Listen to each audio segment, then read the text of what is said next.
FM HD2 Houston. Insider access, exclusive content. Sports Radio 610. The Texans play here. An Odyssey sports station. Check out the BetQL Network, wagertainment for every fan. Get sports betting tips from the best in the game. Available on the Odyssey app and our sister station 650 The Bet. Radio 610 presents Seth Payne and Sean Pendergast. We coming to H-Town. Let's get the work in, man. Let's go. Great day, great day. Oh, give me some juice, baby. Oh, yeah. Let's do it. All right, let's do it. We don't normally start the show like this, as we welcome you in on a Thursday here on Sports Radio 610. It's Thursday. Thank you. Sean Pendergast, Seth Payne. We're with you till 10 a.m. Normally, it's something Houston in the open. Normally, it's dancing on the graves of others is kind of frowned upon sometimes. Although on this show we're pretty petty. But Seth, have you heard the good news? I've heard it. Have you heard the good news? I've seen it. I saw it in my dreams, and then it was borne out in reality. The Yankees are dead. They are dead. Yankees are dead as dead can be. They are dead. They are dead as Lieutenant Dan's legs, man. They are. Luckily for them, there's not a chance in hell that the manager or the GM is going to be fired this offseason. Okay, I'm glad you started off the top with that. Good morning, everybody. By the way, it is a good morning. Between watching the Yankees on one screen last night and watching Kevin Durant on the other screen last night, fairly glorious for just a rando Wednesday night in the middle of October. It was pretty nice. I was reading an article about the Yankees this morning on CBSSports.com. Kind of an autopsy or a eulogy or whatever it is. Some post-mortem of their season. Post-mortem, yeah. And I think at the top of any Astro fan's wish list in the offseason, as it pertains to the hold on to Aaron Boone and hold on to Brian Cashman. I know that's where you were going with this. Yeah. They had numbers in there. I was thinking this morning as I was getting ready, and I was listening to I had the highlights of the game going on my phone as I'm getting ready this morning, and I'm like, man, George Steinbrenner, if he were alive, would have fired Brian Cashman 4 times by now and would have fired Aaron Boone 2 or 3 times by now. In the amount of time Brian Cashman's been with the team for 28 years. 28 years for a Yankee GM. This article on CBSSports.com. Imagine doing sports talk radio when this was going on. From 1978 to 1982, the Yankees, that's 5 seasons. The Yankees cycled through 11 managers. 11. It was Billy Martin was 4 of them. Billy Martin was, that's not an exaggeration. Yeah. He was at least 3. He went back to the Billy Martin well multiple times. From 1978 to 1988, so a little longer, 11 seasons, they cycled through 8 GMs. Can you imagine in sports today having 8 general managers in an 11-year period in any sport? And it's not like that was the ideal strategy at the time. No.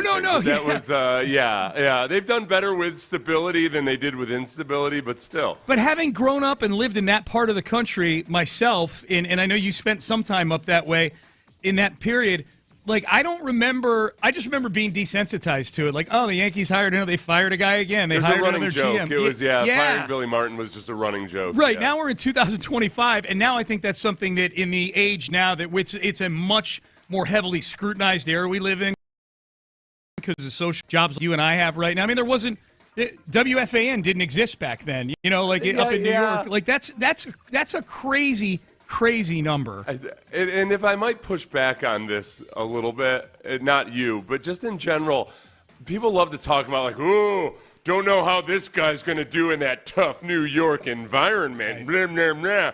Meanwhile, you've got the other team that most Yankees fans are a fan of is the New York Giants. Yeah. Same damn thing. Yep. The GM and the head coach are seemingly untouchable. That's a great point. They're Teflon. They've got connections to the mob or something, according to movies I've watched about New York City. Oh boy, going up to coach or be a GM in New York. I don't know about that. You can't get yourself fired. It's crazy. Those 4 dudes, the 2 GMs and the 2 managers/coaches of the Yankees and the Giants cannot get fired no matter how much they screw up. I didn't even think about that because if I'm not mistaken, the 2 are kind of of those 4 teams, the Giants and Yankee fans are kind of attached at the hip, and the Jets and the Mets. That's what I thought you said. Yeah, I'm just confirming. Yeah, that's the crazy thing about that. If you're those fans who were steeped and brought up on Steinbrennerism, The Giants and the Yankees fans, they're kind of snotty about it too, or snooty about it. Well, we're the real franchises in this town. Yeah. Not these upstarts. The last 28 years, the Yankees have had 3 managers and the same general manager. Now, they win a lot, not world do they win a lot of baseball games, They win a lot, but they're perennially one of the top 3 highest payrolls. Yep. And they've underperformed given just the star power that they have. Yeah. Like you don't spend that much and hardly ever make it to a World Series over the course of a decade. Yeah. Without there being, there's got to be at some point you look at it and you say, okay, look, we're the Yankees. We spend usually on average more than anybody else except for the Dodgers and then recently the Mets. We should have at least a couple more World Series appearances to show for it. Oh yeah. And the question would be, all right, Brian Cashman, great. He's turning into a muted version of Jerry Jones, where you can look back to previous decades and talk about the great things you did. But man, you're underperforming. And then Aaron Judge has shown up, to his credit. In the last couple postseasons, he's finally showed up. Showed up in the World Series last year. Showed up in this series this year in the ALDS. But it's a little too late. It's too little too late. You know, now all of a sudden Aaron Judge decides to show up, but the team around him isn't doing squat. Yeah. And he's 34 now. I mean, he's 34. 34? He's 34. He's going to be making a lot of money over these next several years. They're paying him through the age of 73. They may as well be. All I know is the Astros knocked them out of the playoffs 2015, 2017, 2019, and 2022. Did they have a record number of injuries to at least excuse this away, Sean? Not that I know of. Yeah, not that I'm aware of. Yeah, anybody that wants to say oh yeah, look at the Astros. Yeah, whatever, dude. We've got an explanation for it. Right. Kind of. But it's among many excuses that we have for how this but season. You guys have no excuse. Yeah. No excuse. Yeah, for your perennially disappointing ways. With several excuses, we choose that one. That's the one we choose to highlight, the injuries. And the Tigers the Tigers beat the Mariners yesterday too. It was a good day yesterday. That was fun. I've kind of gotten into this. I'm nervous about this 9 p.m. local time start for the Monday night game against the Seahawks. When Caserio mentioned that if the Mariners are still in the playoffs, that game might get bumped up to earlier in the day, the Texans-Seahawks game. Yeah. I kind of had to make a deal with the devil there emotionally. I was kind of like, I know, right? A Faustian proposition. Yeah. I don't know. I could be okay with the Mariners still playing if that meant the Texans don't have to play a late night Monday night game, then travel back to Houston to play the 49ers on a short week. I was actually talking about that with our boss yesterday. Yeah, if you missed it, Nick Caserio was on with us yesterday. We'll play plenty of that on the show today. And he alluded to the fact that if the Mariners get to the ALCS and there's a Game 7, it would be the same night as the Texans playing the Seahawks. And for those who've never been to Seattle, the two ballparks are right next to each other. So it would be a gridlock disaster that night in Seattle. And I was talking with our boss about it yesterday, and we were thinking, like, man, it might be one of those things, Seth, that if Seattle wins this Game 5 on Friday, by the way, Scooball trying to close out that series in Seattle will be some pretty good baseball theater. But it might be one of those things where the NFL, if they were to move the game, might need to make a decision before the start of this series. You can't make a decision like if the Mariners get to Game 6, like, okay, here's what we're doing. Yeah. And it might involve, maybe like flipping from Monday to Sunday, like swapping a game, or I don't know. I'm not sure. I mean, look, that Mariners series might be going on Sunday too. I haven't looked closely enough. I feel like the NFL's got a ton of power. I feel like that game's going to start at 9:00 on Monday, come hell or high water. No matter what. MLB will be the ones. Yeah, they're going to be like, oh, whatever, dude. Just get over it. I don't know. The Mariners, their stadium, I've told you before, is really cool. Like, they have a parking garage right next to the stadium. I was able to go, when I went to a game there, I was able to just walk from my car to my seat in probably 50 yards with the sunlight never touching my face. And you went to a playoff game there, so that was be a similar crowd to what would be happening if the Mariners were to advance like a week from now. Oh yeah, you were at the 18-inning game, right? I was. Yeah. Oh yeah. It's crazy. That's wild. I still feel like the forest fire. That's forest fire season up there, and there was kind of like a haze in the air. And I feel like that had something to do with nobody getting a hit for seemingly decades as I was watching that game. People got bored, so they just lit the forest on fire. Like, this game sucks. The actual, you couldn't see. I don't think you could see all that well. The cause and effect. Yeah. I got you. Yeah, it affected the fire. Yeah. Do you want to bathe in Nick? Yeah. Oh God. Yeah. Yeah.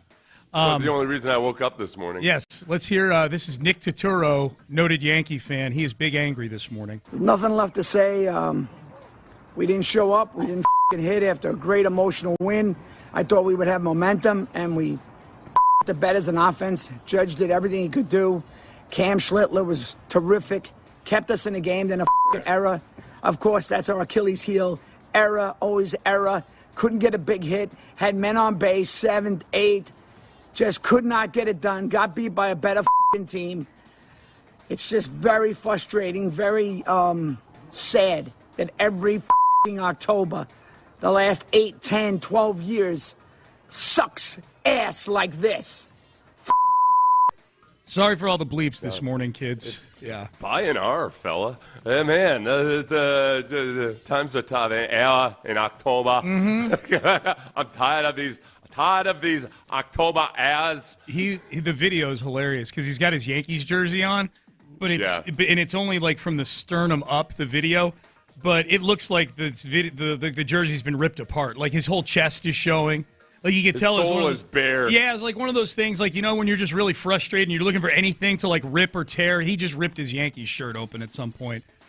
So that is a noted Hollywood actor who lives in New York, Nick Turturro, big Yankee fan. It's become a tradition now for 16 straight seasons. Nick Turturro getting angry on Twitter after the Yankees because they haven't won a World Series since then.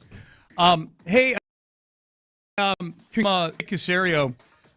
Throughout the show today. We had him on yesterday. Good conversation. You can go back and find the entire conversation on our podcast, on the Odyssey app, or wherever you get your podcasts. On YouTube as well. If you want to go back and watch the interview, I watched Seth and I talking to him. You can do that on YouTube. Big congrats to C.J. Stroud, AFC Offensive Player of the Week, for his performance against the Ravens. You want a fun fact, Seth? Mm-hmm. In all 4 of the Ravens' losses this year, the winning quarterback has won the Offensive Player of the Week award that week. Oh, talk about a get-right team. Yes. Man. Yeah. And the funny thing is the Ravens were looking at that as their get-right game. Hey, here come the Texans. We own that. them. Yeah. No big deal. This will get us right back on track. Yeah. And no, it wasn't that at all. The Ravens are the get-right team. Right. For the that's why it's. Look, if Ravens as a team or as a fan base wanted to get offended with Jalen Noel doing the Ray Lewis dance, you think Ray Lewis wants anything to do with this team right now? Yeah. Keep your name out of his mouth. Yeah, don't defend me, please. That implies we're associated. Let's just let this thing die like other things have died around me. Yeah. If you're wondering what Seth is referring to with the Ravens viewing the Texans as a get-right game, that was actually something making the rounds yesterday. This was Jeremy Fowler on I don't know if it was on McAfee. I forget which show it was on, but it was on the Rich Eisen show.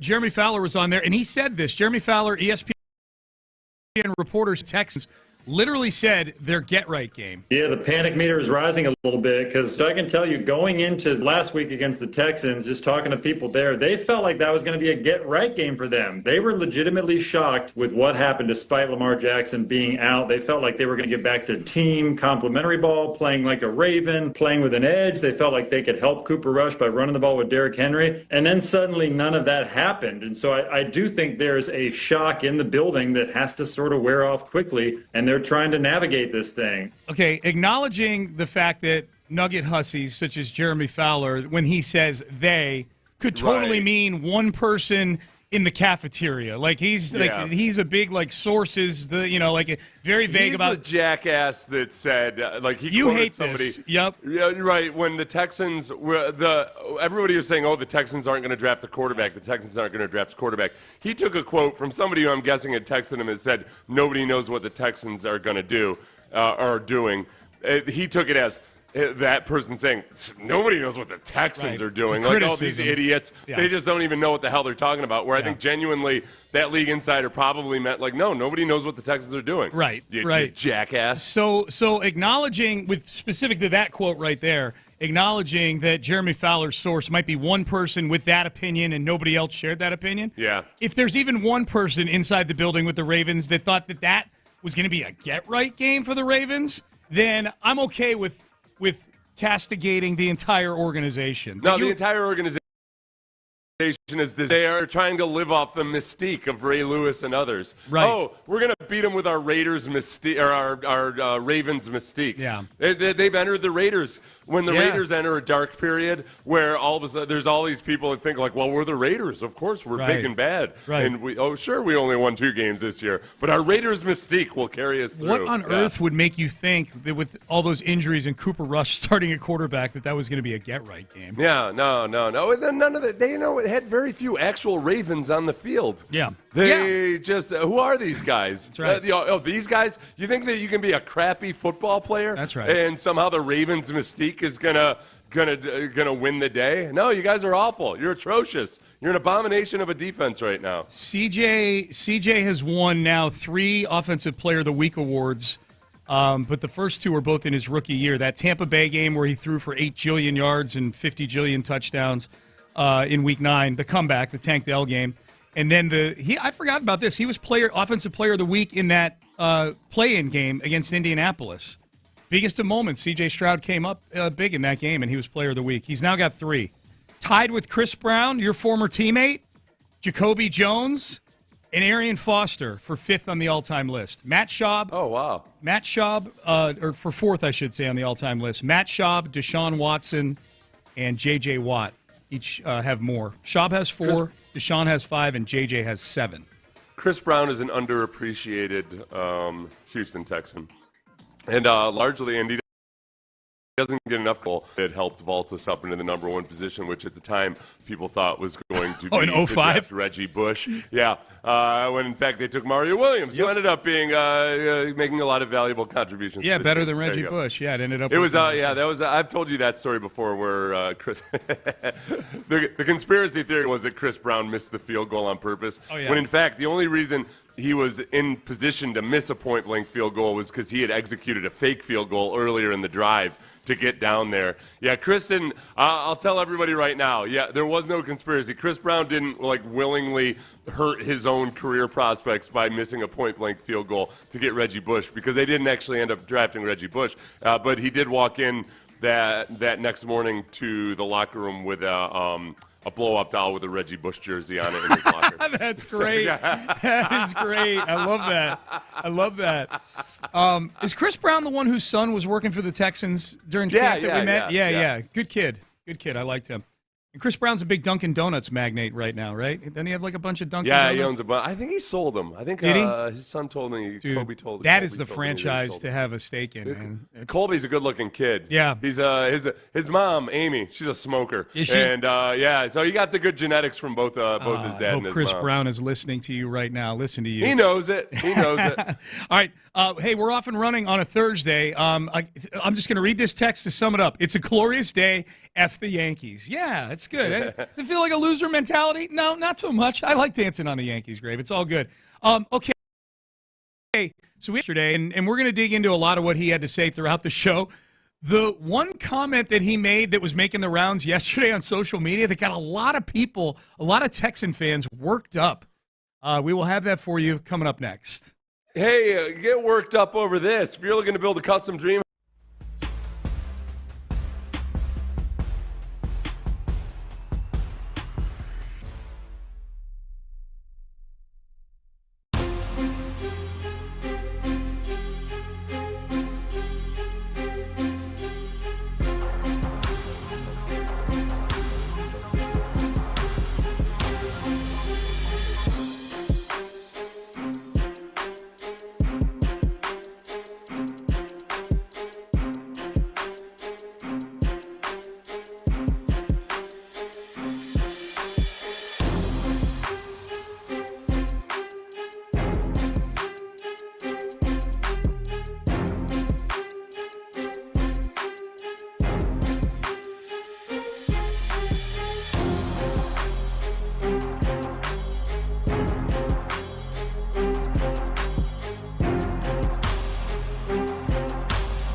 bag.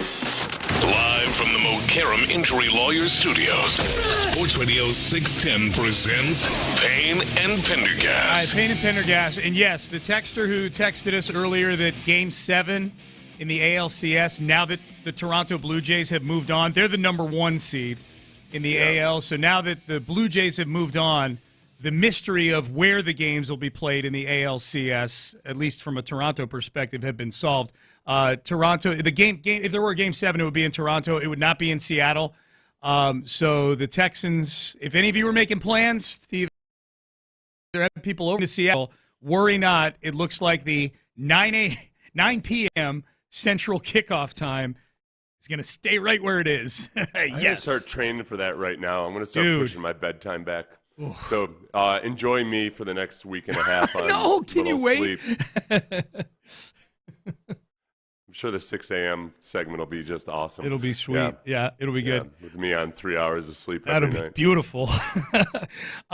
So Nick Caserio was on with us yesterday as we welcome you back in here on a Thursday. Sean Pendergast, Seth Payne with you. Before we get to Nick, let's just reset. This was D'Amico Ryan's. He was asked about Jalen Knowles' Ray Lewis celebration after Jalen Knowles' first touchdown of his career in Baltimore on Sunday. Were you surprised by it? This is what D'Amico had to say about that. I was definitely surprised by it. I've been on the offensive guys a lot for the past couple of weeks about making sure they have some celebrations ready, right, for the end zone. Like, it's just a psychological thing to me. If you're thinking about celebrations, then you'll get in the end zone. So I'm happy that we're getting a little swag on the offensive side, and we're getting in the end zone, and we have some celebrations ready to go. But Jay Noel did surprise me with the Ray Lewis. Okay, so surprised him with the Ray Lewis. So we asked Nick yesterday, do you subscribe to D'Amico Ryan's visualization theory about touchdowns? If you visualize your celebration, you're more likely to get into the end zone. Here's what Nick Caserio said. We want the players to be excited when they score. I would say discretion sometimes. I love a Noel, but I mean that was an asinine move. So hopefully he can come up with a different dance next time. That's where I was, because that's not Jalen Knowles' personality. So I thought it was. I thought Jalen Knowles might have misguidingly thought that this was going to be a nice tribute to Ray Lewis. But I wonder if he even knows who Ray Lewis was. I mean, Jay, he's a young kid. So, but I mean, Ray's one of the best players in the history of our sport. That's funny. So See, Nick, you just want to make sure. You just want to make. I want to think about really what you're doing. Maybe. All right. So that was Nick Caserio yesterday. So Houston Stressens, Garrett, who runs that Twitter account, as he does after a lot of our Caserio interviews, he takes some of the nuggets and posts them on his timeline there, and it's good. It gets some of the stuff that Nick. He's one of our most enterprising interns. He is. Yes. He is. So he put that one up yesterday, and boy, the reaction to that, as you know, Seth. I knew immediately. Yeah. As you know, the transcript, it looks a lot worse in print. Right. Yeah. Well, and I'm guessing even people that listen to it, because look, there's a lot of people that through the first 5 games of this season have not been on board with Nick Caserio. Many still are. Oh yeah, 100%. Yeah, many. So the fact that it was, because this is what I saw a lot of. Oh yeah, well your move you made to sign Cam Robinson was asinine, Nick. Trading for C.J. Gardner-Johnson. So that's what I don't go to my mentions much anymore, but I'll dip my toe in like once a day just to see what the first couple the couple times yesterday I did it, they were all replies because you and I are copied on all these because Garrett tags us, and I'm like, man, I texted Garrett, I'm like, are people really this upset about it? And he's like, yeah, it's getting a lot of run. There were a lot of it. No, because asinine looks, I don't know, maybe Nick would have chosen a different word if he wasn't just kind of speaking off the cuff, and we were all like laughing about it or whatever. Asinine's one of those words that I think it's a harsh word, but it depends on how you use it, but it also has ass in it, which makes it sound that much worse. Right. And I think that the funny part for me though was, I knew immediately that, people are going to have an issue with this and they're going to rise to Jalen Knowles' defense. and people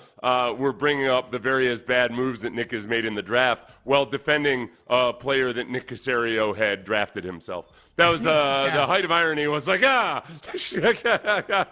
yeah, I'll tell you what, you got harsh words for Jalen Noel, a guy you yourself drafted. I'm going to defend Jalen Noel, the guy you drafted, by bringing up other guys that you drafted. People got upset, man. They were upset that he went in with asinine as the adjective there. The offensive line continues to be the biggest thing that people really have an issue with the way they've constructed the team and with some of the moves that Nick has made. The Cam Robinson. Cam Robinson, Laken Tomlinson right now isn't looking so hot. Go back to Shaq Mason or Kenyon Green or Juice Scruggs himself, who had to replace Laken Tomlinson so far this season. Right. That's I figured that was coming, and that's until out a genuinely solid and tough offensive line.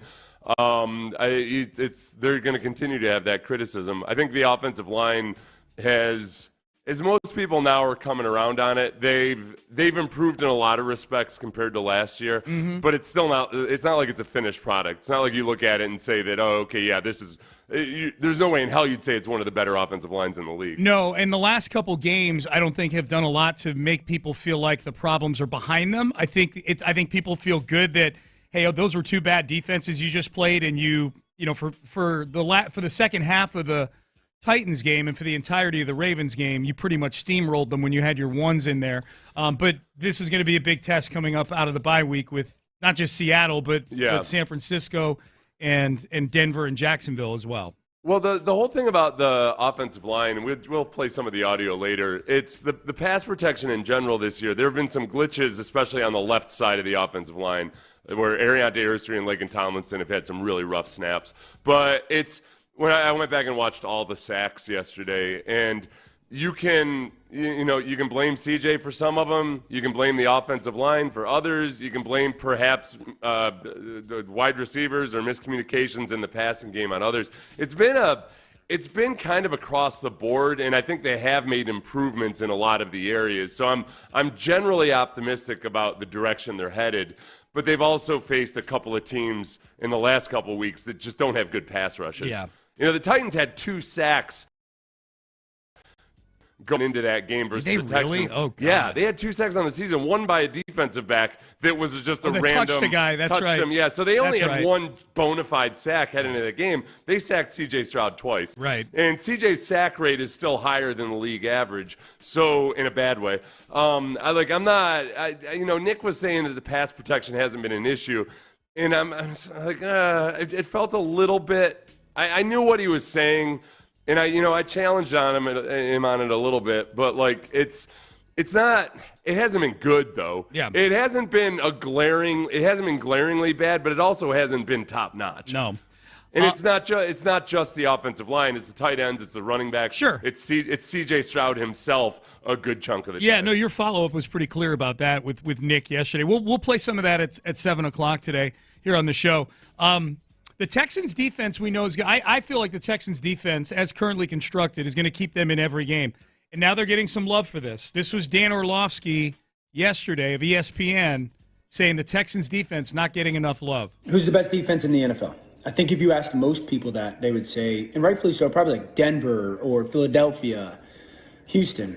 Houston is the best unit defensively that doesn't get talked about enough because we've so focused on their offense and hasn't looked great. It looks better the past couple weeks, and the protection has to get better. It still hasn't been exactly where you want it, but when you watch tape on Houston, Will Anderson destroys your run game. Danielle Hunter, great getting the quarterback. Linebackers as fast, as quick as anybody, in the secondary is a bunch of ball hawks. This defense gives up 12 points. And if you look at them, I think they're like 5th in total yardage or maybe 3rd in total yardage at like 270.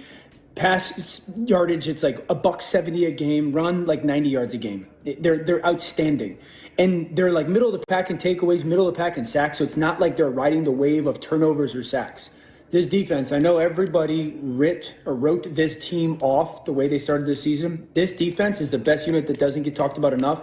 They're absolutely in play. Yeah, and they're leading the league in scoring defense, so I don't think they're as anonymous as Orlovsky paints them to be. But the last part there is the part that got me excited. Like you forget that, okay, they they were a really good defense last year, and they pounded the turnover margin, and they set a team record for sacks. It does feel like they're still kind of getting untracked in those two areas here. Like, if they start turning teams over and really start getting after the quarterback, it could get really, really special. Yeah, that's I'll tell you what, honestly, the team that's really genuinely getting ignored, and for good reason, and they're never going to get the credit, is the Browns defense. Like, those poor bastards, they are really good, and it just doesn't matter. But it's what we saw. You know, it's what we saw at times with the Texans defense last year, where, like, okay, you can play awesome defense for 3 quarters, but at some point the dam's going to break if the offense isn't holding up their end of the bargain. But, I think the Texans and the Browns right now are the two defenses that don't get talked about a whole lot in the national media, and probably won't be until, until the latter, because people just don't talk about the Texans. We'll see. You know, getting your record back to where you felt like it should be will help. I think being on Monday Night Football might help next week. They'll probably be a bigger topic of conversation at least, so we'll see. But I like that cut from Orlovsky. That was good. All right, Payne and Pendergast with you. We'll do some headlines, get you up to speed on the Major League Baseball playoffs. C.J. Stroud getting some hardware. Trade in the NFL. Speaking of the Browns, another Browns trade yesterday that we'll dig into. We'll do that in headlines coming up next. But you property owners out there, talking to you homeowners out there, that all of us, you know that these tax bills are going to be coming soon, these property tax bills. And man, I've owned multiple homes in my lifetime, been a homeowner for the 30 plus years of my life. And when I hear about Ownwell, I think about all the money I left on the table through the years in not protesting my property taxes or protesting them.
and Pendergast with today's headlines powered by Men's Tea Clinic. All right, headlines. Let's start with the MLB playoffs. The Yankees, they are no longer with us as it pertains to the 2025 postseason. They get eliminated by the Blue Jays yesterday. So all that juice from that comeback win, one of their biggest comebacks in postseason history in Game 3, flushed down the commode in Game 4 as they lose to a slew of Blue Jay relievers, 5-2, the final score in Game 4 last night. And their towering hero, Schlittler, he only allowed 2 runs. There was an error that scored some runs, but not as commanding as he'd been in his previous game. He was really good in that last game against the Red in the Sox. last one. Yeah. In the penultimate game. Yeah. But also, Yankees left runners stranded. Just couldn't do a damn thing when it really, really mattered, which is typically how the Yankees have exited the postseason these days. Yes. A little earlier this year than last year, but we are done with the Yankees. And so now the Blue Jays move on to the ALCS. Watching George Springer get interviewed post-game last night about advancing with a team not the Astros was a little – I felt a little certain kind of way about that, where he's talking about how awesome the clubhouse is and things like that. I'm like, I remember when he was saying those things. Miles Straw came in to drive in the final run. He did. There you go. Final nail in the coffin. You can watch. I guess if you can set aside your own personal feelings and disappointments, that's a good team to root for. Oh yeah, dude. If you like two of the more George Springer, one of the most beloved of the actual stars, and then Miles Straw, one of the most beloved of kind of the role player utility hero type dudes. Yeah. No, I'm really happy for Springer. He was one of my favorite players when he was here. So I'm happy for him. It's just, it's strange watching champagne celebrations involving former Astros who were involved in about 24 champagne celebrations with us here. It's just, it's a strange visual is all. The Tigers beat the Mariners yesterday in Detroit yesterday afternoon. They whooped them yesterday. So now in that series, where I think most Astro fans, I would guess, are rooting for the Tigers. The Mariners have like a rocket ship shot to the top of my hate power rankings, my petty power rankings. This will be fun. Tomorrow night in Seattle, Tarek Skubal is probably going to win the Cy Young Award, trying to keep the Tigers season alive and knock off the Seattle Mariners. Should be fantastic theater tomorrow night. And for those of you who didn't hear it, and thank you to our listener who clarified this for us, there is no conflict now between – maybe there's a chance that if the Mariners had a Game 7, that it would be the same day as the Texans having to play at 9 p.m. Central Time in Seattle. That conflict is no more. Right. So if you're wondering, like, oh God, it's somehow the Mariners are still in it, so the Texans can get moved up. Nope. Earlier in the day. Nope. You don't have to worry about it at all. Yeah, out the window. You can hate on the Mariners with zero reservations. You can just straight on hate on the Seattle Mariners. Yeah, because Toronto winning, they're going to have home field throughout the ALCS in Game 7. If there is a Game 7, would be in Toronto that night. So that's the American League. In the National League, Kyle Tucker and the Chicago Cubs get a win over the Milwaukee Brewers in Wrigley Field yesterday. The only play I saw in that game involving Tucker, he got picked off first base. He kind of he started to steal, and then he stopped in between first and second base, and like, okay, now what do I do? It kind of tripped and fell down and got up, and he got tagged out. There's the playoff Tucker that we love and know and love, Well, I retweeted and I said, rare footage of Kyle Tucker actually on base in the postseason. So there was that. So the Cubs stay alive. That series is 2-1 Milwaukee. Similarly, the Phillies stay alive last night against the Dodgers in L.A. That series is 2-1 L.A. Kyle Schwarber hit 2 home runs, and one of them, I think, landed on I-10 here in Houston. Holy smokes. He hit a home run that looked like it went 1,000 feet last night. So the Phillies get a win there. That's your update on the Major League Baseball playoffs. C.J. Stroud named AFC Offensive Player of the Week yesterday for his efforts against the Ravens on Sunday. 244 yards passing, 4 touchdowns, no picks. Good enough for AFC Offensive Player of the Week for old C.J. Stroud. So we go from we go from, is he getting a second contract? Is he the guy going forward? And then 2 weeks later, granted against a banged-up Ravens team, he's player of the week in the AFC. No, and it is real. There's no denying it. I mean, there's a stark divide in the first part of the Texans season between the first 3 games where they were facing genuinely solid opponents versus the last 2 games where they were facing just shams of NFL teams. And now I'm looking forward to after the bye week seeing, all right, where do we meet? Where you played competitive games against those, but the offense was just, in those first 3 games. But the offense was just atrocious. Yeah. The offense was one of the worst offenses in the league in those first 3 games. So they were competitive largely because your defense was so good. Then you just destroy a couple of bad teams. Took a while to get going in the Titans game. Yeah. But you destroyed a couple bad teams. What do we see coming out of the bye week when you've got a gauntlet of 4 really tough opponents? This is like let's get a little bit more of these last 2 weeks versus those teams than we got in the first 3 weeks. What would you take in those 4 games? Probably a topic for a longer 3-1, segment. I'd be really happy. 3-1, I'd be stoked. Would you like 2-2? If you could sign up for 2-2 right now, not knowing what's behind the other door, would you sign up? Depending, if they were close, tough, competitive games and the offense looked like it had a pulse, I wouldn't. I mean, I don't want to sit here and take it and just bargain for it or anything. But I wouldn't be distraught over that. That's what I'm saying. And the reason I ask you that is because your threshold here moving forward is you want to be 5-5. You've said you want to be 5-5 going into that Buffalo game. I've said that? I think you have said that. You have. I thought you did. Yeah, I thought you did. Like 5-5. I trust your memory better than me. Because I've been saying I want to be 4-4 going into the Jacksonville game, and your follow up to that was being 5-5 going into the Buffalo game. I thought it's not a big deal. You might have been on another outlet saying that. Okay. So anyways, the reason I say that is if you go 2-2 in these 4 games, you got Tennessee in Week 11, which you should win. So you'll be 5-5. Going into Buffalo, it keeps the season afloat. Regardless of what, interesting. Yeah. This next the next 4 opponents you face after the bye week have a combined 14-6 record. Right. Like it's these are solid football teams with good defenses. So this is going to be fun. The Rockets beat the Jazz last night, 140-127. This was fun because it was Kevin Durant's debut. 20 points, 7 of 10 on field goals last night. This was like watching, Seth, I don't know what the best feature in a car is, what you think the best feature in a car is, like whether it's cruise control, whatever it is. This was like you already drive a nice car, and now all of a sudden you get this amazing feature added to it that you didn't have with Kevin Durant. Like watching him in the half court literally just get the ball and go get 15-foot jump shots contested and knocking them down. I'm like, wow. We have not had this on this team. Like as much athleticism as exists on this team and as good as they were last year, we have not had this we haven't had this since James Harden. Guys that could just go get baskets. This would be a kind of almost like when they made the Camry a little bit sexier all of a sudden offensively because you okay, all right, this offense Toyota Center, yeah. Nothing to get excited about.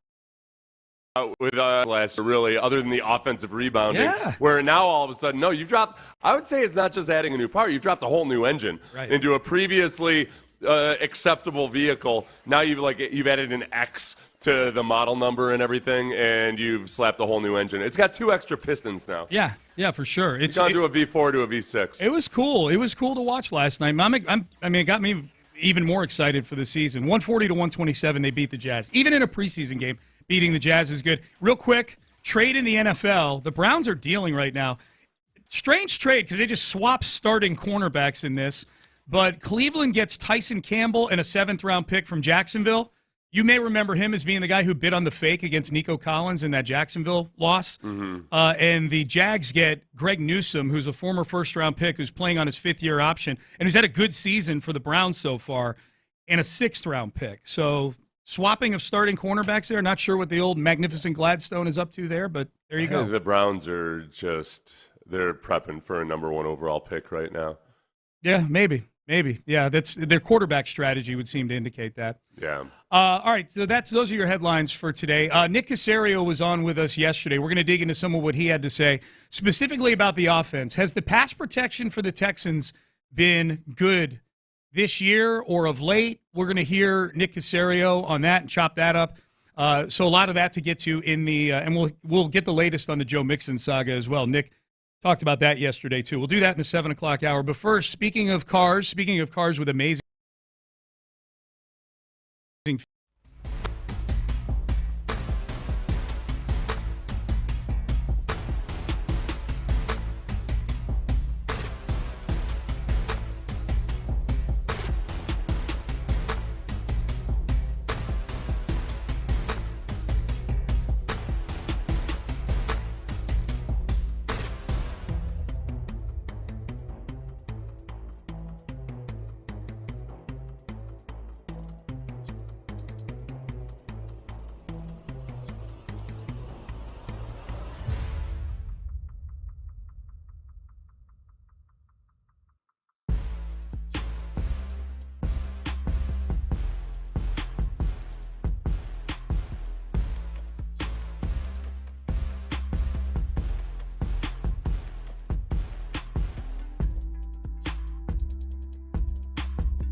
HD2 Houston. Insider access. Exclusive content. Sports Radio 610. The Texans play here. An Odyssey sports station.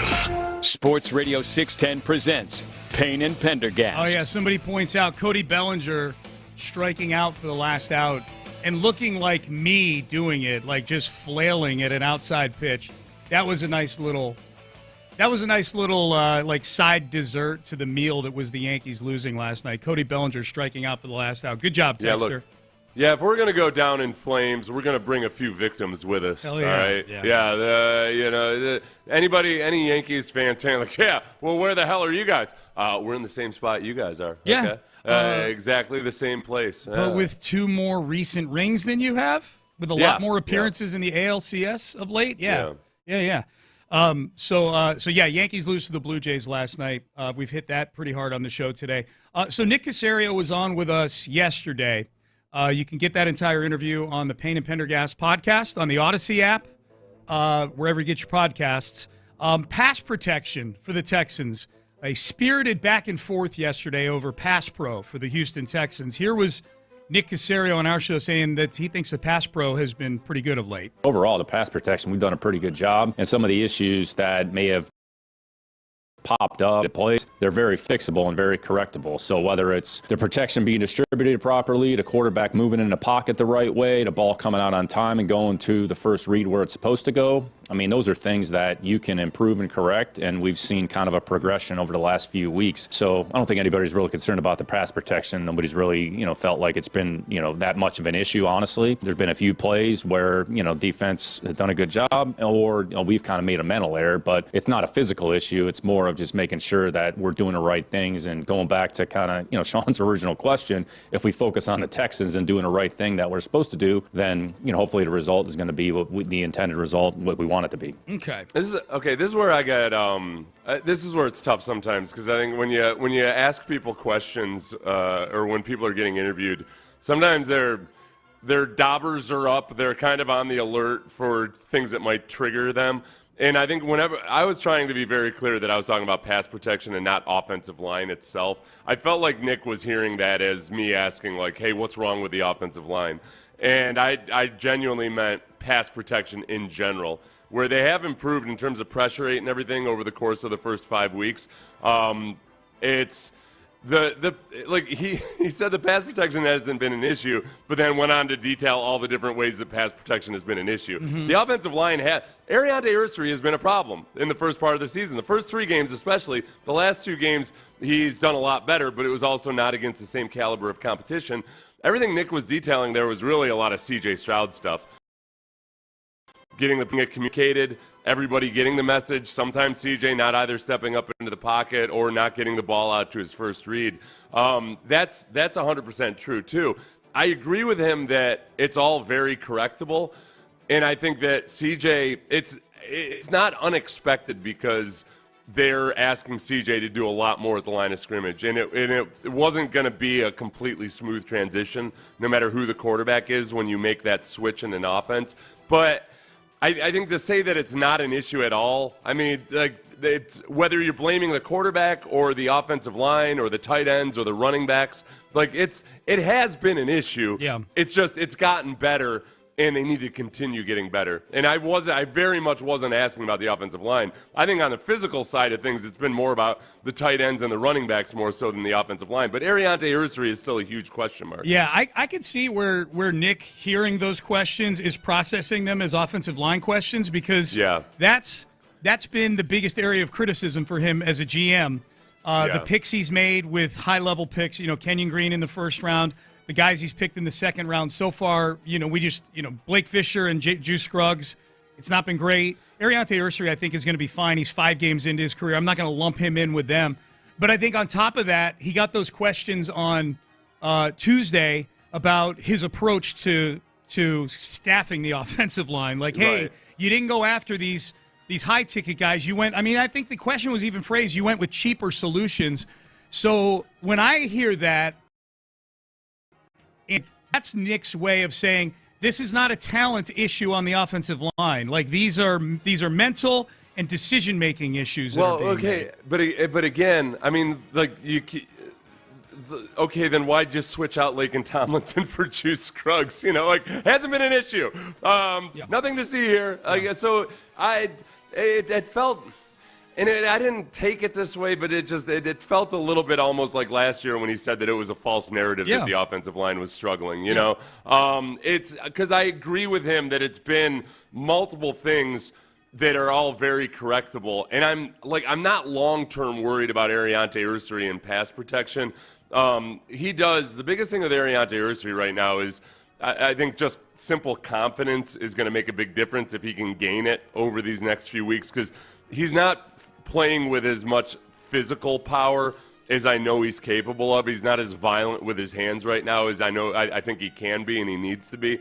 But that's all stuff that you see from a rookie. The upside of him, the good plays and the good things he does are still very, very good. So I'm optimistic about him. But I'm going to be, every time he goes against a good defensive end, I'm going to be a little bit nervous until he wins that challenge. This is way more of a left side issue than a right side issue on the offensive line right now, right? Yeah. I mean, it's Ursary and it's the revolving door at left guard. I think Andrews has been fine at center, and I think Ingram and Titus Howard have both been good so far this season.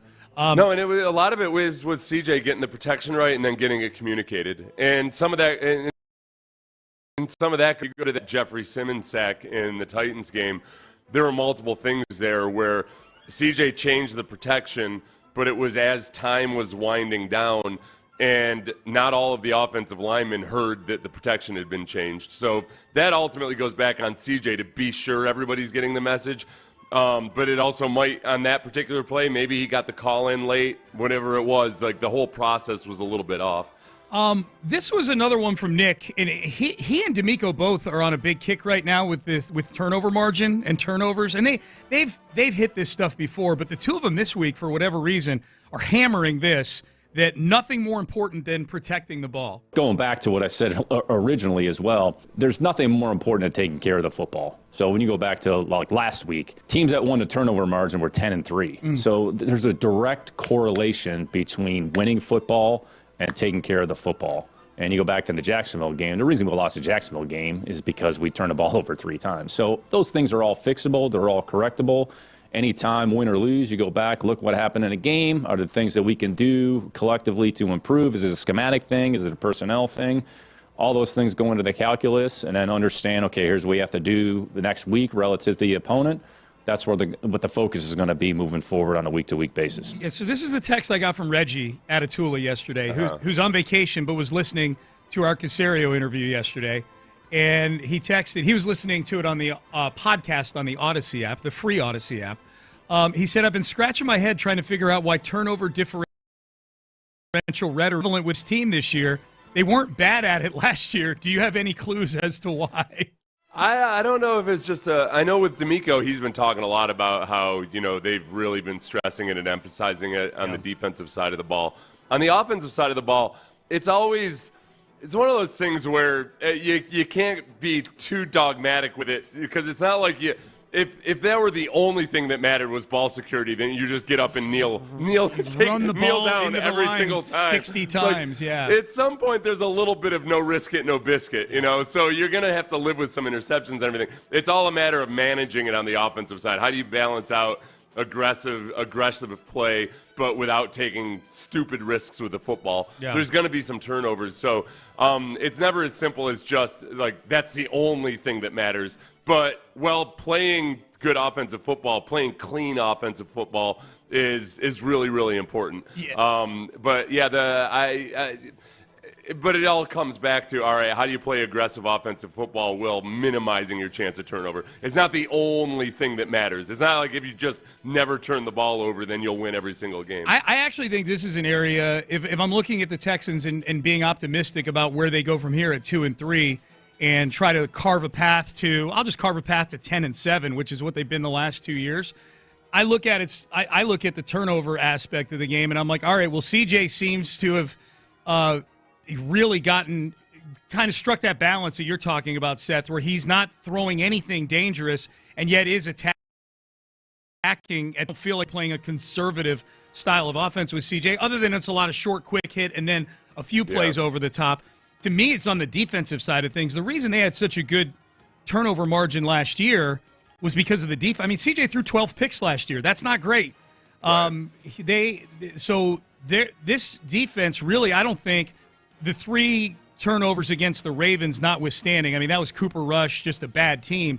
They've not really, over these 5 games, found their groove yet in terms of turning other teams over. They've forced 1 fumble so far this year. You know, I know, and honestly, without saying his name, if I were to just go through and really look at it yesterday with Nick's appearance, is that I think he was putting a lot of it on CJ in terms of the pass protection. Everything he talked about, really, where the pass protection issues need to be fixed, he kind of slid past the offensive line stuff, which is there's still the left side of the offensive line is a concern physically. But a lot of it had to do with holding onto the ball too long, not getting the right protection, like all of those things like that comes back to CJ. Yeah. And that's where I am with it, is that I understand how things are going to look gunkier early in the season with this offense. It's time in system really, really matters, and no quarterback is going to step into it and all of a sudden be firing on all cylinders. I think we've seen a lot of improvement with a lot of that higher level stuff with CJ. So over the first 5 games. More from Nick Caserio. We'll get to Joe Mixon in a second, but among injured players, one of the more intriguing ones that has made his way back, at least to practice, Danico Autry, who we know last year when they signed Danico Autry, Nick Caserio was over the moon about it. You know, bad MFer, want him in a dark alley with you, that kind of thing. I don't know. Take a listen to this, Seth, and how do you feel about Danico Autry's prospects moving forward? Keep in mind he was brought back last week. He's got a 3-week practice window that started last week. So they've got to make a decision on him sometime, I believe Nick said after the Seattle game. I think he says it in this cut right here. Here's Nick Caserio on Danico Autry. Yeah, Danico kind of has a unique skill set. His ability to kind of play multiple spots. He has value at defensive end, and then he can play inside the front structure, potentially in passing situations. So he just started practicing last week or week, whatever it was. So we'll continue this week, and then he and Jalen Reed are kind of in that window where the 21 days is going to expire. I want to say it's the Wednesday after the Seattle game. So if they're not activated by that point, then we'll have to make a determination by the 22nd. So, it's good to have both of those players out there practicing. Danico's played a lot of good football over the course of his career. So whenever he's ready to go, we'll put him in a position to hopefully help our team. So it's good to have him out there at least moving around. Okay. That last part there is when I was listening to Nick give that answer is a part. We'll get him out there and we'll get him moving around. Yeah, I don't know. I guess there was no reason for him to activate him when they did or to enter that window if they didn't have some level of optimism about it. Maybe. So I guess I didn't read too much in him doing what he usually does, which is play it really close to the vest. Yeah. The actions speak louder than the words in this instance. There was no hurry to get him into that practice window. Yep. So I don't think they would have done it if they thought that there was a little chance he was going to play this year. October 22nd, that's the date. He just said that in that cut right there. So that'll be the Wednesday after the Seattle game is when they'll need to make a determination on Danico Autry and Jalen Reed. If they don't activate them after that, then they're both done for the year. So we'll see where that goes. And they could get activated before that. There's a whole week here. They could get activated before the Seattle game and play in that game right now if they're healthy. Yeah, that's the Danico Autry part. Boy, he's had an interesting tenure here because he's been on the field. It's been good, Yeah. But I mean, like last year, you didn't get it because he had the suspension. Early on, you didn't get it, and then this year, same thing. He's on the PUP, so he just kind of shows up at some random point. Yeah. And I think right now, it feels like, okay, cool, you're adding one extra thing onto something that's been good. Yeah. His ability to play inside on pass rushing downs could add a whole new element of kind of ferocity to the defense. Even though they've been playing really good football, it could take them up one extra notch. Yeah, if they get a guy that can do what he does on the inside, holy smokes, look out. Yeah. He's 34 years old too, so that's that.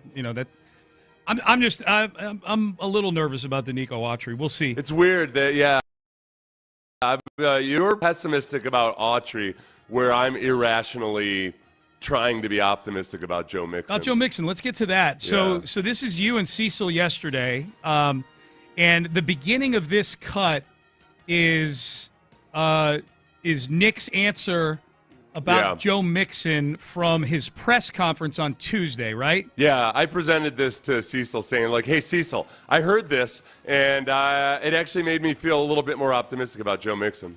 Yeah, I think probably over the next, few weeks, we'll probably have a better idea.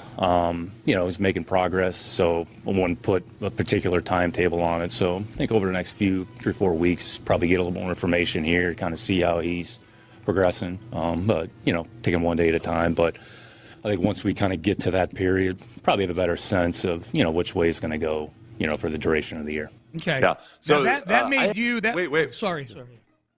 Duration of the year. Yeah. So I actually got excited about that because in my mind I'd written Joe Mixon off completely. I see by the look on your face that you're not necessarily excited about that. He didn't say anything. Oh, he said the same stuff he's been saying. We'll follow up in a couple weeks and we'll get more information. It's a day-by-day thing. And something is up. Son of a bitch. Something is up. Something is wrong with Joe Mixon. I don't know what it is, but something's up. He's made progress, Cecil. I don't believe it. Yeah. I was with Cecil yesterday on this one. You guys are all jerks. Well, it's weird. The weird thing I knew about this yesterday. I'm like, this is a weird one because I'm the one who's usually easily sold to on this show. Like I'm the one who's usually. I don't think he was trying to sell anything to me. I think that the progress, the word progress. I feel like they could have put him on IR long ago, or why extend this out? I do think that this is what people never want to accept about medical situations. There are times where the team just flat out doesn't know. Christian Harris last year. Christian Harris. Yeah. This feels like an identical situation, not an identical injury, but an identical situation to the Christian Harris situation. And people clamor for more information. Are you really going to feel that much better if the team says, I'm going to tell you what, guys, we don't know. Yeah. It's a medical mystery. We can't figure it out. Right. I went through this in 2005. I tore my ACL in the second game of the Texans season, and should have been a pretty simple and straightforward recovery. And it ended up being I had all kinds of issues with my knee that they just couldn't figure out. They couldn't figure out it was an infection. I was having it was a weird situation. They sent me to like 8 different not 8. That's an exaggeration. I went to 3 different specialists trying to figure out what was going on. And there was one point where I didn't know. I started to worry that I was going to have to lose my leg because my knee was perpetually swollen. My leg was atrophying and everything. And so I didn't think, at the very least, I was worried about whether or not I was ever going to play football again. Mm-hmm. And at that point, it never until after we had figured everything out. But when we get frustrated with it, the team says they're protecting the player and everything. I'm really glad in hindsight that I didn't have to talk to the media about it at that point because I don't know what the hell I would have told them. And I don't know what the team would have told them. That, listen, there's something going on with Seth's leg and we don't know what the hell it is. Right. There are times where you just flat out don't know. And it doesn't mean that I ended up playing all 16 games the next season, but it was really, really dicey. And I don't know, like Mixon might be in one of those situations right now where they just flat out don't know what's going on. If you don't mind me asking, what ended up happening? Like, what did it end up being? Like, it was big. We had used cadaver tendon for to replace the ACL, and it was just some kind of immune response my body was having to that tendon. Okay. So it was like they thought it was an infection for a long time, and then finally they just went in and said, "No, we got to get that thing out of there." So you swapped out tendons there. Yeah, but along the way I ended up having 4 or 5 different procedures at least. And by the time they took the graft out like a couple months after I'd had the initial surgery. That sounds terrible. And it was like they said, like it was like nothing had healed at all. Like it just slid right out of there. Oh my God! Yeah. Oh, dude. Yeah. So I was like, I had a PICC line. That's where they give you antibiotics, goes straight up to your heart and everything. Dude, for 6 weeks. 20 years later, but I'm like, man, I'm really sorry to hear that. It sounds terrible. I had to. So I had my leg was atrophying this whole time because my body, it was just completely shut down. Yeah. And by the time they redid the ACL surgery, it was like 4 months later. Mm-hmm. And they didn't. I found out later that they hadn't planned on me playing at all that year. That's wild. They just figured like, all right, Seth, yeah, go for it, buddy. Yeah. and I ended up starting by the third or fourth game of that next season. But it was they weren't sure if I was ever going to play football again. Yeah, really? They never told me that, but I was reading the tea leaves, man. It was bad. It was bad. That's wild. We asked Nick Caserio yesterday, following up on Mixon here, because they've not been clear about this. Like, where is Joe Mixon exactly? Is he around the team? Is he in the building? Is he off rehabbing on his own? Is Joe Mixon around the team at all? And I'm not trying to be cliche here. It really is kind of case by case. Mm-hmm. What's the best for the individual? What's best for the team? Sometimes there's some advantages from a player being away and being maybe in an environment that he feels comfortable with. Other times, maybe it's better for that player feels like it's best for him to be around the team. I would say, in Joe's case, it's kind of like been some combination of both. So there's no perfect formula. In the end, we're all about what we think is best for the player and what they're comfortable with. So, I'd say every situation is going to be a little bit different relative to resources, relative to the environment that they feel comfortable with. And I think part of our responsibility and job is to be respectful and cognizant of that. You never want to try to force feed anything. So each situation is going to be a little bit different. So I'd say that's kind of how we fact check myself. It was the 2003 season I got hurt. I came back in 2004. Gotcha, yeah. And played all 16 games. Yep. Started 12. But that was like the beginning of the end for me. My body never really just was right after that. So with Mixon, I think that whatever he's going through and however they're trying to rehab it or whatever, I'm guessing that he's doing it at a facility somewhere outside of Houston, and that's what he thinks is best to just try to get right for the season. Yeah. And I don't know. Other than that, I don't have a clue. Maybe they know, maybe they don't. Maybe the organization could genuinely not have an idea about what's gonna happen. The reason I asked that question is just for me, and I've never been in a locker room. I've never had to go through 4 surgeries on my knee or anything like that. I've never played football. For me, seeing a guy is a big barometer for me. Seeing Tank there with the team, because we followed up and asked about Tank right after that, gives me optimism that something good is going to happen with Tank at some point soon. When you just don't see a guy, even a guy like Christian Harris last year, who I don't think was off doing his rehab somewhere else like maybe Joe Mixon is. I think he was around. He was here, but you never saw him. He was never at practice. He was in the building all the time. There's just some sort of psychological correlation for me, Seth. There's nothing medical about it. It's just purely psychological that when I don't see a guy, I feel way more detached and feel like he's not part of what's going to be happening here soon.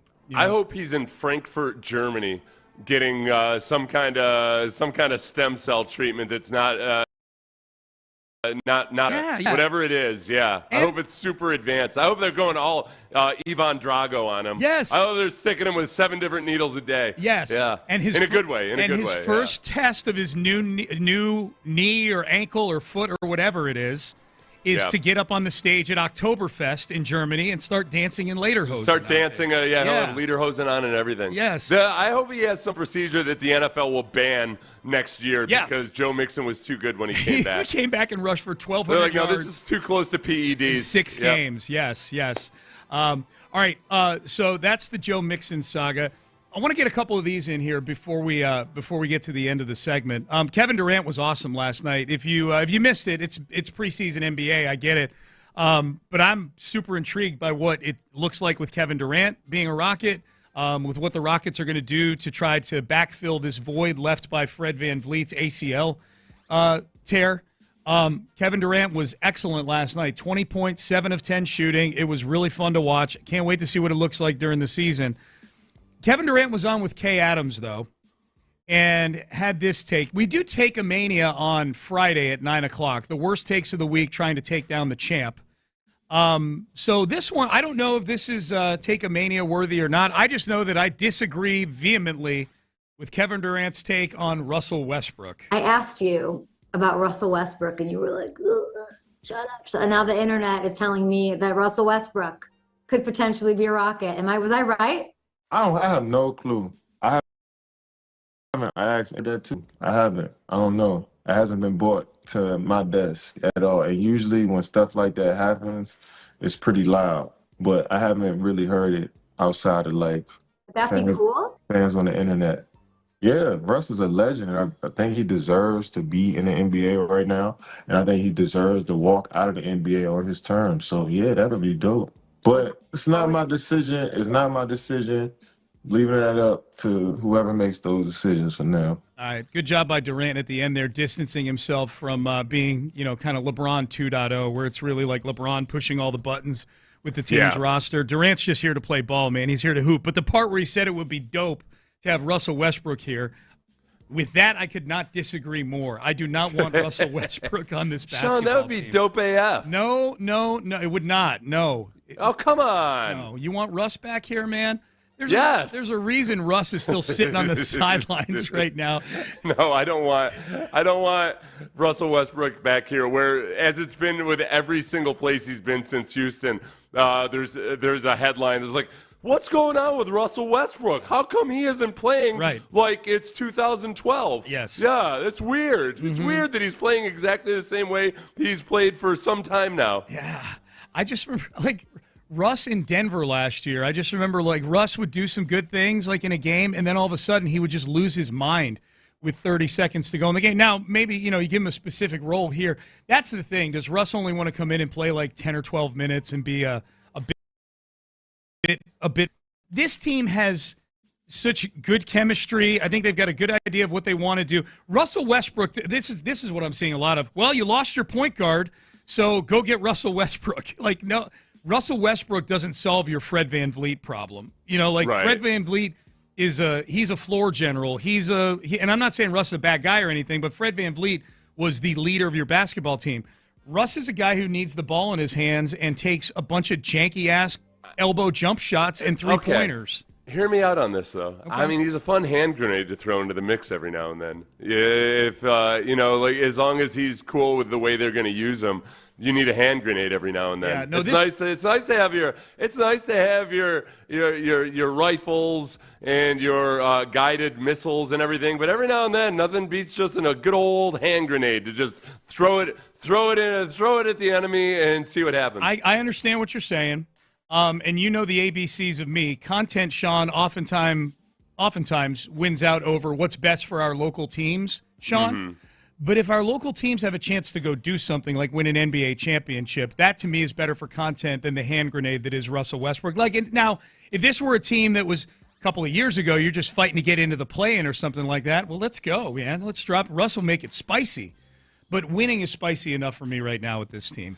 No, and it doesn't sound how was that treated in the headlines? Was that something were people taking it and saying Durant wants Westbrook back in Houston? Oh, good question. Yeah, I'm not really sure. As you know, I'm trying to stay a little more absolute on that. Seems like the kind of thing somebody just could take a little splice of and says, yeah, it would be great to have Russell back here and make it look like he's agitating to get Russell Westbrook here. Now, 90% of my Twitter usage these days is to find stories or audio for the show. I'm curious if somebody wrote a story about it or something that you would have seen the way you're currently using Twitter. Gotcha. Yeah, no, I have not.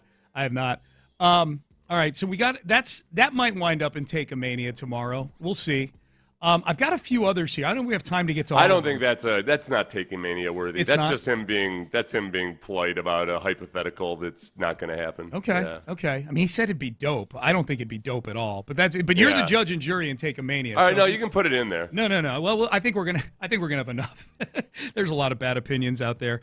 I don't know if this is Take-A-Mania, but I thought this was interesting. You and I have not talked about much about the Rich Gannon, Jonathan Gannon, Amari DiMercato situation, the running back for the Cardinals, third-year running back who on a play that would have been a touchdown that put the Cardinals up 28-6. He drops the ball, a couple inches in front of the goal line as he's about to celebrate, and it's one of those plays where thing rolls out of the end zone and it's a touchback. They don't get a touchdown. The Titans get the ball, and what's really bad for DiMercato is the Titans went on to win the football game. If that doesn't happen, the Cardinals win that football game.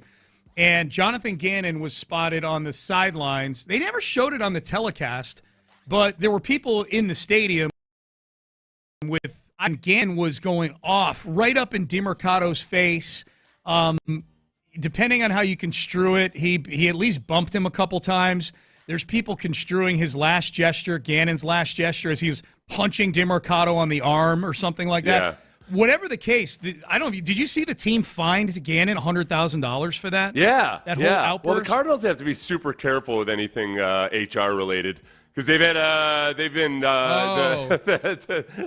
front office has taken one on the chin. I hadn't even thought about that. Oh, yeah. Yeah. I wonder, and I think that almost may be part of them, trying to be sure they're showing that they're holding people accountable for any HR violations. Okay, well, there definitely appears to be a faction out there, largely of former players in the NFL, that are like, this is where we're at now. This soft generation. They're fining Jonathan Gannon $100,000 for stuff that used to happen during two-a-days to me back in the day. Yeah. Coach. I don't know. The one thing about the exchange that I only saw video from where everybody, DeMercado's back was turned and you could see.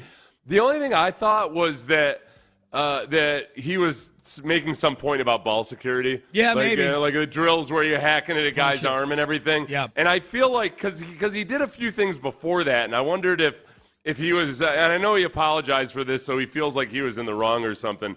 I have no idea. Yeah. I don't. I feel like, okay, if they want to fine him, they want to fine him. If DeMercado's cool with it and Gannon have been all right with it, this kind of stuff happens. Okay. I don't know. It's without knowing exactly what was said and what he was doing there. Would you like to hear what former NFL wide receiver T.J. Houshmandzadeh would have done if Jonathan Gannon had gotten snippy with him like this? I demand to hear it. Okay, here's T.J. Houshmandzadeh. This is on Emmanuel Acho's new streaming show, The Speakeasy. Here's T.J. Houshmandzadeh saying, Gannon, he would have taken it to Gannon. A coach would never do that to me. Why you say that? I'm knocking him out on the sideline. I promise you. Oh, wow. And every coach I've had, they know that. They know that. He wouldn't do that to me. He wouldn't do that to me. You're knocking him out. I promise you. And they know that. They not, and I'm not like I'm a tough guy. You're just not going to disrespect me like that. Because if I do that to you on the sideline, I get cut. Mm-hmm. We know that. I got a son at home.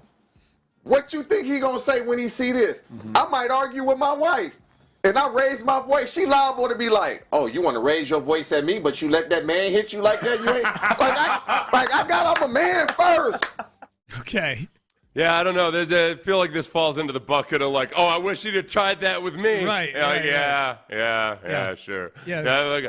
Hey, TJ, how many coaches you ever actually punched in your life? In your lifetime of playing football, you never played for a jerk of a coach? That was the part. The very beginning was the part to me. Like he made it like every coach I know knew not to do that to me. Yeah. Okay. All right.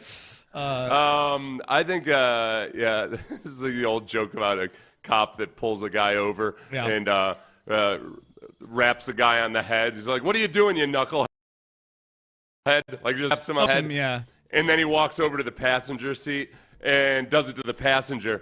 And the passenger says, hey, what the hell, what'd I do? And he said, I just know that after you guys drove away, you were going to say, I wish you'd have tried that with me. So I want to give you. I've never heard that before. Yeah. No bigger lie. There's no bigger lie than a guy saying, like, oh, I wish they'd tried that to me. That's great. I totally would have responded differently.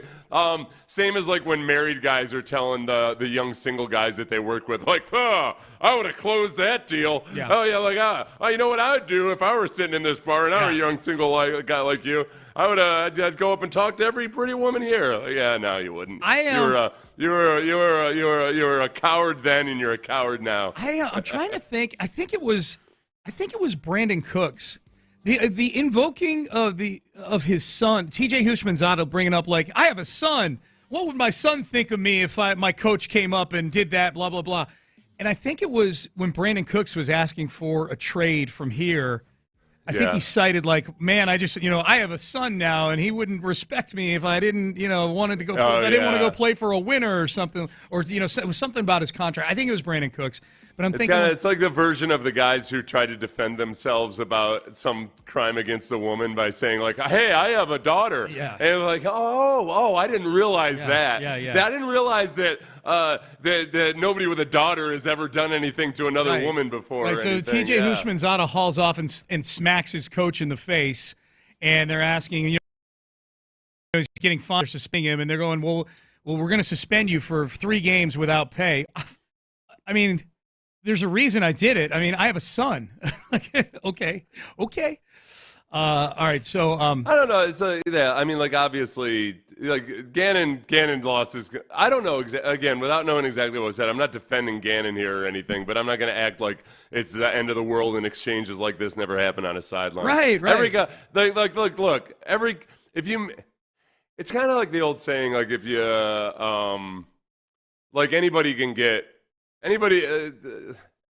If you really, really, really want to, and if you're in combat, you like there's some level of you're gonna to make it home alive. You got to have some care about like some discretion about being careful. Nobody's the hero that's running out of the trenches first every single time, all the time, just acting with all kinds of bravado. So in the NFL, if you make it any length of time. You've been disrespected before and bit your tongue about it. Yep. Like there's a winning out process. So you spend a good chunk of the time in the NFL. You've swallowed your pride before. So like likewise, I feel like I'm not buying 100% that TJ Houshmandzadeh would have punched any coach that ever did that to him. Football Talk on Sports Radio 610 is presented by Paramount Plus. You can't count on much, but you can always count on Sundays with the NFL on CBS and Paramount Plus. Watch your local NFL game all season long. Visit ParamountPlus.com/NFL. to get started today. The most noteworthy quarterback battle in the NFL right now is about to get saucy. We will tell you what that is coming up next. Health. You want to make it to your retirement intact, don't you? Of course you do.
Karam Injury Lawyers Studios. Sports Radio 610 presents Payne and Pendergast. Payne and Pendergast with you on a Thursday.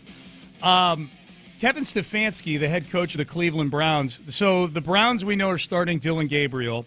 We know they traded Joe Flacco to the Cincinnati Bengals. So most people assumed, like, all right, well, now it's Dillon Gabriel and Shedeur Sanders, and they're going to roll with the two rookies, forgetting that they've got Bailey Zappi, who's played a few years in the league. He started some games for the Patriots and whatnot.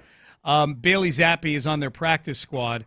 And Kevin Stefanski, the coach of the Browns yesterday, was basically asked, is Shedeur the number 2 now? You know, what's going to go on with Bailey Zappi and Shedeur Sanders? And here was his answer. The Joe trade took us by surprise. That was not something that we saw coming. You know, they called us, and you know, it happened very fast and happened not too long ago. So still working through all roster type of things. I always have to be mindful of our players and our players' development, and you know, I want to make sure that I'm always doing what's best for our players and of course our team. But you know, with young players, I'm always thinking about last week making the change to Dillon. You have to think long and hard about that, because these are young players that you're so invested in their development. So I'll let the week play out and make a decision later on that. Okay, so if you're ready for more,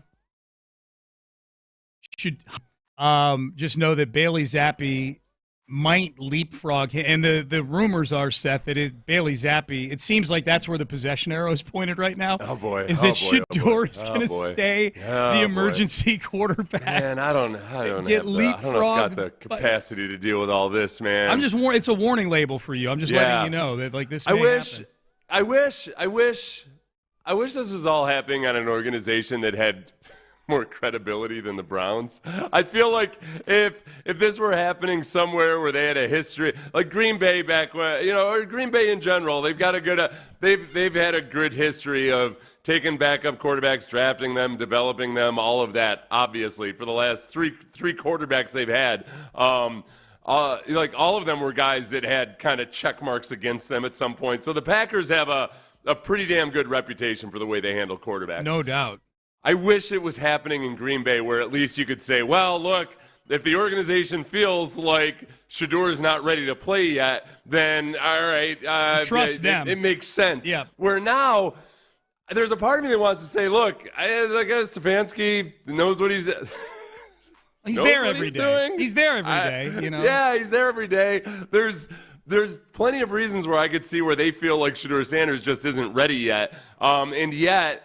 They're not gonna get the benefit of the doubt in making that decision. And then you pour on all of the kerosene that comes with it being Shedeur Sanders and how divided people are on this entire topic. Credit the Browns for staying relevant, man. They figure out a way to stay relevant. They've been doing it for a while now. They have, you know, without actually winning football games. I know. Well, and they've burned the daylight of the primes of the careers of several really good football players over the last decade or so. You know, it really does. I mean, if you think about what you made an awesome point last week, where when Shedeur Sanders and Deion Sanders basically gave the Ravens the stiff arm when the Ravens were thinking about drafting Shedeur because they didn't want Shedeur to sit on the bench.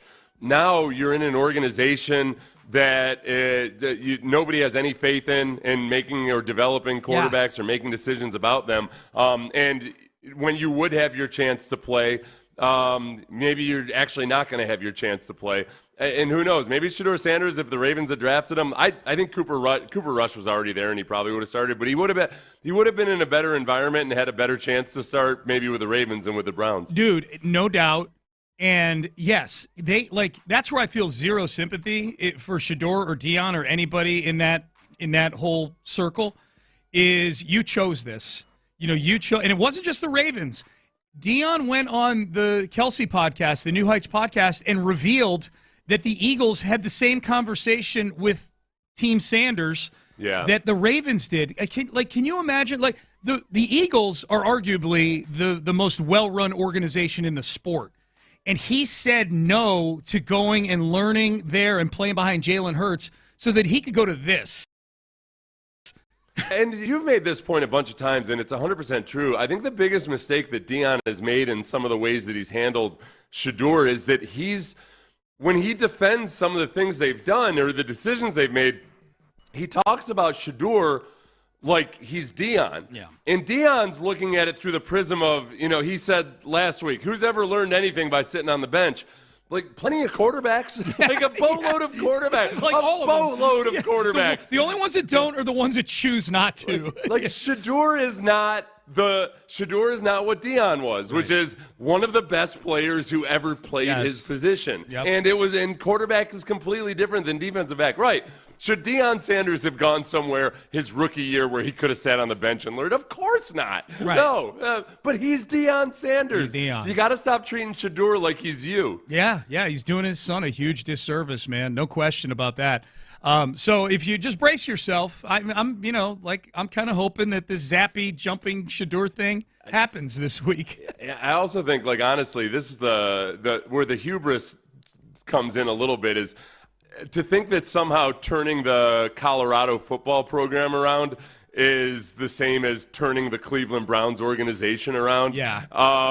Like that, because we kept hearing that over and over again from Shedeur. Like, hey, look at what we've done. We've done it already.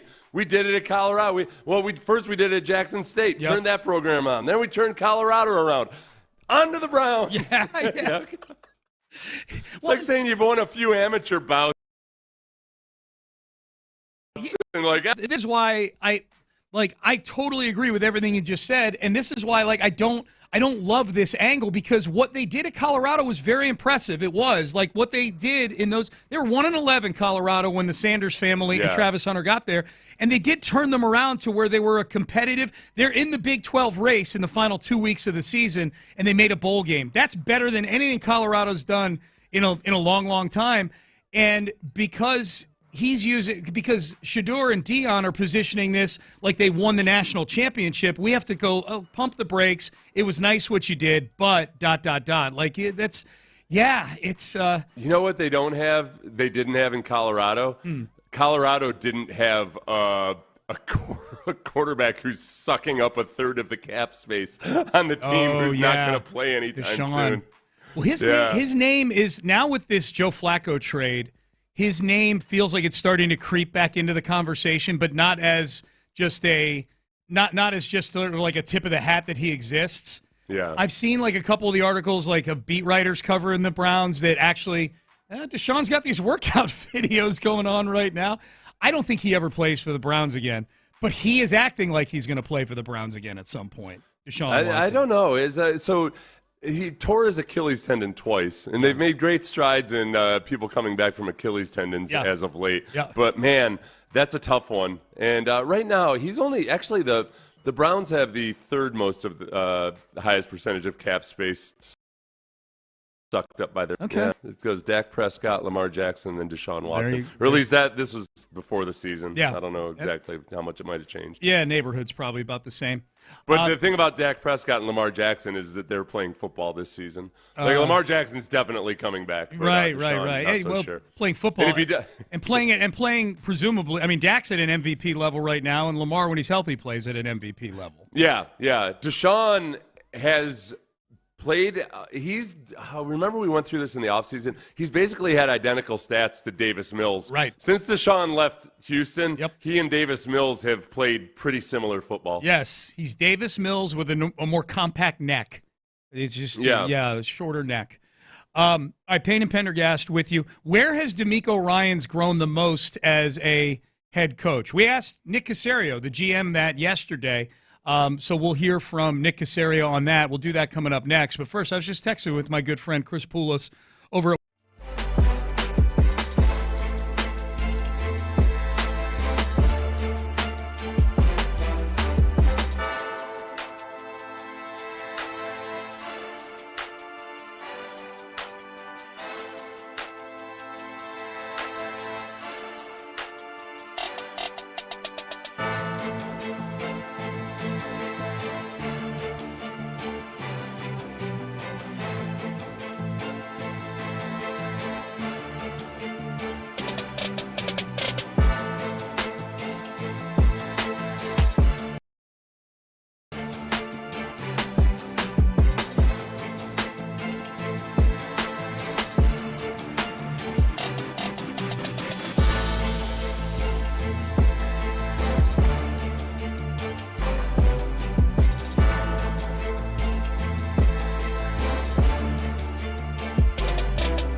to Houston. Insider access, exclusive content. Sports Radio 610. The Texans play here. An Odyssey sports station.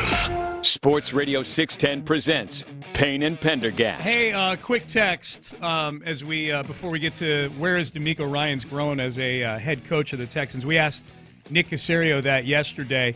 Has anyone checked in on little Nicky Turturro? Of course, Nick Turturro, famous Yankee fan, noted actor, goes by Big Nick Turturro on Twitter, hence little Nicky Turturro on the text page. Yeah, we actually texter checked in on him in the 6 a.m. segment, opening segment of the show this morning. For those that wake up a little bit later, this is Nick Turturro. The Yankees lose last night, so once again, they are eliminated from the postseason with no World Series trophy for them.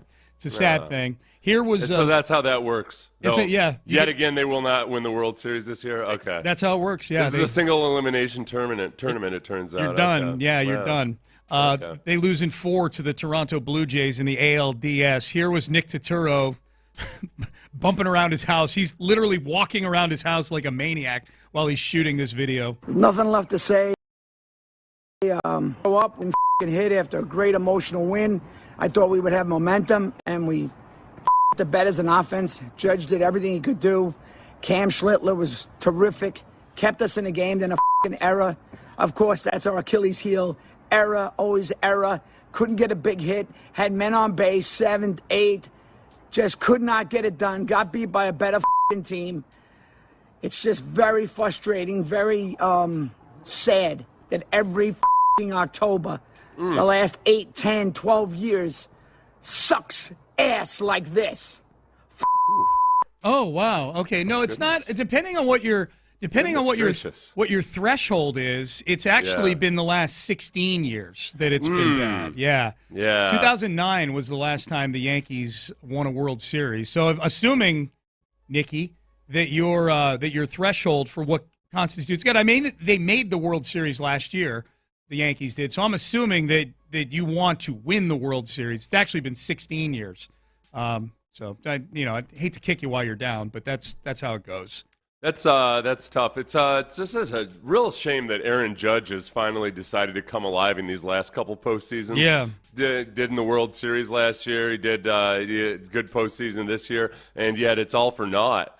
Turns out there's it takes a team. It's a team game. Yeah. It's not just a competition of how much more you can pay everybody than everybody else. It's you got to actually do it on the field. Also, did not face the Astros each of these last 2 postseasons. I can't wait until the Astros make it back to the playoffs and face the Yankees. Me too. Because even if the Yankees could be the last or the Astros could be the last seeded team, but the Yankees fans will be they'll lose complete control of their bowels if they find out that they have to face the Astros. And we saw Yankees fans making allegations of sign stealing after they got destroyed in the first 2 games. Toronto, because that's your go-to now. It is. That's your go-to because your GM Brian Cashman, who has a job for life and who can pay more than anybody, just about anybody else in baseball without winning a World Series these days, and he's going to have his job because he chose to blame the Astros for the last 15 years of not doing anything in the postseason. That's right. Yeah, he won't shut up about it. The Astros did that thing once in the regular season, in that one regular season,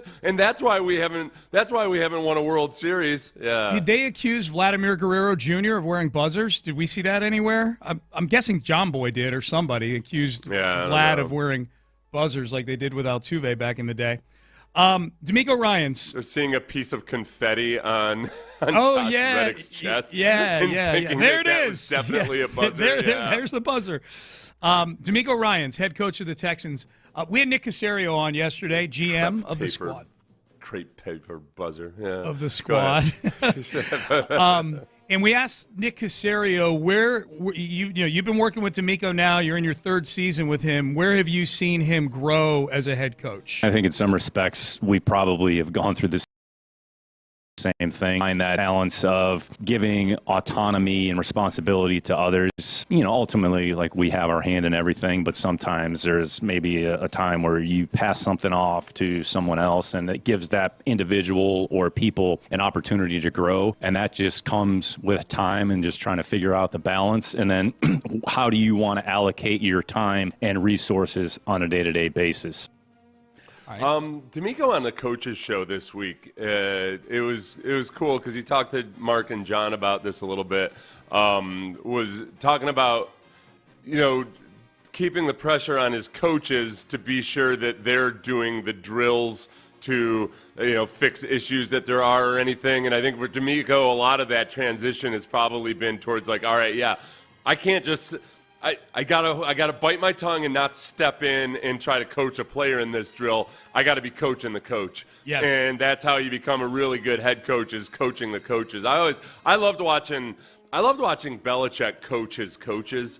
When you'd see behind the scenes footage or Belichick mic'd up or something, was that Belichick was a guy that knew every position and how to coach every position on the team, especially on defense. But if you thought he was tough on his players, when you watched him coach his coaches, wow, like those guys got it. Like they were held to a really high standard, and I think that for D'Amico, it's probably a career-long transition of just trying to get better and better at that. But I think D'Amico's, I think he's probably developed into a guy that's really good at that. Yeah, that's how your coaches develop too. That's how you get to be a tree that has some guys that actually leave to go on to do better things also. That's how you get to be a really rich person in business too, right? Delegation. Learn how to delegate and coach and all that. Yeah, 100%. But it's got to be hard. Well, you're a salesperson turned sales manager. Yes, right.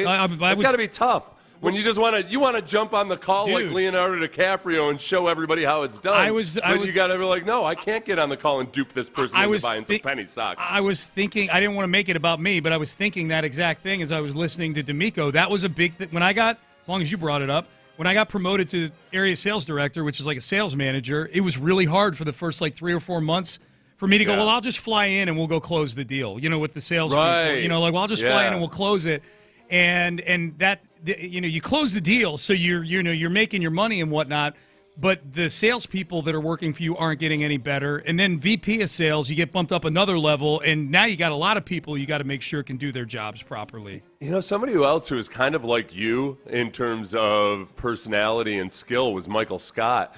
And wasn't there an episode of The Office when you saw him in that sales role, like he had to step back in and kind of close the deal? Yeah, he was a good salesperson. Yeah, this is why he got the job that he did, right? Yeah, and then he was horrible at the job that he got. But you saw, oh wow, holy crap, this guy actually knows what he's doing. Yeah. No, that always floored me on The Office when we got to season 2 and you got a little bit of his history. I'm like, oh, this guy was a demon on the sales front, man. Yeah.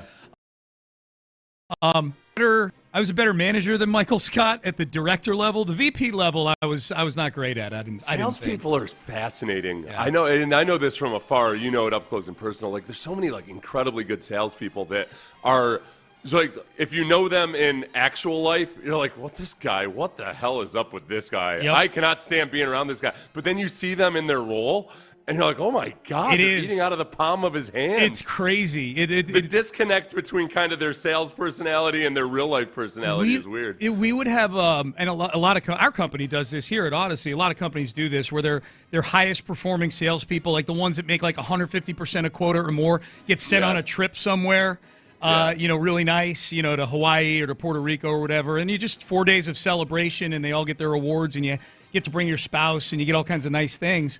And I used to regularly achieve to get on those trips, and you'd be there and you'd be like, okay, first of all, I only want to hang out with there'd be 25 people there. I'd want to hang out with 6 of them. And then I think to myself, I'm like, are the other 19 people thinking the same thing about me right now? Yeah.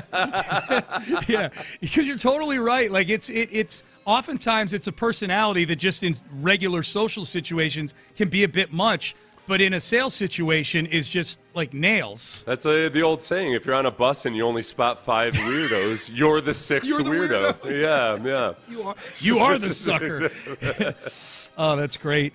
Here's one more from Nick Casario on D'Amico Ryan saying He's really got the. I absolutely love working with him. He's one of the best coaches in our league. The way he communicates, the way he relates to the players, he's very aware. He's very perceptive. He understands what the team needs. And, part of our responsibility is to allow people that we work with or work under us grow. And how do you do that? So, that just comes with time, just comes with experience, comes with learning. And I think as you get a little bit older, sometimes you hopefully become a little bit wiser. Hopefully as you get older, you're not becoming, dumber. But I think overall, he just has such a good pulse on everything. And I'd say, if you were to ask me one particular thing, I think it's just continuing to give, whether it's coaches or other personnel, just the autonomy. Like, we respect the people that are in this building. We want their opinions. We want their information. And our job is to kind of take that information and in the end, do what's best for the collective, not necessarily what's in the best interest of one individual. Okay, I love that answer combined with the previous cut we played for two reasons. One, that is something that we've observed over the last few weeks, at least one example of it, where we've cited it and said this is a good sign of DeMeco Ryan's growth as a coach, is handing play calling over to Matt Burke, that kind of thing, right? So it's sort of validation of that.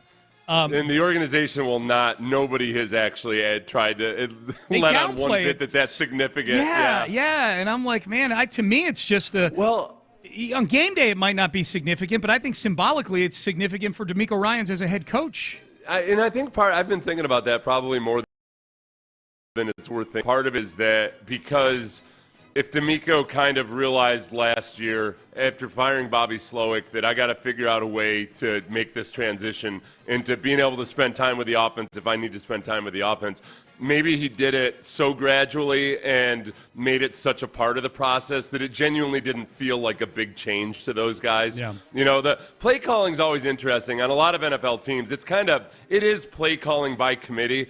On offense, you'll have guys that are in charge of the short yardage or guys that are in charge of the goal line and everything. So you've got a plan going into it that if you're doing it right, it shouldn't feel like a huge difference. It's just going to be that DeMeco's obviously always going to have final say on whether you call that play or not. That it might not have felt like that big of a leap for Matt Burke. He was consciously aware of it, but as far as the process goes, maybe it really didn't feel like that big of a change. Yeah.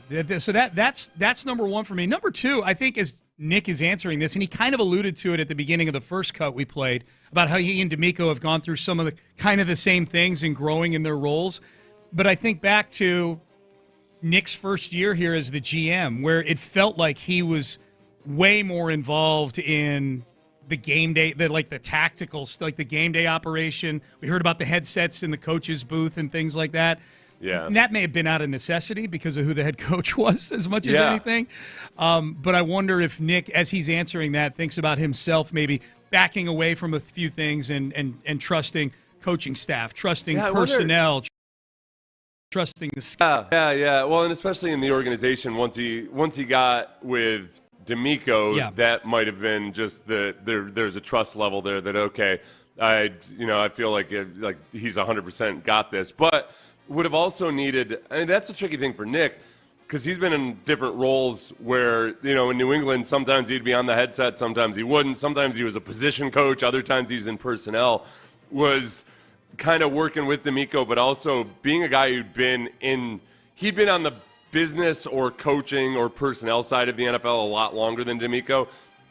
Not dictating to DeMeco how he should do it, but being a resource to DeMeco of being able to say, like, hey, I've realized that, maybe you could do it this way or maybe you could do it that way. Yeah. Which is hard. It's hard to do when you're getting to work with somebody for the first time and you're both in high-profile positions. Yeah. It helps that DeMeco doesn't have any kind of there's no Machiavellian streak to DeMeco. No. There's there's no part of him that's kind of angling to be sure that he's got the upper hand or something.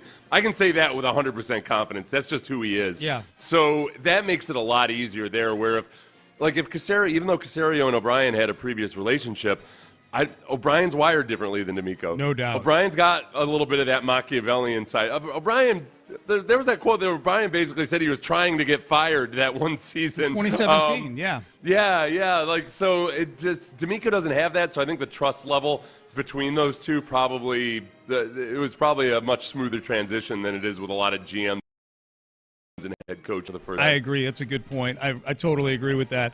All right, shifting gears, the Texans offense.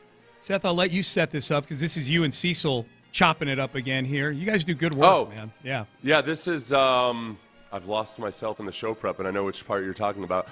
Texans scheme being player-friendly. Yeah, we were so Caserio had a good back and forth with Landry in the press conference. And where Landry was saying, like, look, you guys are saying this isn't the New England offense. Everybody else says it's the New England offense, including players on your own team are saying that. So I thought that it was good. It was a good question by Landry because Caserio kind of acknowledged that, there is a lot of those elements that we're bringing here. And he kind of started going through the differences. But the one part that I could hear people questioning, wait, what do you mean? Because Caserio basically said that it is a player-friendly scheme. And all we ever hear about is how, like, man, it's so hard to learn. It's so hard to learn. So I played that clip for Cecil yesterday on the Believe in Texans podcast, and this is what Cecil, because Cecil played for O'Brien in 2015. This is what Cecil had to say about it. It's definitely player-friendly. It's just hard to learn, right? It's not that the concepts are hard. It's not that the routes are hard. It's just a lot of information at once. And if you're new to the offense, it's like, okay, how do I learn this? So you really got to take time to study it, right? But he's right. There's always answers to everything. Like, literally. I remember being in the slot, playing in the slot in this particular offense, and I'm looking at 2 or 3 different things. Off the edge, I do this. If they're playing zone, I do this. If it's cover 2, I know I got to do this. It's always an answer to everything that the defense does. It's just a matter of can the quarterback, the offensive line, and the receivers, running backs included, can they be on the same page? That's the hard part about the offense. But once you get it and it's rolling, it's a beautiful thing. And it's definitely player-friendly, but it's a lot of reps that's needed. And that's why I'm trying to be patient when it comes to CJ and the O-line and everybody. Because once they get going, it's gonna be a fun thing to watch. So, a lot of times when quarterbacks are learning a new scheme, they always compare it to learning a new language. Like, it's like learning Chinese or whatever. As Cecil was explaining it to me, the thing I thought of immediately was whenever you learn a new computer program. Like, whenever you learn Excel, you want to use Excel for the first time. It's clunky. Like, you got to figure out how you do formulas and all this other stuff, or at least you used to back before AI did it for you. But once you get it, you're just like, oh my gosh, this is so much. You're copy pasting. I know how to manage I can manage anything financial so much better now because I have the spreadsheet. I can't imagine doing it without the spreadsheet. A good analogy. But that onboarding process can be really laborious, and you got to devote time to really learning how to use the computer program. And I did this offseason. Sean, you watched this video. I broke down one of Tom Brady's plays from back in the day. Yep. And it was exactly everything Cecil was just talking about. He was at the line of scrimmage with 20-plus seconds on the play clock. And he went through a dummy cadence. You could see what the defense was. He brought Gronkowski in to be an extra blocker. He changed the protection with the offensive line, signaled out to his receiver out on the left that I'm guessing he changed it because he could tell that there was no safety help over the top. So he changed it from a go route to a slant, reconfirmed with the offensive line exactly what the protection was, and then boom, hits wide open receiver over the middle on this slant. And like that's what it looks like with a guy that knows exactly how to run Microsoft Excel. Yeah. Like right now CJ's still in the wait, do I use parentheses or brackets? I'm not sure. Wait a second. Yeah. But okay, equals or what are the rules? They calculate the stuff inside the parentheses first. Yes, and then right. add it to it. Yeah. That's a good analogy. I like that. All right, Payne and Pendergast with you on a Thursday here. All right, I feel like this is the story that Seth and I cover the most outside of Houston. And if that's the case, this is about to get very spicy, I would say. We will tell you what that is coming up next. But first, let's get you guys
West Point Lincoln of Sugarland on the Southwest Freeway, exit Kirkwood, and take the first U-turn at West Airport under the giant American flag. Sports Radio 610 presents Payne and Pendergast. Potential exit strategy, the three magic words that are now being tied to the University of North Carolina head coaching job. I think the perception, Seth, is that you and I love the whole Belichick saga more than most. Like we were ever. I find it fascinating. I do too. And I openly very much say, like, I was cool with the Jaguars signing or hiring Urban Meyer.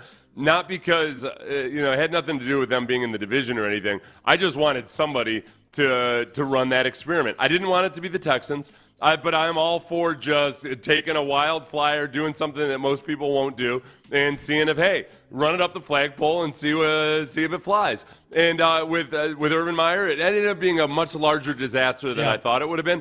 I also was 100% on board with UNC hiring Bill Belichick. I thought it was a great experiment. Yeah. And, like, why not? Like, okay, I'm sorry, like, the slam dunk experiments. They're like, hiring Lincoln Riley to USC, slam dunk, makes sense. Like, if that's the amount of money you can spend and fail, and without having a single clue whether guys are going to be good at their next stay or not, I was all for UNC hiring Bill Belichick. Yeah, because it looks like it might be on its way to. It might be on its. Complete disaster. Yeah, it might be headed that direction too. I mean, I know he signed a 5-year deal, $10 million a year. These are not NFL head coaching contracts. At times, sometimes they are, where you get the rest of your money. Belichick's got a small buyout here with North Carolina, so they can get out of it pretty easily, and that's led to the potential exit strategy talk. Belichick is 2-3 right now at North Carolina, but that doesn't begin to tell the whole story of how bad it is. The 3 losses have been awful. And they've beat Charlotte and Richmond. Yeah, and the 2 wins not that impressive. So now, in addition to the product on the field not being very good, there was that article that came out earlier this week from one of the local reporters there where he quoted a bunch of anonymous parents of players. It's a disaster behind the scenes with no culture, just an unmitigated mess. Now here comes Andrew Jones of 247sports.com and reports that, quote, potential exit strategy discussions occurred this morning, which was yesterday, at North Carolina. And while it doesn't mean Belichick will be fired, preliminary conversations about the possibility have occurred. The goal reportedly would be to eliminate or minimize Belichick's buyout. This fast-rolling snowball seems to be related to accounts of potential rules violations, which I have not mentioned yet. But they kind of came up in that story that, and I apologize, I forget the name of the reporter. He was with Andrew Jones. The previous story, the one that had all the disaster behind the scenes stuff. Because he talked about how players are selling tickets that they're getting for free. That's a violation. Talked about how there's certain parents that are getting player parents in terms of parking and places at the game and whatnot. So these are all things that are going to get the attention of the NCAA, which still exists as they're kind of a sham, but there are still guardrails that need to be. There's still rules. I know. Yeah. It's like running up against the Politburo in 1989. You're like, all right, yeah. So now there's potential rules violations, and this is where Belichick's old buddy Mike Lombardi kind of enters the fray here, because these are recruiting-related things. Recruiting has apparently been a disaster, and Lombardi is a longtime Belichick hanger-on who is his GM at the University of North Carolina. It's just, they even say in this article, Seth, that there's a chance, a non-zero chance, that Belichick might not make it to the UNC Cal game, not this weekend, but next weekend. I think it's a bye. I remember. Weekend. I knew it was next weekend. Yeah. I'm just saying there's over a week for this to still happen. It just everything that's coming out paints a picture of things that are just in complete disarray, and everything that anybody else would say, Seth, I told you so. Belichick's not going to have a clue about all the various how many different moving parts there are to a college program and all the things you can and cannot do. That there is, even at a program like UNC, it's not going to be as much of a headache as with the Aggies or at Texas or something. But there's just so many people involved in an NCAA program, and there's so many regulations. That's probably the biggest. college in the NFL is just the sheer volume of people and rules and regs that you have to deal with. Yeah. It just sounds like a mess. And the product on the field sucks. The product on the field sucks. I had posed the possibility in the preseason that this might be a cash grab by Belichick. And I think you disagreed with that, I think, at the time. Yeah. Does any of this stuff change that for you? That this might have just been him trying to go get $10 million here at age 73? No, because I just don't know. Like, I don't. If he wanted a cash grab, he could have just stayed in broadcasting. Yeah, he probably could have easily made $10 million or more in broadcasting this year. So I feel like he's wired as a guy who wants to coach football, and he just genuinely didn't have any opportunities in the NFL. Yeah. He interviewed for jobs in the NFL. And I think they thought he was close to getting the Falcons job, but I think he just wants to coach football or wanted to continue coaching football. Does he coach after this? This is going to end. But this looks like it's going to end badly, right? It's going to end bad, and you add to it. We haven't even mentioned his girlfriend's name once here. That's how bad. That's how bad it is. Right, we haven't but mentioned it paints a picture of him where it sounds like, from the outside looking in, it looks like his life is in complete disarray. Yeah. Like a guy that used to have the ultimate control over everything when he was in New England. It feels like everything's run off the rails for him. So I don't know. Last year I was one of the people that was saying, no, I totally see him wanting to coach again because that's who he is. He works 18 hours a day. He loves doing it. He's going to keep doing it as long as he can. This would be a tough one because I don't know if he'll get the opportunity. I don't know if if none of the big time programs are going to hire him, especially if it's because of rules violations and everything like this. Yeah. The NFL teams already didn't want him. So I don't know if he'll get the opportunity again. Isn't that wild? Like he's arguably the greatest coach of all time. He'll be sitting out there wanting to coach, not super far removed from being successful. It's not like he's coming back 20 years removed from winning Super Bowls or anything like that. It's wild. I think he'd be done. Now I think he'd be back on TV making a ton of money as a broadcaster in a heartbeat. Urban Meyer was a punchline when he left Jacksonville. He stepped right back onto the studio set on Big Noon on Big Noon Kickoff again. No, I think with him taking the job at UNC, in a lot of ways, I just remember all these stories out of AJ Foyt back when he was the best race car driver, the best IndyCar driver in the world, would still just show up at dirt tracks and borrow somebody's car. Almost just to prove to people, they're like, no, it ain't just the fancy car and the technology and everything. I'm just a better race car driver than anybody else. And I think that with Belichick, it was probably a little bit like that. He was like, no, I'll show up at a dirt track and beat everybody with a borrowed car. That's what I'm going to do. I 100% think that. I think he thought for sure, because this is a point that you made when he took the job, which is like this, if Belichick could come back to college before NIL and the transfer portal, much different looking environment to operate in. This one has free agency, a form of it with the transfer portal. It has a salary cap or a form of it with NIL, and now the school's actually paying the athletes as well. So this looks like, like from 30,000 feet, like you could see Belichick going, all right, well, this looks like an environment I operated in, and now the chess player, is going against all these Candyland players like Dabo Sweeney and Mike Norvell and all these guys in the ACC. Let's go. And I think he learned that it just turned out to be a whole lot harder than he thought it would be to get a winner. Especially, and I think where he probably felt he had an advantage, NFL coaches get kind of snobby sometimes about just the actual scheming that goes on in the NFL versus in college. College, you can only do so much. You've got limited amount of time with the players and everything.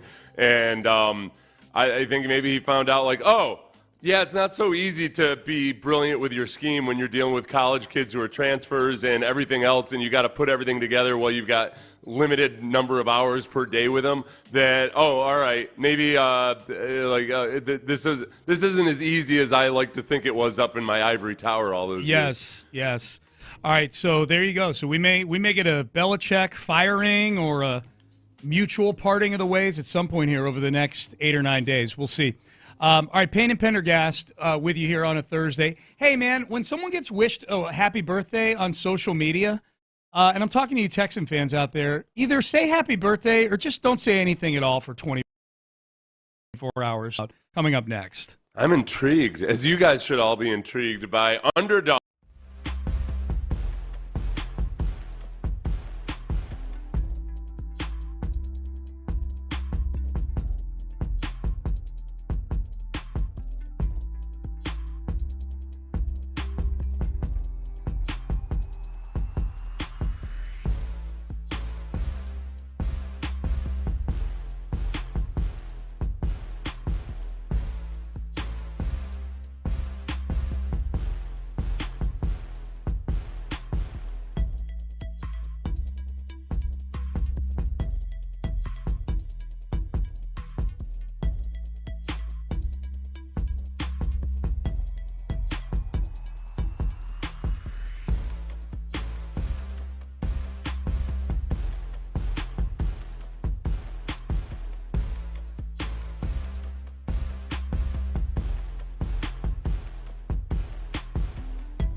from the Mokaram Injury Lawyers Studios, Sports Radio 610 presents Payne and Pendergast. All right, Payne and Pendergast. I didn't hear. Seth said something to me right as voice guy was talking. Oh.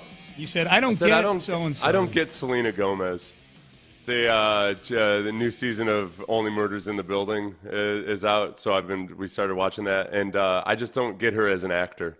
I don't get her appeal. The only thing I've seen her in is that movie, The Spring Breakers. I've not watched. She was just a teenager back then, right? Just a teenager in a bikini running around, getting into trouble with Vanessa Hudgens and a handful of other. What was her deal? Was Selena Gomez like a Disney actor or something, or what was her? Back in the why day, did she rise to fame? Was she a Mouseketeer? I don't know. Yeah, I don't know. Yeah. I believe she was on get Wizards of Waverly Place. She was on what, Ben? Wizards of Waverly Place on the Disney Channel. That's what I was going to say, Oh, actually. okay. Yeah. No, I wasn't. Yeah. I know way too much. I don't get her as an actor. I feel like she's almost like she's just very monotone all the time and everything. She seems likable, I guess. I don't know. Is it a good show?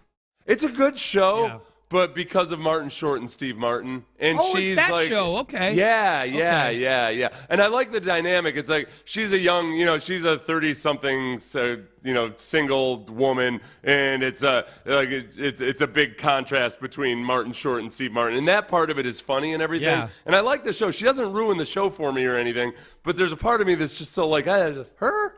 I don't quite get her as an actor. Do you have you heard of or watched the show Monster on Netflix? Oh, is that the one with John Cena?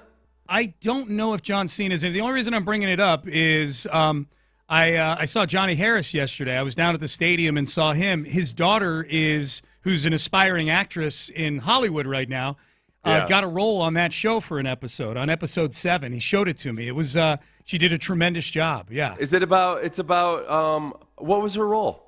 Just she's a teenage girl who gets scared of something. She's in there for she's in there just for a few minutes, but it was wild to see. I know a little kid running around the 1560 studios, and now she's in Hollywood. Yeah, she's been in a couple things now, right? She has, yeah. Oh, good for her. Good for her. No, I think that's the one about. Oh, I know what I'm mixing up. That's about a serial killer, I think. Like it based is on a real life, a true life story. Okay, it is. I watched the trailer or the first few minutes, and it looked terrifying. I don't know if I can watch that yet. That's something I got to watch at noon, and then give myself enough time that it doesn't outside. give me. Yes, you're like John Coffey in the Green Mile. I was afraid of the dark, boss. yeah. No, I know that. No, even if I can handle watching it at night, but I know sometimes I end up having I don't get nightmares, but I get just weird bad dreams. It gets seeped into your brain. Yeah. No, I get that. It screws up my sleep. Yeah, I get that. I get that totally.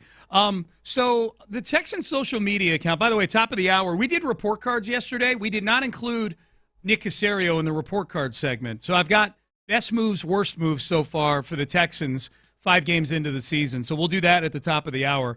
The Texans on social media wish their players a happy birthday, which is a really nice thing to do, I think. We get that here at Odyssey. We get an email to the company about happy birthday to so-and-so. You get a year older. It gets nice to get those birthday wishes. Right? And I think if Jared Wayne, the wide receiver for the Texans, if he saw that tweet in a vacuum from a couple days ago, it says, hey, let's wish Jay Wayne a happy birthday. And it's got a picture of Jared Wayne there. And sure enough, and it's got several hundred likes, and it's got a bunch of retweets.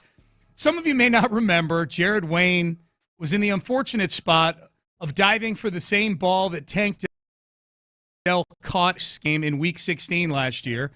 Tank caught the ball and held it going to the ground, while Jared Wayne inadvertently ran into Tank Dell's knee and tore several ligaments that required a handful of surgeries. So the replies weren't kind, man. They were not kind, and Poor Jared Wayne on his Canadian birthday. On his Canadian. I don't know how old he is now. Is he from Canada? He's Canadian, I believe. Is he? Okay. Yeah. Texans are have been chock full of Canadian receivers. John Mechie. Yeah. An international squad. We're paying a lot of tariffs for that. Here are some of the replies. There's one that just says scrub with some sort of sound effect attached to it. Let's see. To the guy who might have ended Tank Dell's career, no thanks. Ship him to another organization, and I might say happy birthday. Next one, the Tank Destroyer. From one Jay Wayne to another. This is somebody named Jacob Wayne tweeting at him. And I don't think they tagged Jared Wayne in the happy birthday tweet. Thank God. But he says, from one Jay Wayne to another, happy birthday. But damn, bro, why you got to go hurt Tank like that? He didn't do it on purpose, everybody. All right? This reminds me of, have you seen The Other Guys? It's a cop movie with Will Ferrell and Marky Mark. I've not. Oh, okay. There's a character, Mark Wahlberg's character in that movie is, they're New York cops. Okay. And his nickname's, they call him the Yankee Clipper. And it's because he accidentally shot Derek Jeter. So he's a good guy. Yeah. I'm watching the movie. I was like, what's the big deal? Yeah. Guy seems like a hero to me. Carrying out the fantasy of 2 million Astro fans right here. And Red Sox fans. So he's a cop that accidentally shot Derek Jeter, and so he's reviled and hated by everybody on the force. Oh, do I dare ask the text page to send in nicknames for Jared Wayne? Do we want to rehash this? It was week 16 Tank last Destroyer year. is a pretty good one. Tank Destroyer. It's going to be tough to top Tank Destroyer. Yeah. Oh, my God. That's wild. Happy birthday, Jared Wayne. Yeah, happy birthday, Jared Wayne. With 24 years American. Yeah. Whatever it is. I don't know what the metric system on Earth. is on that. Yeah, 24 years on Earth. Yeah. With no animus. Oh, 25. He's 25. He's 25. All right, yeah. He's from Peterborough, Canada. Okay. If any of you guys want to go just talk smack about Peterborough on the internet. So there you go. Happy birthday, Jared Wayne. There's some numbers that got me optimistic about the Texans here at 2-3. Texans are third in the NFL in point differential at plus 47. They trail only Detroit and Indianapolis. Since 2022, I think I brought this up the other day. Since 2022, 90% of the teams in the top 10 in point differential through week 5 have made the playoffs. I went and took that stat and I bet on the Texans making the playoffs at plus 250. I feel okay. Oh, I feel okay. there you go. I feel okay at plus 250. I do feel It's I mean, we're in this tricky spot where we're saying it like you don't have to say it like it's a hot take or anything. The reality is what it is. 3 good teams, and then they blew out a couple of bad teams. And what do you take from that? You don't really know until the rest of the season plays out. The point differential, to me, it does matter, and I can take these last 2 games. I don't take those games and say, "Yep, there it is, clear as day. They're the best team in the league." But you got to, if you try to put things in perspective. All right, people are gushing about the Colts, largely because the Colts have blown out 3 bad teams. Yep. And then they've split their 2 games with good teams. And in a lot of respects, the Texans are kind of in the same boat. Now, the Colts offense looked better versus those good teams than the Texans offense looked good versus the good teams. Yes. That's a big difference there. But if you're going to gush about the Colts blowing out some bad teams, you got to at least acknowledge that, all right, well, the Texans have blown out some bad teams too. Yeah, they've blown. I think, to me, the point differential thing, again, the Texans are third in the NFL behind only Detroit and Indianapolis right now. I think Indy's first and Detroit is second. Texans are third at plus 47. To me, them being third is less about the Texans and more about just how crazy these first 5 weeks have been. Even the teams that are 4-1, like the Eagles are 4-1 and they're fighting with themselves. The Buccaneers are 4-1 and the Jags are 4-1, and the Texans arguably should have beat both of those teams. This is the first time since I believe 2010 that there are no undefeated teams left at this point in the season. That feels right. Yeah. Yeah. Well, you had brought it up the other day about wow, there's not even any undefeated teams left. And I'm like, well, that sounds. I don't know if that's remarkable or not, but I think it's since time. And yeah, there's a lot of parity in the league this year. To me, Detroit right now is the only team that's bona fide. Yep, that's a really good football team. Yeah. The rest of, which 3 weeks from now, that might sound like an idiotic take. So in this NFL, it might. It very well might. I'm optimistic about the Texans pushing forward here. All right, Payne and Pendergast with you on a Thursday. We did a report cards yesterday for the Texans players and coaches. We did not run one for Nick Caserio. We talked to Nick yesterday, so this is a good way to weave in some of the things that he's had to say over the last couple days about certain parts of this team. There's been some good, some really good, and there's been some that Nick Caserio himself has said he'd probably like to have back. You take some swings, and you miss sometimes. How has he done on the aggregate here this season? We will discuss that coming up next. Stay there. How have you done with your dip situation this season?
FM HD2 Houston. Insider access. Exclusive content. Sports Radio 610. The Texans play here. An Odyssey sports station. Sports Radio 610 presents Payne and Pendergast. All right, best and worst moves for the Texans from Nick Caserio, Texans general manager, who joined us yesterday on the show. Always very gracious with his time. He joined us for about 45 minutes yesterday, and you can get that conversation on the Odyssey app, on the Payne and Pendergast podcast. And while you're there, subscribe to it and download it. Join the legions of thousands and thousands of people who tune in every day on the podcast for me and Seth. Caserio report card time, Seth. Gave DeMeco Ryans a B- yesterday. I did. I gave C.J. Stroud a B. The reason I'm bringing the two of them up is because I feel like with a team with expectations, and you thought I graded C.J. a little too high. D'Amico B-. You seem to be in line with that one, okay? I think, right? That was probably more in line with what you thought. And CJ, it's like, and again, it's tough. I mean, we're grading the first 5 weeks of the season. I think the last couple of weeks he's been obvious. Like he was AFC Offensive Player of the Week this last week. Yep. But like the sum total of it is, man, stuff you do in the first semester can't be excused in the second semester for the final grade. Yeah, I'll admit I was probably a little high if we're taking the totality of the 5 games. I probably got that recency bias pixie dust sprinkled on my grade for him. I feel like with a team with expectations, a team like the Texans, which have expectations, the quarterback, head coach, and GM are all positions that the record matters a lot. And 2 and 3, you just can't go over. 2 and 3, 5 games in, you just can't go over a certain grade level. I would put Nick probably like a notch below D'Amico. I'd put him in like that C+, B- range right now. Yeah, I think so. And a lot of it is based on the current returns of what did you do to fix the offense in the offseason. And you brought in young players in the receiving corps. So long term, I'm optimistic about both of those guys. But so far, the early returns have not been glistening. Right. The offensive line got completely over. Got one side of the offensive line functioning pretty well. The left side of the offensive line is it's very much up in the air right now. So they've made improvements over last year, but that's still not, it was an F last year on the offensive line. No doubt. Right now, then I'm waiting and seeing, but it's a C student at this point. Well, like overall on offense. Yeah, and his best moves. Now Nick didn't have a ton of huge moves available to him because last year, they had a ton of cap space and they went and spent on Daniil Hunter and they traded for Joe Mixon and gave him a contract and signed Azeez Al-Shaair and things like that. They were able to do some things. I think his best moves this year, Seth, have been moves that are kind of on the margins, but have thus far worked out pretty well. You brought up the offensive line, the right side. Like Ed Ingram for a 6th looks like a good deal right now for the Texans. Yeah. He's a solid guard, and I think Jake Andrews off the street looks like a decent move right now. It looks like a decent move in terms of, especially for bang for the buck. Yes. And, Casero pointed out in the press conference, hey, just because we didn't sign any of those higher priced free agent offensive linemen doesn't mean that we weren't talking to them or we weren't interested in them. I think that's where to use that phrase again, discretion is the better part of valor. Sometimes it's the moves that you don't make that are the most important moves. We'll see over time if the offensive line genuinely improves just with better coaching and a better scheme, et cetera, et cetera, et cetera, whether that was the right course of action. But I saw a couple people yesterday, and it was when they were kind of crushing Nick for making his comments about Jalen Knowles' touchdowns. They're nervous that they're talking about the failings of the offseason and saying, well, Nick's all in, and man, you got to be right if you're all in. The Texans have not. I don't. This is what's funny. Like the Cam Robinson deal and the C.J. Gardner-Johnson deal are relative pocket change in terms of free agency acquisitions. They didn't work out, but the Texans are not all in from a salary cap perspective. They've got the 6th most cap space in the league in 2027 right now. Okay, why is that relevant? It's because all in means that you're pushing money off into the future. You're doing everything you can to spend as much money as you can right now. And that's when teams really start to get into trouble. You got to win because you're going to have to blow it all up at some point. The Texans aren't even close to being at the all-in level or pushing all your chips into the table. Like, it's just that's not where they are. So it's more, if you're upset with Caserio, it's got to be that he didn't do more, that he didn't go more all-in to fix the offensive line, but they're not in any kind of a precarious cap situation. No, that's important to point out, no doubt. So I think Ingram and Andrews, good moves. I think getting guys like Nick Chubb and E.J. Speed on 1 year prove it type of deals for literally, like E.J. Speed was 1 year $3.5 million, max of $5 million, and Nick Chubb I think is 1 year $2 million, max of $5 million, depending on incentives and things like that. I mean, you're talking about your starting tailback, who's he's not Derrick Henry or anything like that, or Saquon Barkley, but he's been solid enough for a couple $1 million in salary, and I think EJ Speed over the first 5 games has progressed really fast now to where he's the second leading snap getter in the linebacking core right now, and it looks like he deserves it. More importantly, like he's not being played out of necessity. So I think like Those two deals are good deals that I think Nick. Yeah. Again, these are things that are not like they're not huge deals, but they're little things that are kind of glue deals right now. And those, again, talk about taking swings at the plate. Like Darrell Taylor would be another guy who's on pretty much an identical deal to EJ Speed. Yeah. Like some of those are going to work out and some of them aren't. And if you're taking a more frugal approach or a more conservative approach to your offseason acquisitions, that's by and large, if you look at EJ Speed and Darrell Taylor, if one of those guys had worked out, all right, good. That was a good strategy. Yeah. You end up spending $10 million, $8 to $10 million to get one guy that might end up being the full-time starter by the end of the year in EJ Speed. I'm cool with that. And I think the biggest thing with the Cam Robinson signing was I feel like people have overreacted to spending $12 million or so on a guy that ends up being off the team when you look at it in comparison to the guys that you spend on in free agency. If you spend 4 years, $80 million, and it doesn't work out, that's devastating. Yes. It's awesome when it does work out, but it's at least, somewhat devastating when it doesn't work out.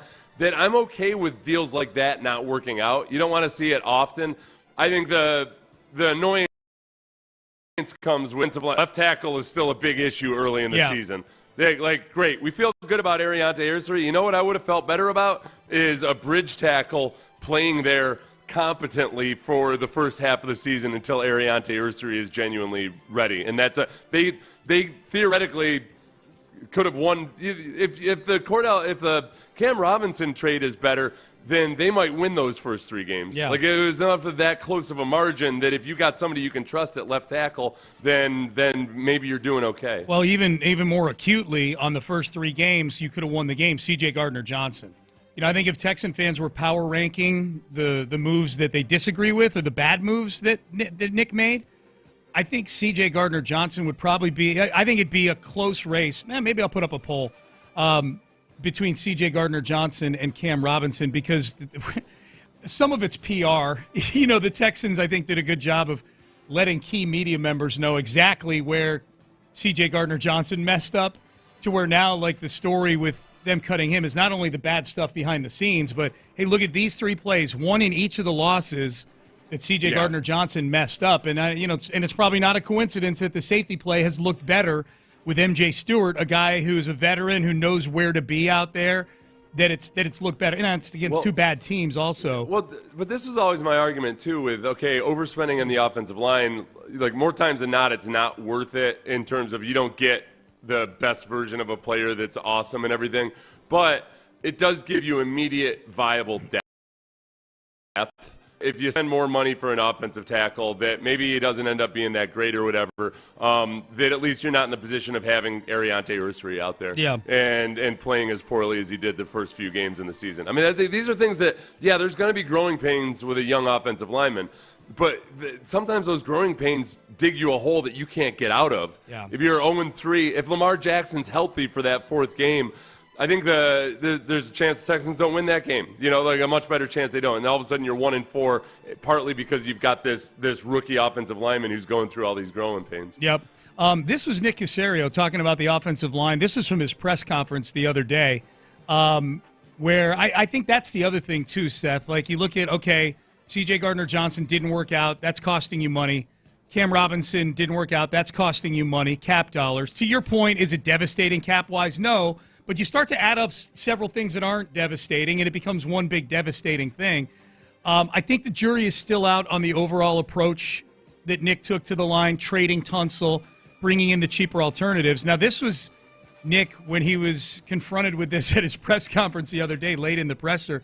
He was asked, why did you decide to bring in, the cheaper offensive linemen instead of going after the higher ticket guys? Yeah, I think we have to be careful about making assumptions that there were players that we didn't have interest in. So, look, I'm on the phone, during the course of March, we talked to everybody. So I would say we were interested in a lot more players and maybe the picture's been painted. Sometimes it works, sometimes it doesn't. So if you don't acquire a bit to the next option. So, I mean, I wouldn't say there's anything like different in our approach. So, yeah, I'm not sure who those players are, who we're exactly talking about, like what the perception is of like who's a top tier player. So, I mean, I think kind of beauty is in the eye of the beholder. So, again, we've been interested in a lot of players. We've made attempts to acquire a number of players. Sometimes it works the way that you think it's going to work, and then you got to evaluate the market and figure out what makes the most sense. So, I mean, that's the approach that we've taken since we've been here, and it hasn't changed. And I think I'd be careful about just making an assumption of what our level of interest was or was not in certain players. I listen to that, and I hear that as the price for guys like Joe Thuney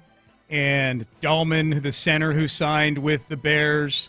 Jonah Jackson's contract that they would have had to trade for. Guys like that, Will Fries that went to the Vikings, guys like that they've paid offensive linemen before. They made Laramie Tunsil the highest paid tackle on a third contract extension. Titus Howard's making a lot of money. They extended Shaq Mason. It could very well be one of those things where Nick has a bit of that PTSD from paying all these offensive linemen that didn't work out, and you start to see the price for these guys get up to 18 to 20 million, and you're like, too pricey for me. The problem is that there's no answer that makes it look like all of a sudden Nick's had a good strategy for offensive line. Because I mean, like, what do you say? Hey, look, we've paid guys. They've been awful. We gave Shaq Mason an extension after trading for him, and he's out of football currently. We used the first round pick on Kenyon Green. He's barely a football player, and decided we had to trade him away. So we haven't been good at it when we actually do pay guys. Yeah. But now the offense, and I know everybody's like so many people are hell bent on making a point that hey, the offensive line isn't as good as bad as everybody's saying it is. Right. I mean, but it's still not a good offensive line. Yeah. It's just not. It's just not. Yeah. They're better than they were last year in a lot of respects. And it's still got room to improve this year. But as of right now, I can't sit here and say that Nick Caserio has delivered you a really good offensive line. No. It's a line that is trending in the right direction with a lot of stiff tests coming up after the bye week. We're going to learn way more truth about the offensive line and the offense in totality over the next 4 games than we learned in these previous 2 games, right? I mean, I think that's fair to say.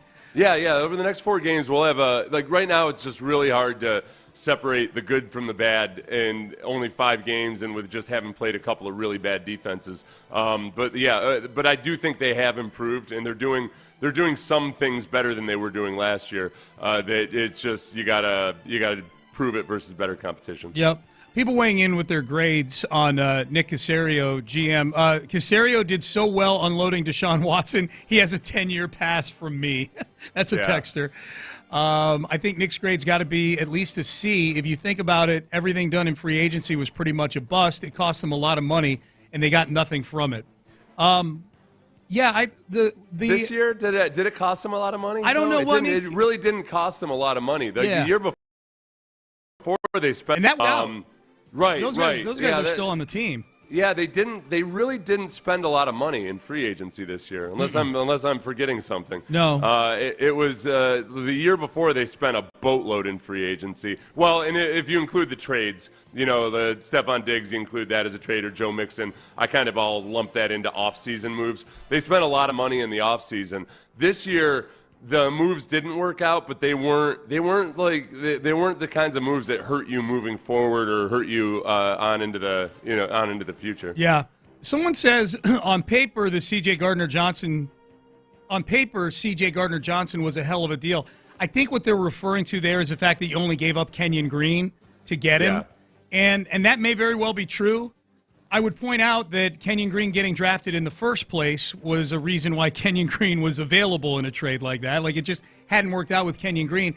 To me, it's more about, again, not a crippling amount of money, but you essentially paid C.J. Gardner-Johnson $8 million to play 3 games for you. That's where that's where the negative of that deal comes in.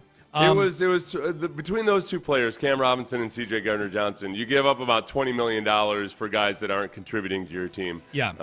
There's free agency busts every year that cost you $40 or $50 million in guaranteed money, and GMs keep them around forever because of that, because they've invested too much in them. So that's where I can't all of a sudden act like, because of $20 million. I wish they would have made better moves. They were bad moves because of opportunity costs. There's other guys you could have signed that would be playing right now who could have started at offensive tackle in place of Ariante Uristri in the first few games. Yeah. There's other guys that you could have signed to be in your defensive backfield. That's the part that costs. But the actual dollar amounts don't bother me at all. Well, with specific to C.J. Gardner-Johnson, if we're being honest about that, there's three things that are painful about the C.J. Gardner-Johnson experience. One was the reported behind-the-scenes stuff where he's pointing fingers and blaming people. Two is the cap effect, the millions of dollars you spent on him. Three, and this is the worst one, the guy probably cost you at least a game with a play that he made. Like, you know what I mean, Seth? Like, the fact that he was so bad and so out of position on the field in multiple big instances is way worse than a few $1 million on the cap and the fact that he got chippy with people in the locker room. Because the fact of the matter is, if he was playing well, he might still be on the team. Like, if he was playing safety at a high level, it would have been a whole lot harder to cut C.J. Gardner-Johnson. You know, that ultimately is the most important thing. Hey, look, when you got guys like Henry To'oTo'o who are costing you a game on their rookie salary, it just becomes the math is easy there. He's costing us way less money to lose games for us. Well, they like him, too. Yeah, yeah, he's not yelling at his teammates and whatnot. All right, Payne and Pendergast with you, 713-572-4610. The offense is Nicky's creation. Fire Nick. That's another text. He had his hands in it for sure. I mean, he's the GM. He puts the roster. I'm not saying absolutely fire him. I'm saying the offense is on his ticket. No question about that. All right, Payne and Pendergast with you here on a Thursday. Football talk on Sports Radio 610, presented by Paramount Plus. You can't count on much, but you can always count on Sundays with the NFL on CBS and Paramount Plus. Watch your local NFL game all season long. Visit ParamountPlus.com/NFL to get started today. All right, coming up next, I do want to circle back to Kevin Durant and getting to watch him last night, but he had a really bad idea. The good and the bad with KD and the KD era getting started last night. We'll have that for you coming up next. First, though, Prize Picks. Oh, and this is great, too. Basketball.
Payne and Pendergast is driven by West Point Lincoln of Sugar Land on the Southwest Freeway. Exit Kirkwood and take the first U-turn at West Airport under the giant American flag. Sports Radio 610 presents Payne and Pendergast. There's been a big influx over the last several years of star power to the Houston sports teams. And this one, Kevin Durant might be the most surreal one yet. The closest thing I can think of to the feeling of watching Kevin Durant play last night, Seth, in that preseason game, just watching him still move the way he moves and knocking down jumpers. He was doing Kevin Durant things, driving to the hoop, dunking on guys. He was 7 of 10 last night. Granted, in a preseason game, but he looked really good, looked really smooth. And all the video you see from practices looks like he's fitting in great with his new teammates. Probably the closest thing for me to watching Kevin Durant play last night was watching Justin Verlander take the mound for the first time with the Astros, where this is a guy who's already already been MVP in his sport. I mean, Justin Verlander won the Cy Young and the MVP in a season. They were Hall of Famers before they got here, and now they're arriving here. Granted, they're arriving here a little older. I mean, when Verlander got here, he was in his late 30s, as is Kevin Durant. But they've still, Verlander back then and Durant, boy, I mean, if Durant winds up having as much juice as Verlander did in 2017, that means you're getting another 6 years out of him with a Tommy John surgery embedded in there somewhere. But this is the closest thing I can think of to watching Durant play last night, where I'm like, man, this is surreal that a team that I root for has this level of Hall of Famer on it here, and he's still playing at that level. For me, is Verlander coming to the Astros back in 2017. Yeah, and even with Verlander, I mean, Verlander hadn't been as good that season. Yeah, that's a good point. He had picked it up, but the sum total of that first half of the season wasn't peak Verlander, so you didn't know exactly what exactly you were going to get out of him. And it was such a. Obviously, it was during Harvey and everything else. Everything was so weird about that. The name brand appeal and the fact that this guy's an actual superstar that is still at the the peak of his superstardom. That's a valid comp, I think. I'm trying to think of anybody else that's similar to that. Like Ed Reed coming in, that was completely different. That was Ed Reed at the very tail end of his career. Yep. And obviously it didn't work out at all. Yeah, I'll go with Verlander. Yeah, Verlander. I mean, because they brought all three teams in the last several years, but we're talking about getting a Hall of Famer, a top 15 guy in the history of the league who looks like still has a lot of gas left in the tank here at age 37.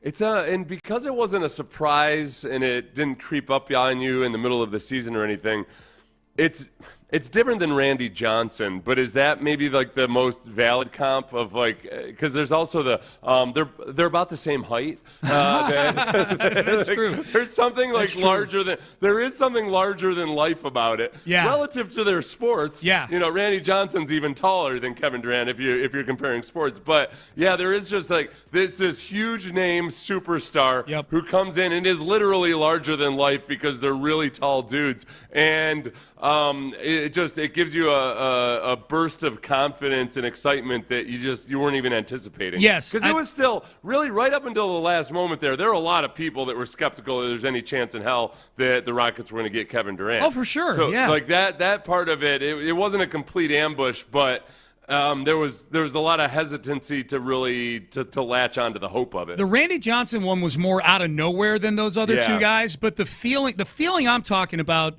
Randy Johnson is a perfect guy to add to this because it was a feeling of, holy crap, I'm getting to watch this guy in person if I want to pitch or play in really important games. And let's be honest, if you're in more of a marquee sports city, this is not to downgrade the city that I love and live in, but cities like New York and seeing a lot of star power come through the door in those cities. Look, in those three cities, a lot in at least one or two of the sports, they've got multiple teams, so they've had more opportunities just to have big-name guys like that come through the door later in their career and go, wow, I can't believe this is surreal that so-and-so is on my team. We don't get that as much here in Houston as you might, as a guy like the Dodgers or the Yankees or a Chicago team making a big trade at the trade deadline to bring a guy in. They're more used to that kind of thing. I think Randy Johnson's a perfect guy to add to that. In fact, those would probably be I'd be hard pressed to find a fourth one that feels. There's a Carlos Beltran trade, but he was a young player. He wasn't a Hall of Famer yet. It was a huge trade, and he played really, really well. But I don't recall being like, wow. I can't believe Carlos Beltran just walked into our building here. I thought he was made up. I thought he was mythical. That's what Kevin Durant and Justin Verlander and Randy Johnson feel like. So I'm excited about it, man. I'm really excited. I'm not a lifelong KD fan, but I'm a huge KD fan right now. No, and I think some of the things too when you talk about who's the point guard in waiting or who's gonna be really latch onto that role. There's also the other side of it, which is it's definitely more realistic in the short term. It's that you're going to have positionless basketball. You can run the offense through multiple different guys at different times. I'd be more hesitant if they were saying that and Kevin Durant wasn't there.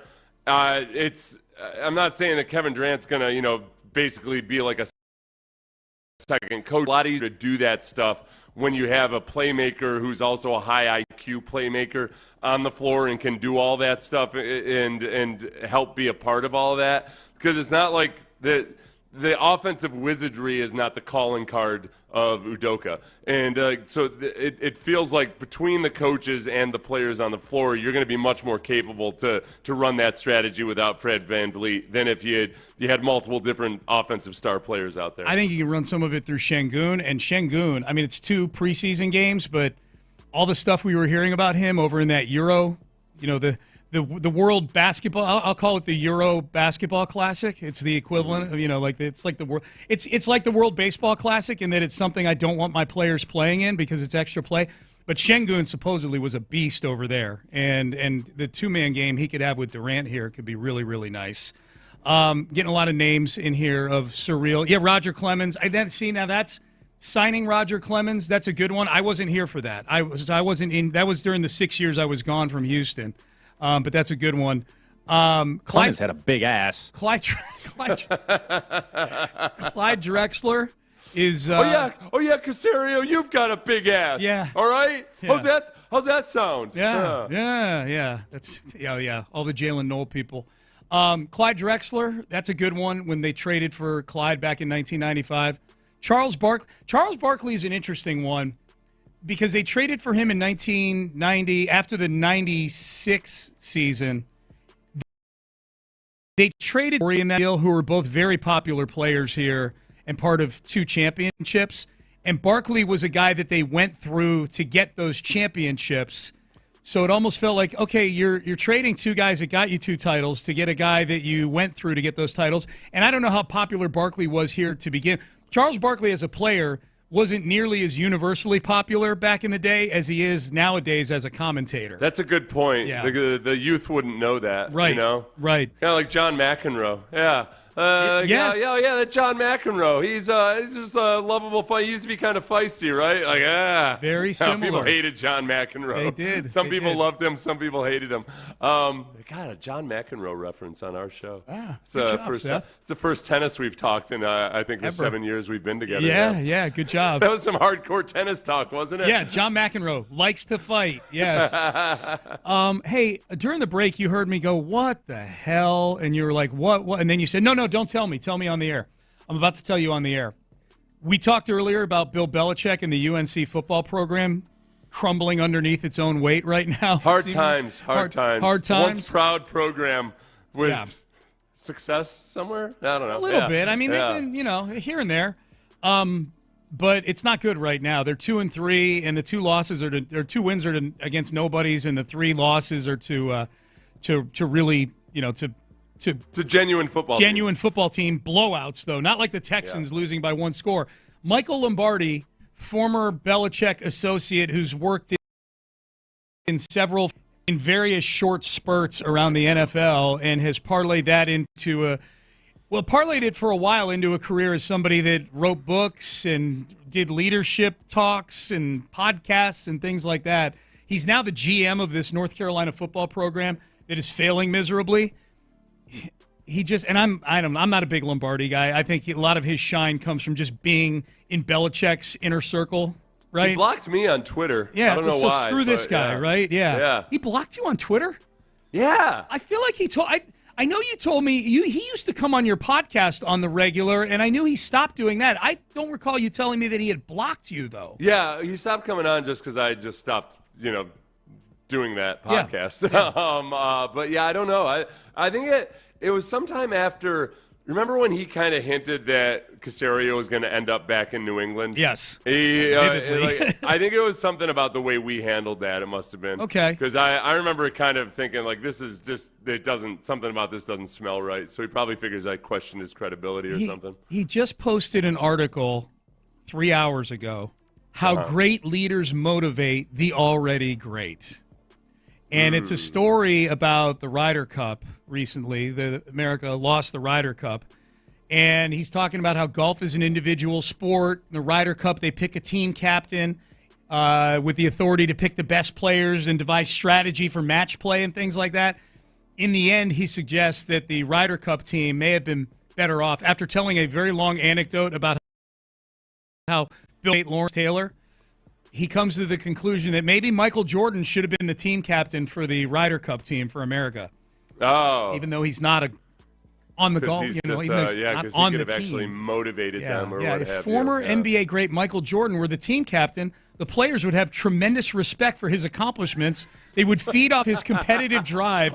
And I thought he was joking. And most of all, they wouldn't want to let him down. They would fear failure, which would motivate high achievement. Players who've spent their careers in an individual sport need to understand how a team operates. Oh, God, He is writing this and saying this while the football program of which he is the GM is crumbling. For all of these reasons. Because it's just so easy to swoop in and tell everybody this is how it's going to be. Right. That's, getting together, getting a bunch of guys together for a week is a perfect amount of time to impress upon them exactly what it takes to be a genuine champion in this sport that I'm not. Players who have spent their careers in an individual sport like golf need to understand how a team operates, and who better to show them than one of the greatest players who made everyone around him better.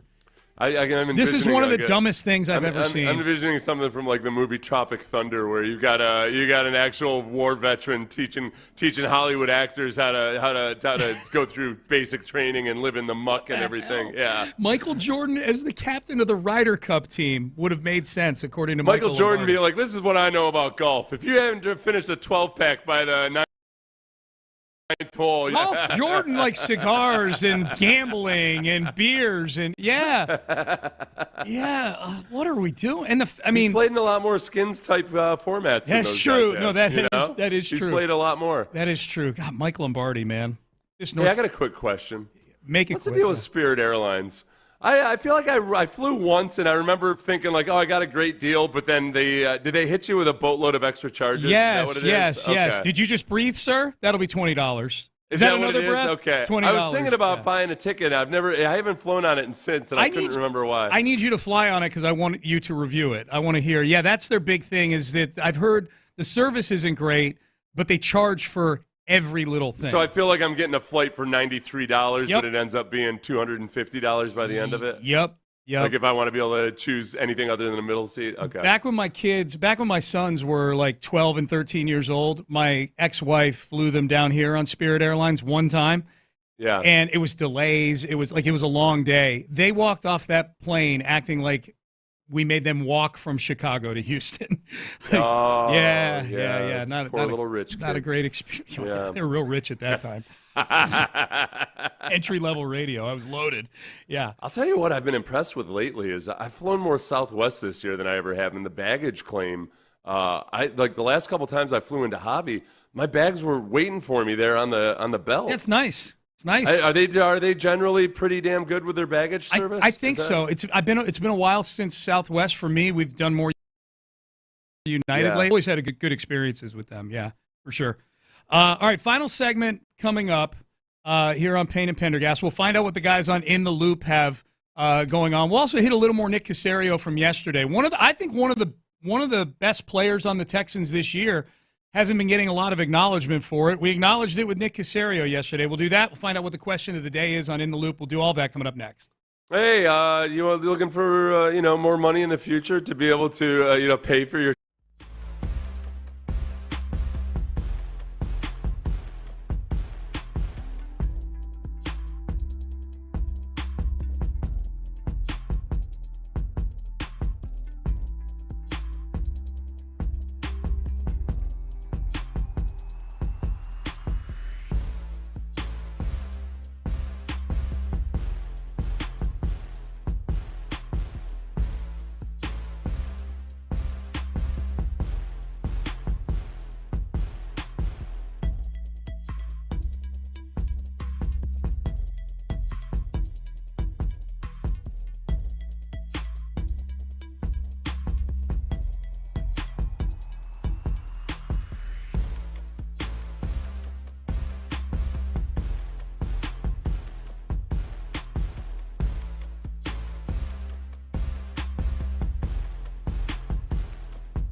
from the McCarran Injury Lawyers Studios, Sports Radio 610 presents Payne and Pendergast.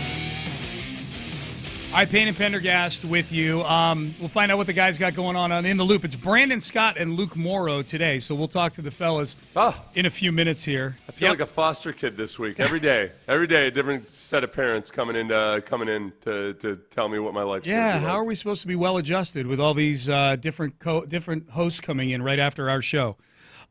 This was Nick Caserio yesterday. Titus Howard's been really good this year, and I remember in Nick's press conference on Tuesday, he proactively brought up Titus because I think nobody had asked about Titus yet. They were asking questions about other players. And he said, well, nobody's really talked about Titus. So I said, well, let's talk about Titus. What do you think about how Titus has been this year? Titus has worked really hard. He's got a good attitude. He's played a lot of football. We've asked him to do a number of things, through the years, fairly or unfairly, playing very professionally, and he's done whatever the team has asked him to do. So they have nothing but respect and appreciation for that type of mindset and attitude. Relative to leadership and his presence in the room, he's probably got as much experience playing as anybody in that room. Probably him and Lakin have the most experience playing football. So, Titus has got a good playing style. He's physical. He's improved. He works hard at it, and he's played good football. So anytime that you can put good football on tape, that really speaks more than anything else. But Titus has done a really good job for us. Even going back to week one, we decided, okay, the best thing for us that week is to bump him inside because Ed wasn't available, and then we ended up playing, Cam at left tackle and putting Ursary over there at right tackle, and it really didn't blink an eye. So was it the best thing for him? Maybe not, but in the end, that was the right thing, for us because we felt that was our best opportunity to potentially win. So Titus has done a really good job. He's played good football, and I think if he can continue to play, at this level, it's going to help not only him but the team's performance overall as well. I wonder what Titus had a really good year this year, and I like Titus Howard. When I watch how he's played this year, Seth, and he is getting a lot of love for how he's played, and he's gotten better and better. With Titus, I wonder if he had somebody different to emulate when he came into the league than Laramie Tunsil, just in terms of the whole vibe. I wonder with Titus, if he had a real super dog playing left tackle while he's playing right tackle. If he had, there's just some dude not a vet that just packed a big dip all the time and walked around in flip flops with his gut hanging out. Yeah, more of I don't know, or even a Trent Williams type who's more of just a punishing, bruising type of guy. Yeah. I may be way off base. Great in pass protection and run blocking and everything else. Yeah. Maybe it would have been a better influence. Yeah, maybe. Not that Laramie's a bad influence, he turned Titus into a bad person or anything like that, but a better football influence, I would say. Yeah. Like caring about run blocking and stuff like that. Yeah, I think there's reasons Laramie's not as much about the. I think there's reasons Laramie's not here anymore, and I think some of those may be reasons that Titus is just maybe now rounding into the leader and kind of the dog that he probably envisioned himself being. Yeah, I think I don't know, 6 of one, half dozen of the other, just as far as influence and whether it matters or not. Yeah. I think the fact that Titus last year, with Laramie Tunsil still on the squad, remember, Titus embraced going down to guard in a way that he hadn't really before. Mm-hmm. He didn't seem like he was doing it grudgingly. It didn't feel like a hostage video when he was talking about it. He wasn't blinking out SOS with his eyelids like he had in the past. I think that was I'll give Titus credit for that, with or without Laramie in the building. I think he understood maybe a little bit more of the concept of team football. So, and sometimes too, when all of a sudden you make a guy the elder guy in the room, or the guy that's been on this team the longest and all of that, they grow into a leadership role. Yeah. It just you get molded by your circumstances, and I think some of that's gone on with Titus this year. So we'll talk to the guys on In the Loop here in just a second. We do Take a Mania at 9 o'clock every Friday. Sometimes we give out little nuggets throughout the week that might wind up on there. This one might wind up on there. This is our former colleague, Seth, Nick Wright, used to sit in this very chair right here. Nick makes the rounds, man. He's on he does his own show on afternoons, does a great job on FS1 on First Things First, and he guests on a lot of those Fox shows. He goes on a lot of other shows around the country. This was from the Dan Le Batard show. He was on with those guys yesterday. The voices you hear scoffing at his take at the very end are the staff on the Dan Levitard show. This was Nick Wright, who might be the biggest LeBron fan that I've ever met in my entire life, saying that LeBron could be an all-star at age 50. I think LeBron could play at an all-star level. Right now he's at an all-NBA level. I think he could play at an all-star level for close to another till he's close to 50. I see no reason. Like, when he quits, it's going to be because that either his family wants him to, or it's just there's nothing left to do. But we were expecting the age curve 10 years ago. And instead what we have gotten is a slight 1 or 2% a year deterioration to where he goes into this year, the 7th best player in the sport? Like, the cliff isn't coming, barring a catastrophe. He'll play as long as he wants to, and he'll probably play with folks' feelings you guys, as long as... You guys can't let him do this. An all-star at 50? You guys can't let him do this. Deserving all-star at 50 years old? Come on. Okay, now, admittedly, I need to go find the full podcast so I can see how Nick reacted to that, because Nick's very good at debating things. I guess the only thing is I might use Nick's own words against him there is, okay, if you think he's the 7th best player in the league at the age of 39 or 40, like, okay, when you start sliding off, presumably he's not going to be the 7th best player. Like, let's let him have that. Let's say, okay, he's the 7th best player in the league. Like, to be an all-star, a bona fide all-star that deserves to be there, not just one that's getting in on reputation alone, but playing at that caliber, then you're talking about being a top 20 player or so. And I don't know. That's like, even if you love LeBron and think he's the best thing that ever lived and everything, for him to be playing at that caliber, I don't think there's no reason to believe that he somehow is going to be able to play the required number of minutes per game. Yeah. Like, I think he could give that effort at 20 minutes per game. I might could entertain that discussion or something, but for him to go 34 minutes per game and play at an all-star level for an entire season, I just have to not in basketball. No, well, the strangest thing about Nick's argument is that he's basically just applying math to it. He's saying the deterioration that we're now seeing with LeBron essentially is something we normally see when someone hits 30. Expect this to happen 10 years ago. It's happening at 40. So now what we expected to see LeBron look like in his late 30s, which is probably a guy who is making the All-Star team more on reputation and sex appeal than the actual caliber of play. That's now going to happen at age 50, as if the whole aging process is this linear thing where he's just doing this 10 years later than everything else. Right, yeah. So by Nick's logic, he's also going to live to be 197 years old. That's right. There's something, there are things that happen physiologically that are way different. The drop from 30 to 40 in your physical capabilities is not nearly as drastic as the drop from age 40 to age 50. Yep. It's good there. Good job there, Dr. Sean. Thank you. Well, and the other thing is, too, this is the genius part by Nick, is he's putting a hot take out there that it's literally going to take at least like 5 to 6 to 7 years for anybody to call him out on it. You know?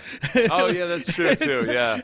Well, we'll find out when he's 50, I guess, if Nick was right about that. Well, no, I think you'll find, most likely you'll start to see him get called out for it about 3 or 4 years from now at the very latest. If there's a drop-off, yeah. Yeah. Now, it is basketball. It's just, if you think about guys who have done well at the age of 45, and they're few and far between, but Nolan Ryan, Tom Brady, guys like that, like Jack Nicklaus, those are sports that are not nearly as physically taxing and draining as other sports. Yes. So that's the part of it for me that I feel like it's almost disrespectful to basketball players and how that is over the course of an NBA season compared to pitching once every 5 days or playing quarterback in an era where you don't get hit all that much. And like, those are just, they're not, like, obviously it's hard, but it's not nearly as much of a drain on your cardiovascular system and everything else as playing basketball is. Basketball's taxing, no question about that. I personally feel like LeBron is going to be a guy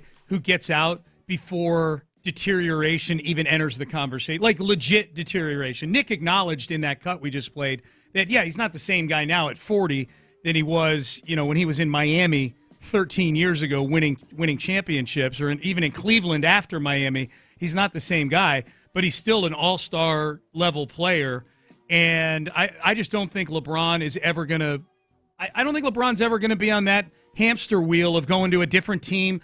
He's not going to be like what Russell Westbrook has been the last 6 years, where he's on a different team every year. He's grinding it out. Doesn't matter if he's on Washington. He's happy to go get his triple-doubles there. Oh, I'm on Denver now. I'm on a good team. I'll be a reserve. That'll never be LeBron. LeBron will walk out of the game an all-star still. He won't stick around long enough for us to assess the deterioration hardcore on him. No, it's interesting with Nolan. I've always wondered with Nolan Ryan. Okay, you take Nolan Ryan, who his last year that he was still, boy, my God, it was right up really until the very end. Yeah. He pitched 173 innings at the age of 44. Okay. In 1991. Okay. Then the next year, he pitched 138 innings, and then in his final year at age 46, he pitched 54 innings. But still, 44, still pitching a lot. Had a 2.91 ERA that year when he was 44 years old. Dude.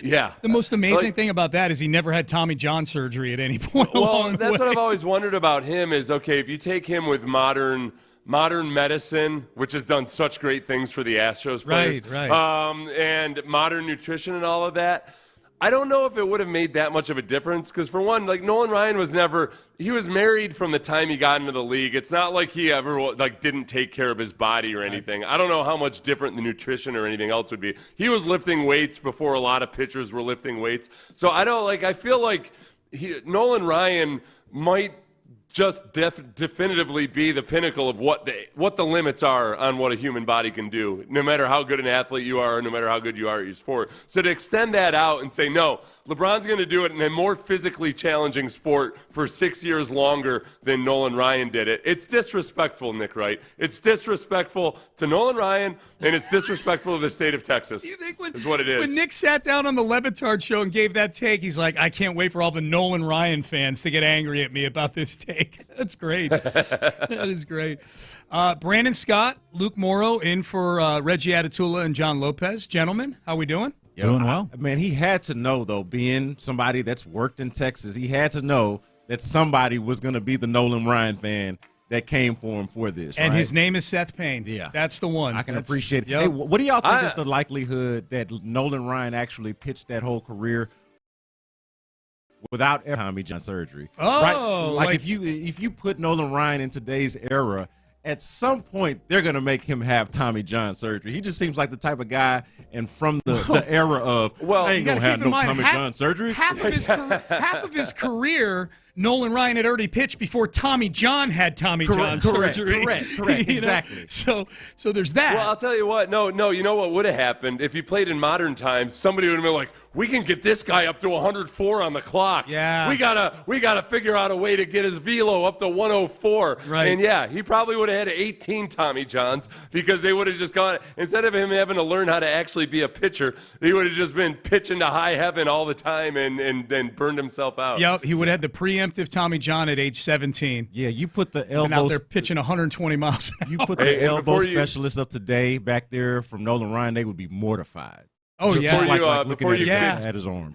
Before you kids go out and look up Nolan Ryan's velocity and everything, just know they measured the speed differently back then. The numbers don't match up. That's a whole lot of. That's one of the big nerd debates as far as like trying to figure out exactly how fast those guys were pitching back then. Yeah.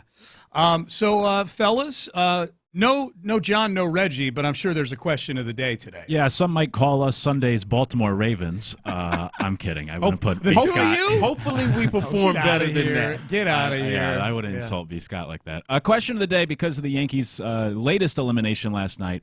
What are things that are the most overhyped, where the hype, the results don't match the most overhyped things? Yeah, sex. Well, after you get to a certain age. Yeah. Just like what you're willing to sacrifice for it when you're young. You get to a certain age where you're like, that's okay, so all true. right, yeah, it's awesome and all, but let's pump the brakes on thinking, Yeah, that's a fair one because I'm embarrassed today by some of the things that I did. These for gifts and deeds that I'm doing just to try to get some. Yeah, absolutely. That's actually a good one. After the explanation, Seth, that's a really good answer. It is a good one, yeah. For what you're willing to sacrifice, think about what you're willing to sacrifice for things as a young man at times. Yeah. For what the actual payoff is. Right. It's one of the biggest gaps. Yeah. I'll tell you what one of mine is. Not nearly as good as the one Seth that was just really gave. good. That was really good. Amy and I eat out a lot, right? We go out to eat a lot, and the very expensive wines. Like I'm fine with like a $40 bottle of wine. Yeah. And I go out with friends sometimes, and sometimes they'll buy the wine, and I'm like, okay, well, and I drink it, and I'm like, it's good. It's not quintuple the price better than the one I usually get when I sit down, at the original Carrabba's on Kirby or something like that. That's so overhyped for me. Very expensive wines. They're not drastically different for me than the just like, hey, give me my $40 Pinot Noir. Yeah. And some there's manicotti. definitely above a certain level of any kind of like pleasure in life, the diminishing returns are extreme. Like there is a really quick acceleration of how much more you have to spend for an infinitesimal improvement. That's a tough one. It takes a lot of self-examination to really think about, like, okay, wait a second, is this me paying to actually enjoy something more in life, or is this me paying for my ego to be inflated a little bit more? Yes, that's a good one. Yeah. I think amusement parks can be very overrated. Oh, that's sometimes. fair. Oh God, yes. That's what I said. I said Disneyland. I am very, very infrequently amused when I go to the amusement parks. Yes. Especially for how much that costs too. Right. For what you're paying right. to stand in line for 45 minutes or Oh, whatever. dude, and yes. There's nothing in life worth standing in super long lines for at this stage for me. Like it's that's I don't there's no. You know what? You know where I'll do one on you there though is I feel like. This type of amusement park takes a lot of crap, and partly because of the crap that might be floating around in the water at any given time. Water parks. I love water parks. Love them. Love them. Underhyped. Love them. I like underhyped. Overly criticized. Love me a good water park. Give me Schlitterbahn 8 days out of the week, man. If I could, I agree. I'd go every day if I could. No. You got to suspend your imagination about what's floating around in the water, including the actual human beings that are floating next to you at times. Just go with it. Just go with it. Okay, before I acknowledge your point here, you're listening to KLT AM, KLT FM, HD2, Houston and Odyssey Sports Station, and Crosstalk is brought to you by D&M Auto Leasing. I will come around on this part of that, Seth. An outdoor water park, because indoor water parks are the okay, for sure. I'm with you there. Yeah. That's the thing. Give me outdoor for sure. Remember when we stayed when we were at the Minnesota Super Bowl and we stayed at the Great Wolf Lodge? Yes. There, and it was 0 degrees outside. Yeah. And we could sit and have a drink at the bar while children were frolicking running around us. Yeah. Feeling like a real weirdo. Just come in from my radio show at 10 a.m. and have a whiskey. I came home from that Super Bowl with a sinus infection, and there's equally as good a chance that it came from whatever's floating around in the air at that hotel we stayed at as there was that I got it from being outside having to, walk 90 seconds at a time in sub-zero weather. I love the indoor water park just as much as I love the outdoor water park. I love them. Yeah, that's where you lose me. You love water parks. I would not have guessed that. Whenever I'm at a water park, it feels like some fantastical place that I would have read about in a science fiction novel or something when I was a kid. Like, it's just like, look at all this incredible thing of like futuristic and That's true. Oh, I love it. It turns me back into a kid again. I just love this image of Seth's big ass going down a water slide. just having that. We need this on down. film. That's I hilarious. need to know how much you like these water parks. I've told you, I love water parks despite the fact that I know that I am anatomically like an outlier when it comes to I've got very, very heavy bones. So the ratio of weight to body surface and friction, it doesn't quite add up. Yeah. I've almost careened out of water slides at times on a curve. Like it's terrifying. You go up the side? Or I'll go airborne over a hump and like land. Like even that, despite all that, I love the water park. Yes. Oh my God! So we got underhyped water parks. I did not know this about overhyped amusement parks. Had you heard this before? No, this is the first I'm learning this. I mean, we're practically a radio married couple, and I'm just learning this about him. Not to mention you get the workout going up the stairs. And That's everything. true. You do get your steps in. You do get your steps in any kind of park, I suppose. But yes, the actual stairs. Yeah, it's pretty good. All right, gentlemen, we'll have a great show. Seth, antibodies to you. Football Friday tomorrow. Bye-week Football Friday tomorrow. So antibodies and E. coli to you. Thank you very much. We are done. We are out of time. Crosstalk brought to you by D&M Auto Leasing. Luke Morrow, Brandon Scott, Figgy Fig. They are in the loop, and they start now. That's right. You heard the man. You can always join the conversation throughout the next 4 hours on the text line, 713-572-4610. Or get to us on the YouTube and Twitch chats as well. Brought to you by the Mokaram Injury Law Firm, I should say. And happy to be here alongside you, B. Scott. Figgy Fig, what's going on? How are you? Doing pretty good, man. I kind of had a rough morning a little bit, man.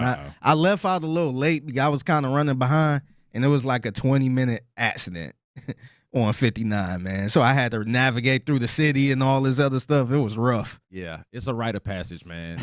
You are not a Houstonian if traffic does not ruin your morning at some point. It usually don't get me, though, but I usually been good since I've been living in my new home for probably over a year now.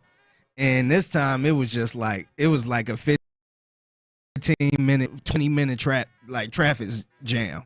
So I had to go a whole nother way. I was going through 3rd Ward. I'm like, Lord have mercy. Yeah. Just get me here. And the time kept going up. That's the worst. Oh, man. The anxiety keeps going up as the time keeps climbing. Yeah. It stayed on 20 minutes red damn near the whole time until like the last 5 minutes. Yeah. Hey, but I can say this, though, man. Figgy has bailed out quite a few people at this station since he's been working here. So if Figgy was late, somebody would have had to figure it out to be Figgy. Yeah. I usually try not to have people bail me out, but this one I was just like, oh, you can't because you're the one that usually have to bail somebody else out. Yeah, all the time, man. All the time. That's right. Tell them. Well, we're glad you're here. You made it on time. We're happy to be here for the fellas. I'm in Reggie's chair. B. Scott is in Lopez's chair. So we figured, Rockets played last night. We get the Durant debut. B. Scott was there in the house covering the game. You could have heard him on these airwaves about 10 hours ago talking about it, and now here he is back in the morning double dipping. Speaking of hard workers, but let's roll it anyways without Lopez here. Let's do some OG's passing thoughts, but in this case, it's B. Scott filling the role talking about that Rockets game last night. Experience, wisdom, opinions, barbecue sauce. Our guy Lopez has it all and shares it with you. I used to go into the clubhouse and I just It's time for the OG's passing thoughts. Tell me a story, OG.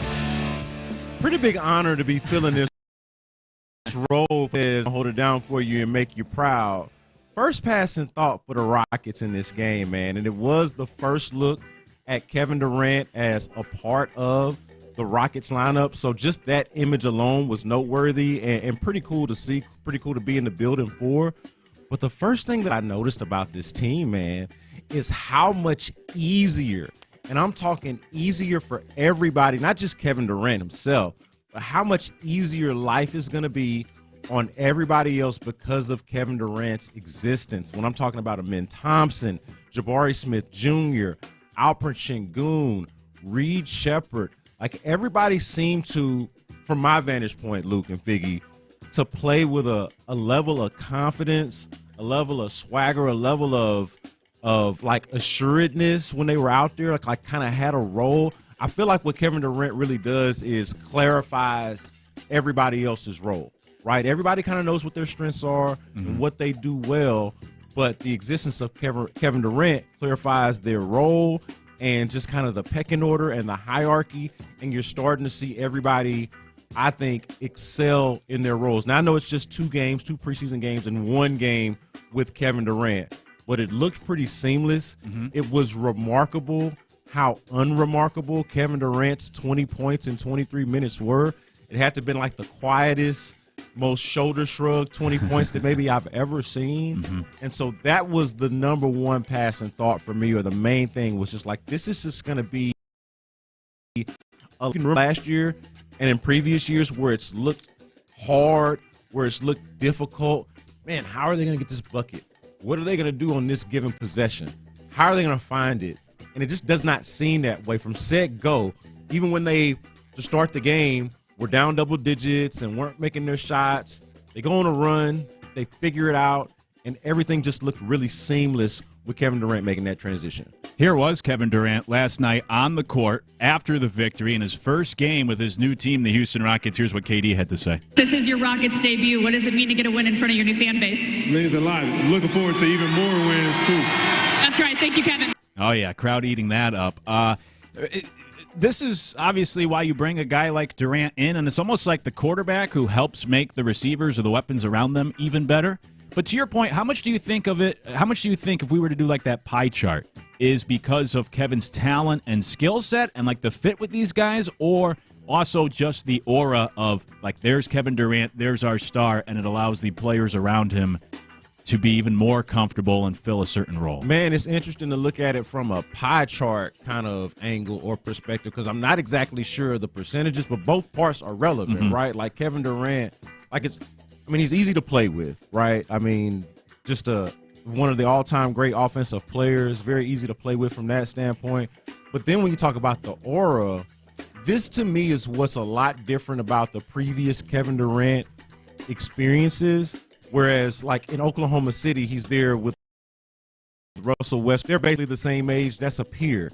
He goes to the Golden State Warriors, and he's paired with Steph Curry, but you also got Klay Thompson and Draymond there. But they're all around about the same age. They're peers. Then he does the thing in Brooklyn with James Harden and Kyrie Irving. Kyrie's a little bit younger than them, but they're for the most part peers around about the same age. The aura, I think, is a little bit different, even though he's still an all-time great. He comes here with these guys, with the Alperen Senguns and Jabari Smith Jr.'s and Amen Thompsons of the world, who were born in the early 2000s, who were in kindergarten, first grade when he made his first All-NBA team. Right. It's a completely different thing. When they tell you, hey, we've been watching this guy our entire life, they're not exaggerating. That's not hyperbole. They've literally been watching the guy their entire lives. So the generational gap is different, and I think the aura just amongst his teammates is different than what it was in, say, the previous years when the guys were his peers. Yeah, that's actually a really good point, and something I hadn't even really thought about through all of this. And I remember when I was I think on this show at some point, we played that clip from Giannis's brother talking about this being the most talented team Durant has ever played with. I still don't know if I agree with that, but at least kind of as you laid out too, just the depth of weapons around him that can fill their certain roles on this offense around Durant. Already on YouTube, someone said, watch the whole game. I agree. I couldn't figure out how he dropped 20 so easy. You look up, and there it was. It was encouraging to see from Durant. Yeah, no, it was incredible. So unremarkable it was. It's like, man, how did he just do that? Like 20 points in the NBA game. Like, I'm not saying he was sleepwalking out there, but it did feel like he just got out of his sleep and got 20. So just the fact that you can kind of rely on him to do that, and he's done that throughout his career, is pretty encouraging. Another passing thought, okay? How about this interesting dynamic between Alperen Sengun and Amen Thompson, where it's that Thompson's the guard who's going to be handling the ball a lot, and it's thought of like, in more so traditional guard senses, and Alperen Sengun being your center, but statistically, they're going to often reverse in the way that they lead the team, right? You'll have plenty of games that were like last night, where Alperen Sengun leads the team in assists, and Amen Thompson might lead the team in rebounds, whereas you might normally think that your center would do that, lead the team in rebounds, that your guard would lead the team in assists. But it'll be the opposite just because of their style of play and how they play off of each other and what you're actually trying to do. Like, they're trying to get up. We talked a lot about this last night after the game. The pace that this team is going to play with now that Amen Thompson has been empowered and is going to have a higher usage rate, and they're going to rely on him a lot more. They're going to get up and go a lot more than they used to because he's going to be handling the ball, and you've seen that through these first couple of games. And so, look, they're going to encourage him to catch it off the rim and to get plenty of rebounds, and he's going to do that. Likewise, on the other side, in the half-court setting, Alpern offense hub. We talk about the point guard role, and I'm sure we'll talk about Reed Sheppard and Amin Thompson and their ball handling and how they feeling for Fred VanVleet, which is all fair and valid. But the offensive hub is going to be get the ball to Alperen Sengun and let's operate from there. Let's not get it to him and just stand around and wait for the double team or just wait for the pass to come. No, you're Amin Thompson, you're cutting to the basket and you're ready for your paint touches. If you're Reed Sheppard, maybe you are roaming around the perimeter or hopefully somebody's setting you a screen so you can get open. But we're going to have some action around that, and you're going to see Alperen Sengun make quicker decisions and be the one that they rely on to get other guys involved. Yeah, I love it. I mean, Reggie has teased me in the past because I do love 90s NBA, and so I love the idea of, like, working through your big man. Now, this is, of course, different. That was, like, post touches down on the block with their back to the hoop and holding and then kicking it out and such. Yeah. This will be different, but I love just working through the big guy. I mean, obviously, as you see, like, with the Nuggets and Jokic, and for Sengun to have 13 assists and to lead the team, like you said, and have just one turnover is a remarkable stat line for a big guy like that. But I've always loved big guys who can pass and set up other players, you know, like Chris Webber and Divock or Sabonis back in the day, Jokic now. And so Sengun, if he could do that for the Rockets, I mean, that's just another part of that game that you unlock. I know people highlighted in the first preseason game, like he knocked down a couple threes. Now he's leading the team in assists. This guy's doing a little bit of everything. All right, can I give you one more that I think is really exciting, or at least for me as a knee-deep Rockets head, okay? And for Jabari Smith, shot creator? Like, are we talking about Jabari Smith creating his own? We know the guy can shoot. We know that he's an offensive weapon if they use him properly. Of course, they drafted him high, had a big year at Auburn. Like, we know the story. But the issue that we've seen over the first few years is he's not really a guy that you can rely on to create his own shot. I have argued that maybe at times he hasn't been physical enough. Certainly did not dunk enough his first couple of years. Like, for somebody as tall as he is, the amount of times when you would see a Jabari Smith dunk were few and far in between at some point. And I'll be damned if over the last couple of games I haven't gotten at least one in both games. And when we talk about paint touches, as we mentioned earlier with Amin Thompson, Jabari Smith Jr. getting in the paint, getting a couple of fadeaways right there near the basket, like 8 feet away from the basket. Like, we're seeing, I think, a much more confident Jabari Smith Jr. I don't know how much it has to do necessarily with playing with Kevin Durant, or if it's just him being in year 4 and starting to kind of get comfortable. He got paid over the offseason. But I see a more confident Jabari Smith Jr. I see a Jabari Smith Jr. that also appears to be developing into his NBA body. They got other guys on the roster that they're hoping to do that. Talking about you, Reed Sheppard. But that seems to have happened with Jabari Smith Jr. So dare I say that this guy might be a shot creator for them at some point for this during this season. Yeah, which would be huge. And another positive side effect of even just bringing in Durant. More comments coming debut in a Rockets uniform. Someone said, not going to lie, I rewatched the game and counted all of his points because I didn't believe he had 20. It was effortless. Someone said it was kind of crazy. So, yeah, the first impression of Durant in a Rockets uniform, pretty good last night. If you blinked, you would have missed it. If you blinked, you would have missed his 20-burger. I'm surprised he played as many minutes as he did, quite frankly, but I'm glad he did, and he played well, too. Those were OG's passing thoughts on Durant's debut last night, but filling the role is our Rockets insider, B. Scott, who is, of course, alongside today. When we come back, what should we expect from the Texans now following the bye week? What subtle differences might we see in this team moving forward? We'll talk about that next. Just getting started. It's in the Loop. All right, Driftwood Shores, guys. Let's get you it's hump day. I mean, Saturday, it's happening down at Driftwood Shores at Wolf Point. Give them a call. I'll get you the number here in a second and what you're going to be looking.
Game analysis, inside info, coaches' comments, and your reactions starting at 6 and going all day long. It's a Mokaram Injury Lawyers Reaction Monday on Houston Sports Leader, Sports Radio 610. Peggy has hit him big time.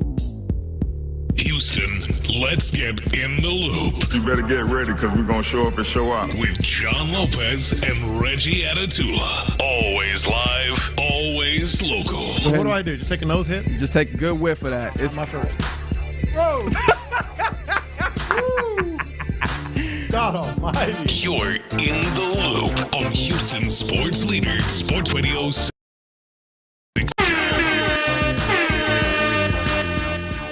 What should we expect from the Texans coming out of the bye in terms of things that might be a little different for this team now? It is In the Loop, but the fellas are out today. I'm Luke Morrow alongside B. Scott. And still got Figgy Fig holding it down on the steel wheels, keeping us in line today. You can join the conversation as always. Let us know, what do you think is going to be different for the Texans following some extra time off, some self-scouting? Text the show 713-572-4610 or get to us on the YouTube and Twitch chats. What do you hope will be different? And I'm not talking about I hope they score more points. What do you hope to see in terms of the personnel, the style, all that sort of stuff? Let us know. Because I think this is an interesting time for the bye week. We talked about it yesterday. I don't like that the bye week is coming when they were humming the last 2 weeks. I would want to keep it rolling instead of trying to cool off. But at the same time, it's early enough in the season. You have this sample of 3 bad weeks, 2 good weeks, first-time offensive coordinator where he can step back, kind of reassess, and come up with that plan to move forward. So with that said, what do you think might be different, or maybe what do you hope will be different from a stylistic perspective potentially for the Texans when they take the field again? Yeah, and not to oversimplify it, but I would say that you were already seeing them going in this direction going into the bye week. And so, if anything, it's not as much of a change as much as it is a doubling down of what they were doing going into the bye week. And for me, what that is, leaning into the rookie movement. Like, it is a full-on, I'm going to declare this, the Texans need to lean into a full-on rookie movement, specifically on offense, but we'll get to a couple of defensive guys as well in this segment. But lean into the rookie movement. What you're seeing from Jalen Noel and Jaden Higgins, just like I think you're scratching the surface of that. And I think that they've got to absolutely lean into it. Now, part of this is because one of the things that's been revealed to us, or what I feel has been revealed to us about the team, is that they don't have a lot of explosive options outside of Nico Collins beyond those rookies. And so I think like some of the next best guys, of course, Christian Kirk started the season hurt, and then we saw him kind of get a little bit involved more in the Baltimore game than he did in the first game against Jacksonville, and there's still, or his first couple of games, and so he's still kind of figuring it out, still trying to, I think, still trying to find it. But what you have found in that process is that, look, both of these guys between Jaden Higgins and Jalen Noel can be game breakers. You had already seen, I think, a couple of games ago from Woody Marks that he could be your lead back if you let him. Of course, they feel a lot more comfortable with Nick Chubb, and I'm not down on that. But the good thing is you now know that you have at the very least a number 2 running back in Woody Marks, perhaps even more than that. And so between those 3 skill guys, not to mention that your left tackle, Ariante Ursery, is starting to get better, right? Like it was a disaster to start at different times early on. That seems to have worked itself out. It helps that the Baltimore Ravens didn't have any pass rushers. That helps. I get it. And things are going to get harder for him, I think, at some point during the season. But I think it's just all about leaning all the way in to the rookie movement, these rookies as your playmakers, not trying to ease them into it, but heavily feature them as part of what you do. Yeah, because I think that was part of my concern for this offense all offseason heading into the year, was that you were looking like you were going to have to rely on a number of rookies in big roles. And obviously, as we got closer to the season, the whole Mixon thing kept getting apparently worse. Then you realize even Woody Marks would have to play a bigger role. But 2 of your bigger playmakers, so we thought on paper in the passing game, were both rookies. Your maybe most important offensive lineman's a rookie. Now Woody Marks playing a big role in the backfield's a rookie. And so just like Caley figuring it out as a first-time play caller. I think we need to give the rookies, obviously, some grace as the year goes on. And they showed, I thought they obviously, Woody Marks has looked further along than the two receivers. But the two receivers, I thought, showed some good things this past week against the Ravens. And so those are guys that, as the season goes on, I would expect them to be more comfortable, play a bigger role, hopefully have a bigger impact as well. And then there was another guy we were talking about during the break that you brought up, and I was going to bring him up anyways. Not necessarily a rookie, can kind of be profiled as one, and somebody on offense that might have a bigger role for this team moving forward too. Yeah, British Brooks, and this has been pointed out, I feel like, in various places at the station and throughout the Texans media corps, but like Fine can have a role, especially with Jakob Johnson being hurt and British Brooks kind of being the Swiss Army knife, as they call him, but certainly somebody that can go in and play some fullback for you. And you saw him in some short yardage situations, even early in the game in this one against the Ravens this past week. And it's so funny with British Brooks because when I came here, I was trying to think, I'm like, what year is dude in? Because it feels like we've been talking about him for years now. Yeah, it does. But he's really kind of a rookie because didn't really play last year because he got hurt. But also, so it's like his second year, but it's really like his first year, but it feels like it's his third year because we've been talking about him for so long. And so it's like, how old is this guy even really? But I feel like you can put him in that conversation of guys with the rookies because you haven't seen a lot of him, or he hasn't been able to contribute a lot because he wasn't healthy, and he just got here a year ago or so. So I think that's another one. And look, I want to be clear too about this when I talk about these rookies.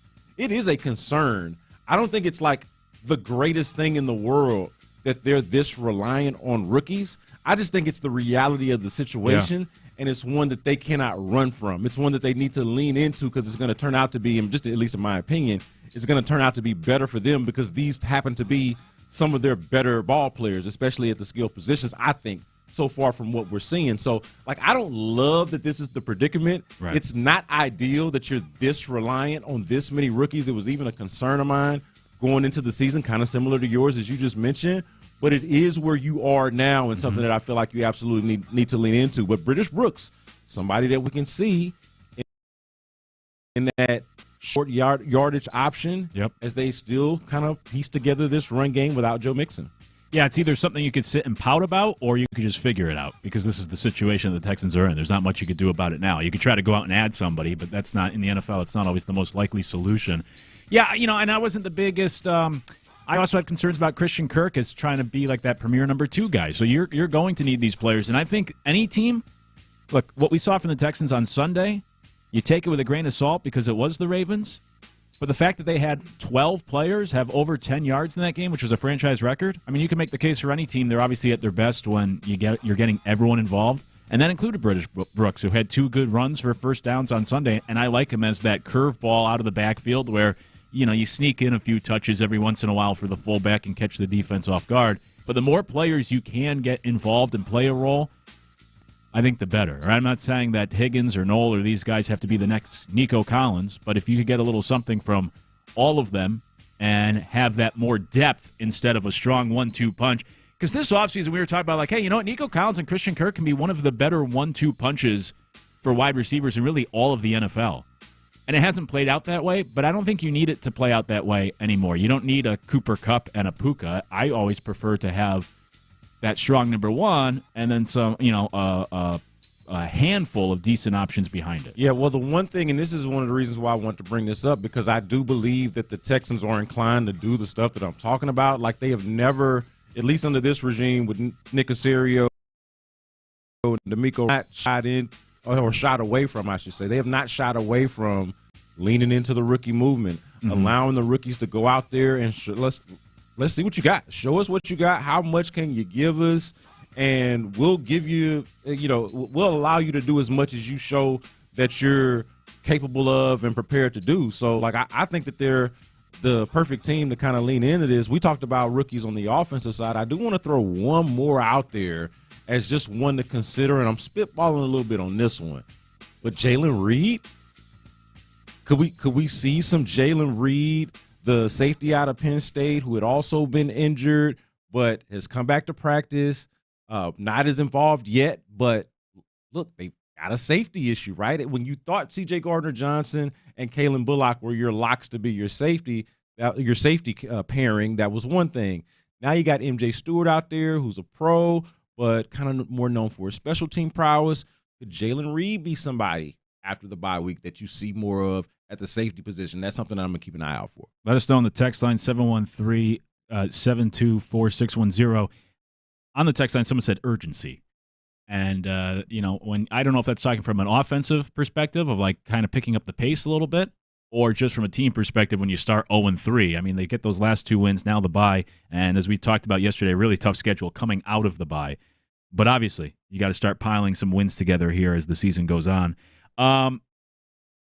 Last thing, as I said, I wasn't for the early bye, but it might be a time for some guys to catch their breath, get their feet under them, and then hopefully this team moves forward with a stronger arsenal of weapons, specifically on offense, but defense as well.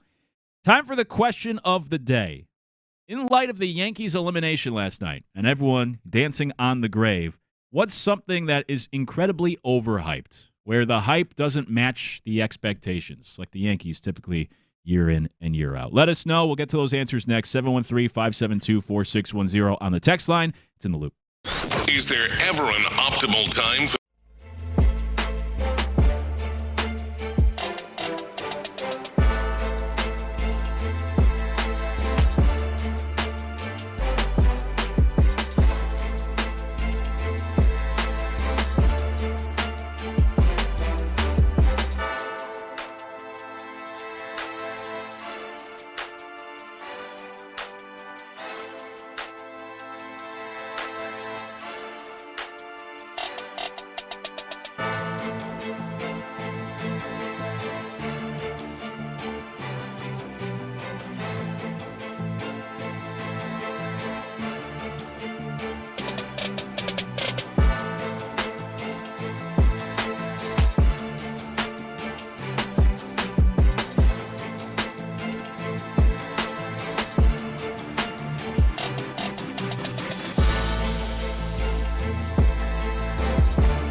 Simple math, really. More equals more with Straight Talk. Available at straighttalk.com and Walmart. Taxes and fees apply. The $25 plan requires a compatible unlocked device and a new line of service. Additional terms apply. Live from the Mokaram Injury Lawyers Studios, Sports Radio 610 presents In the Loop with John Lopez and Reggie Atatula.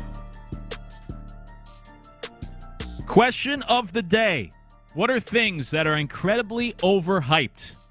Since the Yankees were once again eliminated from the playoffs last night, despite spending so much money and being the Yankees and being overhyped, what are things that have so much hype to them, but the results don't match? Let us know on the text line 713-572-4610 or on YouTube and Twitch. I'm Luke Morrow in for Reggie. B. Scott's alongside, and for Lopez. Brandon, I'll let you kick it off. I'm sure it's a long list, but what are some things for you that feel very overhyped? I do have a pretty lengthy list, but I'm going to start here, especially given the timing of it all. Got OU Texas coming up. I'm gonna go with the State Fair. Ooh. Oh wow! Okay, I thought you was about to say UT. Yeah. You know, I've been rooting for the Longhorns for the majority of my life. And they are overrated. I've actually already done that segment in my head. That might be one for another day. But certainly Arch Manning, the formerly #1 overall Texas team that I thought was only ranked that high. Look, you got me going off on it already. That was only ranked that high because of the age of the algorithm. And Manning makes good for a headline. Texas makes good for a good headline. #1 makes good for a good headline. All of that. But I digress. The State Fair. I just feel like, man, if you like going to the fair is fun. The fair is cool. I'm not saying that the fair itself is overhyped. I'm saying the big fair, the granddaddy of them all fairs. I don't need the fair to be that damn big, and I certainly don't need to drive all the way to Dallas to go to the fair. Is it must go to? Because I've never been, and everybody keep telling me that I gotta go. There's a lot of people from Dallas that's like, you ain't gotta do nothing but stay black and die. Look, you can go to a fair, and I guarantee you, like if you just go to the fair with some of your friends, some people that you want to kick it with, and y'all do some of the fair things, get you some funnel cakes and all of that kind of stuff, you'll have just as good of a time at the smaller fair, whether that's Fort Bend County, Walker County, whatever county it is that you're closest to that ain't necessarily Dallas. Now, if you're in Dallas, that's a little different, but making a road trip out of driving to the State Fair, I've done it, and let me tell you, it's overhyped. I did it last year. I think that's true for really all things. Of like the bigger one is usually not as good as if you find a smaller event that's the same, because it's not going to be as overpriced. It's not going to be as crowded. It's why I said my answer would be like Disney World. I lived in Central Florida for 4 years, and people always thought, similar to the State Fair, like, we got to go to Disney World. I think it's brutal. It's so expensive. It's hot because it's Florida. You're waiting in line the whole time. I don't see the joy, especially these adults that go without, like, it's for kids. I don't get the adults that go to Disney World on their own for their own trip. For kids, I could see the amusement. You get to meet the characters. For adults, I just think you're kind of a weirdo, to be honest. But on the text line, somebody agreed and said just went to Disney World and Universal as a Star Wars and Harry Potter fan and still found the whole thing overpriced and underdelivered. I think Universal's much better. I think Universal's underhyped. That's the amusement park to go to. Disney World is a waste of time. So I to your point, similar vein, I think anything that gets too big, you might as well just find like that smaller water park like we were talking about earlier, and that's more enjoyable. Yeah. How do you feel about the State Fair versus the rodeo here in Houston? Is it kind of similar a little bit, or do you feel like the rodeo it got a different touch to it? Yeah, so that's interesting because people go to the rodeo for different reasons, and Yeah. I would say it's not like I drive out of town to go to the rodeo. So yeah, I like the rodeo because it's here. Well, I grew up 8 miles away from the stadium, right? So like it's real easy to get to, it's a part of the culture. But I'll be damned if I tell somebody from Dallas or from San Antonio or from Austin that they just gotta go time. But if I would not overhype it. I would say, hey, if you're looking for a good time and you're willing to make the drive, go ahead and do it. But it ain't this must-see thing that you got to do 100%. Yeah, see, I kind of look at it different because obviously I didn't grow up here. And when I came here in 2016, I came here in 2016. I went to the first rodeo in 2017. And I'd never seen anything like that because we never had anything like that in Cleveland. You'll have like a little state fair, but that was, to me, that was times 20. Yeah. Where it was just so much where I tell my people from Cleveland, like, hey, you got to go to this because you never seen anything like this before. Yeah. But I'm kind of with you, though, man. And to me, I like the rodeo because I don't really go to state fairs like that. Yeah. Or it's not a carnival around the corner where I could get funnel cake. Yeah. So this is my only time to get the funnel cake, get the turkey leg, or whatever I want to get. And the rodeo does obviously a good job of bringing rodeo and concert together. Like, you can go to a concert, and me being from around here, I can go to rodeo. Like, I've seen people rodeoing in places that ain't the rodeo, right? Like, I know real life cowboys like that. But this brings it all together. That part of it is unique, I think. Yeah. So I got one. This is not necessarily a place or anything like that. So I told y'all a couple days ago for my birthday, I went to a place and went to a steakhouse and all that stuff. And it was good. I enjoyed it. But I got to confess, I guess this is a mini confession too. I feel like a good steak house a little bit, man. I'm with you. Because I had some of the best steaks from Longhorn Steakhouse, man. Yeah. And I had some of the best at a high-end steakhouse. And it's just like, man, it's good too, but the price ain't matching. I'd rather go to steak. I'd rather go to Longhorn, man. Yeah, they got you paying for steakhouse vibes or high-end steakhouse vibes and ambiance as opposed to just the steak itself. Yeah, 100%. like it's still a good steak. Hell, I went to steak night last night. I went to the Cobos. Yeah. Last night I just pulled up on a last minute type of trip. That steak was good as hell, man. It was like $30. Yeah. And it came with the size. Everything was a la carte. Yeah. So I think like, I'm not judging anybody to go to these high-end steakhouses. If you got it, you got it. But I never left a high-end steakhouse and said, man, I never had a steak like that before. Yeah. I agree. It's like the shack that is waterfront property, so it's so expensive, right? Because you're just paying to be on the water. And it's similar. I think you're buying the sizzle more than the steak or whatever that expression is at a lot of those. Yeah, I'm fine with the Texas Roadhouse is good for me. Give me those rolls and the butter and the steak there, and I'm good to go. Yeah, like, I'm telling you, Longhorn, man, you get a nice little porterhouse, you get a char grill with the 4-pepper blend and all that stuff. Man, it's a damn good steak, man. Hey, I'm not going no higher end than Saltgrass. That's as gay. That's as fancy as that, and that's pretty damn fancy. That's to me. real fancy. Every time I go into Saltgrass, I feel a little fresh. Yeah. That's as good as big timers. Steak 48 and all that stuff, man. I ain't got to do that. This must be a Yankee fan. They said, overhyped is the Astros 2 World Series compared to the Yankees 27, or the Yankees 6 compared to the Astros 2 since 1963. We can all pick windows. How about the last 25 years? How have things gone? So, I mean, come on. I mean, what is he doing? He just did a number. Congratulations that the Yankees have been winning World Series I'm since the glad beginning you of time. enjoyed the 1920s. Yeah. Hey, my man turned this Yankees cap to the back. He did, man, let me tell them something. Took his toothpick out of his mouth and everything. Said, hold on, let me tell you about this Yankees history here. Like, oh, yeah, great. You know we had Babe Ruth. Congratulations on doing math. Yeah. By the way, last 16 years, the Yankees have spent $4 billion to win 0 World Series. So congratulations on another early exit last night. Yeah, and they doing the same thing the Astros doing right now. Sitting on their hands. Yep, we all sitting together now. Just chilling. Yep. That's right. More texts rolling in on things that are overhyped. People said airlines, like picking a specific airline, you could pay triple the price for an airline and still experience bad service wherever you fly.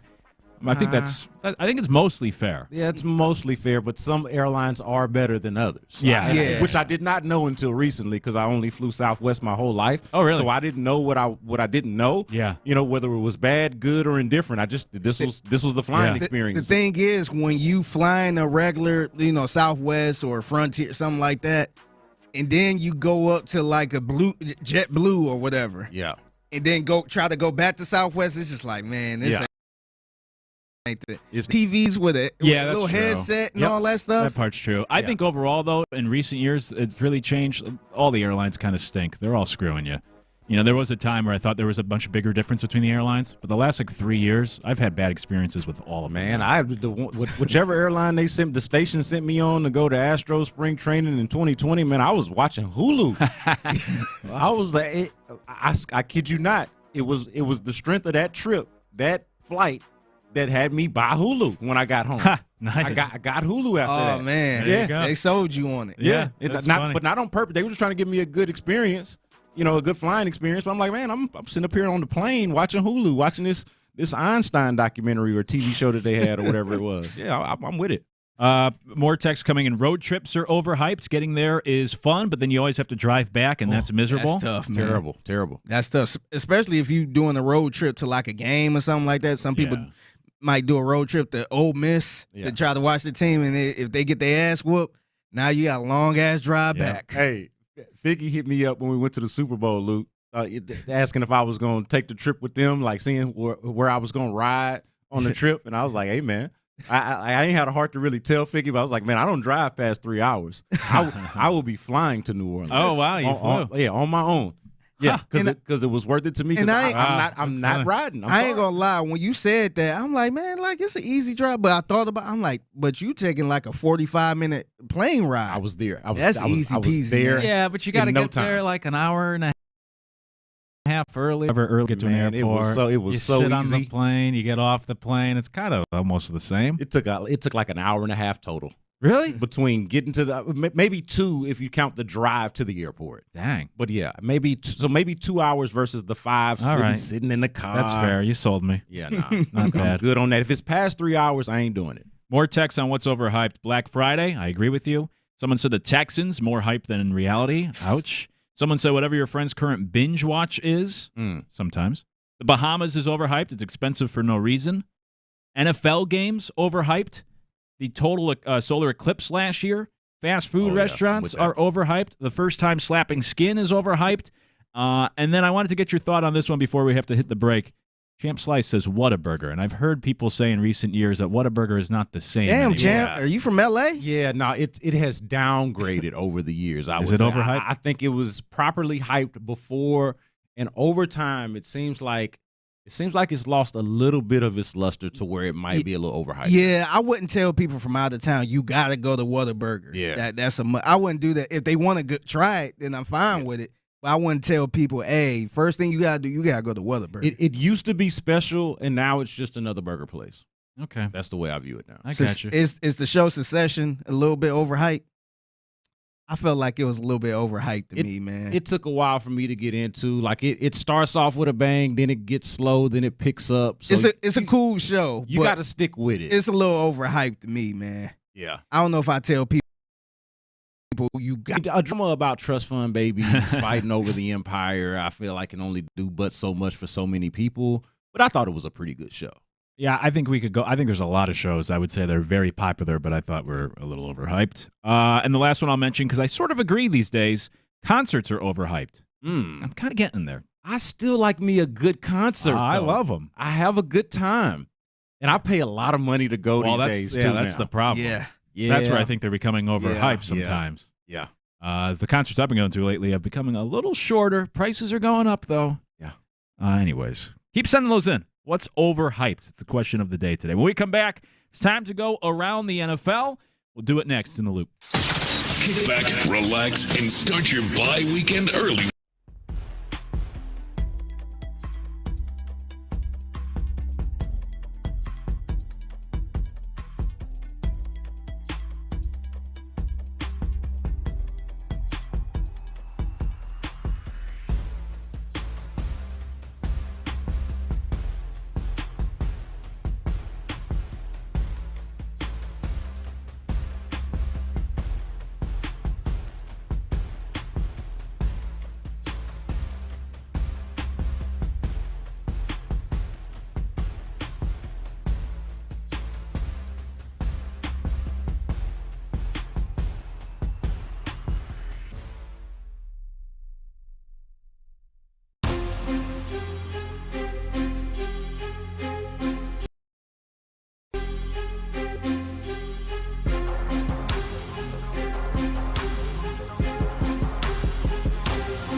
here, an Odyssey sports station. Let's go around the NFL in the Loop style. Why are you smiling? Because I love football. Here's John Lopez and Reggie Adatula. I'm going to tell you all about how much fun you're going to have this season. On Houston sports leader, Sports Radio 610. The fellas are out today. I'm Luke Morrow alongside Brandon Scott here on In the Loop, Figgy Fig on the steel wheels, and we're still going to go around the NFL. You can always join the conversation. Text the show 713-572-4610. So many good answers continue to roll in on what's overhyped, including cruises, In-N-Out Burger, which I totally agree with. Someone said the Super Bowl's become overhyped. LeBron James' nonsense the other day, overhyped. So on and so forth. I like cruises, man. Really? I agree, or at least I can understand where people are coming from about them being overhyped. But all I'm saying is I've never had a bad time. You know, like maybe who knows if it was overpriced or too expensive. Honestly, the Carnival cruises, for the most part, have been reasonable for me. Those are the only ones that I've actually been on. Yeah. But man, I've never gone and had a bad time. Now, I haven't been on one post-COVID. All the ones I've been on were pre-COVID. Me too. Yeah. And once COVID hit and we started getting kind of different about germs and all that, I did kind of think back and be like, man, we used to stand real close to each other and it was super unsanitary on some of those cruises. But, live a little bit. Yeah. You did mention LeBron James and that thing he pulled with Hennessy. Yeah. I do kind of feel like Hennessy might be a little overhyped to me, man. Not a bad one. Yeah, it might be a little overhyped. Not a bad one. I much more prefer Crown, and some people might even say that that's overhyped. Yeah, and it's a different drink. But if you got Hennessy, I imagine you got Crown. So just give me that. Yeah, I'm good with rolling with Crown, man. Yeah, it's cheaper. Yeah, Crown should be the way that Hennessy is talked about. I agree with that. Let's go around the NFL. Keep sending those in, by the way. About to piss a lot of black people off with that one. That was Hennessy. That was borderline anti-black. I didn't want to put you out there. Stafford about to call in. Hold on, you got a whole electorate that's upset. A whole voting block. Let's go. J.J. Watt was on the Pat McAfee show, which we have on the TV right now in the studio. But yesterday, J.J. was on the show. He, of course, was on the call this past Sunday, and Ravens as well. We have a few different cuts here from JJ from the last couple of days. This first one is him talking about, or being asked, are the Texans really good or are the Ravens really that bad? Here was JJ's answer. Combo of both, for sure. I've played in that stadium a few times. Texans, that's their first ever win there. So I've never won there. And anybody who's played there knows, the Ravens, that place, it's just you expect to go in there and have a violent, physical, tough football game where the offense is going to hit you in the mouth. The defense is going to play strong ball. The crowd's going to be good. And I was saying in our pregame a little bit, even day games kind of feel like night games there just because of the black and the purple and the defense and just the aura of the place. And this game was none of that. This game, after about halftime, maybe a little later, but not even, felt like a preseason game. And the fourth quarter really felt like a preseason game. And the Ravens are depleted on injuries. There is zero question about that. They have a ton of injuries all over. I think almost half of their salary cap was on the bench for this game. But Kyle Van Noy said himself, look at the 49ers. They have a bunch of injuries. They don't complain. You got to find a way in this league. And it was a very, very poor product, unfortunately. And for them, crazy. They're still the betting favorite to win the AFC North, but they got to figure it out quickly here. The bye week next week is going to be massive for them. Yo, that is spot on analysis from J.J. Watt. I have nothing to add. He did a really good job there of summing up, and he was even able to draw up from his personal experience, which I obviously cannot relate to. But it feels like a night game normally when you play there versus in this game against the Texans, it felt like a preseason game by the end of the third quarter or midway through the third quarter. I hadn't thought about it that way, but I could definitely see that. That was really good analysis from JJ. Yeah, it was. And I said it after the game on Sunday. I really liked him. That was the first time I listened to him from start to finish on the call of a game, and I thought he did a really good job, especially for a guy that's so new to it. Because I think Romo's terrible. I think Brady's not that great. Drew Brees was terrible when he first entered the booth and exited after 1 year. Same with Jason Witten. I think JJ's pretty good at this whole thing. Yeah, no, JJ's going to be good. He's going to be like, I'm not putting him in the Greg Olsen category yet. No, I agree. But I could see him on that sort of trajectory. Like he's just too early on in it, especially in the booth calling. Like he's only done a few games. It's his first season doing it. We're only 4 games through the season. But like by the end of the year or by next year with some practice and some reps at this, I could definitely see him being on the higher end of in-game analysts right there with a Greg Olsen or a Troy Aikman or any of those guys. Yeah, I would agree with that. Yeah, he's a little bit of a natural to this whole thing. Here was more JJ from yesterday with Matt Coffey when they asked him your opinion on the state of the AFC South, which right now is looking like the best division in the AFC. Here's what Watt said. I think the AFC South, with the Texans starting to figure it out, but I mean, I don't think there's many people outside of Jacksonville or Indianapolis who saw it going this way, this well, this early.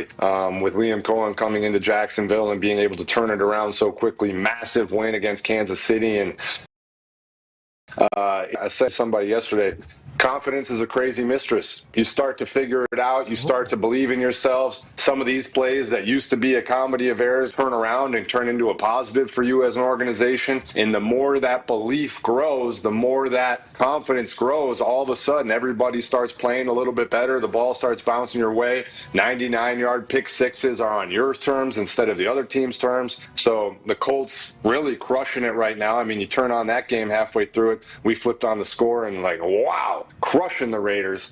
So I'm looking forward. I might have a chance here in the near future to check out a Colts game, and I would really enjoy that because I want to see what they're all about and how they're doing. And then the Texans start to figure it out. Titans kind of gifted a win there, so they're in the W column. AFC South. Yo, this is the thing that has me worried and has me concerned about the Texans. It's not so much the Texans who are playing better now, and you got to be encouraged by what you've seen. Even if it's against downgraded opponents, the Titans being what they are and the Ravens being a shell of themselves this past week. But it's more of the not keeping the eyes on your own paper and looking at what's going on with your neighbors and what's happening next to you. The Colts and the Jaguars, who I don't want to take seriously, but I kind of have to because they're 4-1 and just beat the Chiefs on Monday Night Football. And it was a pretty gritty win. They seem like a team that's just like figuring it out ways to win. That is my concern, that we look up, and of course, just early on, they're 5 weeks through, they're 1. But we look up in a few weeks, and this is not a drill. They're 8-3 or 7-2 or whatever it is, that being the Colts or the Jaguars, and we got to start really taking them seriously. Like, I'm already concerned, what if the Texans have to run the table from here in the division because they're just not able to afford losses to any of these teams. Certainly not the Jaguars, who they've already lost to, not the Titans, who's a bad team, and then there are the Colts there that they got 2 games against who look like a legitimate team. Yeah, for sure.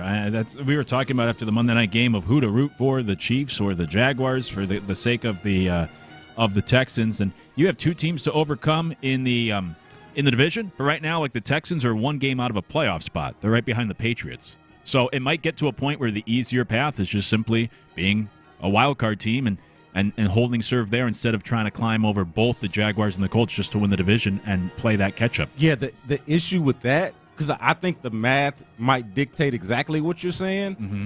The issue from a comfort standpoint, just having followed the Texans forever, they don't do that. Like the AFC South, to be fair, doesn't do that. Like the idea that the AFC South is the best team or the best division in football or anywhere close to it, right? Even the best division in the AFC seems a little wild. Like you feel like those wild cards normally come out of the North or the West or the East, but certainly not out of the South. And so you just don't love that path as much because it feels like the AFC South participant in the postseason normally, if you get a wild card, but it just feels like a shakier path. Yeah, and in that scenario I just laid out, that would mean potentially 3 teams from the division make the playoffs. So not only get 1 wild card, but get 2 wild cards in this scenario. Yeah. And the top 3 teams all go to the postseason. Here is J.J. Watt from over the weekend, but CBS just put this clip out. They asked him what his favorite sack was from his career. Here's what J.J. had to say. Of all your sacks, which one sticks with you as your favorite?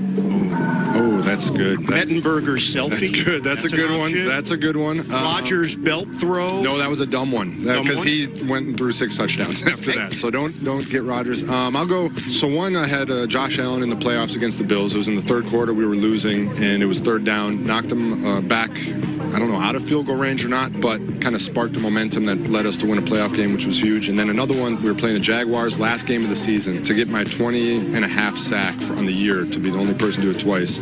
I sacked Blake Bortles in the end zone for a safety. That felt good. Spin move. Yeah, it's great. Gosh, I miss sacking people. Yeah, that's good. So a couple of the ones that he mentioned, the Zach Mettenberger one, I actually liked that one at the time and would have had it as a contender if he didn't if everything around it didn't feel as kind of corny and lame. Like there was a lot of trash talk. I'm trying to remember if it was him or if it was Andy Dalton who he said something like a Red Rifle BB gun or something like that. It was talk went on with that I didn't love as much. I thought the one that he mentioned on Josh Allen in the playoffs would be mine if I had to pick one, and for a number of reasons. Obviously for the reasons that he laid out what it meant for them in the game and helped them win a playoff game, but just the fact that he came back and played that game. Rewind back to 2019. This dude tore his pec midway through the season. Was that the game? Was that the same? Yeah, that was the same season. He came back. Yeah, that was crazy. Came back from the torn pec. Did so early, and to me was just a hell of a performance and a hell of a gutsy thing to do, to come back and be ready to impact the game and a playoff game at that at home after tearing your pec, 8 games into the season. I thought that was really impressive by him. Yeah, those were good ones he listed. I just like the funny one with the Aaron Rodgers where he said that was dumb. He threw 6 touchdowns. But you still sacked Aaron Rodgers. I mean, you the one that motivated him to, kind of up the ante a little bit. Yeah. I can't be mad. Yeah, but you did poke the bear. Probably don't love that. While we're playing audio, let's get to this. I know we've been talking all week about the Jonathan Gannon thing. He got fined. We debated it yesterday. This audio stood out, though. This was T.J. Houshmandzadeh, former NFL wide receiver, and this was on Manuel Acho's podcast, I believe. Here is T.J. Houshmandzadeh, his take on the Gannon situation. A coach would never do that to me. Why you say that? I'm knocking him out on the sideline. I promise you. Oh, wow. And every coach I've had, they know that. They know that. He wouldn't do that to me. He wouldn't do that to me. You're knocking him out. I promise you. And they know that. And I'm a guy. You're just not going to disrespect me like that. Because if I do that to you on the sideline, I get cut. Mm-hmm. We know that. I got a son at home. What you think he going to say when he see this? Mm-hmm. I might argue with my wife. And I raise my voice, she liable to be like, "Oh, you want to raise your voice at me, but you let that man hit you like that? You ain't I'm a man first." Hey, points made. Especially I don't know about the hitting the guy and all of that, but the point that he made there at the end of this is just me personalizing it a little bit as a head of household, somebody that been married, kids, and all of that. It's hard to be emasculated publicly and then go to the home where you're supposed to be the leader, and it just, the vibes is off. Now they're still gonna more than likely treat you like the leader. That's definitely someone who has experienced that before, where it's oh, you didn't yell at them like that, like you yelling at me, keep that same energy type of stuff. But yeah, I get that. You don't want to, just for appearance's sake, you don't want to have somebody showing you up in that way just as a man. I get that. So yeah, I can see this. Now I'm not laying them out, but I feel like I'm making it very clear from the start. Hopefully everything that I give off is that ain't how you gonna handle me. So you just don't do that to begin with, hopefully. Yeah, from the beginning, right? Yeah. I actually really like T.J. Houshmandzadeh. I think he's really good as an analyst, and I like his opinions. I don't know. I thought this was actually pretty ridiculous what he laid out there. Yeah, I'm not in the coach. Yeah. All right. I thought it was a lot of whataboutism type of deal. Yeah. And there's a hierarchy. Look, I'm not saying coaches should hit athletes, but what Jonathan Gannon did, from what I've seen, was very tepid or very mild. He didn't go over there and choke him or punch him or anything. And from what I saw, he kind of hit the chest or hit his arm. I think it's getting blown up to the point of relating it to arguments with your wife, and she would use that against you and your kid. I don't know. Yeah, I think, Wade, too many people are leaning, and even to the punishment and everything like that. There's been too much made of the physical contact. I think so. Like, I think that's kind of a thing that happens a little bit in sports, and obviously T.J. Houshmandzadeh would know better than I do. But I think way too much has been made of that and not enough of just the whole humiliation of it all, like just not handling the moment. Aside from the love tap or whatever, just – that's not how you want to. One grown man wants to handle another one in public. So I do understand that part of it. We have to run, but last thing here on Around the NFL, the Jaguars pulled off a trade this morning with the Browns, trading cornerback Tyson Campbell and a 7th-round pick for Greg Newsome and a 6th-round pick. So swapping cornerbacks and swapping late draft picks in 2026. So the Jaguars made that trade this morning with the Cleveland Browns. That's Around the NFL. When we come back, we'll be joined by ND Kalu. Talk some Texans football next. It's In the Loop. How good was C.J. Stroud's performance?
Action Monday on Houston Sports Leader, Sports Radio 610. Live from the Mokaram Injury Lawyers Studios, Sports Radio 610 presents In the Loop with John Lopez and Reggie Atatula.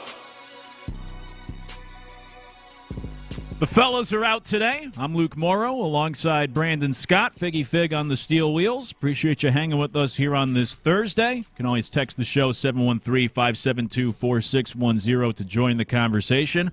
And while the typical guys, Reggie and John, are out today, nonetheless still joining us as he does at this time each and every Thursday on In the Loop. He's former Houston Texan, ND Kalu. ND, appreciate you joining us. Let me jump right into it with start with a $1 million question.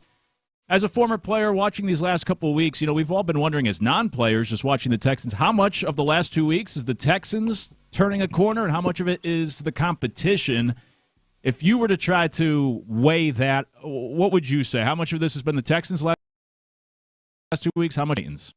All right. First of all, thanks for having me. Appreciate, joining every week. That's a good question. And, the answer is going to be a little bit of both. But I'll still say this. It's the NFL.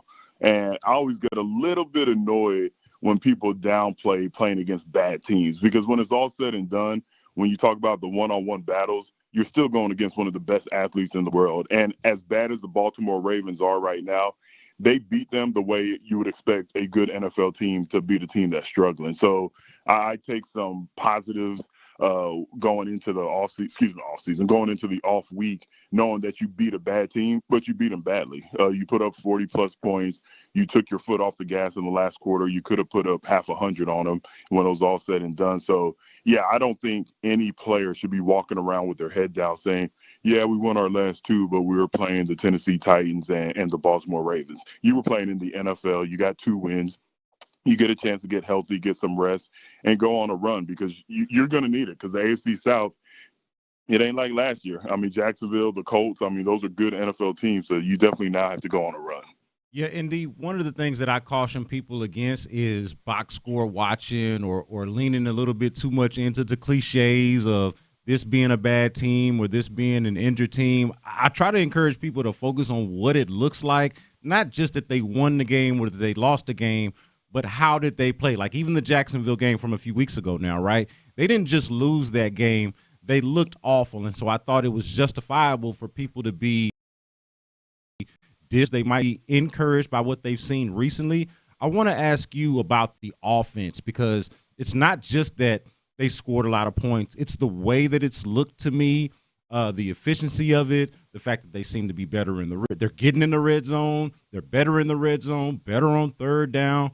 What are you seeing from the Texans offense specifically that makes you encouraged about how they're playing recently? Oh, first of all, before I answer the question, B. Scott, huge fan of yours.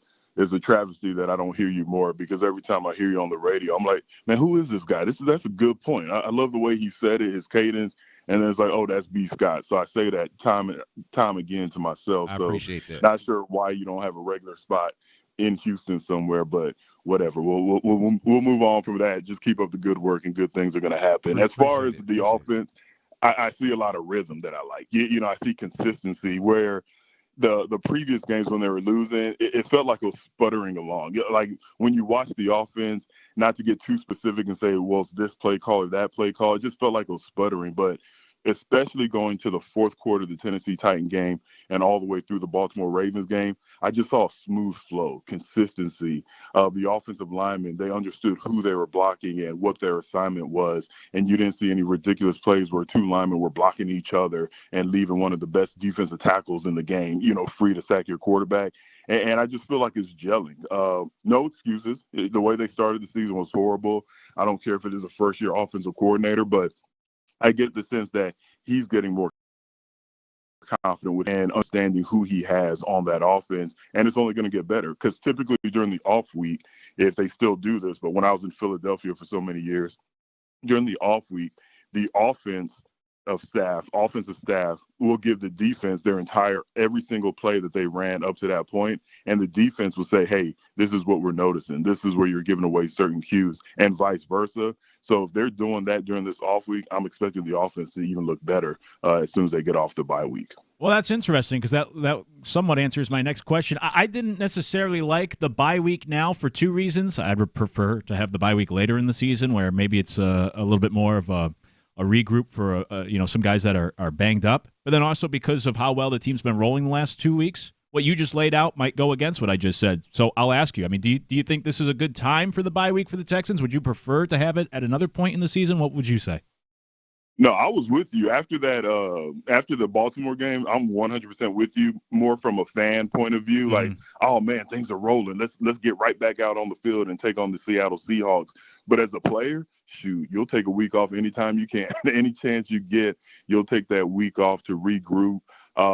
Where I'm trying to convince myself, because like I said, I 100% agreed with you right after the Baltimore game.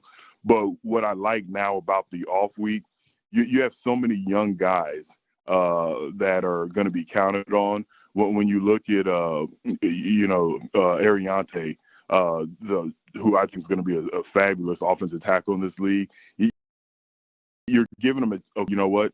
It's still early in the season. We had a bad start. Let's reflect on what you've done. And you still have time to kind of turn things around.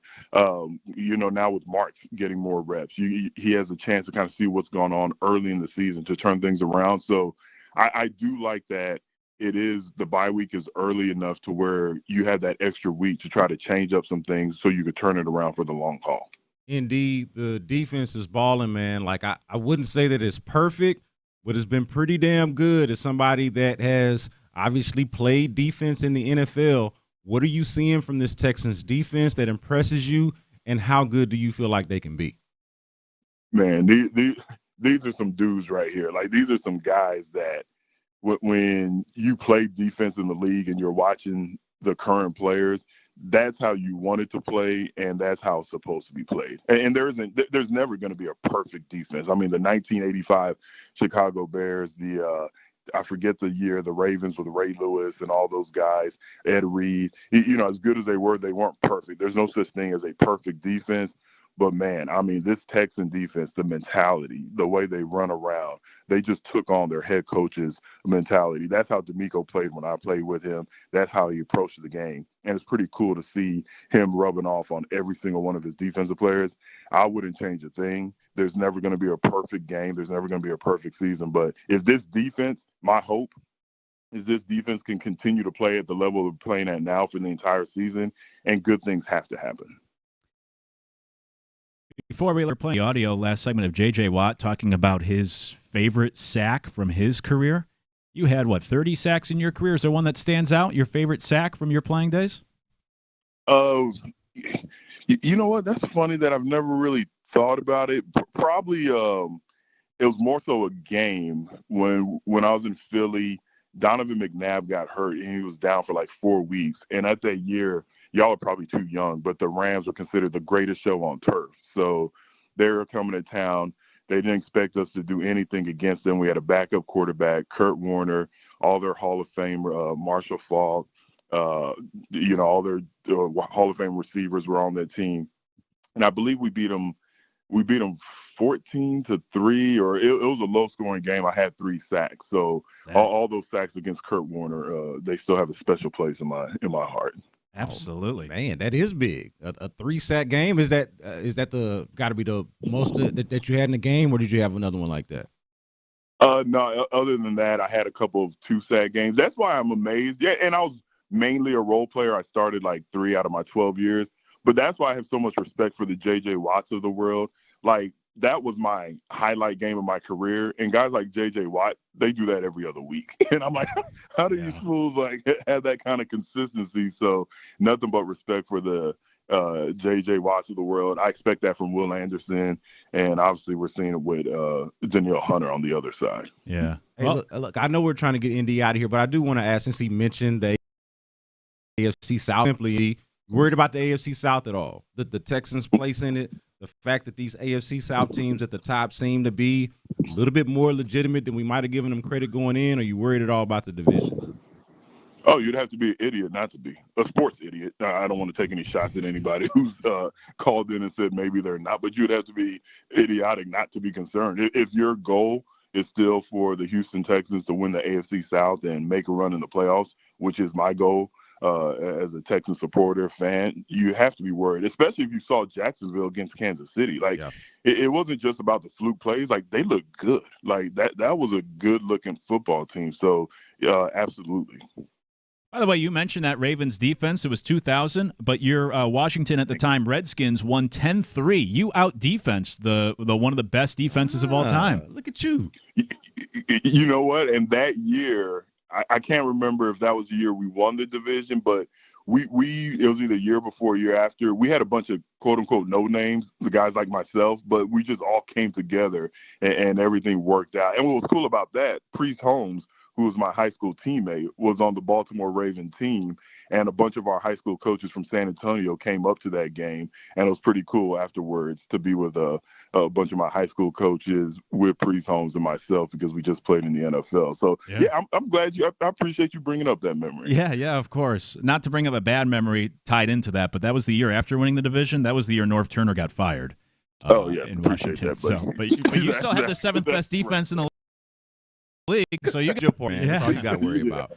Yeah, man. You're 111. That's all you got to worry about. That's right. Andy Kalu, former Texan, joins the show here at this time each and every week. Andy, appreciate the time. Enjoy your Sunday, where you might be able to do a little more things instead of sitting down and watching the Texans.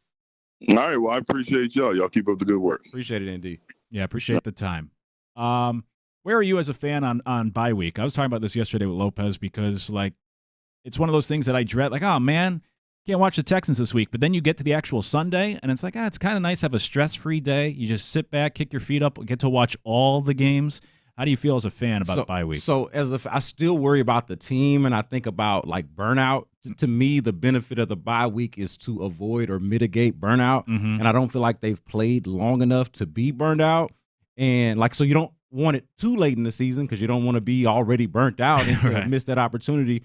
So somewhere closer to the middle of the season is obviously ideal. Don't want it too early. Don't want it too late. Seems like they've gotten it both over the last couple of years, either too late or too early. So, I definitely prefer it be a little bit later. Yeah, I'm with you on that. Appreciate the time from Mendy. Joins the show every week here on Thursdays at 11:20. When we come back, time to get to What's Poppin', including one team we can all celebrate their season coming to an end last night. We'll do it next. It's in the Loop. The Drive is live on a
Style in the Loop presents What's Poppin'.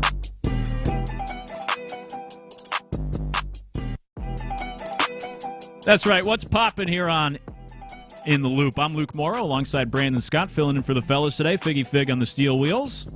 By the way, Football Talk on Sports Radio 610 is presented by Paramount Plus. You can't count on much, but you can always count on Sundays with the NFL on CBS and Paramount Plus. Watch your local NFL game live every Sunday all season long by visiting ParamountPlus.com/NFL to get started today. Moving away from the NFL for a moment.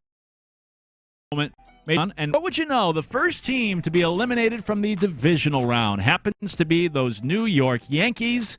Vladimir Guerrero Jr. having a heck of a series for Toronto, and he and David Ortiz were having some fun last night on the... Hey, let's do it again. The Yankees lose. The Yankees lose. Let's go, baby. But you don't take it personal. I get it. One more. The Yankees lose. Oh, my God. I don't think there's anything else left to be said. Vlad, you were awesome. We'll see you in the next round. Go enjoy it, all right? Llámame. Dale, te llamo de una vez. Gracias. Gusto en verlo. Gracias.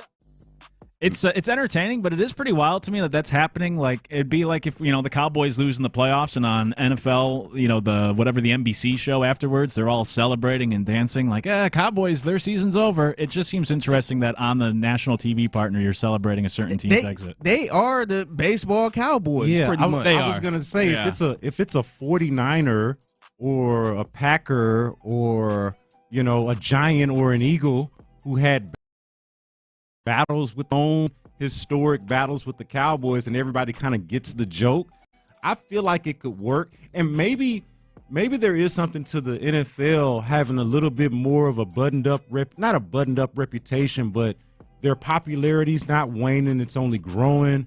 Whereas, I feel like baseball is trying to buck the idea that it's stale or boring, that it has That's personality. Fair. And this is leaning into the personality of baseball, not a boring sport. It is one where the guys take things personal and these things matter. So, I think that this is good for baseball, even though it is a little peculiar to see, like on the official broadcast, them carrying on this way. There's something affable about Poppy being the one to do it. And by the way, you got some Yankees on that on that desk, too. And I think that works for it, too. It's like, okay, these guys are really needling each other. You got Derek Jeter right there. Got Derek Jeter right there, the captain himself. So, and then there's something about Poppy's accent when he does something absurd like that. And, and mocking the old school Yankee broadcaster, but with the Poppy accent, there was a charm to that. So, I think it worked for me as peculiar as it kind of looks. Yeah. They also had my guy, John Schneider, manager of the Blue Jays, who said start spreading the news in the clubhouse as they started the champagne. And that's, of course, mocking, I guess you would say, the Yankees playing Sinatra's New York after victories. Yeah. So, the Yankees, they're that low-hanging fruit that when they do get knocked out, it's easy to. We've been fun on these airwaves today. Happy to see them go. And as I referenced earlier, they've spent the second most amount of money in Major League Baseball since 2009. They've spent $4 billion, and they have one World Series appearance and no titles to show for it in the last 16 years. So good riddance to the Yankees. Brian Cashman's the most overrated GM in probably the history of all of sports. And you see what happens when they get into the playoffs. Trent Grisham had a career year. And then he hits 138 in the playoffs. And Giancarlo Stanton hits 192 in the playoffs. And Jazz Chisholm hits 182 in the playoffs. They hit home runs. That works over the course of a 162-game season. Typically doesn't work so well in the playoffs, and the Yankees are eliminated. Think of who can relate more to the overhyping of the Yankees or who can self-identify with the idea more than like a team like the Blue Jays. Yeah. That also spends a lot of money, that has also been competitive, but kind of like the Yankees have struggled to kind of get over the hump and haven't won anything. They could never get over the Yankees, man. Yeah, so for them specifically, this has got to be a real critical moment, not just to advance to the championship series, but to do it against the vaunted and expensive New York Yankees. For sure. Elsewhere in the playoffs, the Mariners choked their chance to move on, for the time being at least, choked it away yesterday. They were up 3-0 in the fifth inning, and if the Mariners won that game, they'd advance. Their bullpen really gave it up. Tigers scored 9 unanswered runs. That's now going to a Game 5 where we have to deal with Skubal in Game 5, who the Mariners have hit well this year, but still, you don't want to have to face potentially the best pitcher in the American League in a decisive game. That'll be Friday night in Seattle. So the Yankees lose yesterday. Their season comes to an end, and the Mariners had a chance to advance. They end up losing. Now have to face the Tigers ace in Game 5 with the season on the line. Yeah, my hot take is that the AL West should have been excluded from the postseason this year. They should have just bypassed them and did something else. The Astros shouldn't have been in it. The Mariners shouldn't have been in it, and certainly there wasn't another candidate that shouldn't have been in it. We could have skipped the whole AL West this go-round if I had anything to say about it. Well, we'll see if the Mariners can win Game 5 and try to make some noise still here in the AL. Everyone else avoided elimination. Cubs win, so they forced a Game 4. The Phillies won, so they forced a Game 4. As mentioned already, the Tigers won. Yankees, the only team eliminated yesterday. Everyone's having fun at Kyle Tucker's expense for a base-running blunder yesterday. And then Clayton Kershaw got knocked around again. 5 runs in 2 innings for the Dodgers. Clayton Kershaw's career ERA in the regular season is something like 2.6, and then his career ERA in the postseason is like 4.53, something like that. I know this is not a new topic, but it just again, he got knocked around in the playoffs again in his final year. It just feels like he's one of those guys. Aaron Judge is the leader for the biggest drop-off in the history of baseball in OPS from regular season to postseason, and I think Kershaw, 2 current players, is kind of that other guy of the biggest drop-off of a great pitcher in the regular season compared to the postseason. Yeah, look, you're not going to catch me having any sympathy for a Dodger, but it is always interesting comparing postseason baseball numbers to, like, regular season. Because, look, if you step it up in the postseason, good thing, and I'm not going to take anything away from that because that's wildly important. But when you go down or when you have like a drastic dip in performance, I feel bad for the guy a lot of times because the sample size is so small compared to the much larger sample size of the season, which to me is fairer to you, a larger sample size, and maybe you're just going through a rut and at the worst time. And for Clayton Kershaw, he's somebody that does this routinely. Yeah. I did think, I live with a Dodgers fan, so I'm kind of plugged into this and paying attention to this. When they said that Kershaw was going to be in the bullpen, I thought this was a good strategy. Like, hey, you got a surplus of starters. The Dodgers bullpen is cheeks. Mm-hmm. It's really bad. So, hey, put Clayton Kershaw in there. It strengthens it a little bit. Kind of like the Rangers from a couple of years ago who had a bad bullpen but had a surplus of starters and were able to use that to kind of help them make their postseason, their World Series run. I thought the Dodgers could do something similar with Clayton Kershaw. And it looks like not so much. So I would have been wrong about that in co-signing that move. But I do feel bad for guys who start to struggle in the postseason after being excellent in the regular season or having a reputation of being excellent overall. Yeah, the text line has compared Kershaw to James Harden. Yeah. I was gonna say that's a little different because the regular season isn't quite as long, and a basketball player, is playing the game a lot more and is affecting the game a lot more than just a pitcher is on one half of an inning. But I can see that. That's not a terrible comparison. Well, to your point, in baseball, that's why the ERA. Like for starting pitchers, it's more about ERA instead of win-loss. For relievers, it's more about win-loss because you're in high leverage situations. Ignore ERA for relievers because one bad outing, some of these guys pitch 45 innings. One bad outing where you give up 6 runs in an inning can screw your ERA for the whole year. So it's similar to with the playoffs where it's a much smaller sample size. You have one bad year or one bad series, whatever, can throw it off. Kershaw has made a lot of postseason starts. The other thing that hurts Kershaw, too, is the one time he did pitch well in the playoffs was COVID, 2020, when there was no one in the building, and I believe they played all those games in L.A., right? Didn't they, the NL? Yeah. So, or Arizona and L.A., whatever it was. He got to pitch at home at times. So that's also the other thing hurting him was like, not only are you bad in the postseason, but then the one time you were good, it was the most unique season ever with no fans. That's the only time you could pitch well in the big moment. No fans in the stadium and everybody just dealing with a lot more. Yeah, exactly. Like we just had much greater priorities in 2020 at that point. Like, is the world going to end or are we going to be able to see each other again as opposed to what is Clayton Kershaw doing in the postseason? So, that's fair. That's not great timing on his part. Yeah. For sure. Rockets moved to 2-0 in the preseason. They get a win at home last night. It was Kevin Durant's debut. B. Scott was in the building. What struck you most about that game last night? Yeah, just how effortless, and it's not to say that they weren't giving effort, but how effortless it looked. Kevin Durant is going to make so many people's job so much easier. And like I think everybody's game is going to be elevated. You saw Kevin Durant get 20 in his sleep. You saw Alperen Sengun with double as like their offensive hub.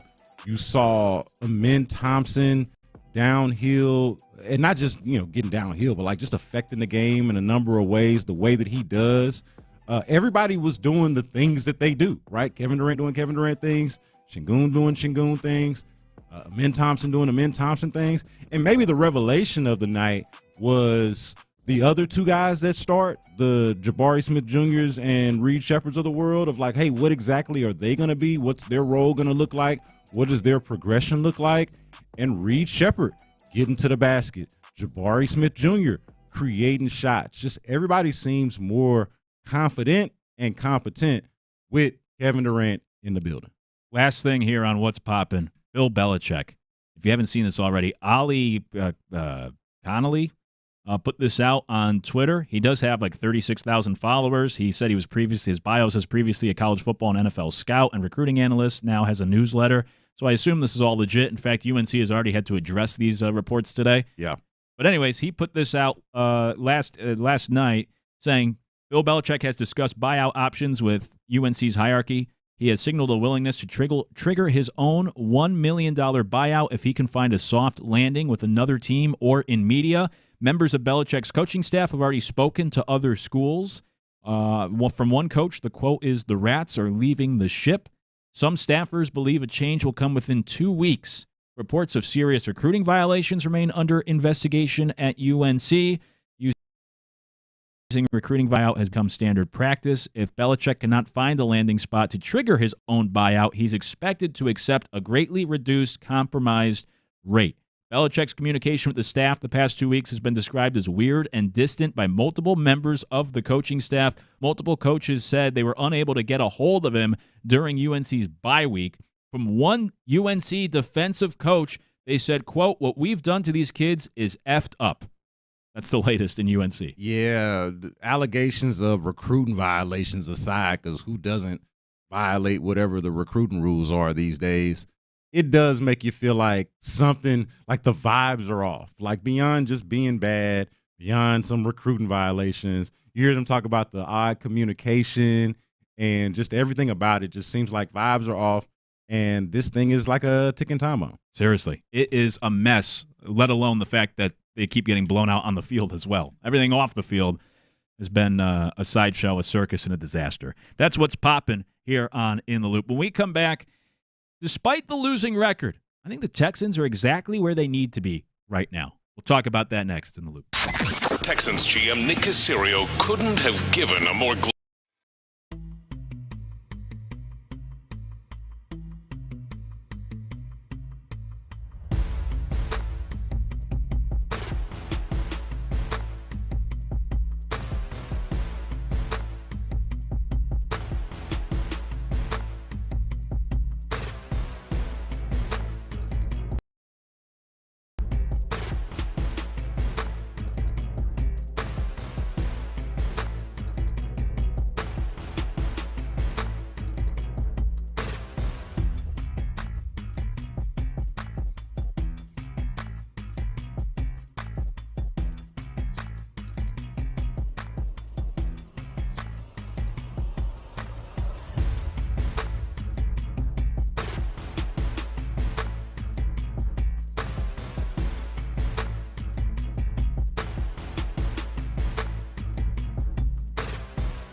p.m. The Texans play here, an Odyssey sports station. 10 cents in the loop with John Lopez and Reggie Atatula.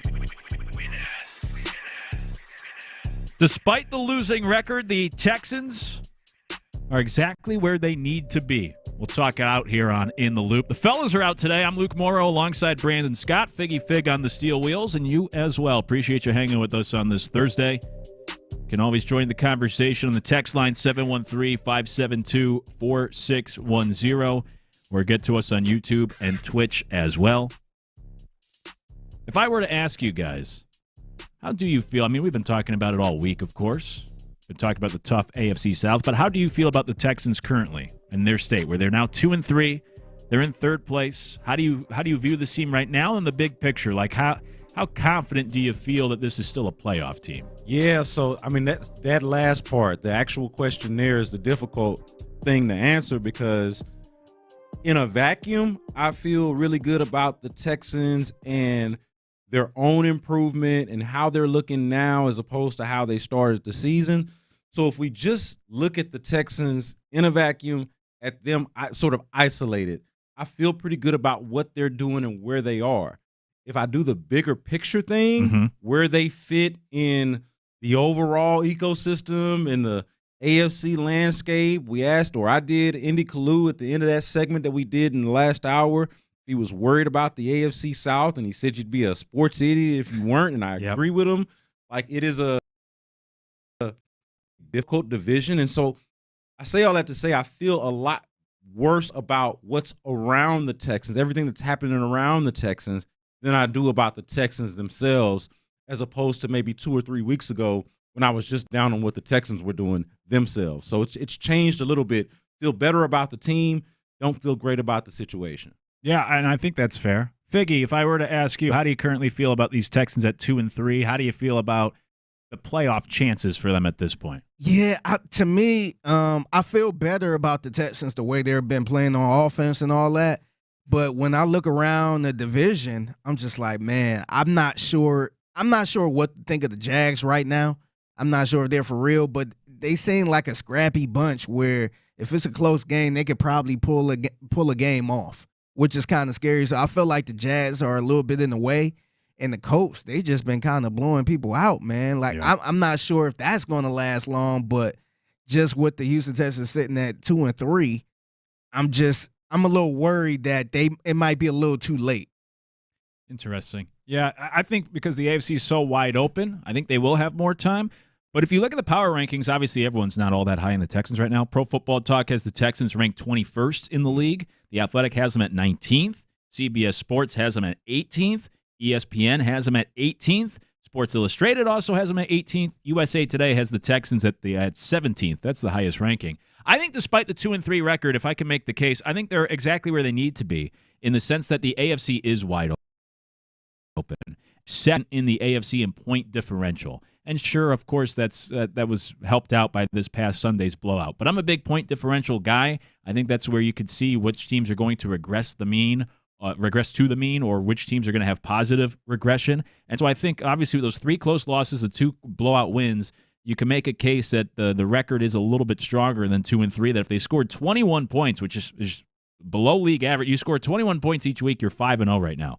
But furthermore, the Texans have the number 1 defense. We know that. Fewest points allowed per game in the NFL to this point since 2000. They've actually allowed the fewest points through the first 5 games than those 85 Bears did by a significant amount. And again, small sample size. It's only been 5 weeks. But we know how good this defense is. And then I think the other aspect, too, is just, as I already kind of mentioned, no one is that great in the AFC right now. I mean, when we came into this season, the 3 teams you were most worried about, the Chiefs, the Ravens, and the Bills, they have the 3 best quarterbacks as well. Well, we know the Ravens are a mess. They're 1-4. Lamar is still out this week. The Chiefs are under 500. We'll see if they can figure things out.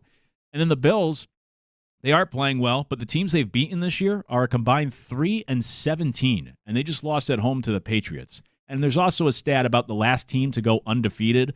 Usually actually doesn't fare that well in the NFL. And technically the Bills were the last team to go on. They were the last team to lose. It was Sunday Night Football this past week.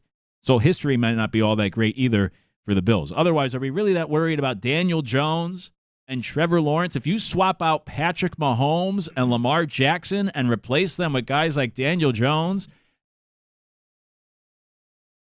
and Trevor in a number of years, which is why I think despite being 2-3, the metrics are still really positive. The Texans have the number 1 ranked special teams, number 1 ranked defense. Offense may be turning a corner. I'm usually labeled the negative guy. I've been really positive this week. I think the Texans are right where they need to be despite being 2-3. Look at Luke, positive over No more here. hating ass Luke. Yeah, That's right. This is not a hating Switching it ass around Luke. today. I can appreciate and respect this. Okay, so there are a couple of parts of that I do want to pick apart, though, or want to look at. So first of all, the wide open AFC thing. Okay, yeah, with you there, completely agree. Here's where I would poke a hole in the logic, though. It's an underachieving. It feels like an underachieving AFC right now. Mm-hmm. But the Texans feel like they're a part of that, right? They're on the upswing. They're playing better over the last couple of weeks.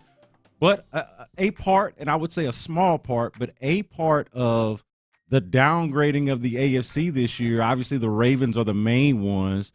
You mentioned that the Bills' record isn't. They're not quite as pristine as maybe you would expect. The Chiefs have certainly taken a step back. And so if you just look at the top 3 teams that you were expecting to be really good, I know before the Joe Burrow injury, there was a thought, could the Bengals have a bounce back year after having a really a historic offense last year, but also a historically bad defense? Yep. Could the Bengals return to form? And none of that has exactly happened. Flacco.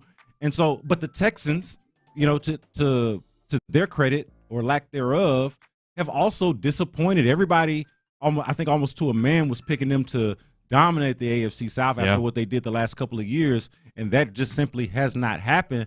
And so they are themselves a part of the downgrading or the underachieving of the AFC that we speak of. So I don't want to lose sight of that. Now, the point differential thing, I, like you, am also a point differential guy. So I like that you use the stat. I'm 100% with it and in support of it. But I think with the Texans in this situation, it does deserve the context of how these games played out and the games that they lost and the games that they won. Like, I'm not here for downgrading the wins because of who the opponents were. Like, I don't want to do that because that has nothing to do with the Texans. Like, the Texans couldn't make the Titans be better. Right. The Texans couldn't make the Ravens be healthier. And even if they were healthier, make them better on defense, right? Mm-hmm. Like, that's not the Texans' job. They couldn't do anything about that. So kudos to them for going out and taking care of business.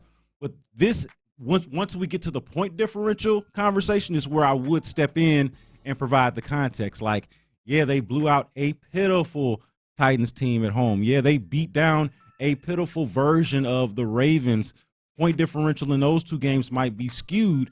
And then the fact that they lost those 3 close games, like you say, hey, they could have scored 21 points and they win those games. Yeah, they could have, but they didn't. Mm-hmm. And one of the marks of earlier in the week, I was making a point that one of the marks of a really good team is the one, like, forget everybody talking about how it's a 1-score league and all of these 1-score games. Nick Caserio will feed you that.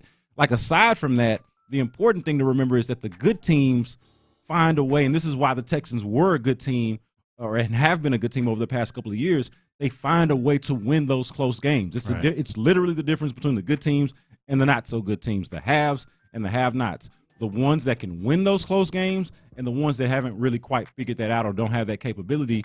And then vice versa, the bad teams are the ones that do everything they can to lose a close game, right? And so they felt like the team that wasn't good enough to win the close ones in the first 2 games. And then in the case of the Jaguars game, they felt like the team that was just so bad that they wouldn't win it if you'd give it to them. They would figure out a way to lose because that's what that game was about. It was a competition to see who wanted to lose the game more. Yeah. And the Texans won that one. So I think that part is important. Yeah, they played in close games, but they didn't look like the good team in the close game. And then in the blowouts where the point differential is in their favor the most, they did go up against some pretty sad outfits. So I would point that out.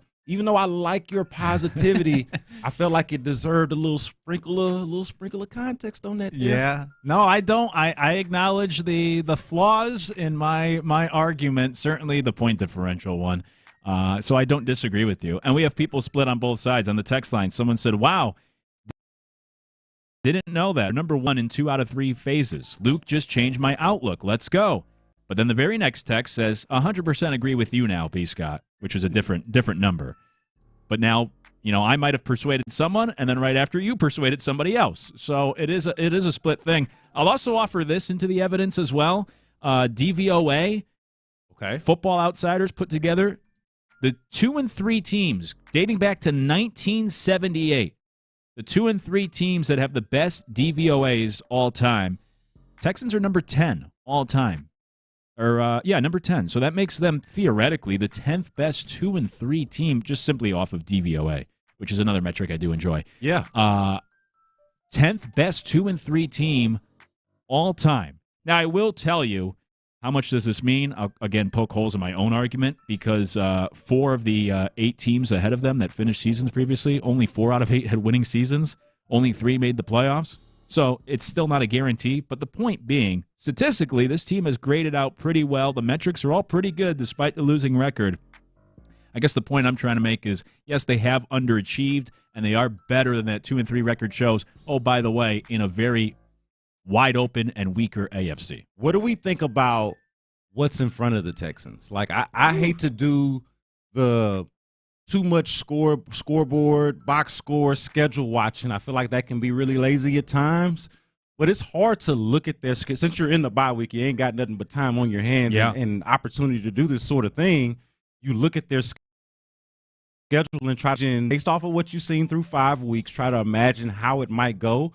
The Texans, again, in their bye week, as we know, have 12 games left, right? They got 12 games left. Yep. If you look at the next 8 of them, 7 of the 8 of them are pretty tough games, right? You got a Titans game squeezed in there, of course. The Titans, that's a game that you feel like you don't want to just chalk it up as a win, but it would be a travesty to lose to the Titans in any context at this point in the season.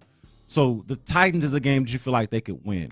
But out of their next 8 games, we're talking Seahawks, Niners, Broncos. You get the Jags again, who, look, I think after that game, the game that they played against the Jags, I thought, okay, well, they'll get the next one. Surely they'll beat the Jags at home. But then credit to the Jaguars for, since then, actually looking like a legitimate team. I'm not so sure that the Texans are beating the Jaguars at home. So I feel like you got to include, and they're 4-1. So you got to include them as a tough opponent. And you go, let's skip the Titans for a second. You go Bills, Colts, Chiefs. So those are your next 8 games. 7 out of the 8 of them are really tough ones. I think this is going to be our opportunity, and certainly their opportunity, to learn more about themselves, but our opportunity as observers to really know more about this Texans team as they assuredly play a lot more close games than the ones that they've played over the last couple of weeks when it's been blowouts. I expect every one of these games, save for the Titans game, to be close games. So we'll see how they look when they do it. It is a ridiculously tough stretch over the next. They have a winning record over the course of those 8 games, because if you don't, you'll come out of it with a losing record overall in the season with just a month left in the season. So yeah, you got to find a way to beat some good teams and beat them consistently, back-to-back weeks, and have a winning record over the next 2 months. It is a really tough stretch, which is another reason why I'm coming around like, oh, maybe the timing of the bye is actually good. Yeah. Gear up before this brutal stretch. One surprising thing definitely is, or the surprising thing of the season for me, has to be Daniel Jones. Like, I'm not surprised that he's better than Anthony Richardson. What I'm surprised about is that you can't get through, like, the first half of the start. Like, you can't get through half of the league and get to a better quarterback than Daniel Jones. I'm not sure you can get to 10. Right, you might have your favorite quarterbacks or quarterbacks that you think are better than Daniel Jones, like bigger picture, but I'm just talking about the way that they're playing right now through the first 5 games of the season. You're not going to get to 8 to 10 quarterbacks that are playing better football than Daniel Jones. That part of it is surprising to me. For sure, yeah, and he's in the MVP conversation right now. I don't know how many people saw that coming. No. Let me just throw one more stat at you, because this one actually surprised me. I lost who this was, but it's an analytical group that does a bunch of stats for football. They rank the play callers so far in the NFL. The Texans overall are ranked third for the best play callers, offense and defense. Third best in the league, only behind the Seahawks and the Jaguars. But the more surprising part to me, they have Nick Caley right now as the 12th best offensive play caller in the NFL. Yeah, that's got to be on the strength of the last couple of games, because I will say Nick Caley has been in his bag as of late. But how about for the Texans right now to go have 2 first-year play callers? I know you'll hear D'Amico Ryans talk about how he's in the headset and he's got his hands in every aspect of the game, and I believe that. But the truth of the matter is right now, if Nick Caley's calling the plays on offense and Matt Burke is calling the plays on defense, you got 2 first-year play callers for your respective sides of the ball, and you're, what did you say they're third?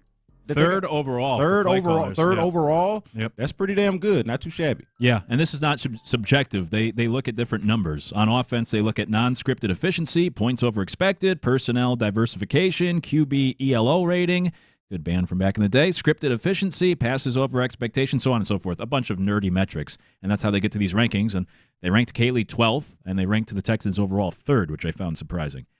I don't know. Maybe I convinced you. Maybe you are still positive as you were to start the season on these Texans. Man, hell with it. Let's be positive. That's right. Let's take Luke's side and be positive about for this. once. We on the bye week anyway, man. Let's get positive. I'm with you. Didn't work on Ocho. He texted the show saying, again, we ass.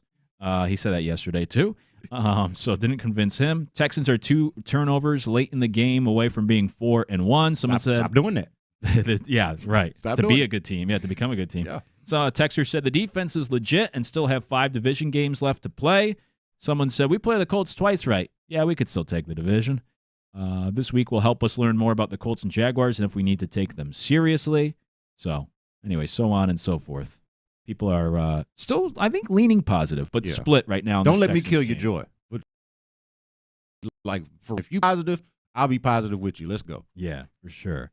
Last 5 quarters, CJ's recaptured his confidence and trust in the new offense. He's going to slice and dice the rest of the season. There's that positivity. When we come back, hey, it's time. We do it each and every day. Time for our confessions, and we will do it next. It's in the loop. All right, D&M Auto Leasing. You've been keeping an eye on that vehicle that you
Sports Radio 610. Sometimes it's sports, sometimes it's not. Whatever it is, Reggie and John are keeping it real. It's In the Loop's Lunchtime Confessions, presented by the Men's Clinic on Sports Radio 610. Watch this. These are my confessions.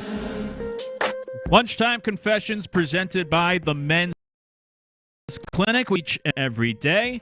I brought some positivity last segment. I guess I'll be a little more negative now. I am a tough critic when it comes to movies, and I watched a movie earlier this week from the Coen brothers, their newest movie. I guess my confession is just I love movies. I watch a lot of movies. I got a bunch of movies that I do like. I am a tough critic.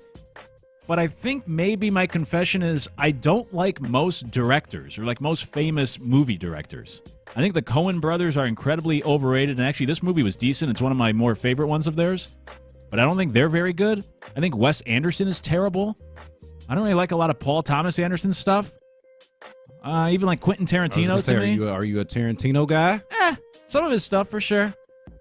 I also think the thing is, like, these guys are so unique, so different, and I think that's the big calling card. Like Wes Anderson, very quirky. Paul Thomas Anderson, similar. You know, Quentin Tarantino has his own style, and I think that's almost part of the reason why they're propped up so much. I don't know how good a lot of their movies are. The Coen brothers, same idea. Like they have their own style, and they're kind of different, and they're unique, which typically I can appreciate. And I do like directors. Martin Scorsese is my favorite. That's probably a cliche.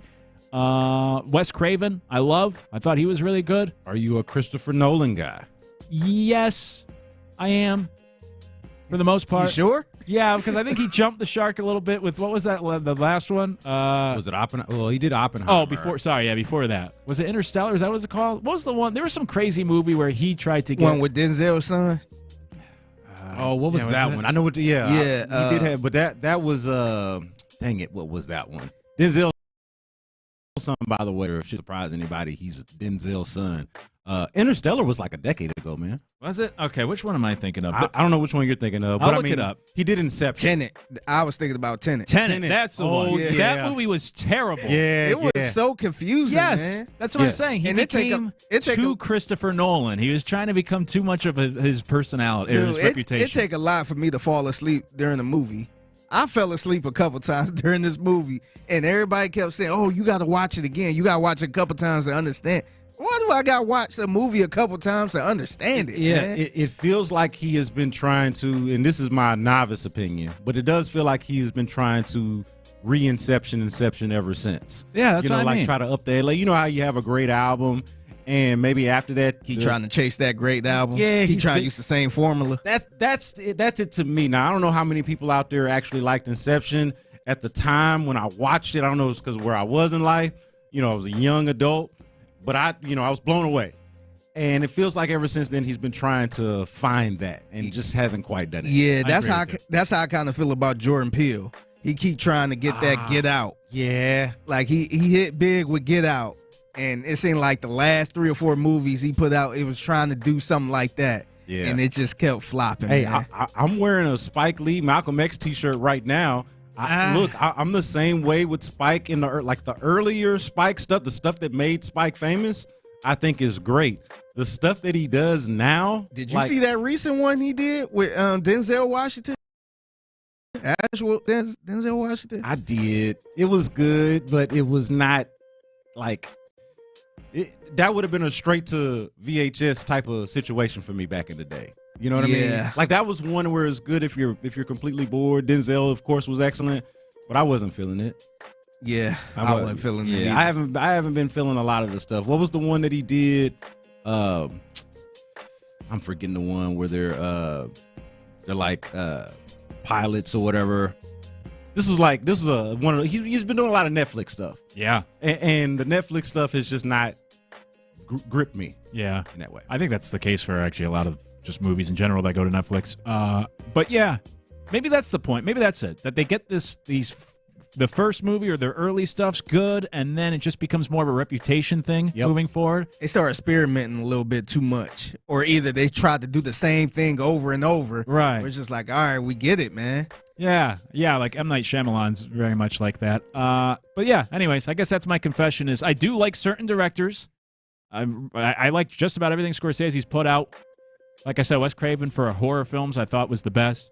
But most of these guys that people always talk about being like unique and artsy and creative and cool and these great directors, I don't know. I think most of their work's kind of lame, boring, not very good. I'm out on a lot of these quote-unquote big-time directors. These are my confessions. The Five Bloods was the one that I was trying to think of earlier. Oh, yeah. Okay. I wasn't feeling it. All right, man. So I consider myself to be a decent dad. I feel like I'm getting better, and it's about damn time. My oldest is 15, so it's not like I haven't had a lot of practice at it. But I did a real bad parenting thing today, and you might even date it back to a couple of nights ago. I DoorDashed some food, some Taco Bell, and look, I fell asleep before the Taco Bell actually got to my door. And so that means that I woke up to said Taco Bell, didn't do the adult thing that you're supposed to do when that happens, which is take the loss, throw the food away, and just take that L. I brought the food inside. The food made its way to the refrigerator, and my oldest kid, the 15-year-old who loves Taco Bell, took it to school today, which is to say, man, I sent my kid, I just got a text while we were doing the show, Dad, you left the food outside for too long. There's ants all over the tacos. So I sent my baby to school with ant-filled tacos today.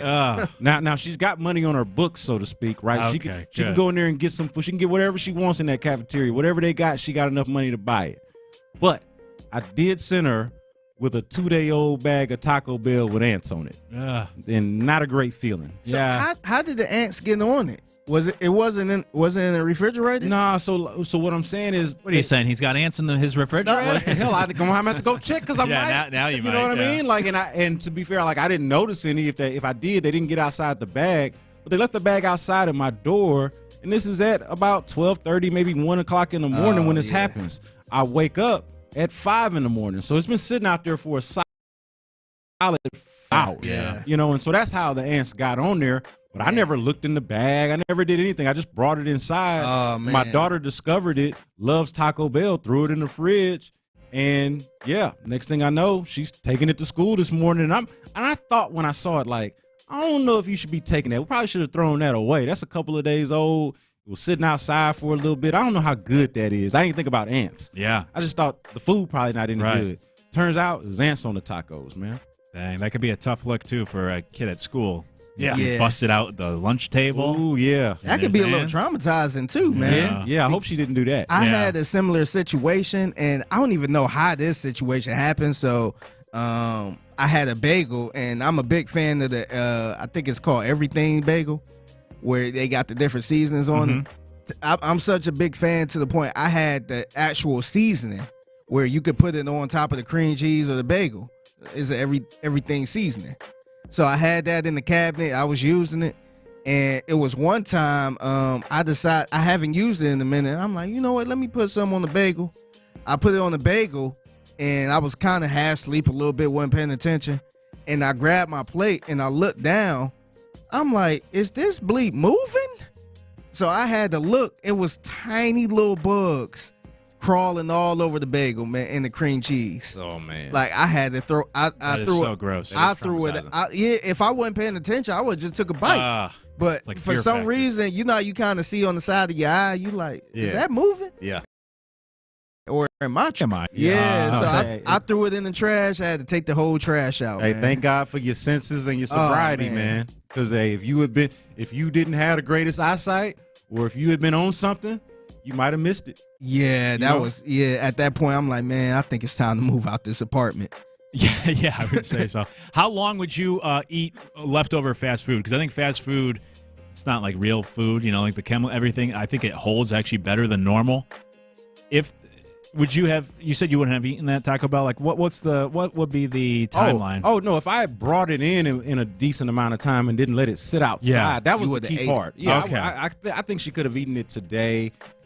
Probably, maybe I would have tried to lean toward this morning as opposed to waiting until lunchtime. Like, I would say 24 to 36 hours is decent. Past that, I feel like you're just maybe flirting with danger a little bit. Better to be safe than sorry, for sure. I usually, if it's over a day, like I will eat it the next day. But after that, it's probably not good and probably not even worth warming up, depending on what it is. Yeah, I almost look at it like a shower. Like you should take a shower every 24 hours. If you go 36, you're probably okay, but you can't get to that full 48 because then now you're nasty. You know what I'm saying? Yeah. Like if you miss the 24 hours, I feel like you still kind of got a little 12-hour window for where you can get that bath in and you not be a disgusting human being. You could take a shower Saturday morning and then maybe spend Sunday without showering, just hanging around the house. Yeah. But you can't go after. Yeah, it's kind of like that with the fast food. Yeah. That's fair. These are my confessions. All right, real quick, I'll get y'all out of here on this with my confession. So I watched the Rockets game last night. I watched some of it. Saw Kevin Durant, and I was kind of like everybody else, like, wow, he's really a Rocket. Like, damn, I was watching him on the court and all that stuff. And then this is my confession. I couldn't believe this. They flashed the graphic on the screen saying Kevin Durant, 18 seasons. I'm like, 18 seasons? Yeah. I'm like, damn. And he will point out, by the way, that it's actually 19. I feel like he's not getting credit for one somewhere in there because this came up during the media day where somebody said, hey, man, it's your 18th season as a preface to a question, and he cut him off. 19 seasons. So it's really 19, man. What is he not getting credit for? I think he might have got hurt or something like that. Was out I forget. It's some kind of technicality to where it's like officially 18, but it's actually been 19. So, yeah, man, dude's been around for a minute. Yeah, I couldn't believe that. I'm like, damn, because we all look at LeBron like, 23 seasons and all this other stuff. I'm like, damn, Kevin Durant, he's doing all of this in 18 seasons? That's kind of unheard of, man. Well, Steph Curry did an interview with Malika Andrews over the weekend, or maybe it was last week, where she starts off with talking about, hey, this is your 17th season. And I'm like, 17th season? Yeah. I remember when he was at Davidson and that jersey was falling off of his shoulder, right? Yeah. I mean, what are we talking about, man? Dale Curry as a kid, I remember his dad. Yeah. So, yeah, man. Wow. Yeah, and then the other thing is, it's like, damn, these guys are still hanging around and still at the top of their class, pretty much, of the NBA. And it's like, man, once these guys are gone, I don't know what to think of the NBA, man, because I feel like nobody, even all these years they've been dominant, I feel like nobody really overstepped them. It's wild. Yeah, man. It used to be year 17, year 19 meant that a guy was a fossil and that he just had a small role. Maybe he was a leader on the team, like a vocal leader, but he didn't play as much. And when he did, he wasn't as effective. Or taking a big step back. Yeah, or taking a big step back, start talking about the decline. These guys are still superstars. Yeah, and even like LeBron, taking a step back, kind of taking a step back. But the guy's still averaging like 24 points a game. Yeah, still one of the better players in the league. Crazy. Yeah, Durant missed that season after the Achilles. I don't know if you count that, though, because he wasn't playing games. So I know it's a credit to him being a year older and still in the NBA. But like he hasn't played 18 years in the league. I think that's the more, that's more what it's about. Yeah. So I don't think we can count that year that you didn't play any games. Yeah. But he's still been in the league for 19 years. The dude was drafted in 2007. He was a Seattle Supersonic. Yeah. A Supersonic. Him and Jeff Green were Supersonics. Like, we're at a point now where that's a wild thought to think that somebody is in the league long enough to have said that they wore the Supersonic I played uniform. with the Supersonics. Yeah, and not in irony. Like, actually. That's right. Yeah, that's crazy. Yeah, it is crazy. He's been around a long time. We usually do buy or sell coming up, but we're going to push that because we actually got some Astros breaking news that we're going to have to get to when we come back. Also, by the way, someone on the text line said that I look like somebody who would enjoy Michael Bay movies. Michael Bay had some hits in the 90s, all right? Don't try to put down Michael Bay. And I do enjoy those movies, so you are correct. Yeah. In the meantime, we got the giveaway? Yeah. All right, perfect. I wanted to make sure I should ask you that off air first. But we got a U of H giveaway to get to here before we hit the break. Caller number 7 wins 4 tickets to the Cougars game against Arizona on October 18th. And tickets are courtesy of the University of Houston. 7th caller, 713-572-4610. 7th caller gets 4 tickets to the Cougars game on October 18th against Arizona. Call now, get your tickets. We'll come back with the Astros breaking news. It's in the loop. Is there ever an optimal time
800-351-4596. 800-351-4596. 800-351-4596. Live from the Mokaram Injury Lawyers Studios, Sports Radio 610 presents In the Loop with John Lopez and Reggie Atatula. Breaking news from Sports Radio 610 is presented by BetQL. Smarter bets start with BetQL. Download the BetQL app or visit BetQL.com today. That's right, breaking news. Rejoice, Astro fans. You've been calling for it all year. You finally got your wish as the Astros, just announced by Chandler Rome earlier this hour, the Astros are parting ways with hitting coach Alex Cintron. New hitting coach coming for the Astros. More staff changes are expected to happen as well, according to Chandler Rome, who covers the Astros of The Athletic. By the way, Luke Morrow and Brandon Scott in for the fellas here with Figgy Fig on In the Loop. But there's your breaking news. Cintron's gone. New hitting coach will be on the way for the Astros. Yeah, so I don't think this should surprise anybody given their lack of performance, especially this year, and the fact that it seemed like the hitting coaches specifically had their own marching orders coming into the year. Dana Brown met with them last winter and feeling like they had gotten away from their identity in terms of their approach at the plate and taking more pitches. And it just did not look like quintessential Astros. It was something that they wanted to get better at going into this season. And then what did they do? How did they respond? They go in and have the second highest chase rate, which was pointed out by Chandler Rome in his article at The Athletic. They had the second highest chase rate in all of Major League Baseball and saw the third fewest pitches. So they were chasing and swinging often, and we saw how that worked out. They did not have a good offense. It was the thing that I think did them in. It did not help that some of their best hitters saw significant injuries. And this is on top of we're not even talking about the pitching aspect of it. We're talking about the hitters. Jordan, Isaac Paredes, Jeremy Pena was out for a stretch. So, yeah, I mean, and Isaac Paredes was acquired for this exact reason because he's a patient hitter. He sees pitches, he takes walks, and is just really good at seeing the ball. So this is not a major surprise given what it seemed like their marching orders were coming into the season and then what the results were as the season went on. Yeah, I think it's sorry to say, but I think it's the right move. As we discussed at the time yesterday, I would have brought back Espada. I thought that was the right move. I get Dana Brown coming back. I thought it would have been too rash to move on from him at this point.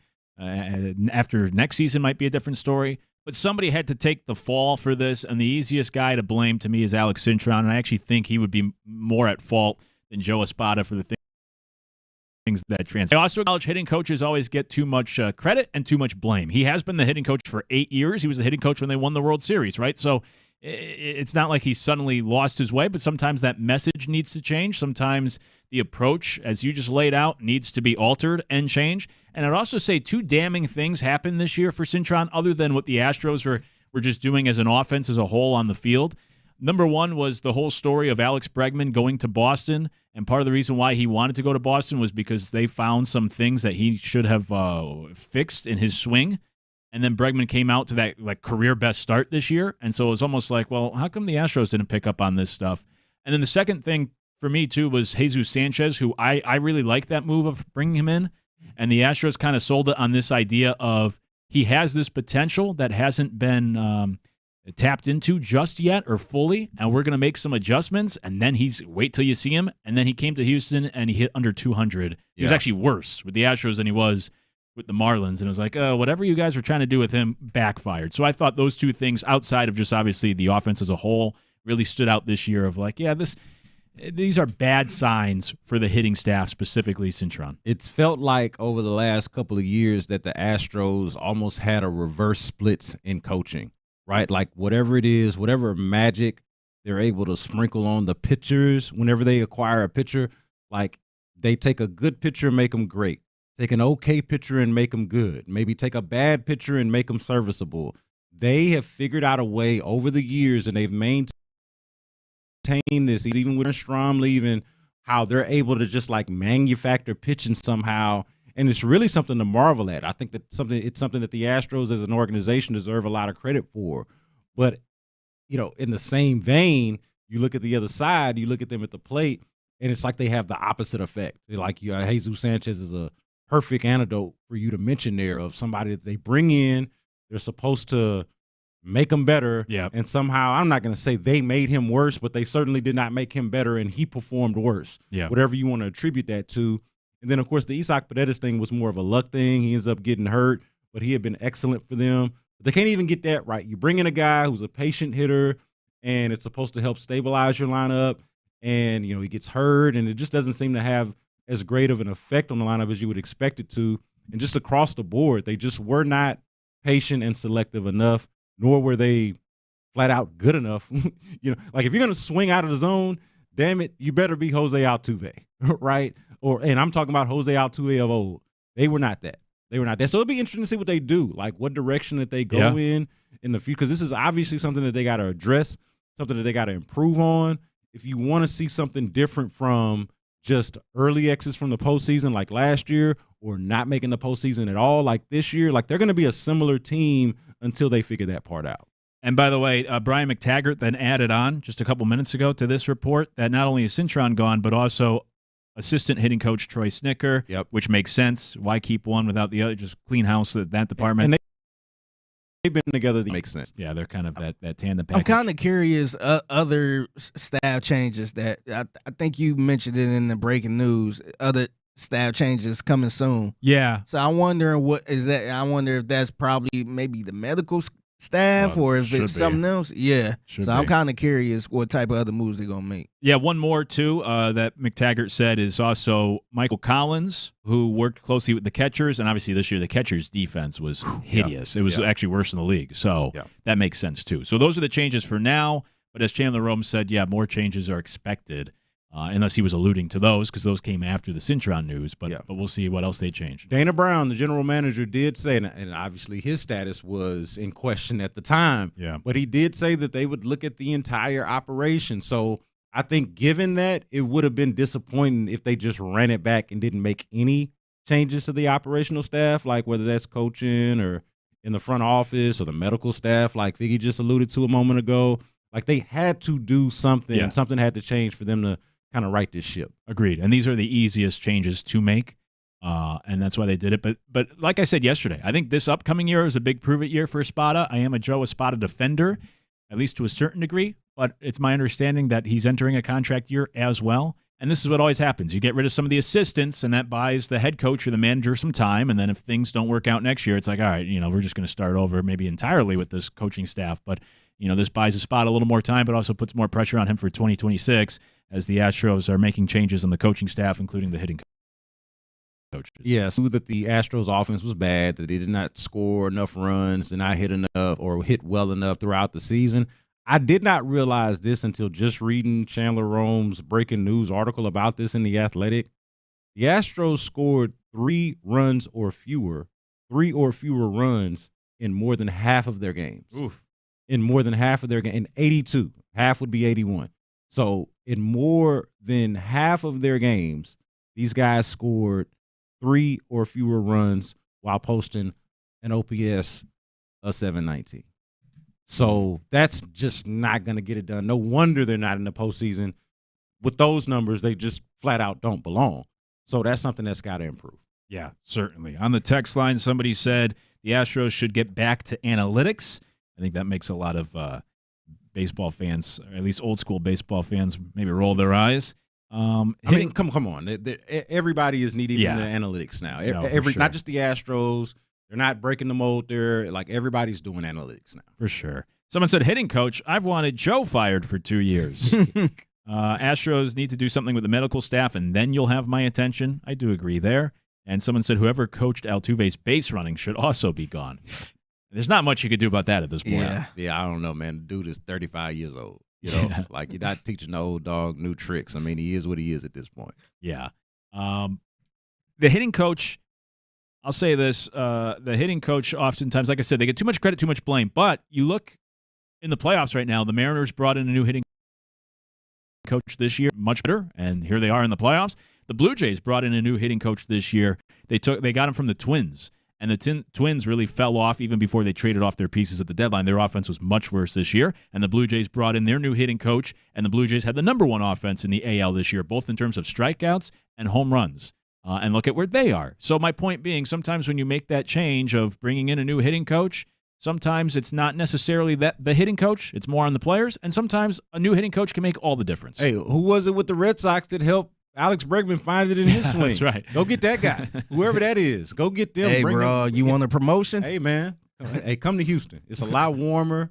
Do your thing out here, man. Yeah, that's right. So there's your breaking news. Alex Cintron's gone. Snicker's gone as well, the two hitting coaches. And then also the catcher's coach has also been relieved of his duties, Michael Collins, as well. We'll see if any other changes come to the Astros coaching staff, but that is to begin. I am surprised, actually, by the timing, because I did look this up, and in recent years when they have made changes, it was usually like a full month after the season. It was late October, so not waiting around today, although I also read something a couple days ago that Cintron's contract was up too, so maybe that's why this was sped up, of them just making the decision of, like, yeah, we're not going to retain you.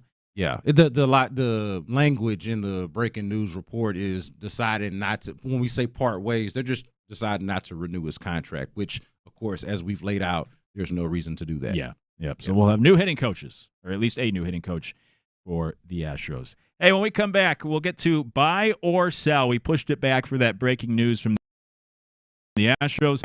All right, Driftwood Shores, guys. Saturday, it's happening down.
by VGW Group. No purchase necessary. See terms at ChumbaCasino.com. Must be over 21 and present in a state where it's legal to play. KILT FM HD2 Houston. Insider access, exclusive content. Sports Radio 610. The Texans play here. An Odyssey sports station.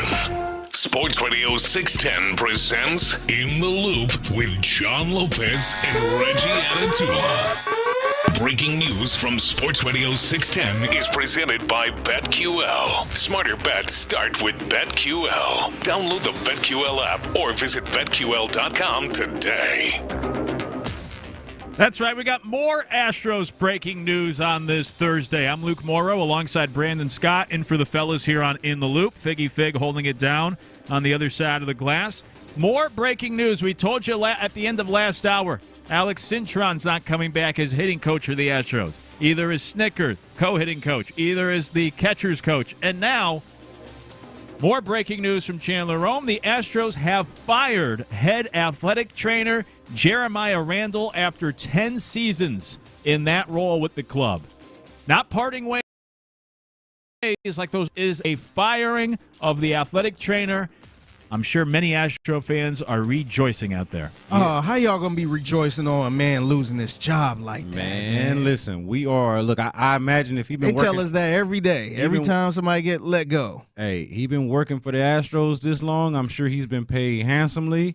And if he's a medical professional, he'll be able to find a job in the medical profession in no time. I'm sure Jeremiah Randall will be just fine. But I will say, now we're cooking with grease here. When we talk about Astros news, breaking news, like I think a lot of fans rejoiced at the idea of them parting ways with the hitting coach because the hitting coach is just, for a while now, it has been a relevant question. But I don't think there's been a bigger question when it comes to the Astros than how it is that they deal with injuries, from the diagnosis to their return to play procedure, which has been a topic, to be fair. Now, I know he's being fired here and right now, but this has been a conversation piece for years, for no less than 3 years, even going back to the James Click days. This was something that James Click had promised to review or audit or go over, and then he was promptly fired that winter. Now, not because of this specifically, I don't think. I think it was for other reasons,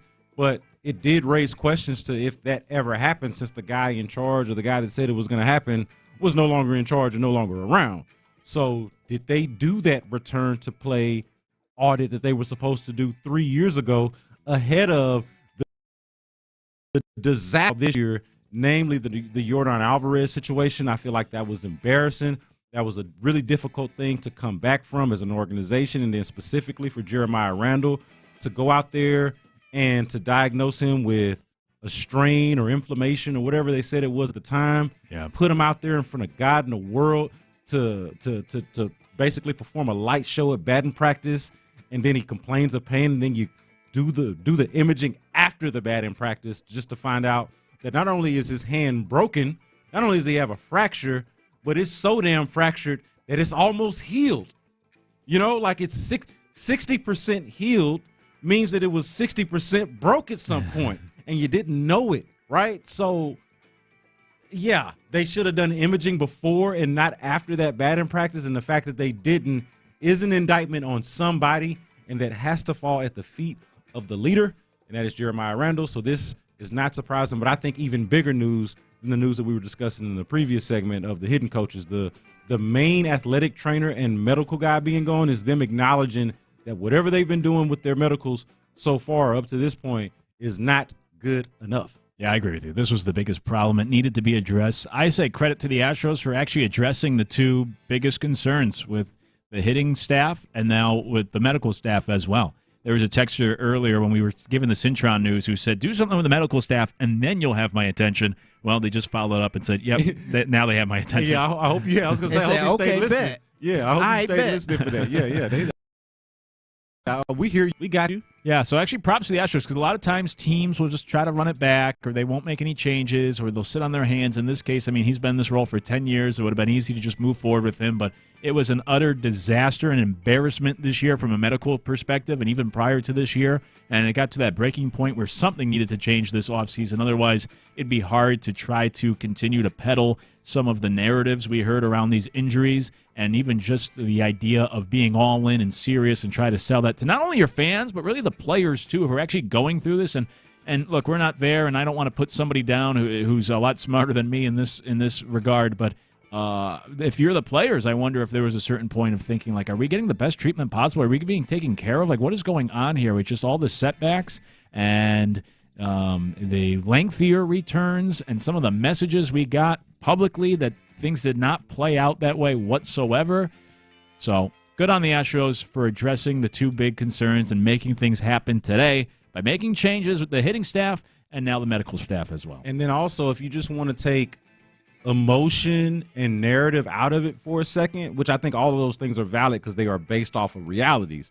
But if you just want to look at the cold, hard facts or the data here, baseball perspective, this is according to Baseball Perspective and Fangraphs, and I'm reading this from Chandler Rome's article in The Athletic, reporting on this breaking news about them firing or dismissing their longtime head athletic trainer, Jeremiah Randall. According to Baseball Perspective and Fangraphs, no team lost more potential value season than the Astros. And he points out that ended up ending their 8-year streak or their 8-season streak of postseason appearances under the weight of that attrition. It was because of that attrition. It was because of that that really poor injury luck, or if you don't want to call it luck, injury history that really did them in, on top of them not performing well enough on at the plate. So, yeah, this is a move that it felt like, I'm not going to say 100% had to be made, but definitely something that they had to look at, and clearly whatever they looked at led them to making this decision. Yeah, something needed to be changed, whether that was someone losing their job or just the way you approach things, whatever, how you do that job. Right. Something needed to be changed for sure. On the text line, hallelujah, the Astros finally answered my wish. Get rid of the hitting coaches and the medical staff. Congratulations, Jim Crane. Other people saying, great job, Crane. Light up a cigar. Let's regroup for the future. As long as the Texans don't hire him, I'm okay with it. Someone else said that. Funny. But you know what? A next day point perhaps, but I'll make it now. This does, at least in my view, put Dana Brown and Joe Espada on the hot seat. Yes. Like when you make a drastic change and it doesn't work, to me, and especially when you had a season where you did not have the success, like if you can lean on, well, we still made the postseason, hey, we're still competitive, we still got the results, then that's its own thing. Like in the Texans regard, right? Like they fire the offensive coordinator. If it doesn't work out with Nick Caley, that doesn't necessarily mean that D'Amico Ryans is, because they got the results. Now we'll see how this year plays out, but they still been going to the playoffs, still been winning, even last year when they had all those questions about the offense and subsequently fire the offensive coordinator. You don't make the postseason. You have a year before that where you do make the postseason, but you barely make it, like on the last day, and when you get there, you get swept at home. Like, so back-to-back seasons of that, not having the results, and then you make the drastic changes of firing the hitting coaches and getting rid of the head athletic trainer. It removes all excuses and benefit of the doubt for the remaining leaders of the team, which to me appears to be the general manager and the manager who are coming back, and the other guys that are relevant are leaving. So those guys are being sent out. So those guys, to me, their seat gets a little bit warmer now because they have fewer excuses to not have the Astros perform in 2026. For sure, yeah, those excuses are gone.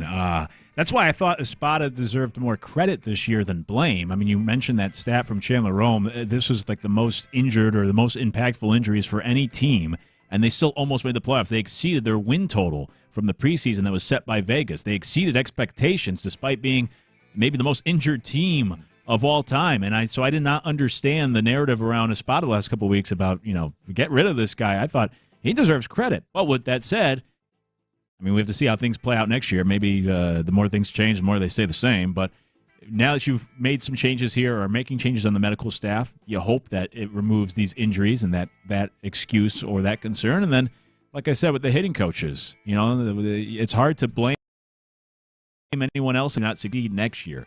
And next in line would be that manager and potentially GM as well. So it's good news for the Astros, good news for the Astros fans, probably good news for Joe Espada as well to try to do his job better. But, yeah, now the onus is on you, and that's why, as I said, the last 48 hours, I mean, I think he'll be managing for his job in 2026. Yeah, well, on the point on how things change, or like the more things change, the more they stay the same. Like, I am curious to see, and this is just more from a fans or / media perspective. I don't think that what I'm about to say here necessarily impacts winning. I think that other stuff we talked about, like misdiagnoses, a poor return to play procedure, those are the things that really, really matter. And we'll see, like, if that improves. But just from an optics and a communication standpoint, I do wonder if they'll communicate about injuries differently, right? Like, they've been notoriously closed-mouthed and I don't want to say shady, but just a little odd with how they talk about injuries. Of course, we all know this, know what I'm talking about. I wonder with a new regime or with new leadership there, if any of that changes at all, if they'll be a little bit more open, there'll be a little bit more transparency, given the fact that it's gone the way that it's gone over the last couple of years, especially with the Alvarez thing. Yeah, like, to me, that was the tip of the iceberg. Yeah, it seemed like they were kind of open with it, but it seemed like where it was coming from Dana Brown and Joe Espada, it seemed like they were kind of clueless of what was going on. Yeah, that's probably a better way to put it. So maybe they probably will tell what's going on and probably be a little more accurate. Yeah, I think that's fair. Than them saying, hey, looking good right now. And it's like, damn. That's a fair way to put it because, look, Dana Brown, for better and or for worse, is a blunt talker. Like, he says what he's thinking and what he means and means what he says. And so if he's giving you kind of the feeling of, like, shadiness or you're not really sure what he's talking about, it's probably because he's not really sure what he's talking about, because if he knows, he's going to tell you. Yeah. I also think part of it, though, is Dana Brown seems to be a very positive person. And so I think he always tries to give these positive updates. And then when these guys don't progress as quickly or there is a setback or something, it makes everyone look silly. When he was talking about, like, Pena might be back this weekend. And then the next day, actually, he has fractured ribs, whatever that injury was. He's going to be on the IL and be out for a while. Yeah. Same with, like, Jordan. You know, I think he just always leans to, like, the glass half full. And then that's where he kind of steps in it at times. I don't know. I feel like more of what Figgy said, maybe it was just because they were getting bad info. Could have been. Because I don't feel like he'd do that if he got the real full picture. Now, Espada, I would agree, like, is definitely the glass half full, sunshines and rainbows positive guy, for sure. Dana Brown has a little bit of that, but he's a little bit more blunt and straight to the point, I feel like, than Espada is. But again, like how Figgy was mentioning, maybe he was just straight up getting bad information and probably didn't like looking silly on the back end of it when what he said wasn't nowhere close to the truth. It could have been a thing where this medical staff was like, oh yeah, Pena be back he'll be out for about a week. Just put him on a 15-day DL or IL. Yeah. And now he got Dana Brown, Dana Brown, for giving us bad information. Yeah, maybe it's the medical staff that were the glass half full people, and then Dana Brown and Espada were just repeating that. It's kind of like when somebody asks you, hey, how far are you? Oh, I'm like 5 minutes away, but you really like 20, 30 minutes away. I do that all the time. Yeah, I'm leaving the house. Actually, I'm just getting out the bed. I'm about to brush my teeth. Yeah, we see that. Hey, this is a pretty good pull from Samuel Radford on the YouTube page. Y'all check us out on YouTube, presented by the Mo Karam Injury Lawyers. But this is kind of a subtle reference, but if you know, you know. What's Michael Brantley up to these days? Now, I don't know if he's saying that to make Michael Brantley the hitting coach or if he's referencing, like, late days of Michael Brantley injuries. He's always injured. Yeah, always injured, and then also just not really feeling like you knew what was going on with him toward the end. So that's a pretty good pull. Whichever one you mean, I co-sign the comment. Whether that's Michael Brantley, the hitting coach, or what's he up to these days, because our updates from the medical staff that has now been jettisoned are not exactly accurate or reliable. Hey, the Angels are apparently interested in Pujols as their manager, so why not? Astros bring back Michael Brantley as the hitting coach. Ooh. What are the Angels doing? Yeah, that's a good question. That's an evergreen question. Yes. Who knows? Yes. What are the Angels doing? Ellipses, ... Yeah. Forever. Never know what they're doing. Even though this was baseball talk, the breaking news being that the Astros have moved on from their hitting coach, assistant hitting coach, catcher's coach, now head athletic trainer. That's the breaking news today as the Astros make changes. But even though we were We're talking about football talk on Sports Radio 610 is presented by Paramount Plus. You can't count on much, but you can always count on Sundays with the NFL on CBS and Paramount Plus. Watch your local NFL game live every Sunday all season long by visiting ParamountPlus.com/NFL to get started today. And if you missed our Texans talk from earlier, you can always go back on that YouTube stream, go back and listen to the podcast later on, or use the rewind function in the Odyssey app as well. But when we come back, it's time, as we do each and every day, for Figgy's Mixtape. Figgy, what do we have going on today? Yeah, so have you ever ran across a criminal that the police was currently looking for? Well, a reporter actually ran across a criminal live during this little stand-up outside. So I got the great audio of that, and I'll play it for you. Oh, it sounds like an F around and find out kind of situation. Can't wait to hear it. We'll do it next in the Loop. How good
Georgia. And the last time, I want to say the last time we talked about him, it was like maybe 2 or 3 months ago. And he was on the run for 5 months, man. Yeah, that's wild. He was on the run for 5, to the point I totally forgot about the guy. I forgot he was on the loose. But they called him. It was a lot of police out there and news reporters out there with the cameras. He's probably hoping the police forgot too, huh? Yeah, I think so. Yeah, so as they had him in handcuffs, he was going to the police car, the back of the police car. He blew a kiss at the camera. So I don't know what to make of that. I don't know if it's hey, I'm going to be back out here. Or he just being funny, just like, hey, that was a fun little 5 months. And I'm expecting getting out anytime soon now. Did we ever get any clarity on how they found him? Because he was in a crawl space in an empty house by himself in Georgia. I didn't see anything. I'm guessing somebody had to tip him off, right? Somebody definitely snitched. Yeah. I mean, you can believe somebody didn't forget and knew that there could be $1 on the other side if they turned in this highly wanted fugitive. Yeah. So, I figure you can only go but so far for so long before somebody start hating on you. Yeah. You know. Yeah. One of my favorite tweets I saw about this was they said I guess he might have been watching the Saints game. Said, who that? And somebody heard it and said, you know what? Nah, get him out of here, man. He in Atlanta. Yeah, he in Georgia, man. I know this is a fun story. I don't want to make too much light of, like, I'm pretty sure this guy was convicted of murder. Yeah. And then now he's obviously, busted out of jail. So this is like a real life criminal, not trying to make light of the criminality of it all. Yeah. And this was kind of a mini confession. I didn't get to it earlier, but I do want to say this since you brought it up on the mixtape, Big. I was kind of rooting for dude. It was something about being on the loose. Now, I'm not rooting for the lack of public safety and for him harming anybody while he's out. Like, I'm not rooting for that kind of chaos. But there was something about, like, getting gone and being the last man standing and the idea that this person could maybe live the rest of his life off the grid, under the radar, police looking for him, and him kind of gaming the system. Part of rooting for this just a little bit, not rooting for him, but rooting for the idea. It's kind of like rooting for the high speed chase, hoping the guy kind of hey go. Man, like why did you take that way? Yeah, you don't know the other way. Come on, man, they gonna get you there. That type of thing. Yeah. Sure. Yeah. No, I feel you on that. If he was in Houston, I would be like, man, lock this criminal up. But as long as he wasn't in the Houston area, then. I don't care, man. Let me see. I was just kind of impressed how he was gone that long, man. Yeah. Because everybody else got caught within a couple days. Some might have been caught within a month, I want to say. Yeah. But brother they had almost all of them by the end of May, and then they just caught one of them, I feel like, last week or maybe the week before. Oh, really? Yeah, not that long ago. It was still 2 left as of like just a couple of weeks ago. They caught one, and then obviously now have caught Mr. Derrick Rose. Yeah, yep. So happy trails to Derrick Rose, man. It's been fun, brother.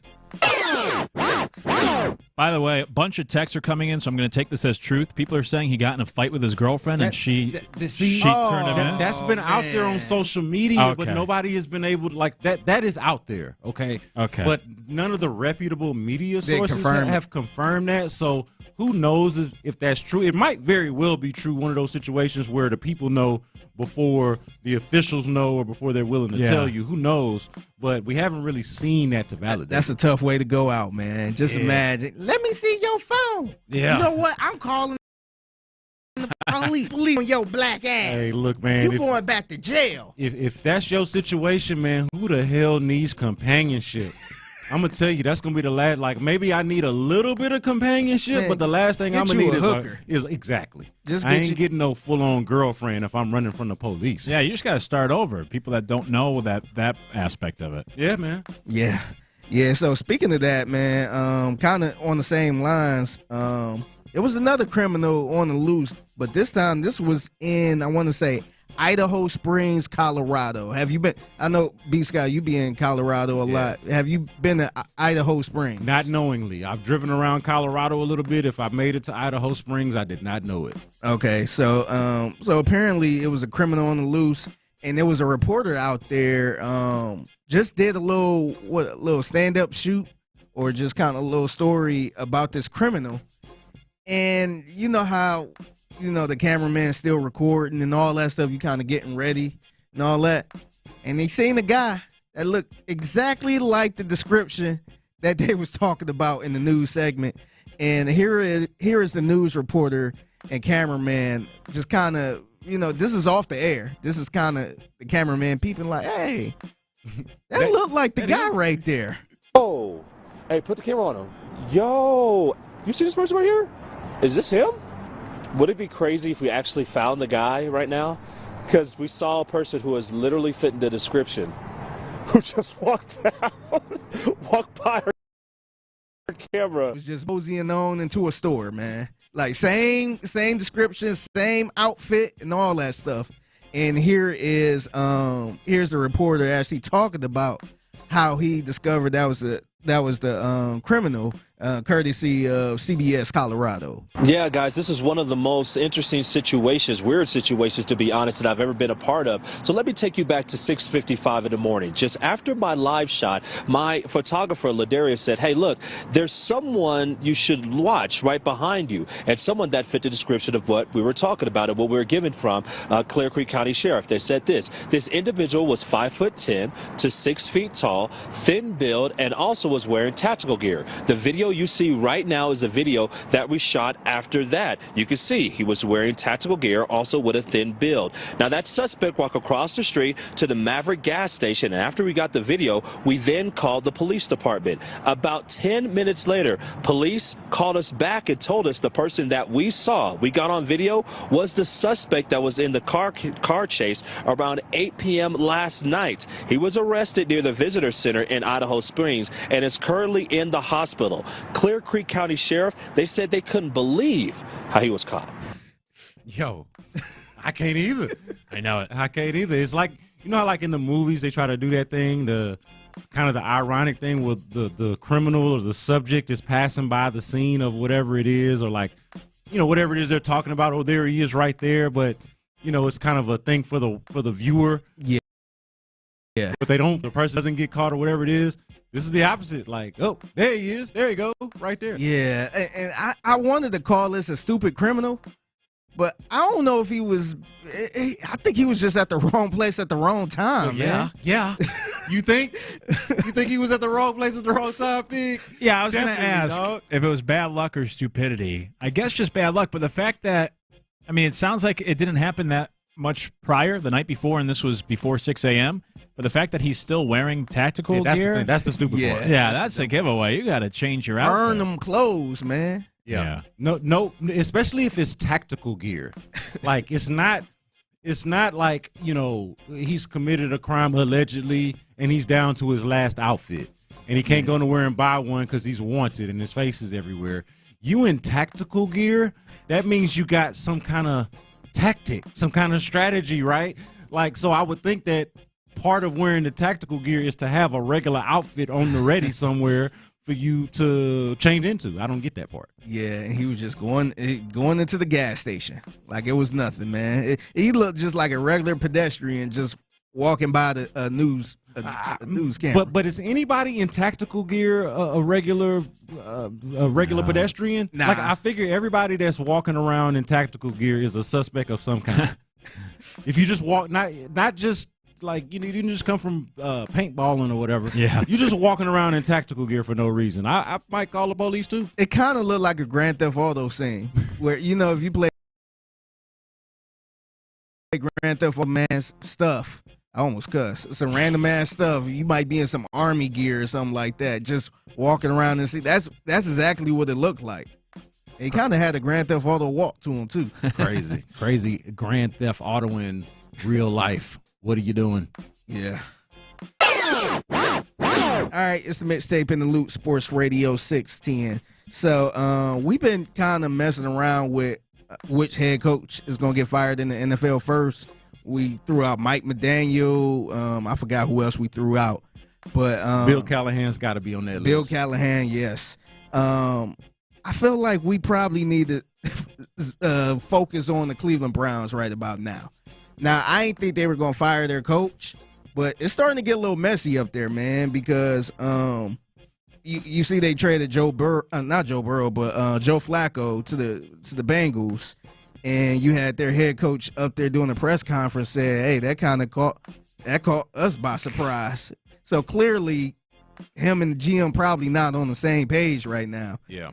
And also you got him not really committed to Shedeur Sanders. That's the number 2 quarterback in that crazy quarterback room. Apparently this is causing a little stir on the radio as well. So let's go to ESPN 850 up in Cleveland. It's a show called The Really Big Show with Tony Rizzo and Aaron Goldhammer. And they had a guy by the name of Tony Grossi, who was pretty much like the John McClain up in Cleveland, been covering the team. They kind of had a little back and forth about Shedeur Sanders and Dillon Gabriel pretty much the whole damn season, from training camp all the way to now. And here's Rizzo asking Tony Grossi is it any chance Shedeur get traded this season? Is there any way the Browns would trade Shedeur Sanders before the deadline, Tony? I don't think anybody wants him, Riz. Okay. I'm being honest. I mean, the Raiders passed on Tom Brady. Yeah, I know, but it's different circumstances now, Tony. Well, the Raiders thought Geno Smith. Wait. The Raiders thought the Raiders thought Geno Smith could play, and he can't. So for a 4th-round pick or 5th-round pick, you take a flyer on a guy? You don't think anybody would do that? I don't, Riz. Okay. I don't. Okay. I mean, why when they needed one, they asked for Pickett. Why would no one want Shedeur Sanders? Everyone made their statement about what they thought of him during the draft. Yeah, but Tony, that was 7 months ago. Well, he's not gotten any better, Riz. They see the film of the Rams game. Did they see the film of the Panthers and game? The kick? Yeah, I know. Yeah, that Super Bowl performance. See, to you, that game doesn't count. Okay? Well, to me, that game counted for something. It did. And by the way, he was playing with the twos. By the way, he was playing with the twos. You're blatant. You just blatantly. The guy played with 4 offensive linemen that didn't make the team, and you're just dismissing that as if it meant nothing. At no point did Dillon Gabriel play with 4 offensive linemen that are no longer on the team. Call it for what it is, please. The league for knows, the love of God, the league knows just who give was me on that. the field. For the love of God, the league knows who was on the field. Okay, that's no excuse. For that happens to backup quarterbacks all over the league. Well, then what in the world is this kid doing on the Browns roster now if he's as bad as you think he is? It's not how I think he is. As the whole freaking league thinks he is, according to you. Yes. You think the whole league thinks he sucks. Why is he on a roster? Why is he taking up a spot? Why? I mean, is he not like barely kind of on a roster and barely taking it? He's acting like they paid Shedeur Sanders $50 million or something. Yeah. Like he's on a team, and he's kind of barely on a team. He's just the most famous guy who's barely on a team. Well, but is that the guy that Shedeur also confronted? It is. The one he said, why you don't like me, or why you always talking smack about me. Right. So I kind of agree with both of them. Like, I think Tony just kind of has it out for Shedeur Sanders, and Tony's always been brought up as someone who's like very divisive and negative up there in Cleveland, and sometimes can be very wrong. But on the flip side, like you were saying as well, I think there's an axe to grind for Tony and Shedeur, but at the same time, like they don't even know if they can still make him the backup yet. It's not like you're talking about Joe Burrow here or anything. Like, this is a third-string quarterback anyways. It's wild that we gotten to this point to where the view on him has hit rock bottom, because it feels like the truth should be somewhere in between. Like, he's probably not as good as maybe he thought he was or others thought he was going into the draft. Yeah. But probably not as bad as, like, the third string or whatever string quarterback on one of the worst teams or at least offenses in the league. And by the way, on their practice squad, they got a quarterback by the name of Bailey Zappi. Oh, yeah. Bailey Zappi, Houston Christian fame. If you're not better than him, it's hard for me to believe Shedeur ain't better than him. Yeah, that's at least the upside should be unless there. It's something we don't know what's going on. Maybe he's goofing off or something like that. Maybe he's not doing what a typical NFL quarterback usually do to get ready. But if he ain't beating out Bailey Zappi, man, something is wrong, man. Maybe they don't like him mouthing his answers to the media. Yeah. I thought that was funny. I did too. I thought that was actually maybe not a good idea. Tactically, not a good idea for him given his situation or his position where he's at. But I thought it was funny. I did think it was funny.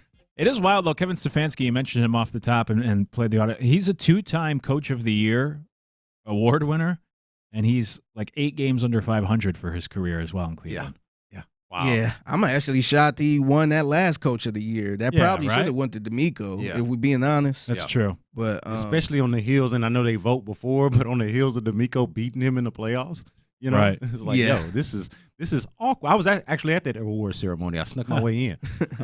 Awkward, very awkward. Yeah, snuck your way in. Did you let them know? You got the wrong guy. Should be D'Amico. Nah, by the time that you meant about the award? Nah, I was in the lobby because that's how I realized I snuck my way in because I ain't had no seat.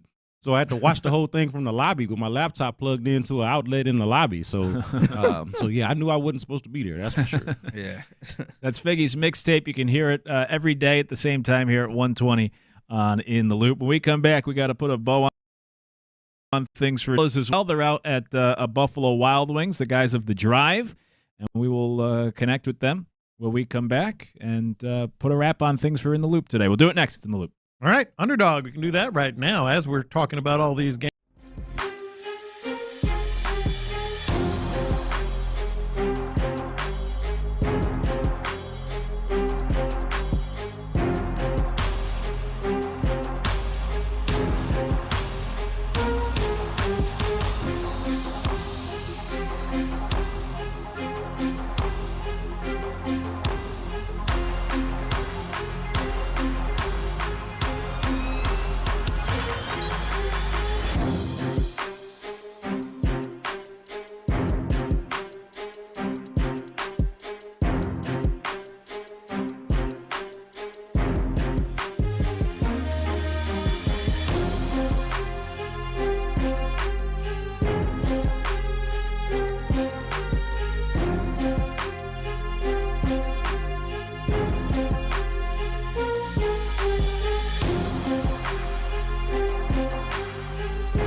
Thank you, Figgy. Live from the Mokaram Injury Lawyers Studios, Sports Radio 610 presents In the Loop with John Lopez and Reggie Atatula.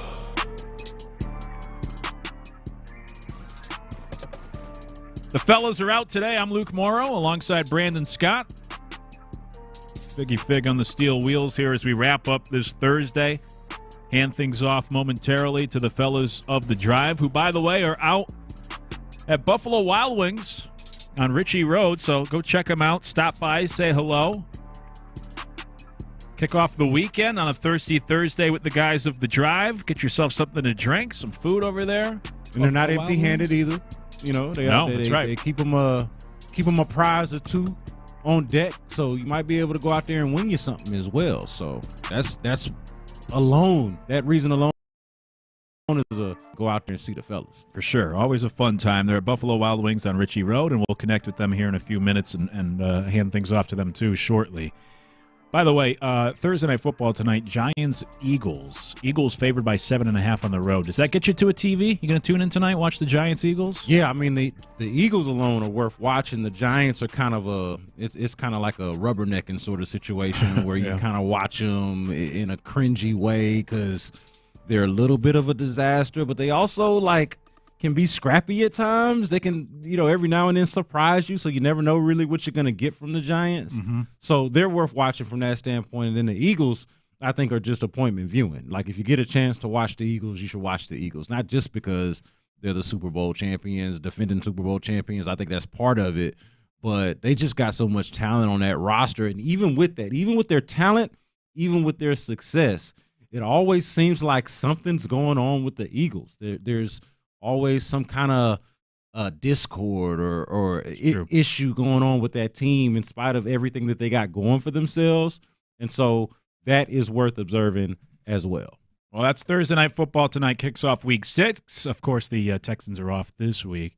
But the big news of the day, the big news that has come out here in the last about 90 minutes are the moves the Astros are making today. We brought you the breaking news last hour. The Astros are moving on from their 2 hitting coaches. They're moving on from their catcher's coach. They're moving on from their head athletic trainer, too, after 10 years.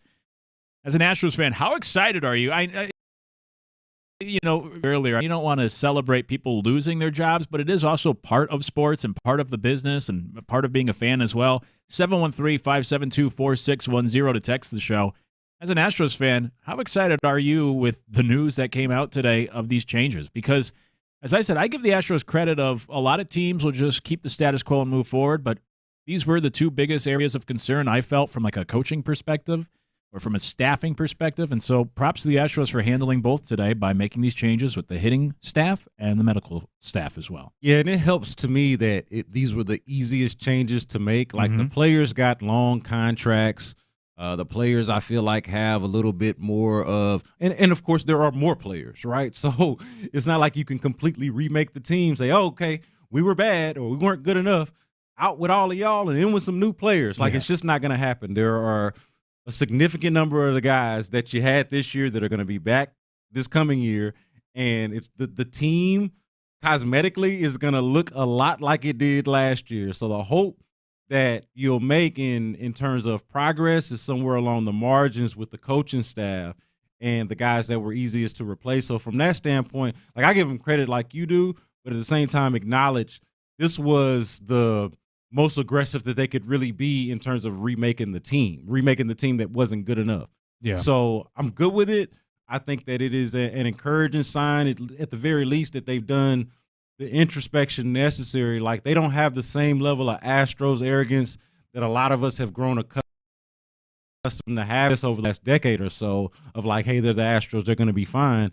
Now they ain't going to be fine because this year wasn't fine, and even last year making the postseason, but kind of backing your way into it and not doing anything once you got there, that wasn't good enough either. It certainly doesn't meet the standard that I feel like the Astros have set. So this is a positive sign. I think the next logical question is what now? Careful what you wish for. Is the grass always greener on the other side? It's easy to say, okay, yeah, you need to get rid of these guys, but the important next sentence needs to be, hey, we hired this guy or these guys or these people that are going to actually make the situation better. Yeah, it's almost like the Texans in the offensive line. Yeah. You could get on board with the first part, the tear down, but not necessarily with the rebuild. Or even the coordinator.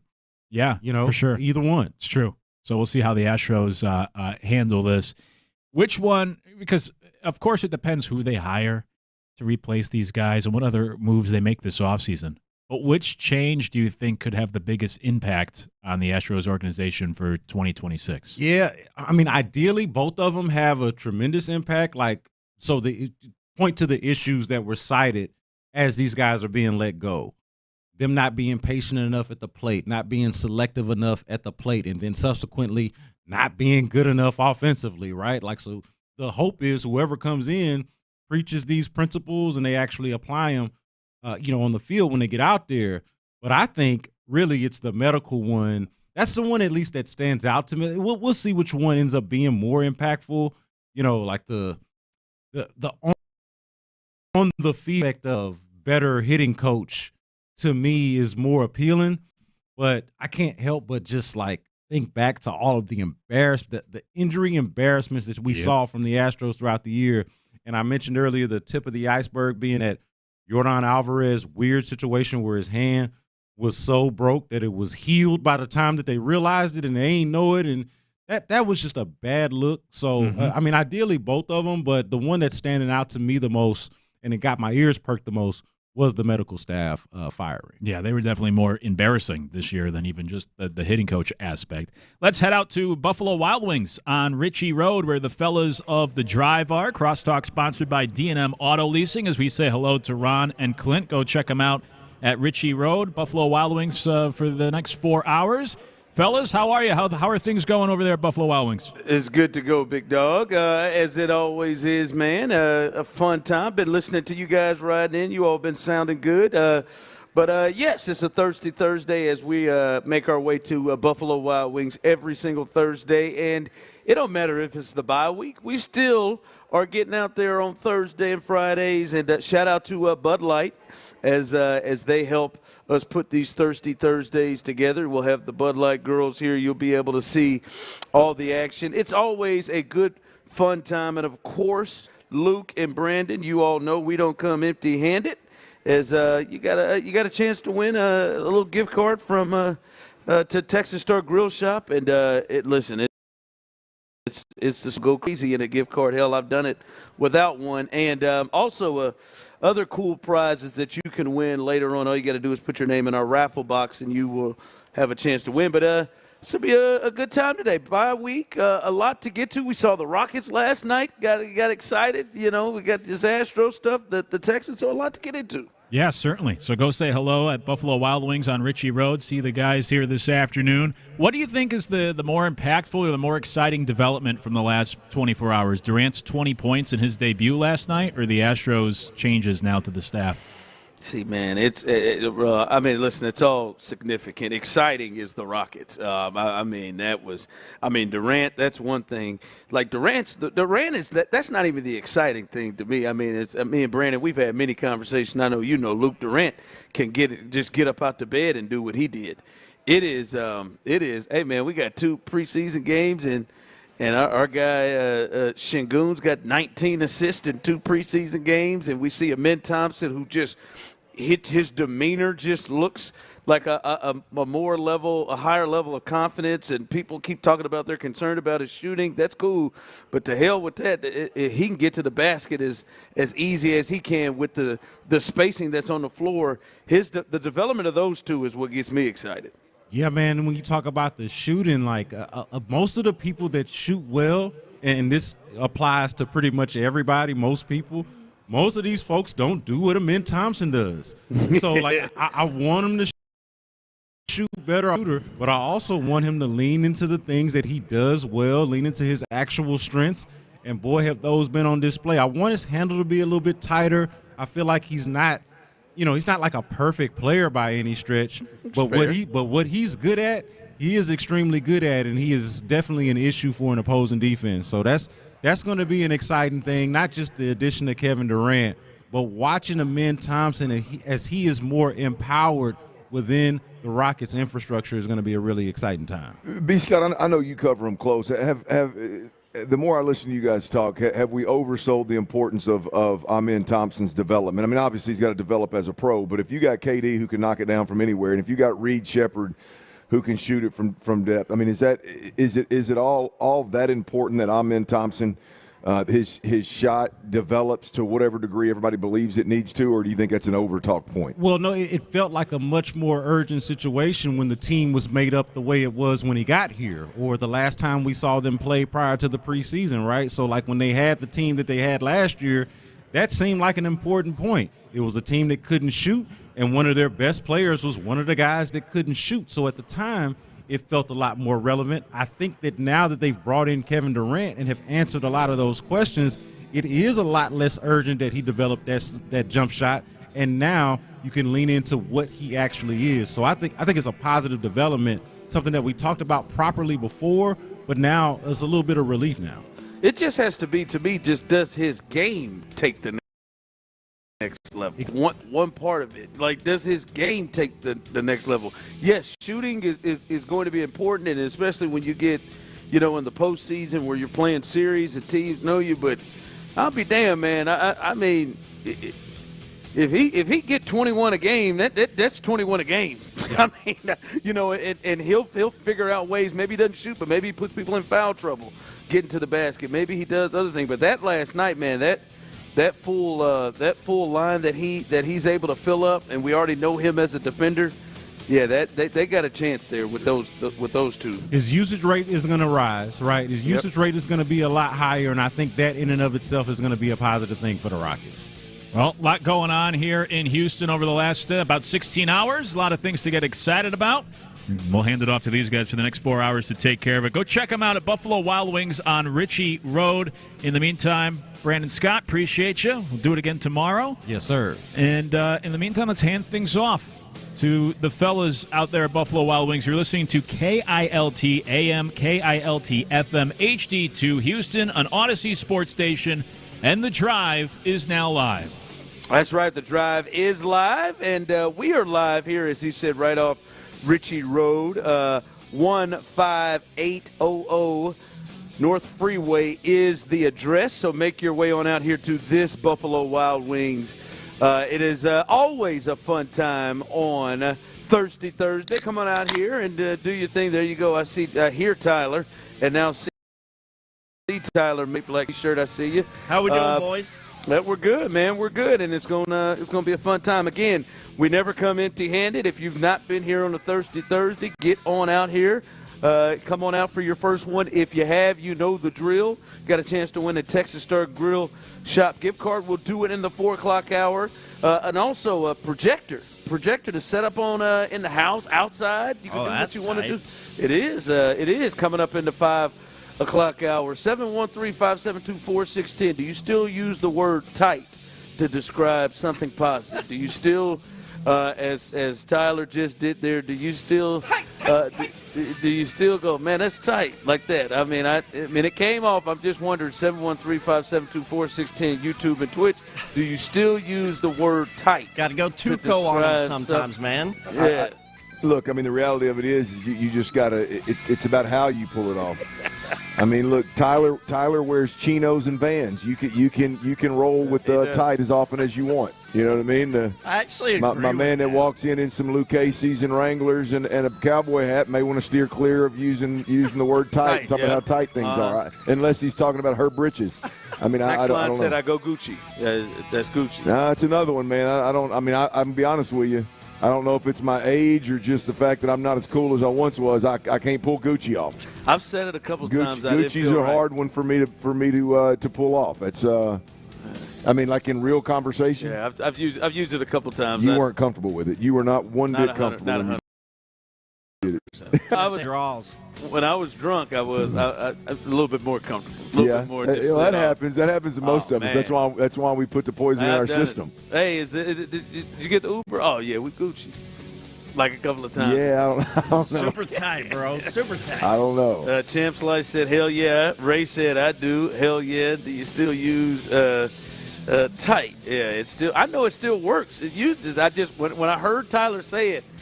In my mind, I thought, "Damn, we still say that." I feel like you have I still say it? You have to be a long-time user Like you can't. You can't just up in 2025 at mid-30s, 40s. All of a sudden decide you want to go heavy tight like that. That just ain't. I'm no stranger to the tight. It's regular for me, Yeah, just regular. The tight what? But you've been in there. The word, Clint. Grow up, bro. Oh, come on, man. Thirsty Thursday. Yeah. It's not getting nasty. Well, I mean, I'm just telling you. I mean, I've seen you in the bathroom. Man. It'd have to be an abnormality to be tight. But make your way on out here and come on out and have a tight time out here. And if you are in and if you're on your way, go ahead, put your name in our raffle box. You can't miss it. Big white box there, and you'll have a chance to win multiple prizes that we have here today. All right, fellas, some news jumping out. And if you were listening to In the Loop, you heard it. I know I was riding in listening. I heard back-to-back segments that led off with the breaking news sounder from Figgy and the fellas. And the big news, Clint, is had happened. The Astros, according to Chandler Rome, have fired. They have not parted ways. It does not say let go. It does not say different direction. It says fired. Head athletic trainer Jeremiah Randall. Damn, Tyler. And don't even feel bad about it. And his 10 years of service as the head athletic trainer. And listen, it felt beyond. It felt beyond. Oh boy, just bad luck here in this situation. And it really didn't even start just this year. It's been the last couple of years. I mean, however Lance McCullers arrived to where he is right now over the last several years under Jeremiah's watch, it feels like it started there. But this was more than bad luck, fellas, because this was, hey, I didn't think dude broke his hand. Oh shoot. After he swung and we got him hitting live pitching, he's complaining. Oh darn! Not only was it broken, hell, it's been broken so much it's starting to heal at this point. It's now 60. We're 60% through the break, which I'd never bought that number. And then I mean, they had some bad luck, and then they just had some, like, hey man, what's going on? Why are we putting folks out here? It feels too quick. Why is to me, it's hard for me to not look and say, all right, Luis Garcia has to have back-to-back Tommy John after something. They just had more than just guys come up and get injured, which happens normally for a baseball team, but them getting guys back on, it seemed like they didn't have good success with that. And then when they would get back on, they get hurt again. I mean, Jake Myers, we thought was good, and then he couldn't make it past the mound, trying to just run out to center field, his position, and then he had to go miss another, month and a half or whatever. This to me had to happen, Clinton. And if they didn't make any moves there, I think a lot of Astros fans would have questioned on what the hell Jim Crane did. Yeah, look, I think it had to happen, and I think the reason it's fired is because he was under contract. I think Citron's ran out, so he was. I mean, the verbiage there may not mean Alex. Yeah, that may not mean anything more than just he was under contract, so you can't move on from somebody. You got to actually fire him. You got to terminate the contract to some degree, in some manner, right? So, but the interesting part here is, we'll make a lot about the start and pitching, and I do think obviously the injuries to the elbows are some kind of issue with what's going on, whether it's baseball or the Astros. There's some degree of what they're doing nowadays that's creating those issues. The spin rate, the infatuation with the spin rate, the era that we live in, obviously is a big part of that, putting a different level of torque on and wear and tear on the arm. But this has to be a response to a handful of guys that I think obviously make it a no-brainer, right? And you mentioned them. The Yordan Alvarez situation where he goes out and he takes BP just to find out you need more imaging, and then the image long. And you look at Jake Myers. Hey, he's clear. He's ready to go, and he doesn't even make it to the turf in the outfield before something snaps in his calf, right? You mentioned Lance McCullers. Lance McCullers, I think, is the one pitcher here that we can look directly at because of how we saw his bone spurs or whatever the hell it was that turned into more surgeries. Well, they didn't have surgery at first, and then they tried to just go with him just rest, and then they had just the process, right? I mean, I don't know that there's a as I said before, I don't know that an athletic trainer is out there putting a bunch of torque on an arm, trying to generate more spin and literally hurting elbows and sending guys to the Tommy John factory the way that the Astros. Like, I don't know that is an athletic trainer more so as a guy that's literally like physically training these guys, not bringing them back to health. But the check in the box of, yeah, these guys are ready to go, and you've got 3 or 4 guys that walk back out there, and clearly the imaging wasn't done right. Clearly they weren't ready to go. Clearly it's just too many guys that you seem to get back on the field too early, and then they immediately have setbacks. Well, I think that in itself is one where you go, hey man, we got to review this. We got to figure out what's going on, and then you get into all the starting pitchers. I'm gonna tell you the way Luis Garcia walked off the mound, and again, I don't think an athletic trainer is the one that's responsible when a guy comes off of Tommy John like that. I would hate to think that the Astros are going, hey, I can pitch. I would like to think that these are big-time doctors that are saying, yes, this guy can go. They're checking in with that guy. Surely it's not the athletic trainer that's saying, yeah, you can go back out there, and all of a sudden he's snapping forearms and elbows and everything else. That was a sad watch. That was a hard watch. It's one thing for a guy to wake up the next day and have some soreness and realize, hey, man, we're going to have some surgery. It's another thing when a guy throws a pitch and dangles his arm and looks at it like, hey, man, I can't go no more, right, after the rehab that he just went through. So, yeah, man, that to me is a no-brainer. There's no way around it. There's no sugarcoating. There was so many issues within the Astros organization with injuries that some kind of change had to be made. Yeah, and again, like to go to your point though, yeah, all of it doesn't fall on everything doesn't fall on the trainer, but I think what this signifies is, one, some of it does, and two, like, we got to re-look at and re-evaluate and just change up whatever it is that we are doing from a health perspective, a training perspective, all of it. Like, we've got to change this up. We cannot just have all the injuries and all the setbacks.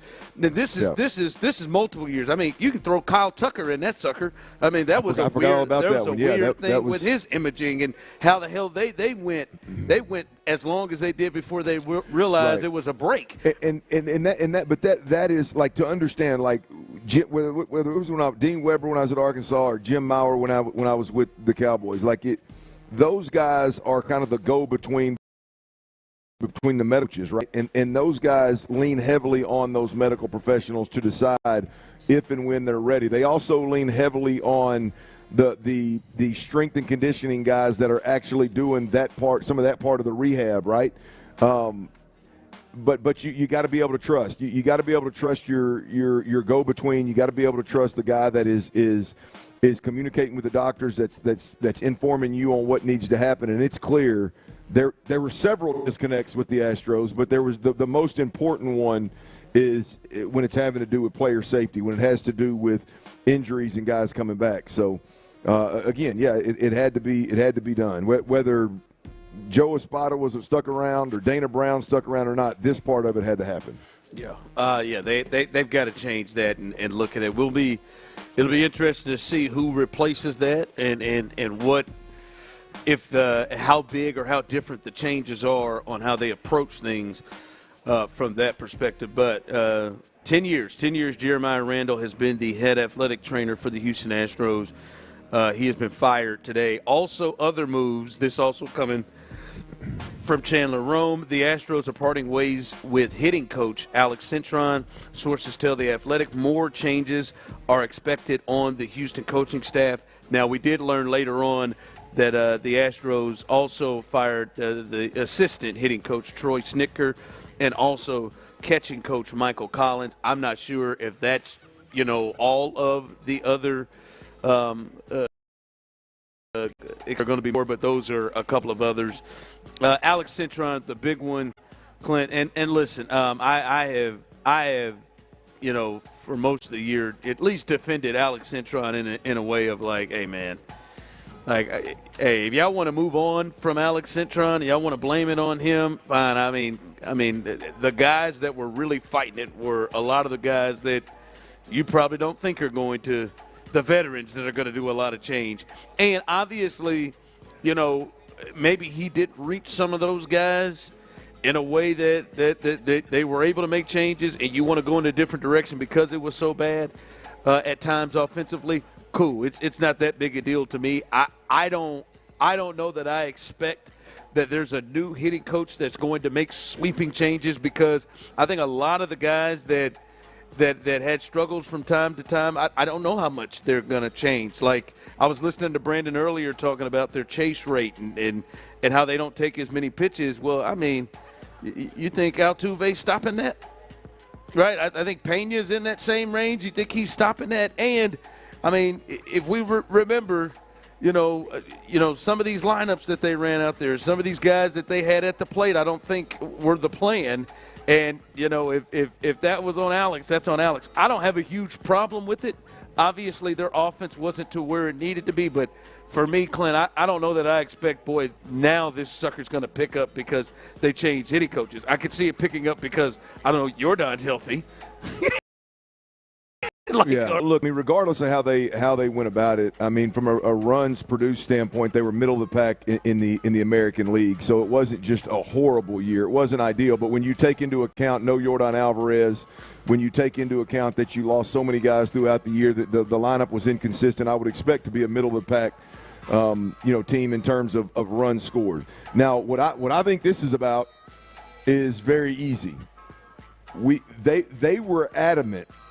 And they being Joe Espada is who we heard in spring training. Joe Espada came out and said, we're going to be a more patient team. Dana said it too. We are going to see more pitches at the plate per at bat. We're not going to chase. We're going to be more disciplined at the plate. Dana Brown obviously was part of that as well. And in a response to that, the Astros had the second highest MLB chase rate and saw the third fewest pitches per plate appearance as any lineup. That just can't happen. That's like the head coach coming out on a football squad and saying, hey, man, we're going to be a run-first football team, and you go out there and lead the league in passes per game. Yep. That just simply can't happen. So I think that is the general manager saying, I want my lineup to look a certain way. And, Ron, I'll argue, I know a lot of guys got injured, but I'll argue that guys getting injured and young dudes that are impressionable playing should give you a better chance of having a better chase rate or a lower. Younger guys are more coachable, because you're right. When you look at Altuve, his ass is going to chase if he wants to chase. That ain't one that's going to swing. He ain't going to swing that number. But this lineup this year had so many guys that should be just fall in line type of soldiers for the organization, where that shouldn't be the case. And so I think this is a general manager wanted it done one way. It's not his guy, right? These are all Jeff Luhnow guys. And, I think it was time to move on, because it ultimately the reasoning behind it is you didn't accomplish what I wanted accomplished from jump. Yeah, the thought is like, hey, man, our offense just wasn't to the level it should have been. And as you said, those things in particular we wanted to see change, and it got worse. Cool. For me, we'll see. We'll see if the next hitting coach can have that big of an impact. I think if they are much more healthier, not like the most injured team in the history of Major League Baseball, and they have their guys up there, and they don't have 6 Sugarland guys in the lineup a night, I think that probably is going to help the next hitting coach, to go along with all the things they're looking for. So that is the latest. The Astros with some big news, not really surprising news, but some big news to come out to start today. Well, the other part of that, Ron, is let's not fool anybody. I mean, it very well could be Dana Brown and Joe Espada, hey, you got one more chance. How do you want to go about it? Now. You want to go down with the same crew that Jeff hired back 10 years ago? Or do you want to bring some of your guys in here and see if you can't right the ship? And I would imagine that both of those guys – clean house, and we'll right the ship. We'll try a different game plan with a different staff if you'll keep us around here for another year and see if we can get it done. So I don't know if that's the case, but it wouldn't be the first time that's happened. No. All right, coming up as we continue live here right off Ritchie Road, we're at Buffalo Wild Wings. We'll be here till 6 o'clock on a Thursday. Shout out to Bud Light. Shout out to Buffalo Wild Wings for holding us down here. Coming up as we continue. It's been 2 big wins and 2 wins against opponents that, are lower than what the Texans have seen throughout the rest of the season and potentially what they will see the rest of the way. What things have they been able to accomplish over the last 2 weeks that, hey, they've got to prepare themselves that this won't be as easy as it was? We'll discuss that coming up next. All right, y'all, we got a football team that's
Injury Lawyers Reaction Monday, supported by Shoppers John Deere. Game analysis, inside info, coaches' comments, and your reactions starting at 6 and going all day long. It's a Mokaram Injury Lawyers Reaction Monday on Houston's Sports Leader, Sports Radio 610. It's a Thirsty Thursday with our friends at Bud Light on Sports Radio 610. Live from Buffalo Wild Wings and I-45 in Ritchie, here's The Drive with Stoerner and Hughley. All right, here we go as we are live here at Buffalo Wild Wings, right off Ritchie Road. Come on and make your way on out here, 15800 North Freeway. That's the address to make your way on out here. We'll be here till 6 o'clock. Great food. As I see people, somebody just ordered some wings, and I think they got a special on boneless wings on Thursdays. I'm certain. I think that's it right there, bub. Yeah, you get that 2-for-1 action. So come on out here and enjoy yourself. Got a chance to get you some wins as well as we've got prizes to hook people up. And I'm going to tell you what, man, it feels like it's time to talk some football. You know why? Why is that? Well, because football talk on Sports Radio 610 is presented by Paramount Plus. Boy, you can't count with it. on much, but you can always count on Sundays with the NFL on CBS and Paramount Plus. Watch your local NFL games live every Sunday all season long. Visit ParamountPlus.com/NFL to get started today. Our guy J.J. Watt, he called the game, the ass kicking that the Texans put forth on the Baltimore Ravens. He called that game on Sunday, and he was on Pat McAfee, and he really had a lot of the conversation that we've had since Monday. That is, are the Texans really building something? Have they really found their stride?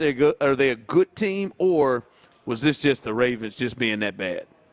Combo of both, for sure. I've played in that stadium a few times. Texans, that's their first ever win there. So I've never won there. And anybody who's played there knows, like the Ravens, that place, it's just you expect to go in there and have a violent, physical game where the offense is going to hit you in the mouth, the defense is going to play strong ball, the crowd's going to be good. And I was saying in our pregame a little bit, even day games kind of feel like night games there, just because of the black and the purple and the defense and just the aura of the place. And this game was none of that. This game, after about halftime, maybe a little later, but not even, felt like a preseason game. And the fourth quarter really felt like a preseason game. And the Ravens are depleted on injuries. There is zero question about that. They have a ton of injuries all over. I think almost half of their salary cap was on the bench for this game. But Kyle Van Noy said himself, look at the 49ers. They have a bunch of injuries. They don't complain. You got to find a way in this league. And it was a very, very poor product, unfortunately. And for them, crazy. They're still the betting favorite to win the AFC North, but they got to figure it out quickly here. The bye week next week is going to be massive for them. All right, Clint, obviously you have watched the film, and we've talked this over the last 2 weeks against the Titans and the Ravens. They have not been the best opponents, especially offensively, for this team to face. Well, but, I mean, look, can I disagree with JJ to start with? Go ahead. No. I know he was laying out kind of like before you get to the stadium and like right when you get to the stadium before the game, what you expect. The truth of the matter is that's not Baltimore anymore. Yeah. I think that ship is sailed. You can blame it on so many guys being hurt, half the salary cap being hurt. That team I watched play wasn't coached well. They didn't bring any energy, no passion.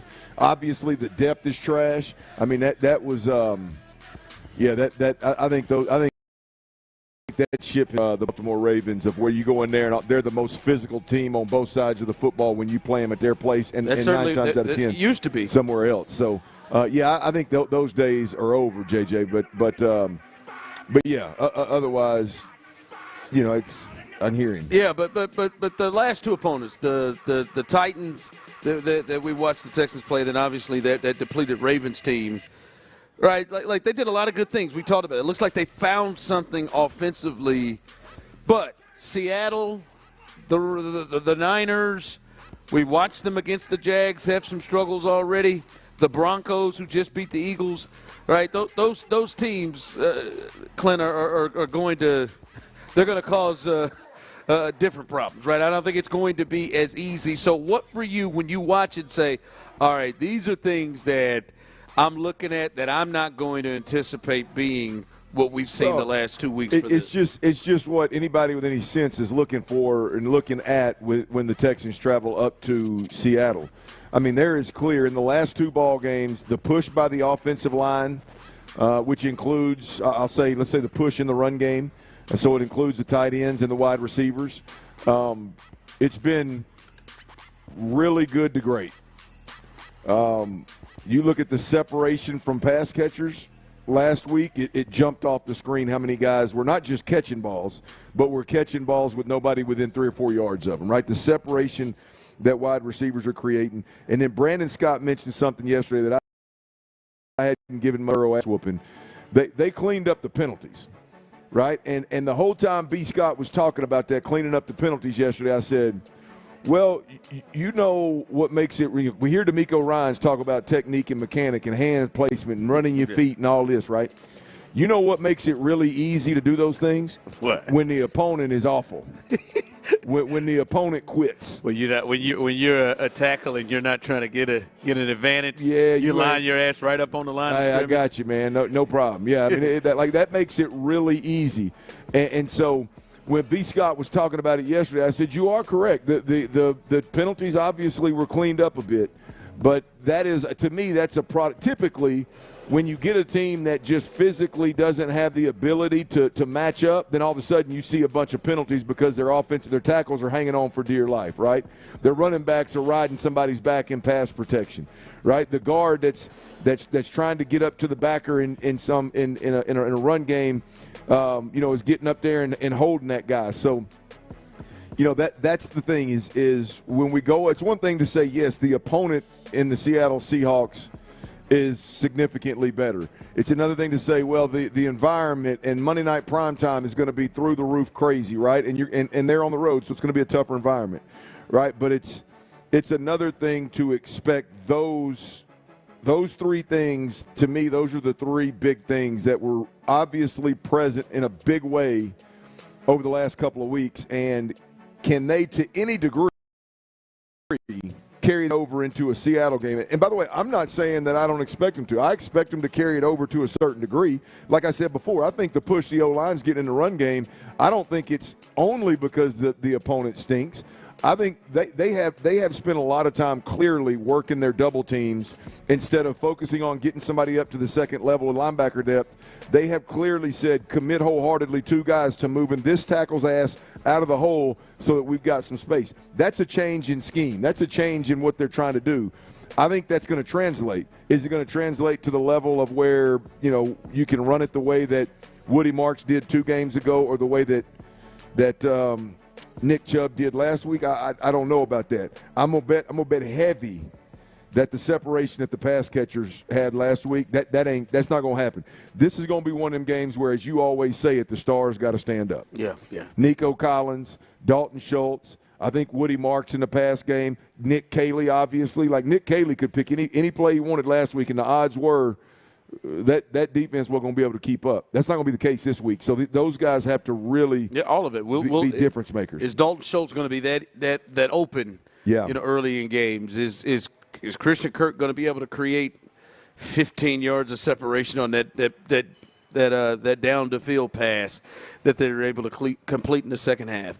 Those things I still think probably, I agree with you, are some questions for the Texans. Coming up, the Rockets, they played what will be their last preseason home game last night, and the first time we got to see Kevin Durant in a Rockets uniform. And, boy, if this is what the Big Three is going to be, this is going to be a dangerous team, and maybe even better than most people thought when they got Kevin Durant. We'll talk Rockets coming up next. All right, y'all, look, we got some big news from my friends over at Coshada Casino Resort over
simple, smart, and built for results you can actually measure. No wasted time, no wasted spend.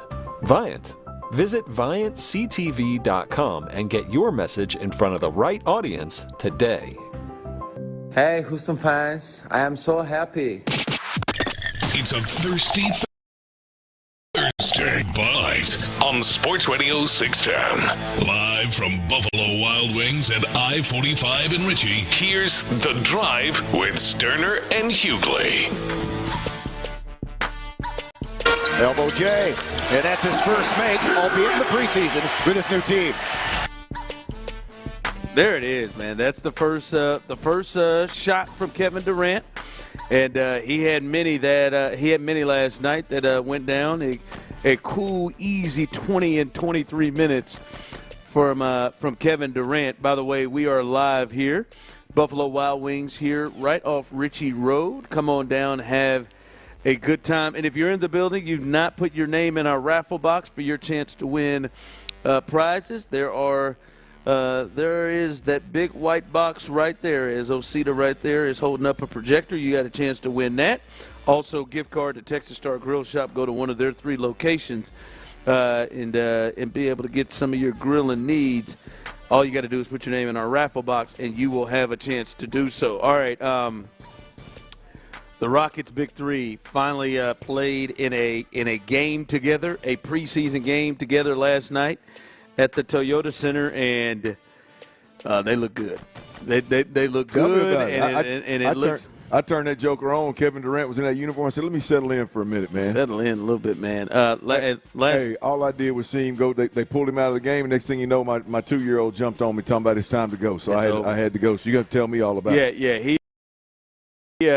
Nice, that whole crew. If we think about the Big Three, the Kevin Durant, Alfred Sengun, and Amen Thompson, they all played at least 23 minutes. Kevin played 23 minutes. He got 20 points, 2 rebounds, 1 assist, 7 of 10 shooting, 1 of 2 from 3. And, it's what you see from Kevin, man. It's easy.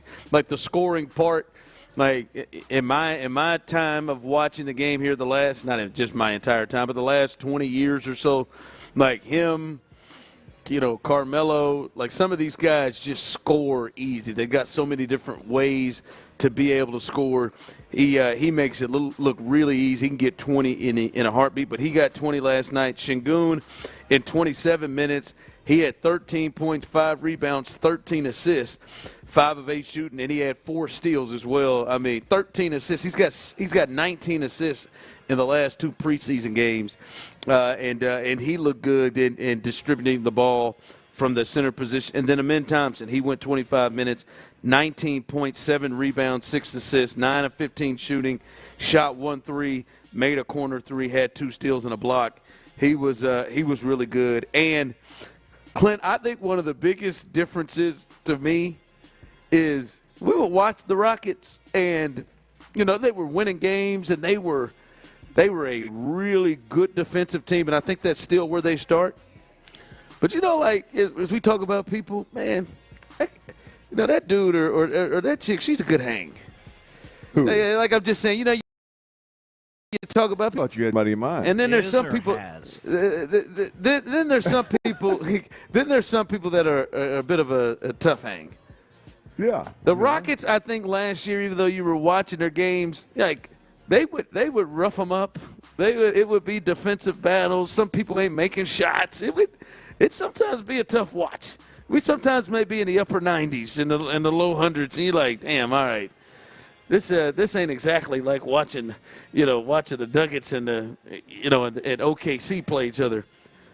Watching them last night, they're a fun watch now. Like they're play defense, but they're up and down. The pace seems to be much quicker on this team. They've got guys that can shoot. The game just looks more fluid. They appear to be a much more entertaining watch than they have been before. They still play their defense. They will, and we saw a lot of steals in the passing lane. But boy, you start getting out Amen Thompson and KD and Reed Shepherd, who's a better athlete than you think, and the only reason why you say that is because he's white.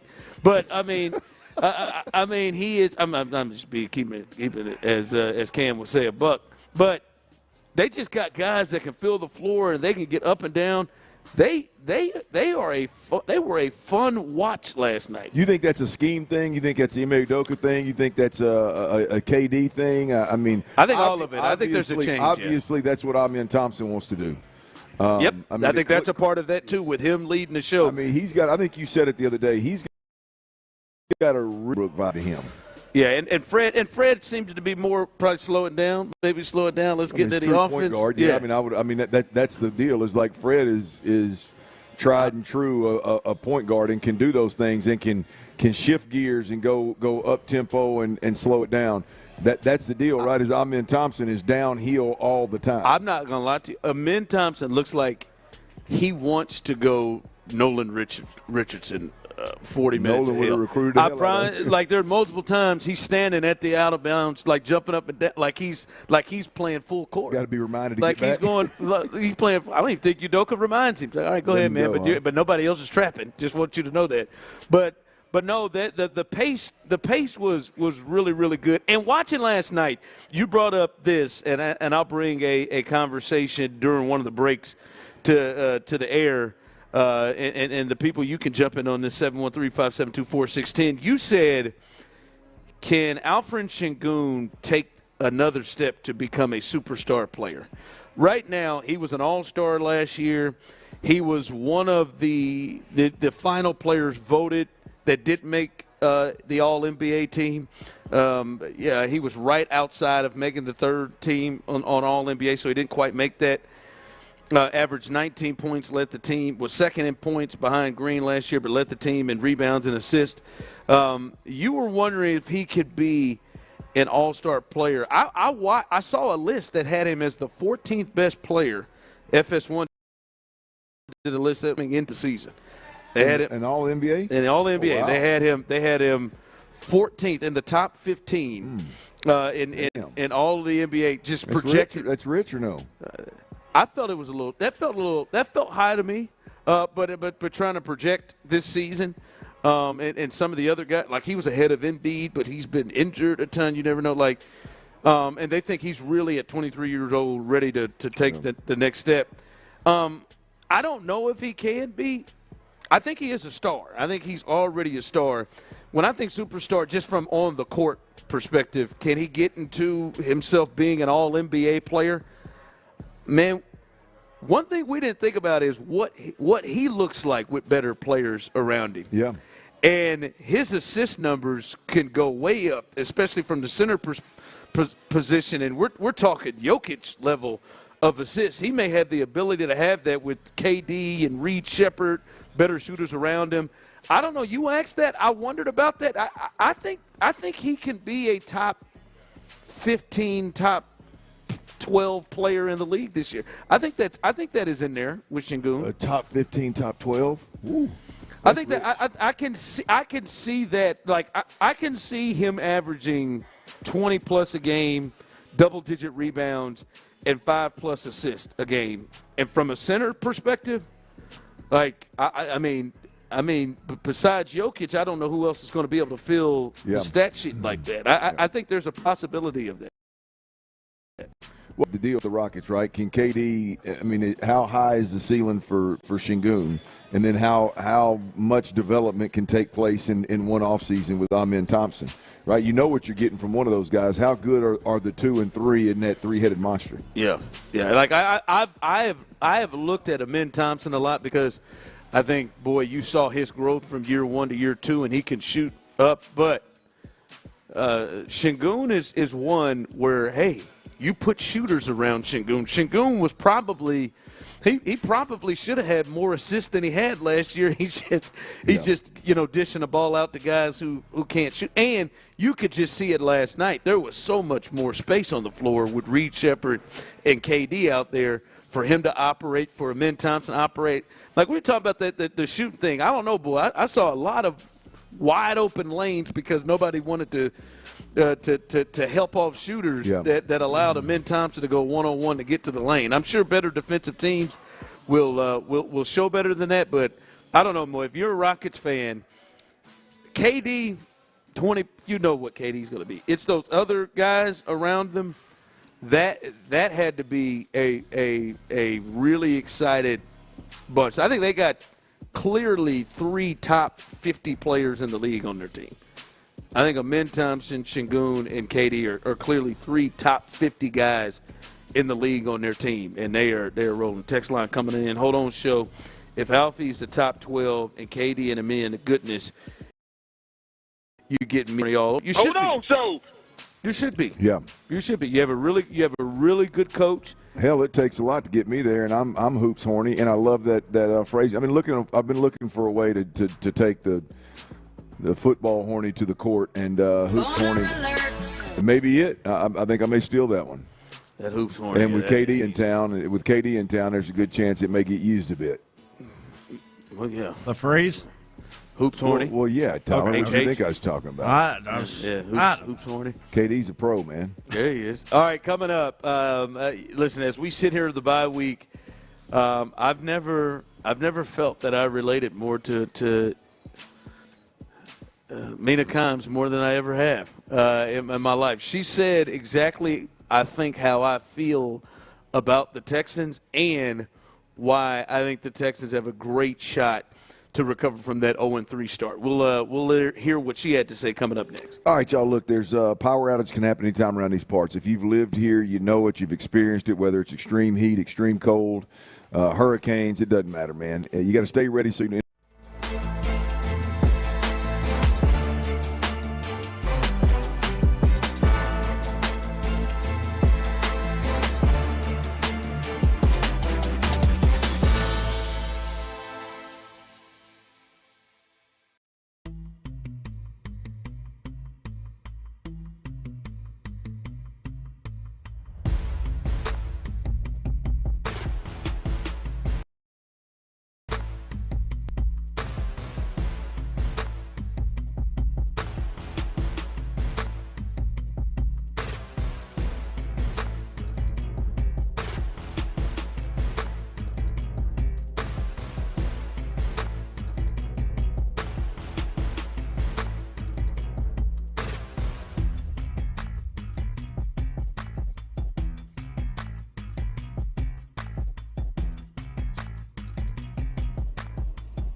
FM HD2 Houston. Insider access.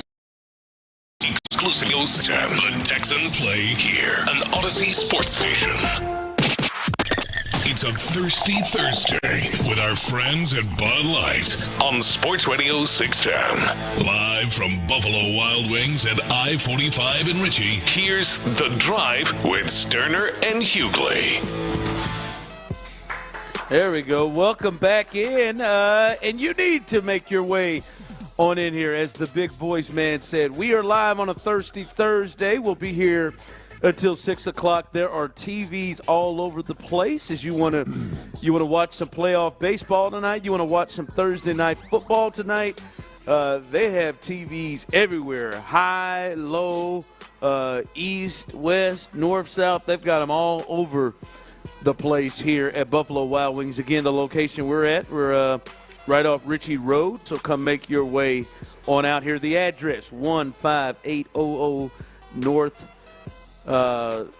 North Freeway here, right off 45. Come on out here, make your way on out here, and enjoy yourself on a Thirsty Thursday. Prizes to win as well. Gift card to Texas Star Grill Shop, as well as other things you can win here. Bud Light Girls should be here soon, and to win, all you got to do is put your name in our raffle box, and you'll have a chance to win out here. This Buffalo Wild Wings is the first one where I'm questioning the overspend. I'm questioning whether those TVs up top above the second level above the bar are necessary. Oh, absolutely. I don't know that. I mean, I think you'd live without them. The other two, 80 inches right below it. I think it's an overspend. I mean, which is a good thing in the sports bar business. I mean, it's a beautiful thing. Saturday or Sunday, baby, we get games on all four of them puppies. So you can see them from anywhere. You're back here, you can see them from all over the place. Huh? Yeah. I mean, you definitely see them from all over the place. NCAA tournament, baby. You got all four of those bad boys right there. Let's go. Yeah. Yeah. I mean, you can find a way to make. I'm just saying, do you need them? Yep. Got to have them. Gotcha. Well, hell, I mean, do you need a lot? I mean, what stuff in here do you need? Right? I mean, they got 17. Well, no, I mean, every TV, like if I sit right here and look straight ahead, every TV that I can see without my hat bill doesn't get in the way. I can't see those unless I get up, unless I look here. I need them. I'm good right there. I mean, I greatly appreciate it, and if you're going to overspend in a sports bar, do it up there. But I think that may be a little overkill. I mean, do you need Asian Zing for the flavor? No, I personally don't, but there may be somebody out there with them taste buds. They got 25 Champ flavors. said, hell here. yeah, he likes that Asian Zing. They got 25 flavors. You need them? No, I mean, but you got them. You know, it's good. Somebody needs it, and somebody needs that corner TV. That's up there, man. Somebody might walk in here and say, "Hey, man, can I get the Eastern Washington game?" Yeah, right there, bet. Right in there. Put it up on the hanging from the rafters. That corner spot right there. Yeah, some may need it, but no, make your way on out here, so you can have a good time, and then maybe you could judge for yourself if it's an overspend of the TVs. I think it goes all the way around too. I think they got no question. Yeah, it goes all the way around. Yeah, so it's a good spot here. Again, we're at Buffalo Wild Wings here off Ritchie Road. Come make your way on out here. All right, I was checking out NFL Live yesterday, and Mina Kimes and Dan Orlovsky, they were having a conversation about the Texans and what to take from them after their game against the Ravens. And I think there's a lot that Mina had to say here that I think I agree with, and why I think they have a legit shot, right? You're wondering, all right, are we starting to get an understanding of what the Texans are? I think we'll learn a lot more coming up in these next four stretch of games after the bye week, especially starting off in Seattle on Monday night. But this is what Mina had to say. You can hear her skepticism a little bit, but where ultimately she lands, I think I am in the same space. Here's Mina Kimes talking about her thoughts on the Texans after this game against the Ravens. The first two or three. I want to believe. Opponent? I'm with that. Some busted coverages, guys wide open, the under center. It felt like CJ Stroud must have felt the best he's felt in this game in like 2 years. Yeah, but we've been wondering where's the under center play action, where's Nico Collins on the deep digs that he's so good at. And you certainly saw it in this game. Granted, again, they were so unchallenged up front, it was hard to get a feel for it. But I think your point is good, which is that this defense is so good, and they've been so good. I'm put on the Rams tape, by the way. That they made Matthew Stafford work for every single yard. The offense doesn't have to be competent, and if this is a step towards competency, then I will believe in this team again, but I really want to see them do it against a real opponent, real defense, but I'm at least encouraged by what they're trying to do. Yeah. And Clint, I think in a way that's kind of what we said, right? We've looked at this, and it's just like, yeah, you know what? I want to believe that, all right, the Texans have turned a complete corner offensively. That 44 they put up on the Ravens, that is just the tip of the iceberg. This is what we're going to see all the way. I don't know that I'm there yet, but, Clint, they don't have to be that. They don't have to be that. Like there was nothing. Yeah, that was Cooper Rush, whatever. It don't matter who that. I'm not looking at the defense's performance on Sunday and saying, oh well, man, that was Cooper Rush and there was no Lamar. No, we watched them. As she said, they made Matt Stafford work. They made Baker Mayfield work.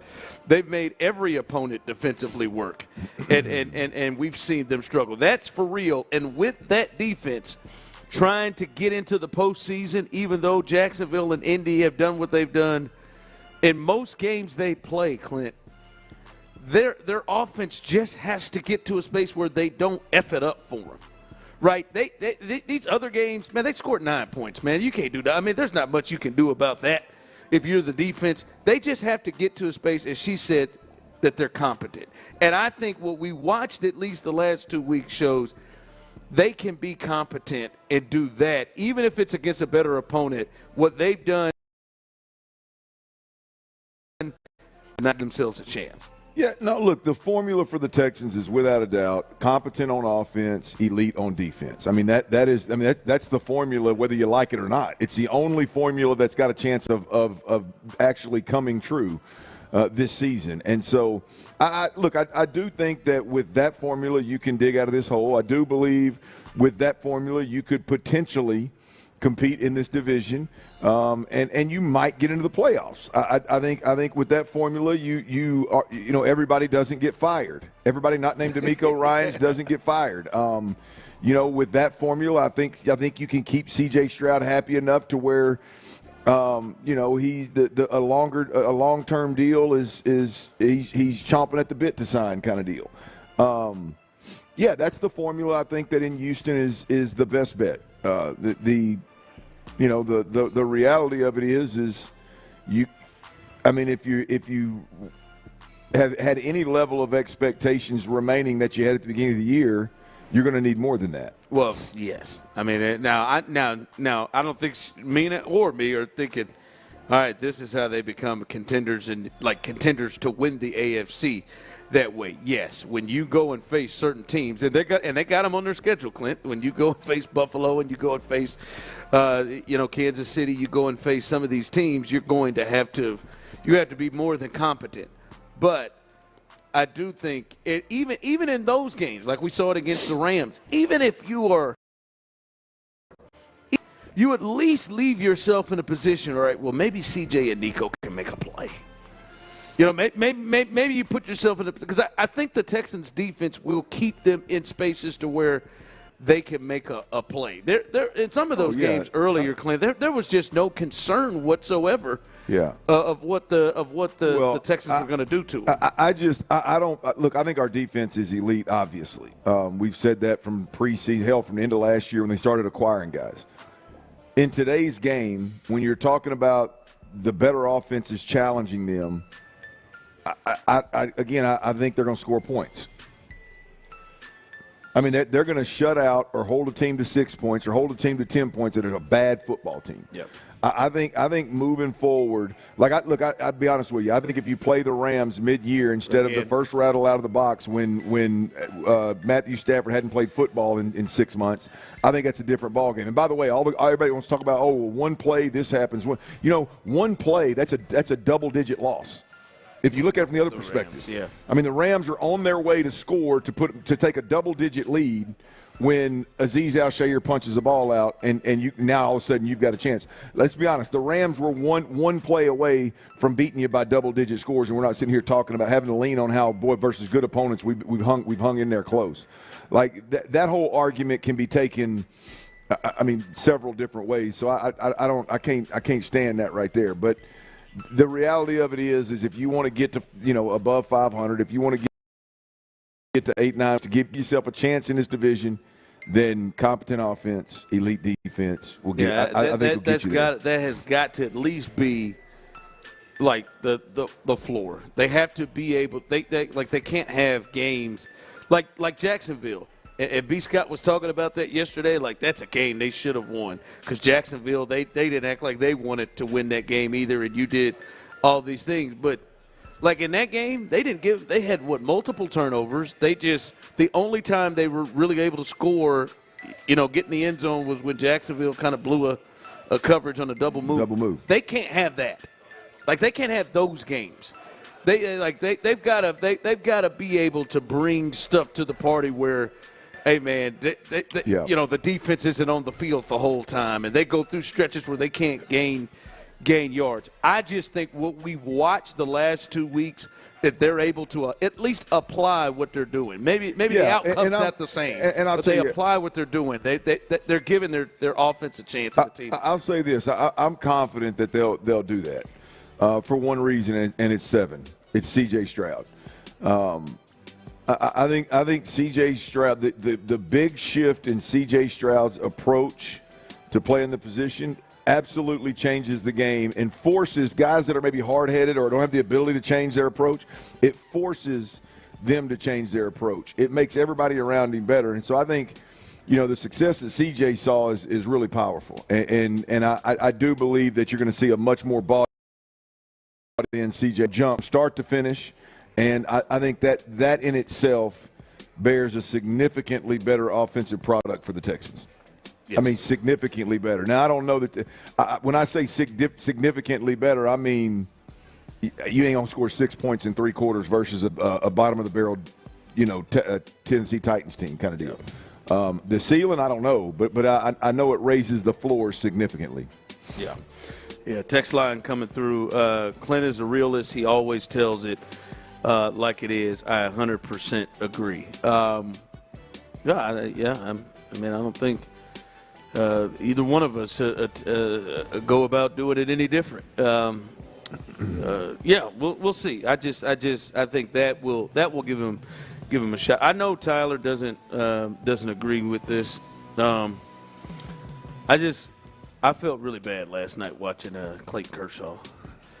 That was a tough one last night. He's an what happened? I was laughing. He got blown off the mound, didn't he? I knew Tyler. It's just Clayton Kershaw is a Texas boy, Highland Park. Texas kid, nice guy, good dude. It's the end. Provided me one of my favorite Astros memories ever.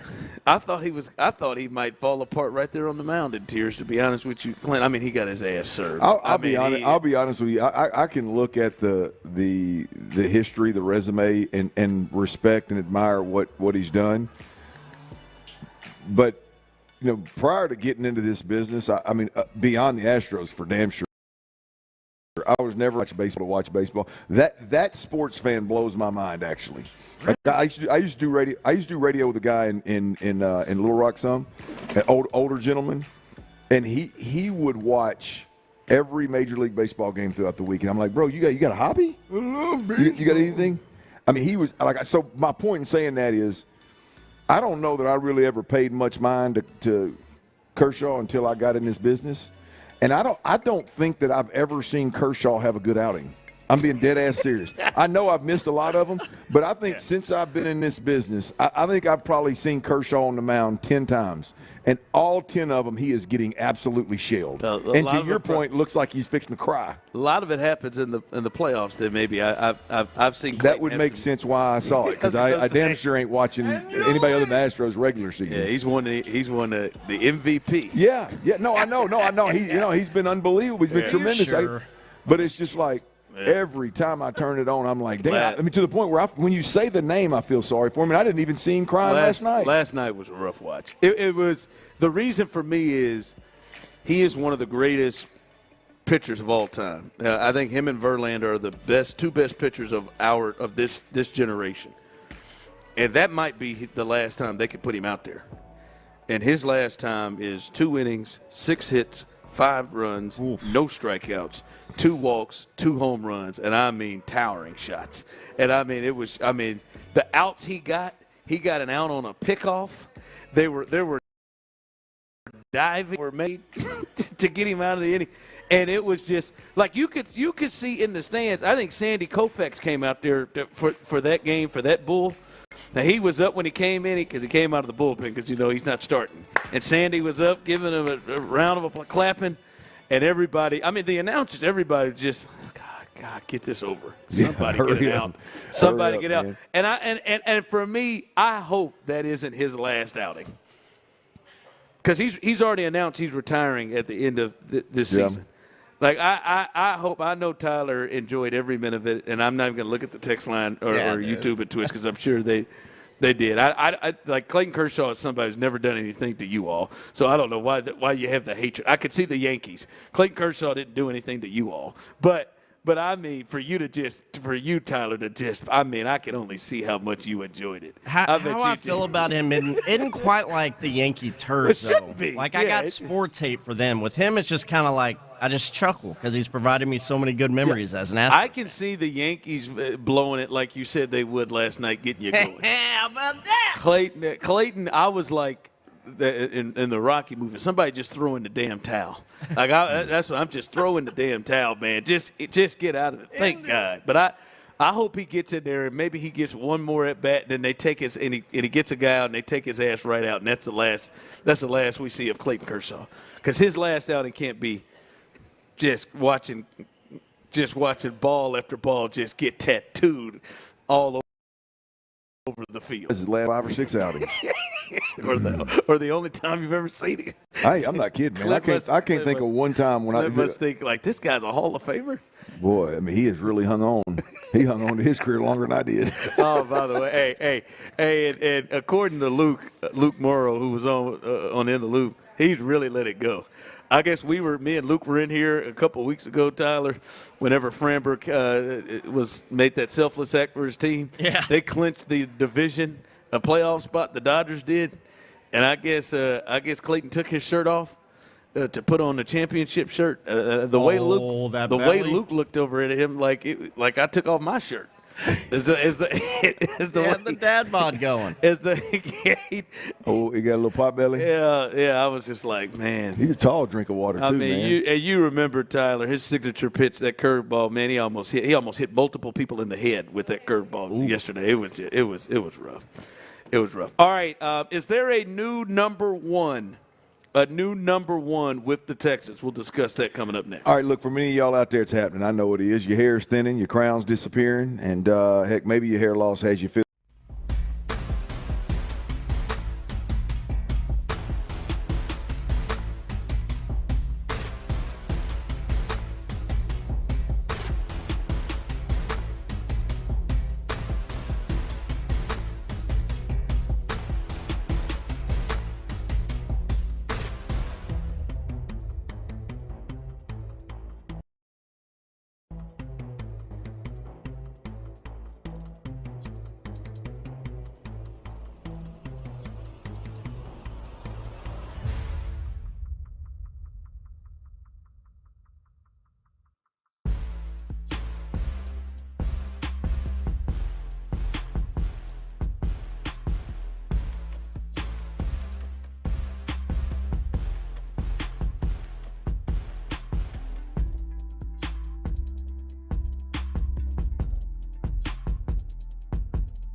In the Loop and Karam Injury Lawyers Reaction Monday, supported by Shoppers John Deere. Game analysis, inside info, coaches' comments, and your reactions starting at 6 and going all day long. It's a Karam Injury Lawyers Reaction Monday on Houston Sports Leader, Sports Radio 610. Oh my gosh, you guys are so funny. It's a Thirsty Thursday with our friends at Bud Light on Sports Radio 610. Live from Buffalo Wild Wings and I-45 in Ritchie, here's The Drive with Stoerner and Hughley. All right, welcome back. As I see the Bud Light girls are here and walking around. I see you walking around, and they've got some things that they can hook you up with as well. So come on out and have a good time. Shout out to Bud Light as well as Buffalo Wild Wings, who helped put this Thirsty Thursday together as we're out each and every week. If you heard the big voice guy, we're out here off Ritchie Road here at this Buffalo Wild Wings off 45. Come on out and hang out. Starting in the 4 o'clock hour, we'll be hooking folks up with different prizes, Texas Star Grill Shop, and we've got a projector. You can win a projector coming up in the 5 o'clock hour. If you have not put your name in our raffle box, you may want to do that to give yourself a chance to win. All right, Clint, coming into this season, 713-572-4610, because I think a lot of people may have different opinions and thoughts on this. Coming into the season, it was clear the number one concern or biggest question, the thing that we were looking at, Clint, was offensive line. It is what killed them last year, and then they made the move. They moved on from Laramie Tunsil. They were going to move, Titus Howard. They brought in Cam Robinson. They brought in Lincoln Tomlinson. They brought in Ed Ingram. They did a lot of different things. They drafted Ariante Ursery. They did a lot of different things. That was the number one thing we talked about in training camp. We talked about in preseason all the way up to this point.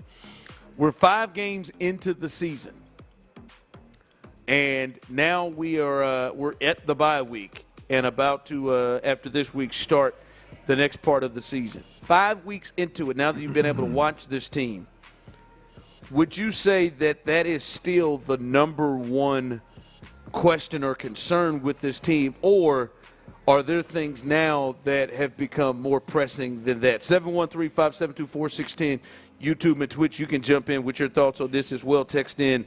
Is the offensive line still the biggest question or concern for you 5 weeks into this team? No.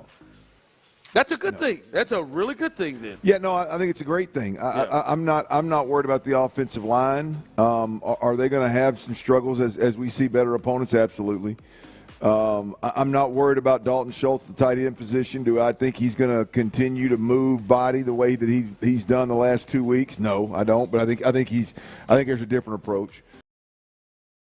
The running back position, feel better about it than I did when we first got started. I think Chubb's better than many expected, and I think Woody Marks has emerged sooner than expected. My main concern right now is the wide receiver position. I don't know if this team has enough firepower beyond Nico Collins. I don't know if you have enough. Like right now, it's a serious question. I mean, take the fact that there's 20 Texans items hanging in your closet. Like seriously, like who do you trust in a big moment in the game, 3rd and 4, 3rd and 5? They press you across the board. Let's say they put a safety over the top of Nico, and Nico's not an option. Who do you trust is going to separate right now and make a play on 3rd and 5? Like, who do you feel good about going to? Like, I like that. That's my. In a passing game? Yes. Probably Woody Marks after Nico. Yeah, rookie running back. So, I mean, whether that's right or wrong is irrelevant. The point is you even go to a rookie running back that we've seen play. I mean, really one game at the NFL level. That's the biggest concern for me with the Texans right now. So that's really a plus. I mean, there were a lot of issues. Quarterback play was my number one concern. What is his? How did he approach offensive football? That seems to have been answered. The O-line and really the pass protection, not just the O-line as a whole, that has been answered. I think Nick Caley's even shown some promise with what he's able to do over the last 5 quarters. And really, as I've said multiple times, I think it's more so over the last 8 quarters, if we're being honest. So I think there's been a lot of questions answered to where I'm not concerned. Am I real excited about any of it? No, but I'm not concerned about it. My concern right now is you're going to have no matter what brand of ball, like I said, the offensive line and the Nick Caley, not having experience. Like I think CJ playing the brand of football, like it helps all of that. Like I don't know that. See, I was going to say Nick Caley is still is now my number one. Yeah, no, I'm even with that. It's a good call because I wasn't thinking about it from that perspective. But I would still go. I'd still go wide receivers. Like I mean, our pass catchers just in general. Yeah. People are texting in. Kirk and Hutch are stepping up. They stepped up. They stepped up against Baltimore. But so did everybody else. So look, I hope I'm wrong. I think if Hutch had the level of separability that I've talked about, he wouldn't be a reserve wide receiver going into the season again every year. Like there's just I think it has to be Christian Kirk. Yeah. But I mean we need to see a healthy Christian Kirk that's not hampered by the hamstring or father time or whatever it may be. So. But that's you ask concern. That's really my only concern right now. Is I mean my expectations aren't as high as they were before the season started, but I think right now where we sit now it's likely to change. But right now where we sit, I think it's wide receiver. It's pass catcher ability to separate. Yeah. Opportunity for C.J. Stroud. Again, as I said, I think the good thing that the offensive line. For me, I'm with you. I would have Nick Caley and secondary receivers probably above offensive line, right? Like right now at this point. Now we'll see. It could change. I think I look at this group. One, they've settled on the 5. It seems like that would have been different if we were still rocking this rotation thing, but they've settled on the 5, and I think that we have reached the point that we were talking about, and I know that I've said during the offseason is can they just be average? Yep. Can they just, be solid and almost like in baseball, make the plays that are there in front of you? Maybe they're not going to make it spectacular plays. Maybe they run into a Jeffrey Simmons and, CJ and Nick are going to have to do things to counter that. Maybe when they run up against the Broncos, who lead the league in sacks, that they're going to have to do some things.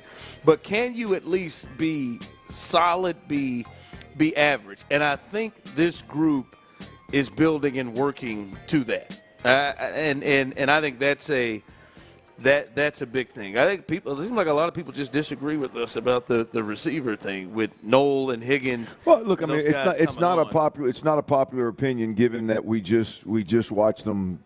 I mean, hell, you had 2 touchdowns from 19, 1 from Nico, 1 from 14. I mean, hell, if you take the penalties away, 88 caught a touchdown. I mean, it was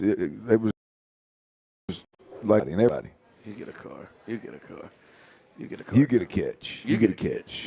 You want a target? You got a target. Davis you want a a target? He'll throw you. I mean, if you choose to look at that as if that's gonna travel to Seattle, I hope like hell you're right and I'm wrong because it's going to make for a great post-game show. Text line said the interior defensive line, they still would look over the offensive line. I don't know. Yeah, look, I think defensively I just trust D'Amico. That's hard to roll through after the Derrick Henry game. Well, I mean, look, we've seen D'Amico scheme up good defenses with reserve safeties and corners and nickels. Like of those 5 positions, we've seen him, last year, was it 3 or 4 of the 5 were out? Like we've seen him put a winning defense on the field, missing 3 or 4 starting DBs. Yeah. Like I feel like the adjustment that he made this week versus Baltimore, which was 5 down. I feel like if that game against Tampa would have been a little deeper in the season, we probably would have saw that early on to stop the run as well. Yeah. So I trust D'Amico for anything on the defense to really make me lose sleep. Be honest with you. Yeah. All right, coming up as we are live here, Buffalo Wild Wings here on a Thursday, Ritchie Road location. Buffalo Wild Wings, make your way on out here. Tyler's going to laugh, but is Arch Manning getting too much blame right now for Texas and their offensive issues? Is he getting too much blame at this point? We'll discuss that coming up next. All right, y'all. Fall sports are here, which means tailgate season.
just beautiful. Millions of finds, each with a story. eBay. Things people love. Longhorn Nation, we're back! It's a Thirsty Thursday with our friends at Bud Light on Sports Radio 610. Live from Buffalo Wild Wings at I-45 in Ritchie, here's The Drive with Stoerner and Hughley. All right, welcome. As we are live here, Buffalo Wild Wings, as the big voice man said, get on down here, right here off Ritchie Road. It's a great time. We have a good time. The food is good. I think I'm about to order me up some food and great drinks. I see my man Chris, who slid in here, who's having himself a good time out here, working over with the maybe getting some action with the Bud. No, not some action, but some nice, dude. Some drinks with the Bud Light girls. Hell, man, I hope, man. Good luck to you. What time is it? It's 3:40. 43. Yeah, my bad. By Paramount Plus. You can't count on much, but you can always count on Sundays with the NFL on CBS and Paramount Plus. Watch your local NFL games live every Sunday all season long. Visit ParamountPlus.com/NFL to get started today. And good. That was good, wasn't it? Yeah, bro. That was good. Did somebody look at the time? I know Clint did. Killing it, dude. I'm trying to see if I can slide him in every time. Clint, I see somebody on the text line from the T's already said, listen, I'm a Longhorn fan, and Arch is trash, and there has to be another option. And it seems like things have turned in the last week or so. And I've seen a lot of now conversations about Arch in, hey, man, I think people are kind of going over the top with him, being unfair about him. It's not just Arch, or Arch is not being put in a great situation. Arch has thrown for over 1,100 yards. He's got 11 touchdowns, 5 picks, and he's got 5 rushing touchdowns, 160 yards. But in particular, in those games against Ohio State and Florida, the two, Power 5, Power 4 teams they played, he's just 430-plus yards, 3 touchdowns, 3 picks, no rushing touchdowns in that period. So it does look a little different there. But do you think he's getting too much blame right now? Because there are some offensive line that have the highest pressure rate in the SEC, and also his skill position guys. I know you've talked about a bit, man. They had 15 yards rushing against Florida from running backs, and he led the team in rushing. But do you think he's getting too much of the blame? No, but only because I just don't believe that a quarterback ever gets too much or too little. The reality of it is when it's bad, you talk about getting too much, and when it's good, you get too much. So you just got to take the bad with the good, and I think it's fair. Now, look, I think you've got the element out there where if you write a story or if you have an opinion and it includes the Manning last name, then obviously it's going to get clicks, and so you've got a lot of piling on, if you will. But I don't think there's any way around it. He's not a freshman in college, as you've mentioned many a times. His third year in this system, and it hasn't been good. He has not been good. Now, a lot more goes into it than just the fact that he has not been good. The O-line, as you mentioned, has not been good. I think they got a real speed explosion problem at Texas relative to what we've typically seen at Texas. Their best receivers are redshirt freshmen, right? And you talked about that. Yeah. One of the things that stuck out to you outside of him is just it doesn't look like Texas. I think Wingo is a guy that plays on Sunday. Wingo is a guy that when and I don't even know if he's healthy, but he's a guy when he touches the football, it is like you can tell that's a different dude right there. But you look back on Texas. I mean, Texas usually has a running back that can do that. They usually got above average tight end receivers that can catch a screen and take it the distance. Right now, they got one guy out of all of them that I feel like stands out on Saturday when you watch him play. And then on top of that, you got a quarterback that his arm talent and his athletic ability are nowhere even remotely close to where the hype was around that quarterback. That's just the reality of it. So the bottom line is he's a guy that's going to have to win between the ears. He's not a guy that's going to keep plays afloat because of his athletic ability. He's not a guy that's going to be able to fit balls in windows that other guys can't. He is a pro-style quarterback that is going to have to win between the ears. Now, look, they all got to win between the ears to some degree. His margin for error is slim to none simply because all the other stuff was overrated. And it was overrated since he came out of high school. This isn't – I mean, I know there's a lot of people piling on right now, but this has been a – That part you don't think is a pile on, just that his skill set. I just – unfortunately, his last name and the way that he was built up, and then the fact that he couldn't live up to it is what is driving all this. But the reality of it is you know, most quarterbacks in college need some reps. The offensive line is not as good as it typically has been, and the speed is not there that typically Texas has. And I think I haven't studied Sark enough to comfortably and confidently say this, but there's a lot of folks out there that believe that Steve Sarkisian's offense and his play calling has been subpar. People just text that in. Don't leave out Sark. He's got to be a part of it. And well, I know I just can't tell if it's Sark. He's handcuffed by what Arch is capable of doing, and that is why it looks the way it does, or if it is just Sark just not putting him in the best position. Well, I think it's a little bit of all of it. You watch that last game, and I mean, he's got a guy on a 3rd and 7 or 8 that's just Sark has schemed up a corner route. He's wide open. Now he gets hit, so you can say the O-line, but he gets hit in his shoulder, but he sells it. He should have let go of that ball a second earlier and just laid it on the sideline and let him come out of his break and just drift right back down the sideline. It would have been a 15 to 18-yard gain, and you're huddling up and you're rolling. But instead, you hold it a tick, you get hit, so your protection's getting hammered. You're getting hammered because you don't make the throw. Your coach sucks because he can't scheme anybody open. In reality, that guy was open. If the quarterback gets the ball out early, then it protects the O-line and it protects the play caller. It's a little bit of all of it, and the reality is at some point, your quarterback's got to overcome that. Your quarterback's got to make you right. And right now, I don't think Arch Manning has enough make you right in his game to even get remotely close to getting close to meeting expectations. Yeah, text line coming through. Champ Slice said he thinks he's injured. Text line coming through. I think Arch looked better when he was under center last year.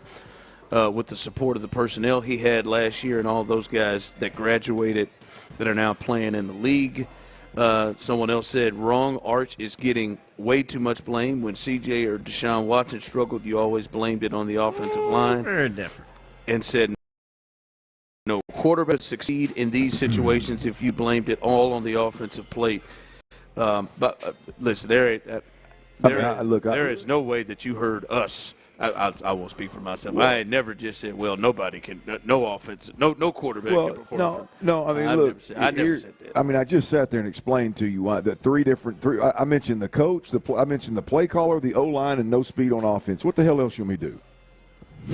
I mean, what the hell else you want me to do? The reality of it is, the reality of it is, look, if your offense stinks, your quarterback's going to get hammered. If your offense is good, and I'm talking about national media. I'm not talking about me personally. Hell, I choose to take a different route and watch the film and figure out what's going on versus I'm just telling you that the national media and fans in general, you look at a team that stinks, you go, oh, the quarterback sucks. But you look at a team that's good and you go, boy, that quarterback's a Heisman quarterback. They get too much credit no matter what it is. That's just the reality of playing the position. I'm with you. I don't think he's getting too much blame because I think he could help a lot of the situation. If the examples you gave, there were throws out there where you're like, oh man, the offensive line didn't protect him. There were throws out there where some of the 6 sacks that he got last week were throws that he just didn't trust and wasn't ready to pull the trigger. And as you said, you could see that that was a freshman, a young player that hadn't played a lot. I'm not saying he played a lot, but, I mean, he got 2 or 3 starts last year here in the program. And he all of those sacks are not the offensive line's fault. And I do think he would help the situation more. No, it's not perfect. No, it doesn't appear that Texas has the normal Texas skill players or guys around, or even the offensive line. A lot of those guys like Banks graduated, but we've watched a lot of quarterbacks make these guys better. That cat at Florida State, even though they've struggled a bit lately, he's made a lot of the guys around him better. Like we've seen that, and I think I would expect. I bet Sark probably expected that Arch would be a guy that would pull that off too. Yeah. I mean, look. I mean, you got a guy. The hell, the guy they played last week, DJ Lagway. I mean, you want to talk about a guy that's got a rifle for an arm and is an athlete, and he can't overcome what's going on in Florida in his second year. Yeah. Right. I mean, it's and again, he's gonna be the one that gets hammered for it. And is that fair? Probably not. But it's the reality of it. If he turns the season around, which they're not because he's hurt, but if they were to turn their season around and go on a run, then everybody talking about DJ Lagway be next year's Heisman or early Heisman favorite. So I guarantee you right now, Steve Sarkisian sitting in Austin right now worrying about his offensive line and his skill guys more so than his quarterback. Yep. All right, coming up as we continue right here live on the drive. Coming up, what you got in the 4? Well, it's pretty easy, man. There are some things that we've seen in these 2 consecutive wins by the Texans that may disappear when the caliber opponent improve those things, and what should we expect moving forward. We'll cover that next right here on Sports Radio 610. Before we do that, though,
sauce, and their expertise is off the charts. Only at Texas Star Grill Shop. KILT FM HD2 Houston. Insider access, exclusive content. Sports Radio 610. The Texans play here. An Odyssey sports station.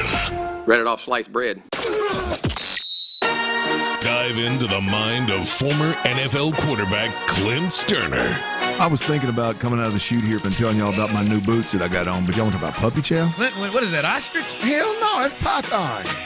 It's Sturdy's Daily. Before we get to that boner. On The Drive with Stoerner and Hughley.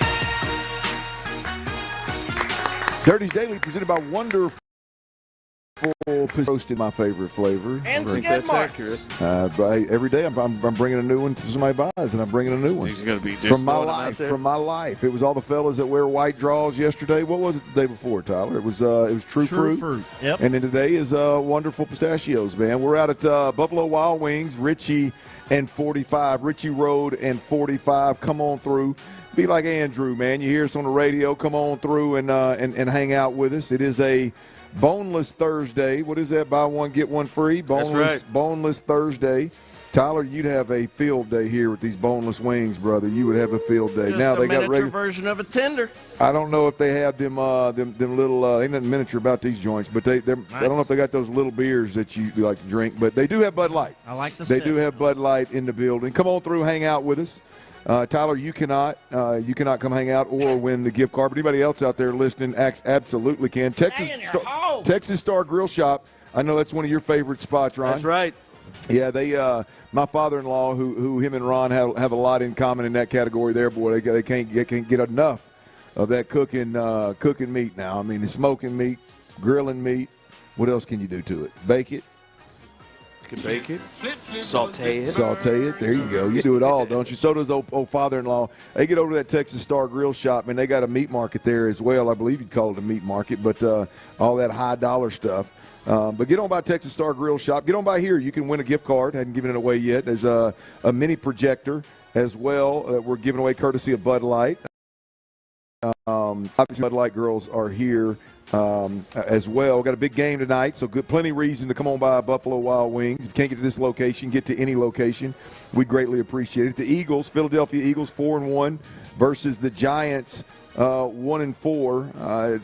Big NFC showdown here. I think this is going to be a much better game, Ron, than one may think. Just look at the records. You got a team that's kind of emerging, that's got some young stars that seem to be at least capable of getting hot for a little streak. I don't know if they're going to have 20-year careers here and win Super Bowls, but I think Jackson Dart and Scatterboo and some of the Giants, I think they're easy to root for. They might get hot. Then you got the Eagles, who's the best. It's the worst 4-1 football team in the league if you hear other folks tell it. A.J. Brown can't get targets and catches. I don't think Saquon Barkley's had a 100-yard game this year. It's been the first longest stretch of without a 100-yard game, I think, in his career.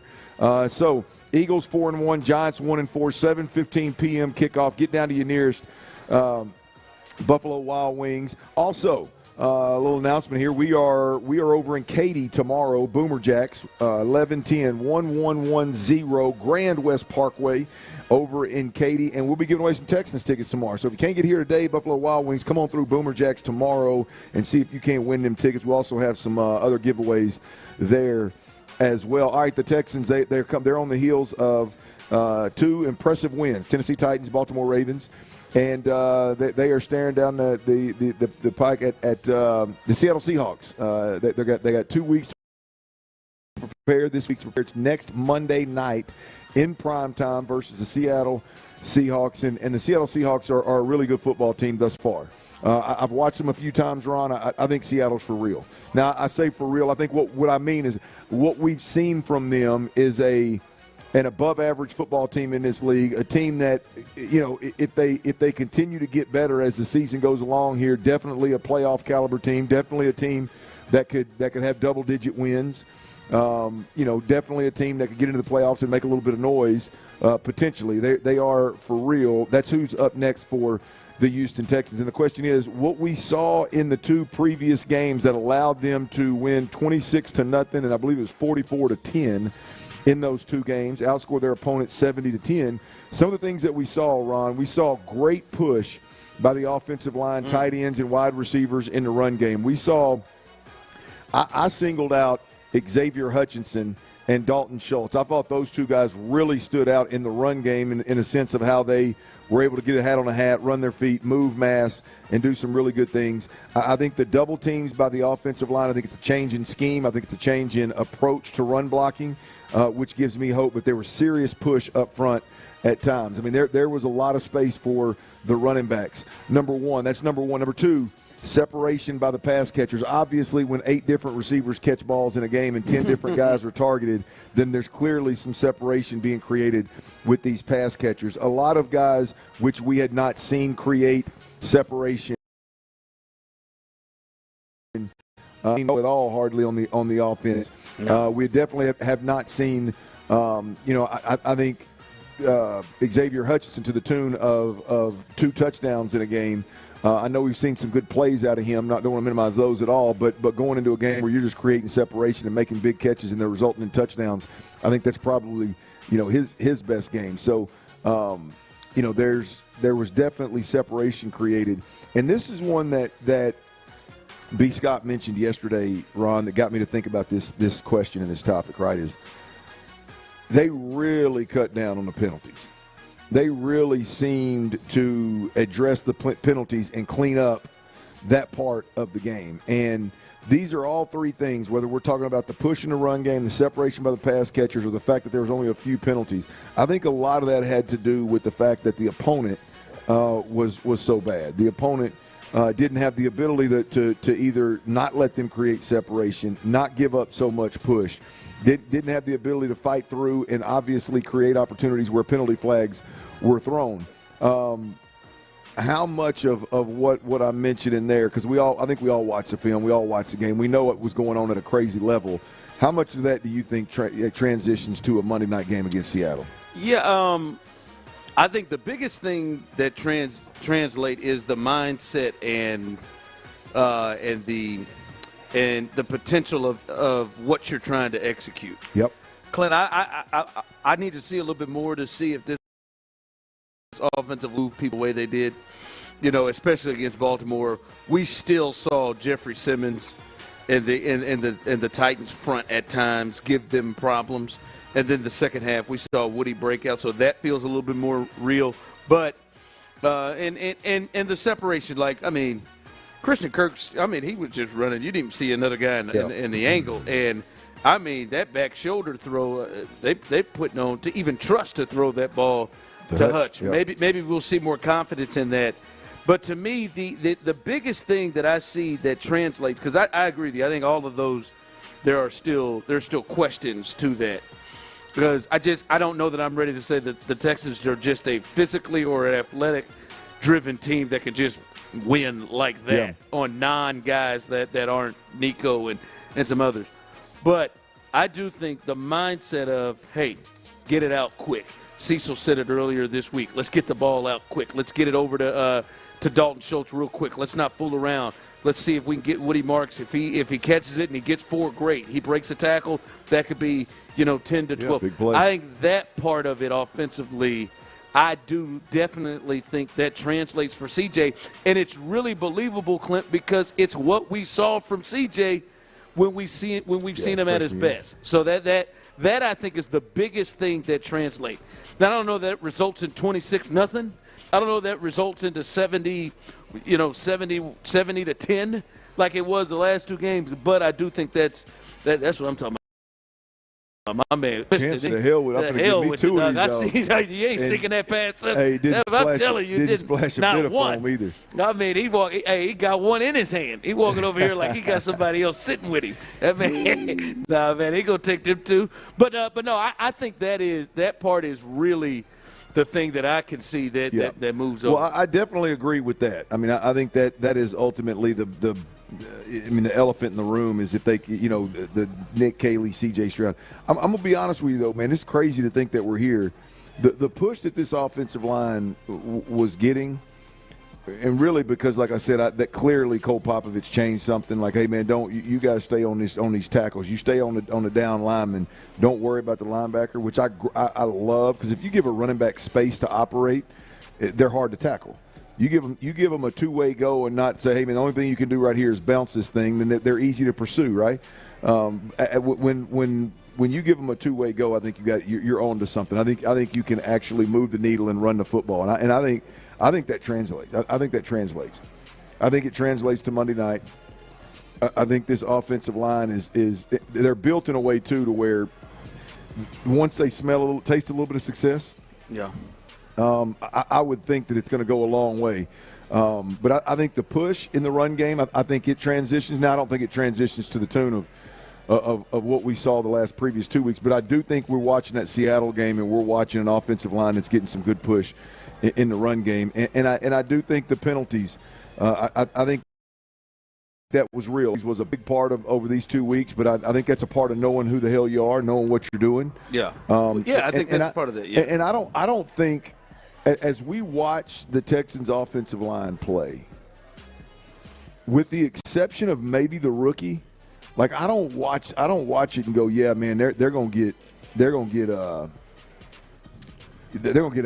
Like they just don't have the talent. Like and I know a lot of people don't like this, but like when you look at Juice, when you look at Jake Andrews, when you look at Ingram, definitely Titus, I think all those guys you look up and sure Jeffrey Simmons is going to whoop them every now and then, but against your typical defensive lines, I think those guys are going to be fine. Ariante Ursary may need a little help, but I think those other guys are going to be fine. So I say all that to say I think that's fair. Titus has appeared to be more physical this year than we've ever seen him. Well, when you look up, like I think Ariante Ursary is probably the only guy that up there that I think is going to consistently need a little help as you play better opponents.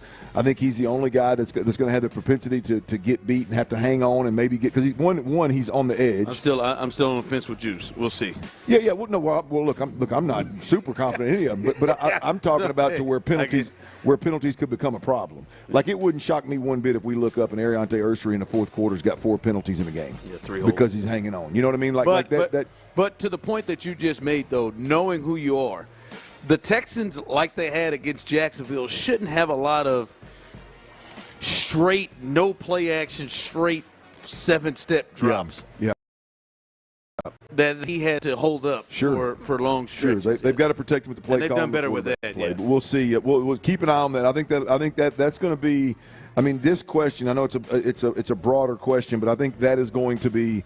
To me, if this stuff transitions into Monday night versus Seattle, look out. The Texans are going to get to 3-3. They're going to come home for 3 straight home games, and they got a chance to really move the needle and get back in the mix. If not, if all this stuff disappears, which, by the way, I'll remind you, it's pushed by the O-line, tight ends, wide receivers in the run game, separation by the pass catchers, and keep the penalties down. If those things all disappear and become a problem again, then it's going to be long, right? But if these things are all present, even to a smaller degree, if they're still present, man, look out! The Texans are really on to something. And I don't have a problem leaning into. Yeah, they've figured some things out. So you listen to Sports Radio 610, Houston Sports Leader. I'm Clint Stoerner alongside Ron Hughley. We're at Buffalo Wild Wings up Ritchie Road off 45 in Ritchie Road. Come on through and hang out with us. Big shout out to Bud Light for making it happen. I see a lot of cold Bud Light floating around the room here. Come on through and grab you one. Ron, I got a question real quick on we in the crosstalk. I asked B. Scott about it with the Rockets. Just sitting back listening to you guys talk about it, man. I feel like not just me, but I feel like we could potentially have been too focused on Amen Thompson's development. Because here's the deal. I was thinking. And what do you mean? Gotta shoot. Got to be able to shoot. With Reed, Shepard, and KD being able to fill it up, assuming Reed can do it in regular season play, I don't know that it matters whether Amen Thompson develops this. Now, it'd be lovely. It'd be a beautiful thing if all of a sudden he develops this shot. Because that was my concern is, like, he's just not a natural, pure, just jump shooter, right? And so that was a concern of, like, that's not going to happen overnight. But the more you watch it, it's like, does that really matter? My thing was always can he take the next step as a player, not necessarily as a shooter. And I think some people would just think, all right, him taking the next step as a player as a shooter is being a better shooter. Yeah, you hope so. Listen, he's already passed the Ben Simmons criteria, right? Like Ben just wouldn't take him. right? Like he wouldn't like it wouldn't even like we'll see. I don't know if people are going to just flat stand in the middle of the lane and double team off of him like that. Still, I mean, that's dicey because unlike Ben, he's aggressive and he will a running start to the lane will give you hell. I just think he needs to take the next step as a player, right? I didn't think he was aggressive enough at what he does well, and that's get to the cup and finish around the rim and shoot his mid-range float game and all of that stuff. Like if he averages efficiently, between 18 and 20 points a game with all of the other things that he's able to do. Right. Like, I mean, you look at his performance yesterday. I mean, we're 19.7 rebounds, 6 with 2 steals and a block, and he is in damn near every game he plays the best all-around defender on the floor. Like, that's all NBA conversation stuff. Right, that's going to take them to the next level, and you have other guys spacing the floor for him that allows him to be able to do the things that he's good. Russell Westbrook still can't shoot, right? And he has been a good player. And I don't suggest that he keeps that Amin starts just acting like he can shoot. Like that. Yeah, I think for me, Ron, it's less about like Thompson developing for Thompson, and more. What does the team need him to develop to be the best version? Does that make sense? Yeah. Like, I mean, I'm with you. I mean, his development, he appears to be an extremely hard worker. I mean, effort and energy and hard work is not a problem. But the thing to me is, like, what do the Rockets need Amin Thompson to be? Yeah. You know what I mean? Like, that is the deal. I think they need him to improve his game. That's what I think. I don't think they need him to come in and shoot 35% from three. Be great. Yeah, right. You know, it'd be great. 34. It would be great. Just like yes, would Şengün improve on shooting 23% from three? Would that be a big help? But that's not what they just need him to continue to take steps, right? So, well, they've clearly, as a team, you've clearly got voids, right? And who fills those voids is kind of where I'm at with the Rockets. Of like, okay, now that Fred VanVleet is out. Like, who's going to fill that point guard role? Because, I mean, maybe you can, and it's by committee, and it's multiple guys. But that's kind of how I'm viewing the development part of this thing is, like, who's going to make this team the best? What do certain guys need to do to make the Rockets the best version of the Rockets? Yes. Yep. And I just think him improving his game, right? I think it's dumb. If you're like, all right, man, he's going to improve his game, man. He's going to come out here and he's going to shoot threes. He's not going to drive to the basket. He's going to shoot. That's what he's going to do. No, that's stupid. All right, like, to me, if he gets it, if he takes them, that's fine. But go do what you do. Like he hasn't reached the ceiling on the things he's good at.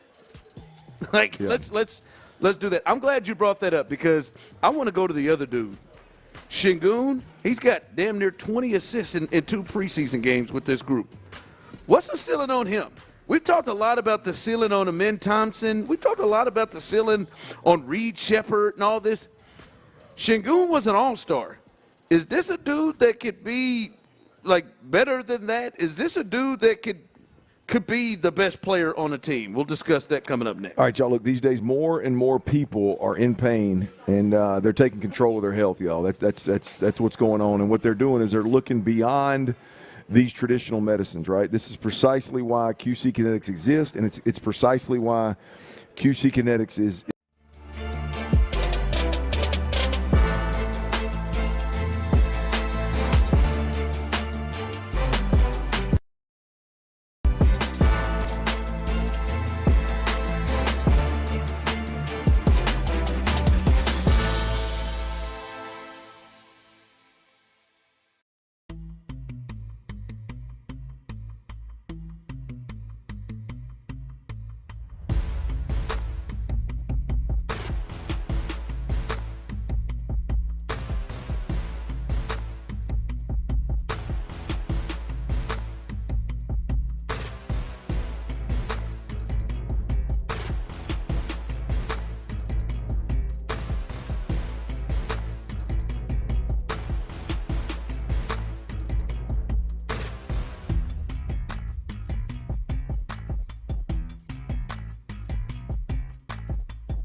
610. I'm so high on the Rockets.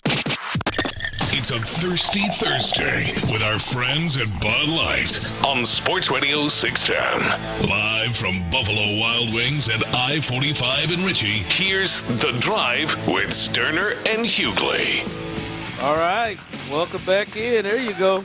I stand corrected. My man didn't just go get them 2 drinks for himself. I thought he was double-fisted about to go just go ham. It would have been fine. It would have been fine. It would have been 3 in a row. It would have been fine. But no, man, he had a lovely lady coming in to join him. And that's what I'm talking about. Get in here. It's a good little early start to a date. Chivalry ain't dead. Yeah, you're right, man. Get out here, have you enjoy you some time. Hopefully they make some bad decisions. And you get out here and you can enjoy yourself and have a good time as well. Congratulations to our first winner. As we will hook somebody else up in the 5 o'clock hour. It's a projector on the line. You, if you're in the building or you're on your way, if you have not signed up and put your name in our raffle box, that gives you the opportunity and the chance to win later on in the 5 o'clock hour. Someone text in, can a man become the next Russell Westbrook? I'm good. Ninja Turtle? Like you're good in what way? Are you telling me right now that if you would not press the button right now if Amen Thompson wasn't Russell Westbrook? You're telling me, or you? I'd press that button. I'd press that button right now. He was if he was a first ballot Hall of Famer, I do. But I think he is a different player. But I think from the same mindset, I don't think he. I think he should improve his game, but I don't think he needs to go over the top and just say, "Man, I'm going to turn myself into a shooter." Right? I think he can improve his shooting over the years, but do all the other things that he's great at. We can see plenty of examples of guys who came in the league, struggled with their shot, improved it a bit. But they didn't just say that's what I'm going to be or get lost in themselves. Derrick Rose is another one like that that improved his jump shot but didn't try to make that his game. Clint, I want to go to the other guy. We've talked a lot about Amen Thompson and his development and what it would mean for him with KD and this group, and I think that is a fair thing. But Alfred Sengun is also just 23 years old. And he was an all-star. There you go. He was an all-star, and he makes everybody happy. He was an all-star last year. And I think a lot of the attention, as you said earlier, it's going to Amen Thompson. The thought is, what could Sengun be? I mean, you look at these first 2 games, and they've been easy to hit. Like, it is. Like, there's been no matchup. Now, it's just preseason. But there's been no matchup for him. Like it's like he's almost toying with guys. He's got almost 20 assists in these 2 preseason games, and he played, in the offseason for the country, and he looked really confident there. He looked really confident towards the end of the season. I think maybe that's a place that I'll speak for myself that maybe I haven't given enough thought to is. What does Alfred Sengun look like? How does he take 19, 10, and 5 to another level with the addition of better players around him? Maybe his ceiling is a little bit higher than maybe some people think. Yeah, well, I mean, I think it's – for me, it would definitely have to be higher than I thought. Because I'll be honest with you, I never looked at him as a guy that could be a 1. I'm not ready to get there yet. He's not. But I mean, the point is, I mean, you're talking about 14th best player going into the season, and you're talking about first or second team All NBA. I mean, at that point, you're definitely talking a 1. I mean, maybe a 1B, but you're definitely talking a 1. So yeah, I don't know. I don't know where. Well, he definitely down the stretch last year when he had to. Yeah, he was the first option when Jalen went into the tank, but. Well, to your overall point is, I mean, if he were able to do that in critical moments of the season without a lot of help, now you got KD, now you got a Reed Shepherd that can shoot, you got the Tari Eason and all these guys around him that are expected to be significantly better, or at least develop to be a better player. So, yeah, he should be better. We'll see how much. Yeah, text line. He's the next superstar. Text line. He's a little joker. Like that comparison is clearly the one that a lot of people look at. looked at like, all right, hey, man, he may be in the same, ballpark in terms of skill set, being a 6'11", 7-foot guy that can pass and shoot, but he's a poor man's Joker. Yeah, that's a little rich for my blood. Put him in that company. But yeah, but like if he like, this is a guy, I think he could average with the guys around him. He averaged 5 assists last year. Yeah. I could see him, like, if you're talking about a center that's potentially averaging 20, 11, and 7, like that is at least in the ballpark of Joker. And I've never even thought he was that, but that is very realistic and attainable, right? Someone texting, Alpi was the best player in the world over the summer, and that is his ceiling now. Listen, I'm coming into this conversation trying to have a conversation of I think that his ceiling is higher than I thought. Now, let's not lose control here and go into best player in the world here. We just talked about the best player. He's a poor man's version, and not just one poor. There's probably about 3 or 4 poors behind that when you compare him to Joker. I just think maybe for me, I've looked at what does Jabari Smith look like with Kevin there and better players around him? What does Amin Thompson look like with better players around him? I'm watching Sengun the last 2 games, and it's like, the space that he has is shepherd the floor. And when he kicks the ball out to shooters, they're capable shooters that are going to knock them down at a much higher clip than we've seen them in the I think the only pushback I've got when you start talking about numbers and him taking the next step is KD's. Like, KD's obviously going to be the guy that gets touches. Yes. And you can argue last year, definitely late in the season, like really the only guy that they trusted and could depend on to go get a bucket was him. That ain't going to be the case this year. No, yeah. But to your point, there's going to be more space. But I think KD's going to be the guy taking those shots more often. So I wonder how that impacts. He may, but Clint, especially watching early, and I know there are people listening who may disagree. I can see them running a lot of offense through Sengun. Like, I can see a lot of let's throw it in the post, and this guy's a great passer, and we'll see what they do if they double, if they're cut off, and like I could see that being a lot of the offense, because it's not a deal if when you throw it in there that there it is, all right, it's just a post move. No, you throw it in there like he's somebody that's looking to pass. He's somebody that can do that. That's a playmaker. Hell, right now he may be the best playmaker you have on the court right now. I don't think that's really KD, and I think Amin Thompson is somebody that's potentially growing into that. But I don't know, man. I don't know that he's best player in the world. I'm just going to ignore this person who continues to text about Joker's ass over the summer. Let's just reel it in here, guys. But I think he's got a chance to be much better. I had been talking like, all right, Amin Thompson's going to be the 2 and he'll be the 3rd. I don't know about that. That may be a mistake. All right, coming up, the Astros made several moves today. We will zero in on one of the moves they made to their coaching staff. And I know many of us want to believe this offense has really turned the corner, but I think it's turned the corner enough to be what they needed to be. We'll discuss that next. All right, look, imagine selling your home in under a week. Look, if you got a home you want to put on the market and you're thinking about it, under a week is an absolute –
prepaid debit or bank account required. See 5G device coverage and access details at T-Mobile.com.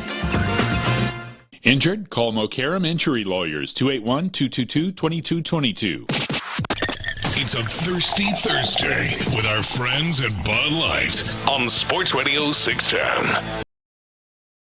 Live things at I-45 in Ritchie. Here's The Drive with Stoerner and Hughley.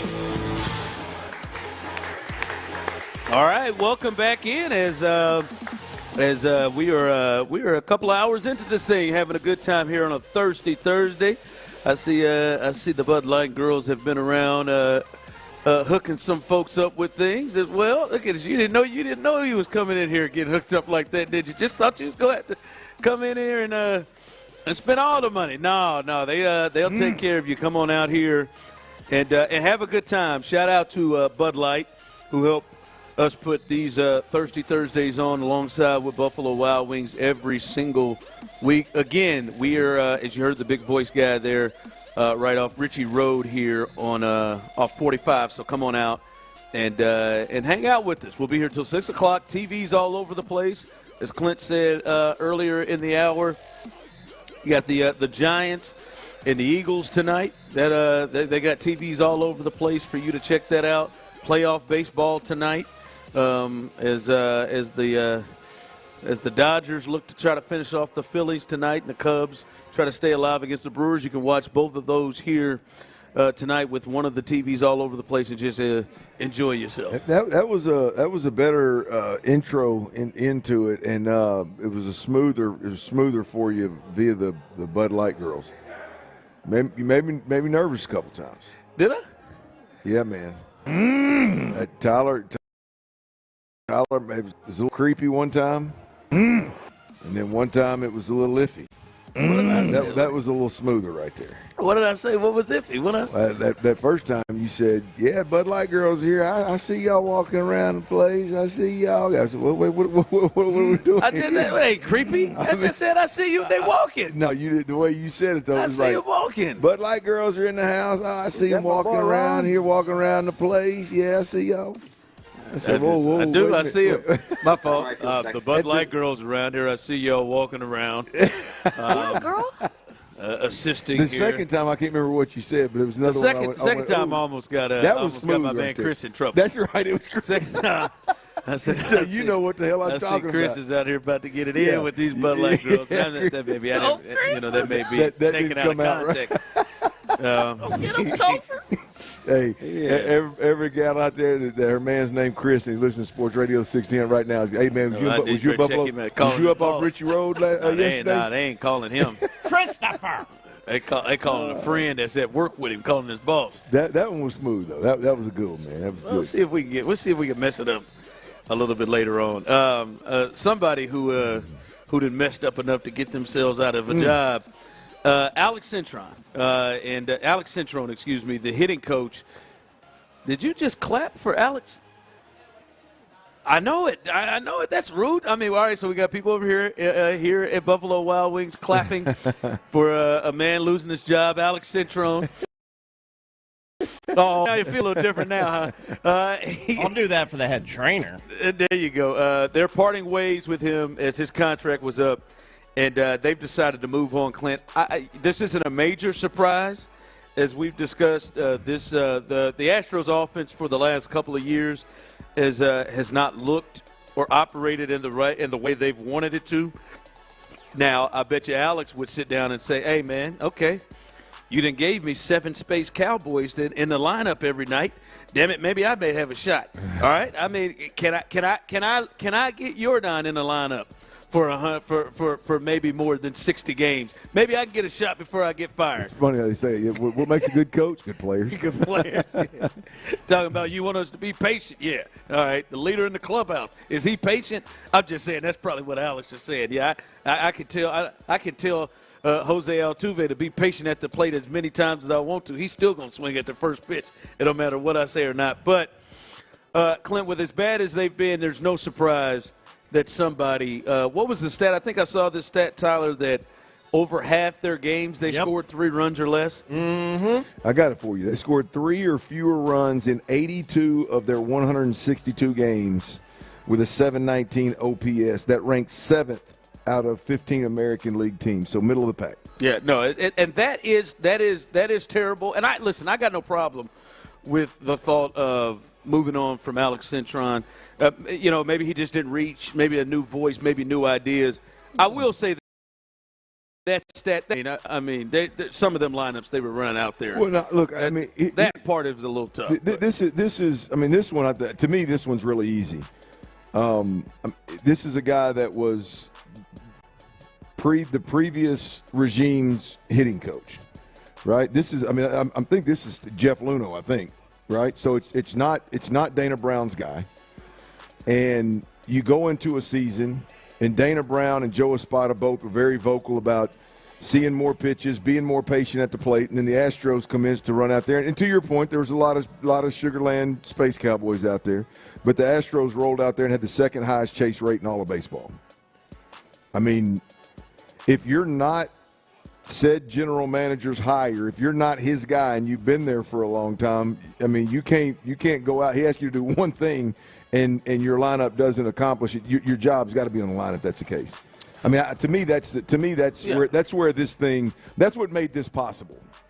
Now I think really what is Jim Crane. I think the organization told him top two. You got one more go round. You want to do it with the same play callers, or you want to do it with somebody else? And I think they're doing it with somebody else. But ultimately, Joe Espada went out there and told us all about how important it was to be more patient at the plate and see more pitches. And hell, I think the only guy in the lineup that accomplished that was my man that they traded for. What's my man at third base that hurt his hamstring? Oh yeah, Paredes. Paredes, but the only one that did that. Yeah. To me, listen. I got no problem with the move. I would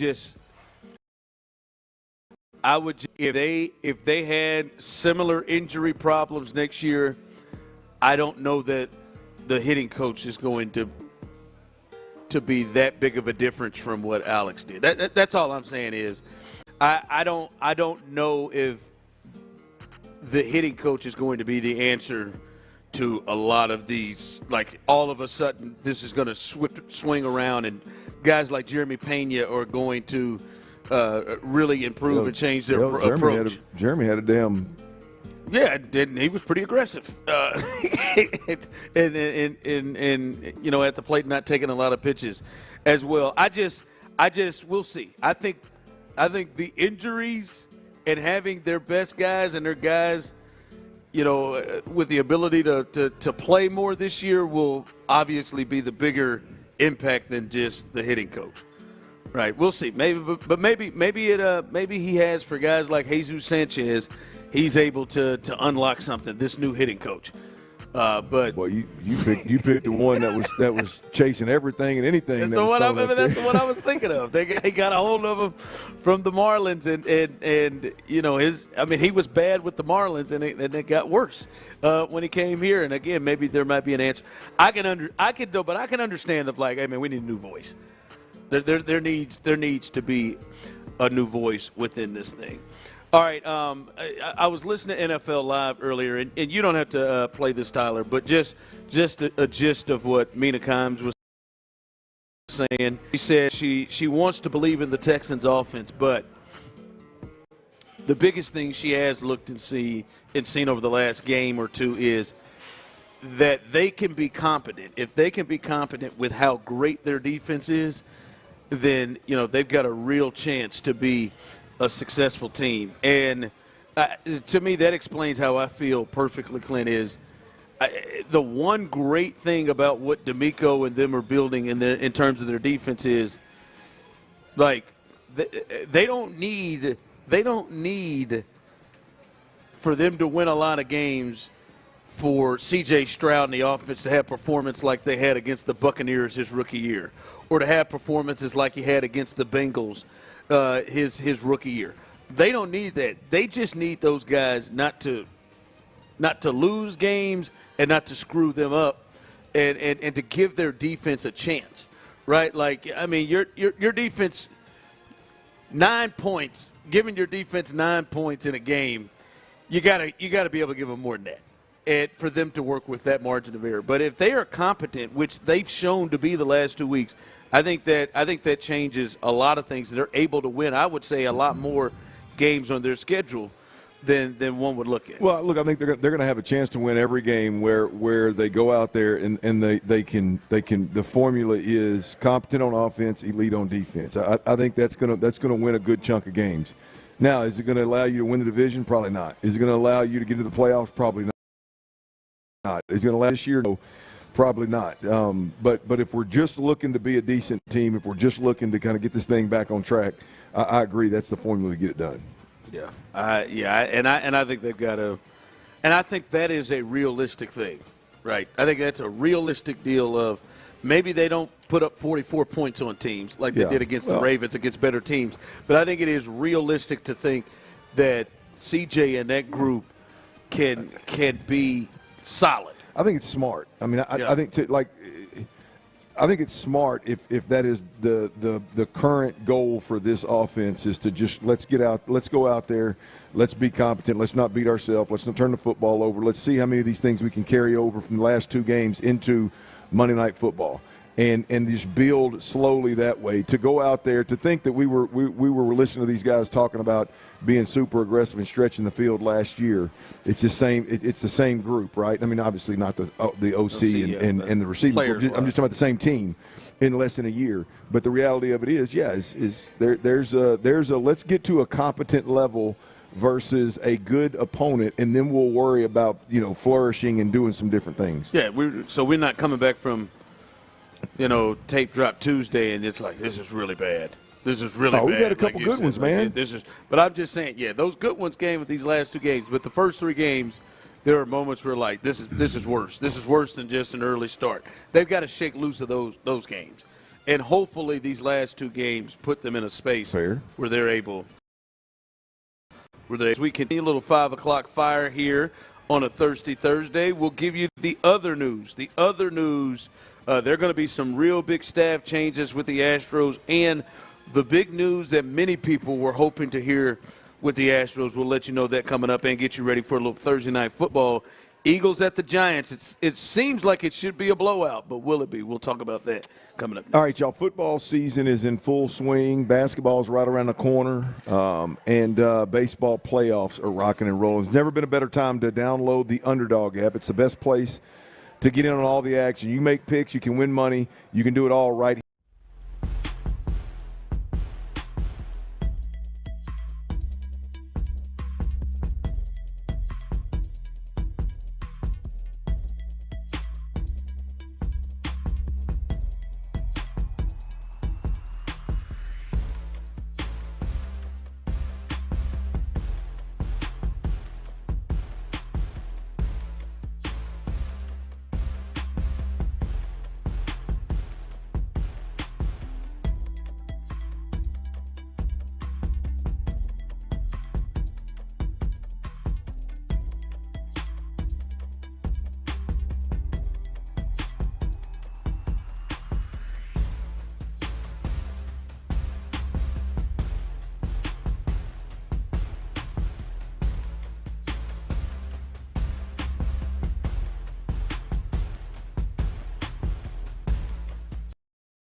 Restrictions apply. KILT FM HD2 Houston. Insider access, exclusive content. Sports Radio 610. The Texans play here. An Odyssey sports station. I said, oh, Lord Jesus, it's a fire. A big deal. Sports Radio 610 presents The Drive with Stoerner and Hughley. It's the 5 o'clock fire. It is 5 o'clock. Congratulations. Hopefully you're off work. Luckily for you, old dirty show, T-Mill, a.k.a. Psycho T, a.k.a. the face that produces the plays, have the latest, and the latest is we are live on a Thirsty Thursday here at Buffalo Wild Wings. Right on Ritchie Road. Come on off Ritchie Road. You will see us right here, and we'll be here till 6 o'clock. Everything you need. This is a big sports night. MLB playoffs, Thursday night football, Eagles Giants, a big game. We'll talk about those things here in a little bit later in 5 o'clock fire. But this is a great spot to be able to check out all of those things. And as I take a look over there, the Bud Light girls are there, and they are throwing footballs over there and enjoying themselves right there. They can help you enjoy yourself, too. Is that good? Well, no, I mean, was that creepy? Was that? No, it was creepy. Did you enjoy it? Well, if Tyler enjoyed it, then that shows the. You've been nailing everything. I thought he was going to go with the videoing themselves. I didn't know if he was going to go with that and really leave the. Well, that too. Yeah. Leave it out there for. Lady. No, but no, man, it's a good time out here. Again, coming up here in the 5 o'clock hour, our final prize for you to win a projector. You can win that right here. All you got to do is put your name in our raffle box. We will hook somebody up with that in the 5 o'clock hour. But again. Come on out and join us, having a good time here. Thirsty Thursday, Buffalo Wild Wings, as we enjoy ourselves here. All right, we talked a little bit about moves with the staff, and there are more moves as it's been reported. Joe Espada will have a sizable shakeup, and we're already starting to see that. With ahead of that, Clint, I think the biggest news to Astros fans is this: Jeremiah Randall. If we had people clapping for the hitting coach being fired, and my God, I'm afraid to hear what people say about this. Jeremiah Randall.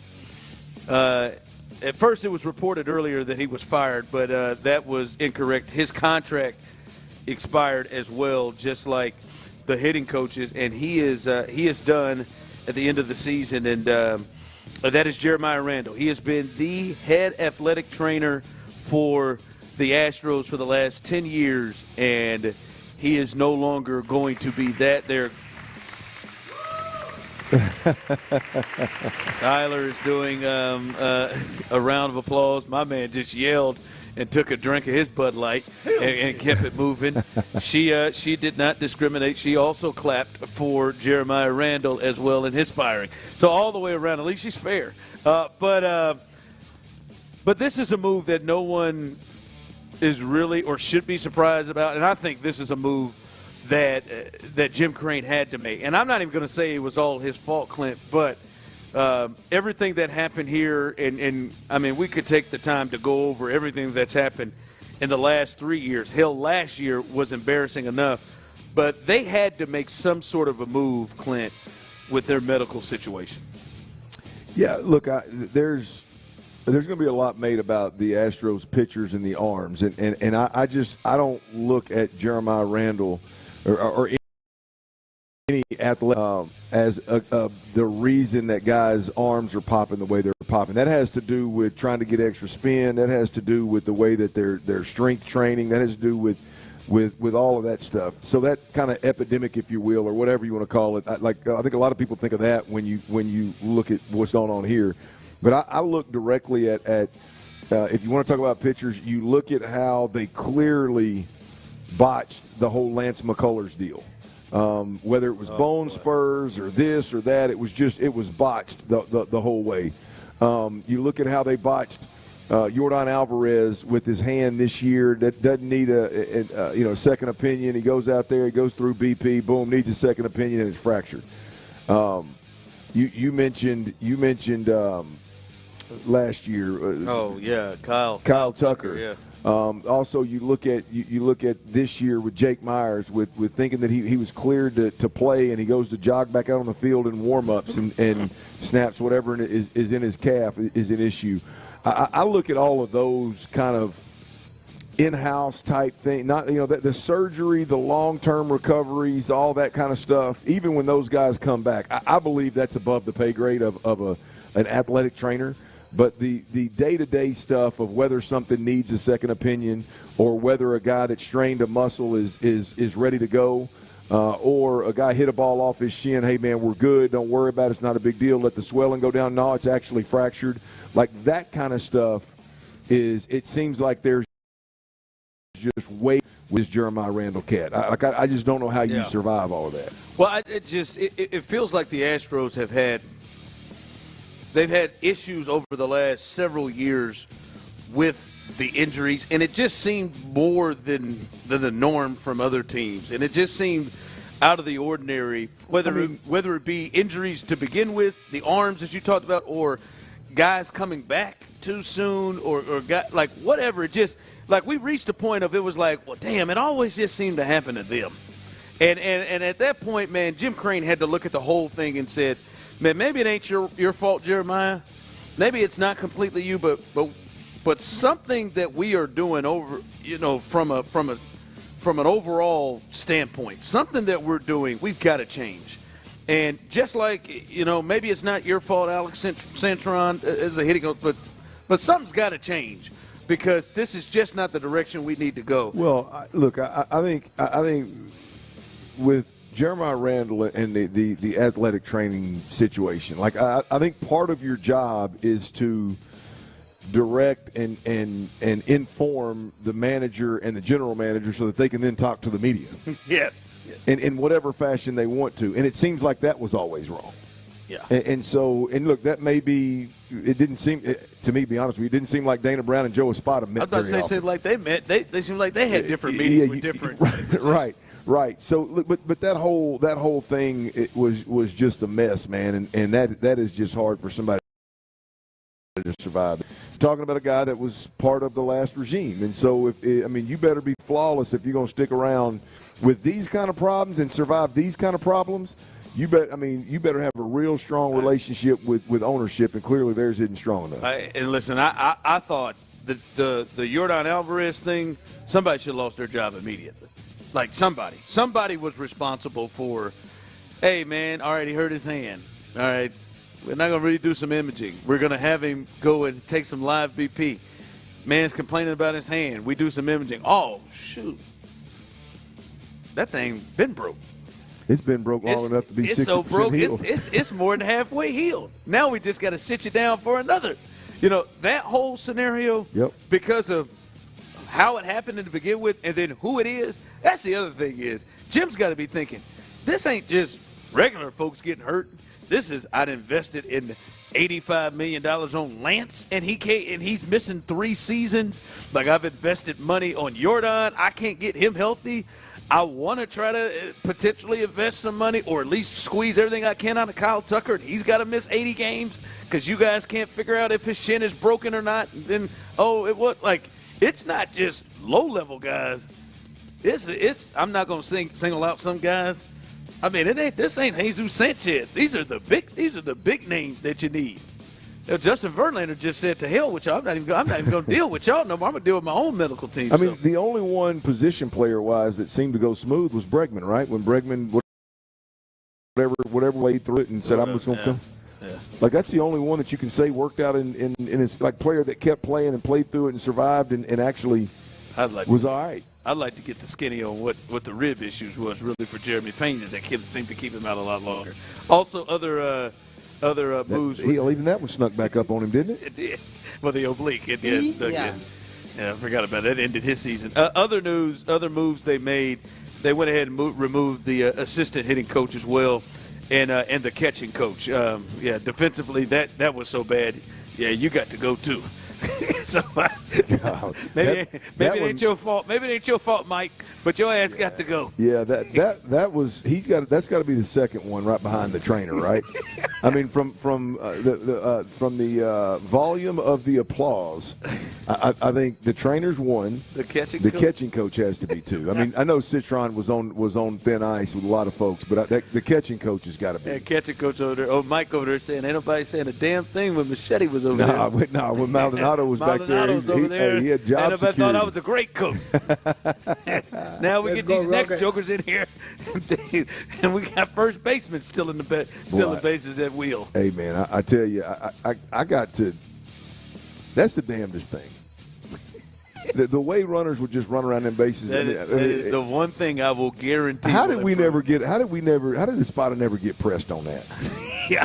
Like, hey, Bob, are they? Because I mean, I'm one to think that they had to be stealing them bases on the pitchers. There's no major. Like they're major league catcher that bad. I would just imagine it ain't just one thing how bad it was. But there had to be a combination of. There has to be something that was just like egregious. Like look, you say what you want about Diaz or Caratini, they're not that bad. I mean, half the time they didn't even throw. Yeah. Half the time they were like, "Oh, hell." It was for me how easily teams would steal third base. That was third base with left-handers in the box. How easy teams would run with a high and outside pitch. I mean, yeah, it was rough. But I guarantee you that improves. If there's one thing that will improve, I will guarantee that percentage will improve. That was a no-brainer for me. 5 o'clock fire. Thanks, Joe. All right, Thursday Night Football tonight, and you can watch that here, Buffalo Wild Wings, Eagles and Giants.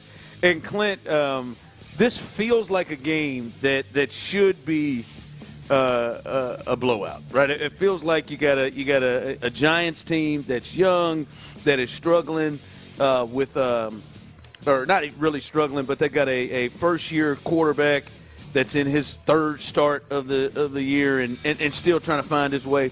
Like, this feels like a game against the defending Super Bowl champs coming off of a loss at home in which they blew a second-half lead that should be a blowout. But coming into the game, and Clint, I'm really intrigued by your thoughts when you hear this. Coming into this game, there are reports that Jalen Hurts, A.J. Brown, and Saquon Barkley had a long productive player in the week that lasted a couple of hours. So they didn't have a full team meeting, but they had a us three guys team meeting for a team that's 4-1 that is that's coming off the Super Bowl. Your thoughts when you hear that it feels like this is a bit of an aggressive turn right now. Well, I just bet Jalen Hurts is got to be eye rolling again. I mean, you win a Super Bowl, you're 4-1.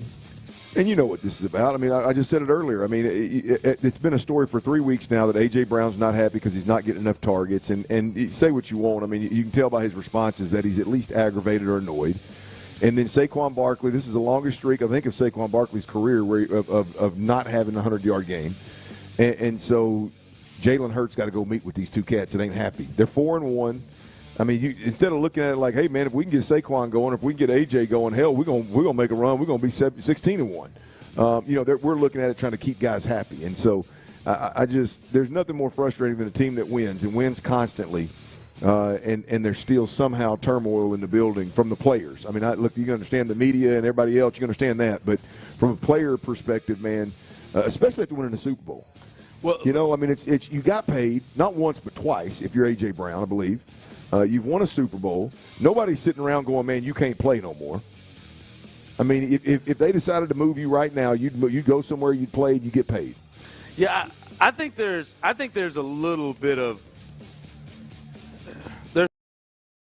things work here. I think it is a little weird that they've had this level of success. They lost their first game last week, the first one in maybe they won 18-19 or something like that. They had a long streak that it feels like a 3-hour meeting between the two of them without the offensive coordinator, the new offensive coordinator. Maybe maybe he should be a part of that too, because maybe he's the question. There's a bit of that feels like it's a little much, but I think there is also a deal of Saquon Barkley, and I think Jalen probably feels this way too, and A.J. Brown. There is a part of like, hey, our offense shouldn't be running like this.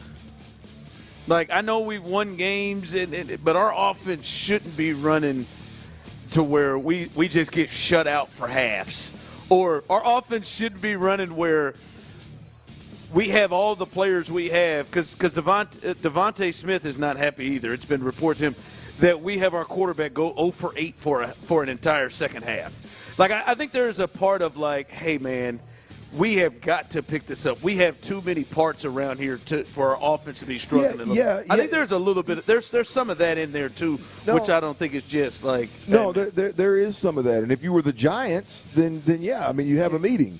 But when you're the best team in the league and you've lost one game and you're fresh off a Super Bowl win, like, we don't need to meet on all this stuff. Everybody understands, hey, we need to get better.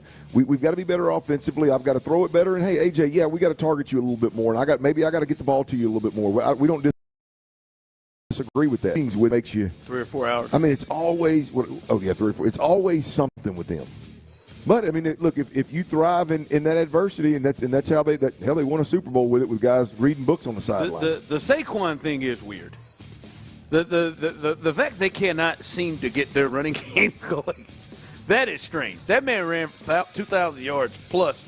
And probably could have broke the record if he'd have played and continued in the playoffs. I'd have had to get back in that. I wouldn't have been Mr. Nice Guy right there. If you were Saquon, I'd have had to get back in that game. Yeah, I got to suit up and get in that game. I can't give this to the young fellas. He didn't even suit up. He didn't even have pads for that one. I mean, I tell you right now, Emmitt Smith's still running around making millions of dollars signing autographs because he's a top. They wouldn't have kept Emmitt off the field. No, hell no. Hell, Emmitt stuck around about 3 years in the league just to get it. Yeah, no, shoot. I mean, he still get making millions on them autograph sessions, man. Everywhere he goes, I mean, it's Emmitt, Super Bowl champ. Yep, all-time leading rusher, baby. Oh, God. All right, coming up as we continue, there's a new number one.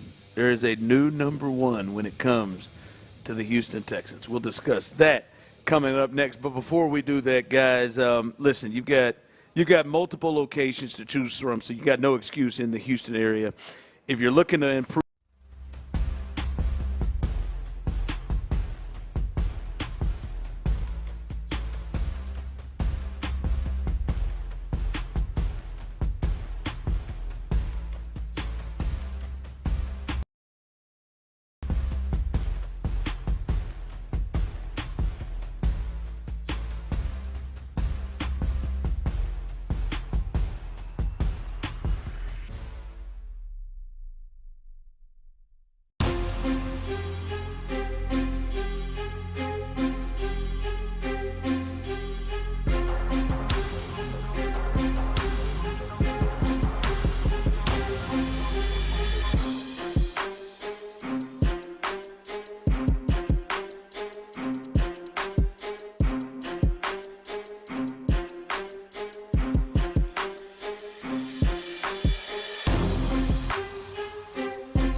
Your reaction starting at 6 and going all day long. It's a Mokaram Injury Lawyers Reaction Monday on Houston's sports leader, Sports Radio 610. Attack that ass.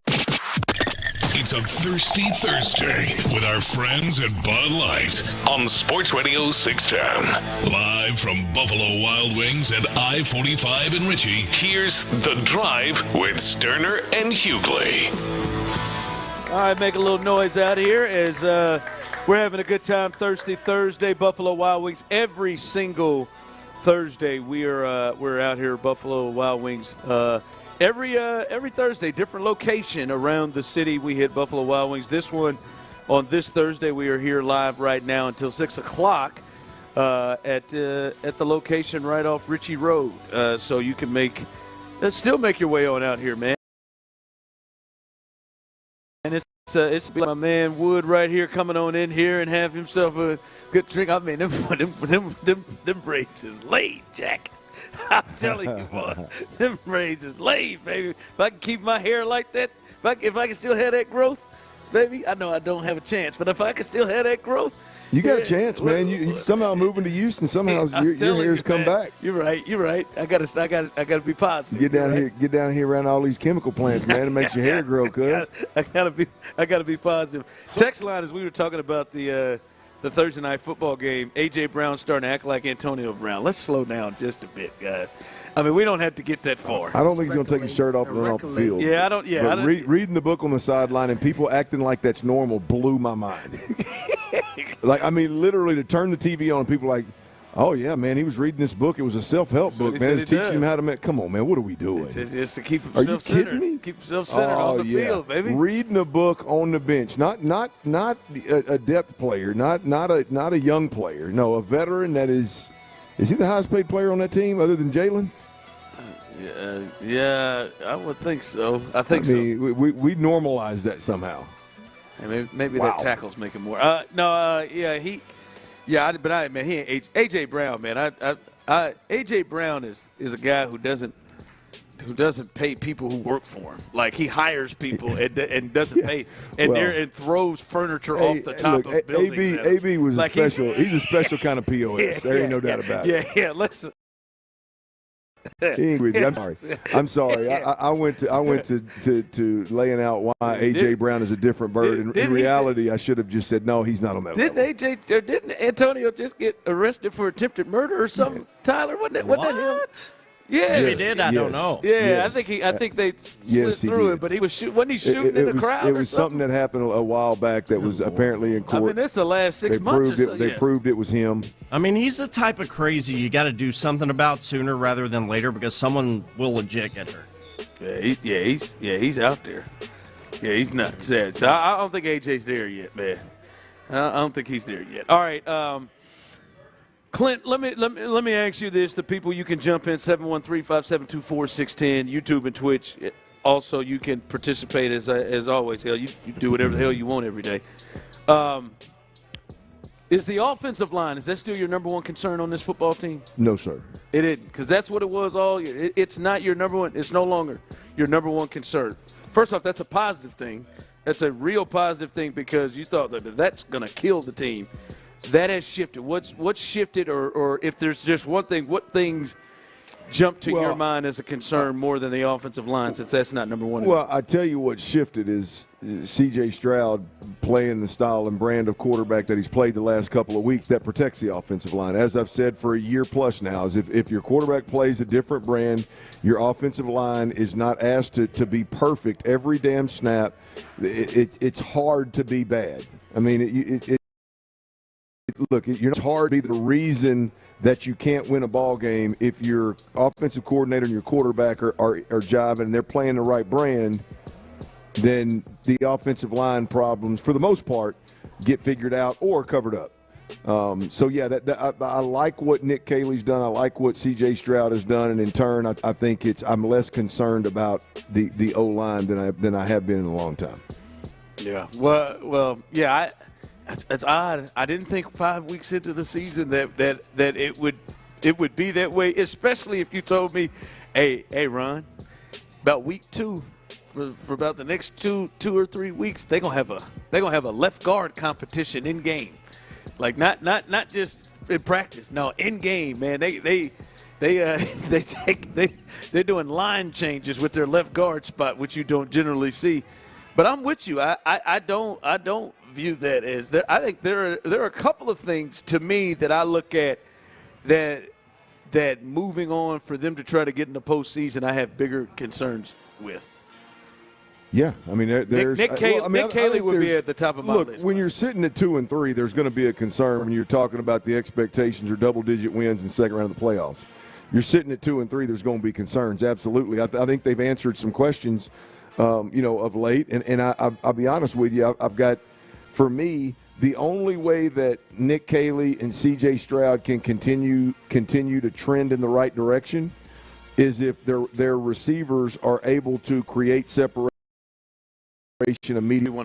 And if teams come in and they're zone-heavy teams, which a lot of teams are, they're zone-heavy, right? CJ and everybody's told us a million times that the league is now a too-high safety league. So you may see a lot of zone, and I think Dalton Schultz is great versus that. I think when you look at Xavier Hutchinson and Christian Kirk, great versus that. Nico's a monster. He can beat whatever, but if he's the only monster you got, you could have problems. So the problem is when you get teams that are going to be willing to, whether it's a team that's just in a critical situation, a critical moment in the game like Seattle, or you get into the playoffs and you're playing a great football team, then all of a sudden they have the ability to suffocate you. And if you don't have anybody other than Nico that can separate, then you've got a major problem. And I right now I'm not confident in anybody not named Nico separate.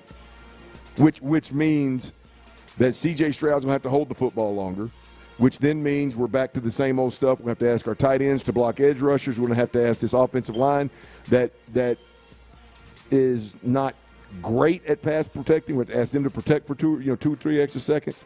That's a problem. So that spells disaster. So that's my biggest concern right now. Those are bigger concerns right now for me. I do think that I would hold out the possibility, and I think it's not a reach. I think it's a possibility. The possibility that some of the guys they have in-house grow to be able to be more of a factor. I think specifically the rookies, Noel and Higgins, I think there is still space that we could be looking at week 11 or week 12, and then something has clicked. I think Woody Marks is the real deal. Because something has clicked already in 5 weeks with him. Well, I think there's going to be opportunities to do even more with him. In the situations I'm talking about, whether when they drop some safeties down a little bit and they tighten the coverage up and they start trying to suffocate you, I think there's a guy that can shine, and that's Woody Marks in a major way. The other one obviously is Christian Kirk. Is this a hamstring or is this father time? What the hell's going on with Christian Kirk? We'll see come Monday, because come Monday, it's a great tune, by the way. Come Monday, there's going to be an excuse, right? I mean, you're going to be he will have played 2 ball games or 3 ball games. 2 ball or 3. No, Jacksonville played 3. Yeah, 3 ball games. He will have played 3 ball games and had 2 weeks off. So we're a month plus into this hamstring rehab. He should be full go. So we should get whatever version of Christian Kirk is in there still. We should get that against Seattle. So look, I like Woody Marks. I like Christian Kirk. I don't know if Noel's going to get on the field enough. I don't think Higgins is a guy that right now is going to be a consistent man beater. Can he run a go route? Can he catch a 50-50 ball? Yeah, but what I'm talking about is a great route runner, a sudden route runner where you make yourself available to the quarterback right now, and you have to, or the quarterback's going to get hit in the face kind of deal. I'm not ready to lean on him in that department yet. What we really need to do is get Tank Dale's ass back. Yeah, that would change the team. I don't know if that is something. When I was talking about making a trade yesterday for a tight end, I think the Texans need. For a pass catcher, whether it's a high end tight end or a wide receiver, Larry Tank will come back. I said, "Boy, I hope you're right." I mean, I am the president of the Tank Dale fan club. He is exactly what you need. I hope like hell. I hope he comes back, and I hope he is ready to play and take contact. Well, I just don't know how quick that's going to happen. I mean, Larry? Don't do it. Don't do it. It's been he's been closer to Joe Mixon in terms of us hearing his progress.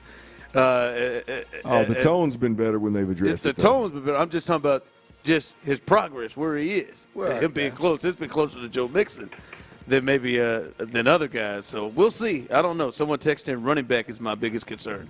I don't know. I feel a lot better about the running game with Woody Marks. Yeah, no, I mean, look, it seems like they're starting to find their spots. The concern with the running back is the same thing with the quarterback and play caller, right? I mean, if we get into a spot where they can't move the down line, then the running back's going to struggle. I mean, that's a big question mark going into this game, because I do think it's something that we can see improve in a big way, and not improve from Baltimore to Seattle. I'm talking about versus good opponents based on what we saw versus Seattle. I could see this team getting some really good push up front against a good opponent. That's interesting. Let's kind of look at that. Can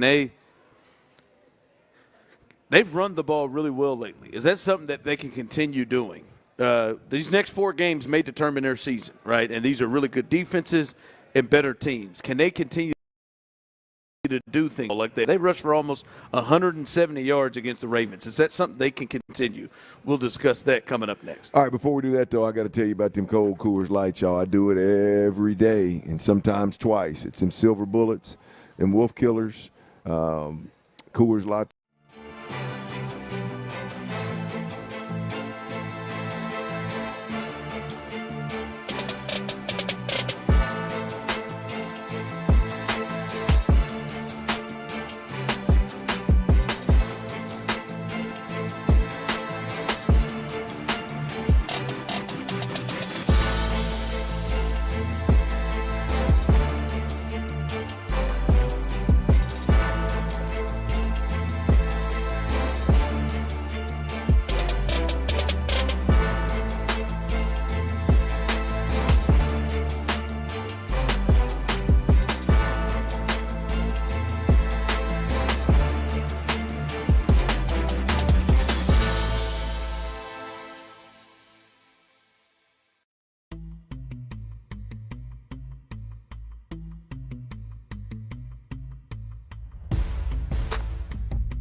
Generator Supercenter, the nation's #1 Generac dealer. GeneratorSupercenter.com. It's a Thirsty Thursday with our friends at Bud Light on Sports Radio 610. Live from Buffalo Wild Wings at I-45 in Ritchie, here's The Drive with Stoerner and Hughley. All right, this has been a fun Thirsty Thursday. We appreciate everybody in the house that came out to hang out with us. Those of you who've left, text in to let us know you enjoyed coming in and hanging out with us. We greatly appreciate you taking the time to come on out and hang out with us. By the way, tomorrow is a football Friday. It is a bye week, but that don't mean we don't get out on a football Friday. We will be in Katy tomorrow. In Katy, Boomer Jacks tomorrow in Katy. Come on out and hang out with us. It's always a good time. You got a chance to win future Texans tickets. You got a chance to win Academy Sports and Outdoor gift cards, a Tomball Ford, oil change, free oil change, so many things to win. Those tickets, by the way. Did you say tickets? I said tickets. I said future tickets. By the way, those are courtesy of our good friends at Houston Ford dealers. But you can come out and have a chance to win and hang out with us. And I haven't been to Boomer Jacks. I've seen it. I saw it built. I've heard great things about it in the Katy area. Not been to one yet. I've not been to one yet either. I heard Sean Pendergast talking about it. Made it sound good. I'm a fan of a solid sports bar now. So there you go. Let's see what they're bringing to the table. See where they are. But we'll be there tomorrow on a football Friday, 2 to 6 in Katy. Again, before we get out of here, I want to send a shout out to Bud Light and the Bud Light girls who come in and also helped us get this together here Thirsty Thursdays. Also, Buffalo Wild Wings, the great staff.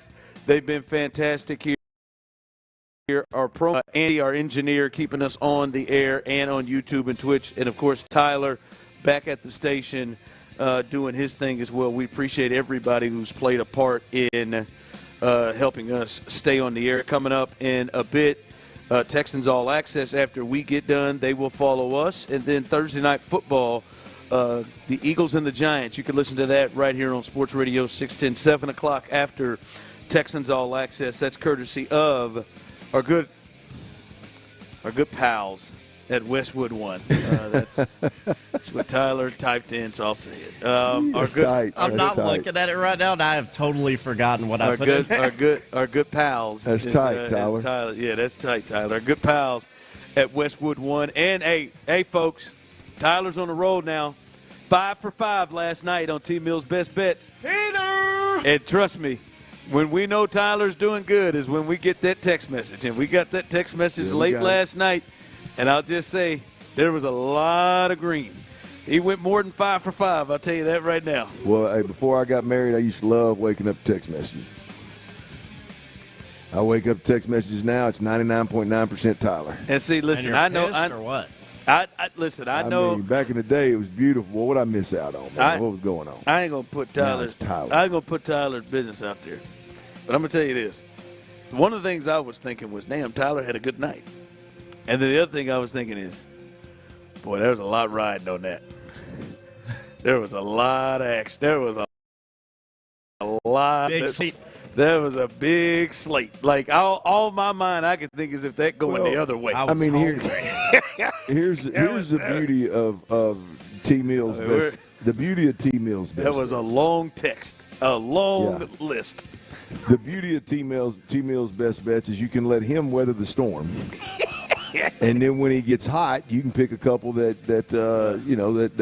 tickle your fancy a little bit. Not that you always gonna win them, but at least you can let him ride the wave and then you catch it at the high point. Yeah. Listen, Tyler gets hot. It's usually 5, 6, 7, and maybe a good week plus. Tyler gets hot. So if you want to jump on that bandwagon, T-Mill's best bets coming up in just a bit. And always, if you're late, he has some posted at his Twitter, T-Mill Real. T-Mill Real with deal. one L. T-Mill Real deal. All right, that's coming up here in just a bit. All right, Clint, you brought that up. Like, you think that is something that continues. See, I'm a little skeptical on that.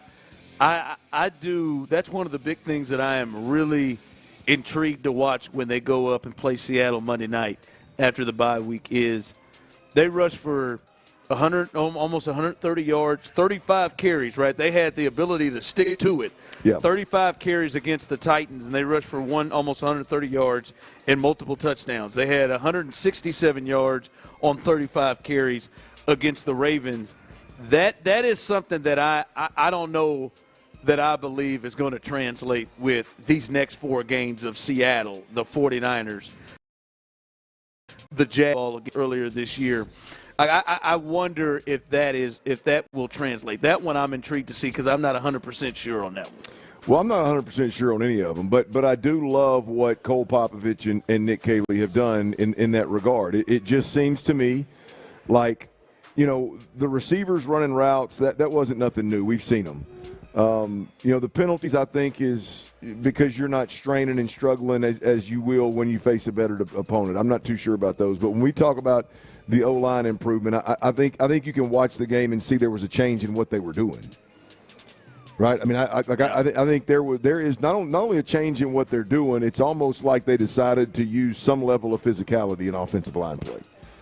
Right? And I don't mean that disrespectful. You think that was the change? I don't mean that disrespectful to them. I tell the story all the time. Wade Smith told me, it's probably 2 years ago, maybe even 3 years ago.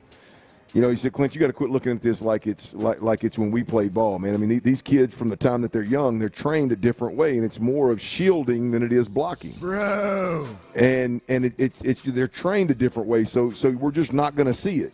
But yet, I would turn on Detroit, and they're doing it like the guys in the early 2000s was doing it. Yeah. You turn on Philly, and they're doing it like guys in the early 2000s are doing it. And so I just chalked up what was going on in Houston through a couple of different head coaches and a couple of different offensive play callers and said, okay, man, I guess it's just a change. I guess it's just the way that they play offensive line nowadays in Houston.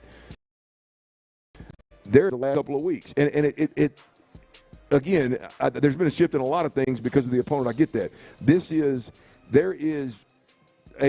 I can watch the film and see there are 2 guys on a double team that are pushing with everything they got, trying to pancake a defensive tackle.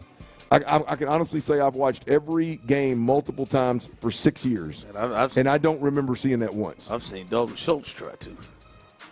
That is the extreme. Now we move to the extreme part of this that really makes me feel like there's some kind of fire was lit under their ass, and it wasn't just a sorry opponent, right? Yeah. Dalton Schultz and the tackles on this team.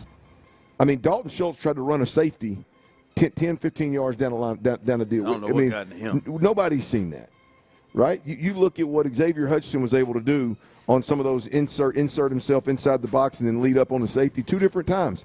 I mean, he was running up there and holding his own against an NFL safety. Like that's been – I mean, I've watched that happen, and I could see the receiver was scared out of his shoes before the ball was ever snapped. All of a sudden there's a guy out there doing it like he belongs. I just do not believe that had everything to do with a weaker opponent. I think that was somebody lit a fire under somebody's ass that we're going to do things a little different and we're going to move folks. Yeah.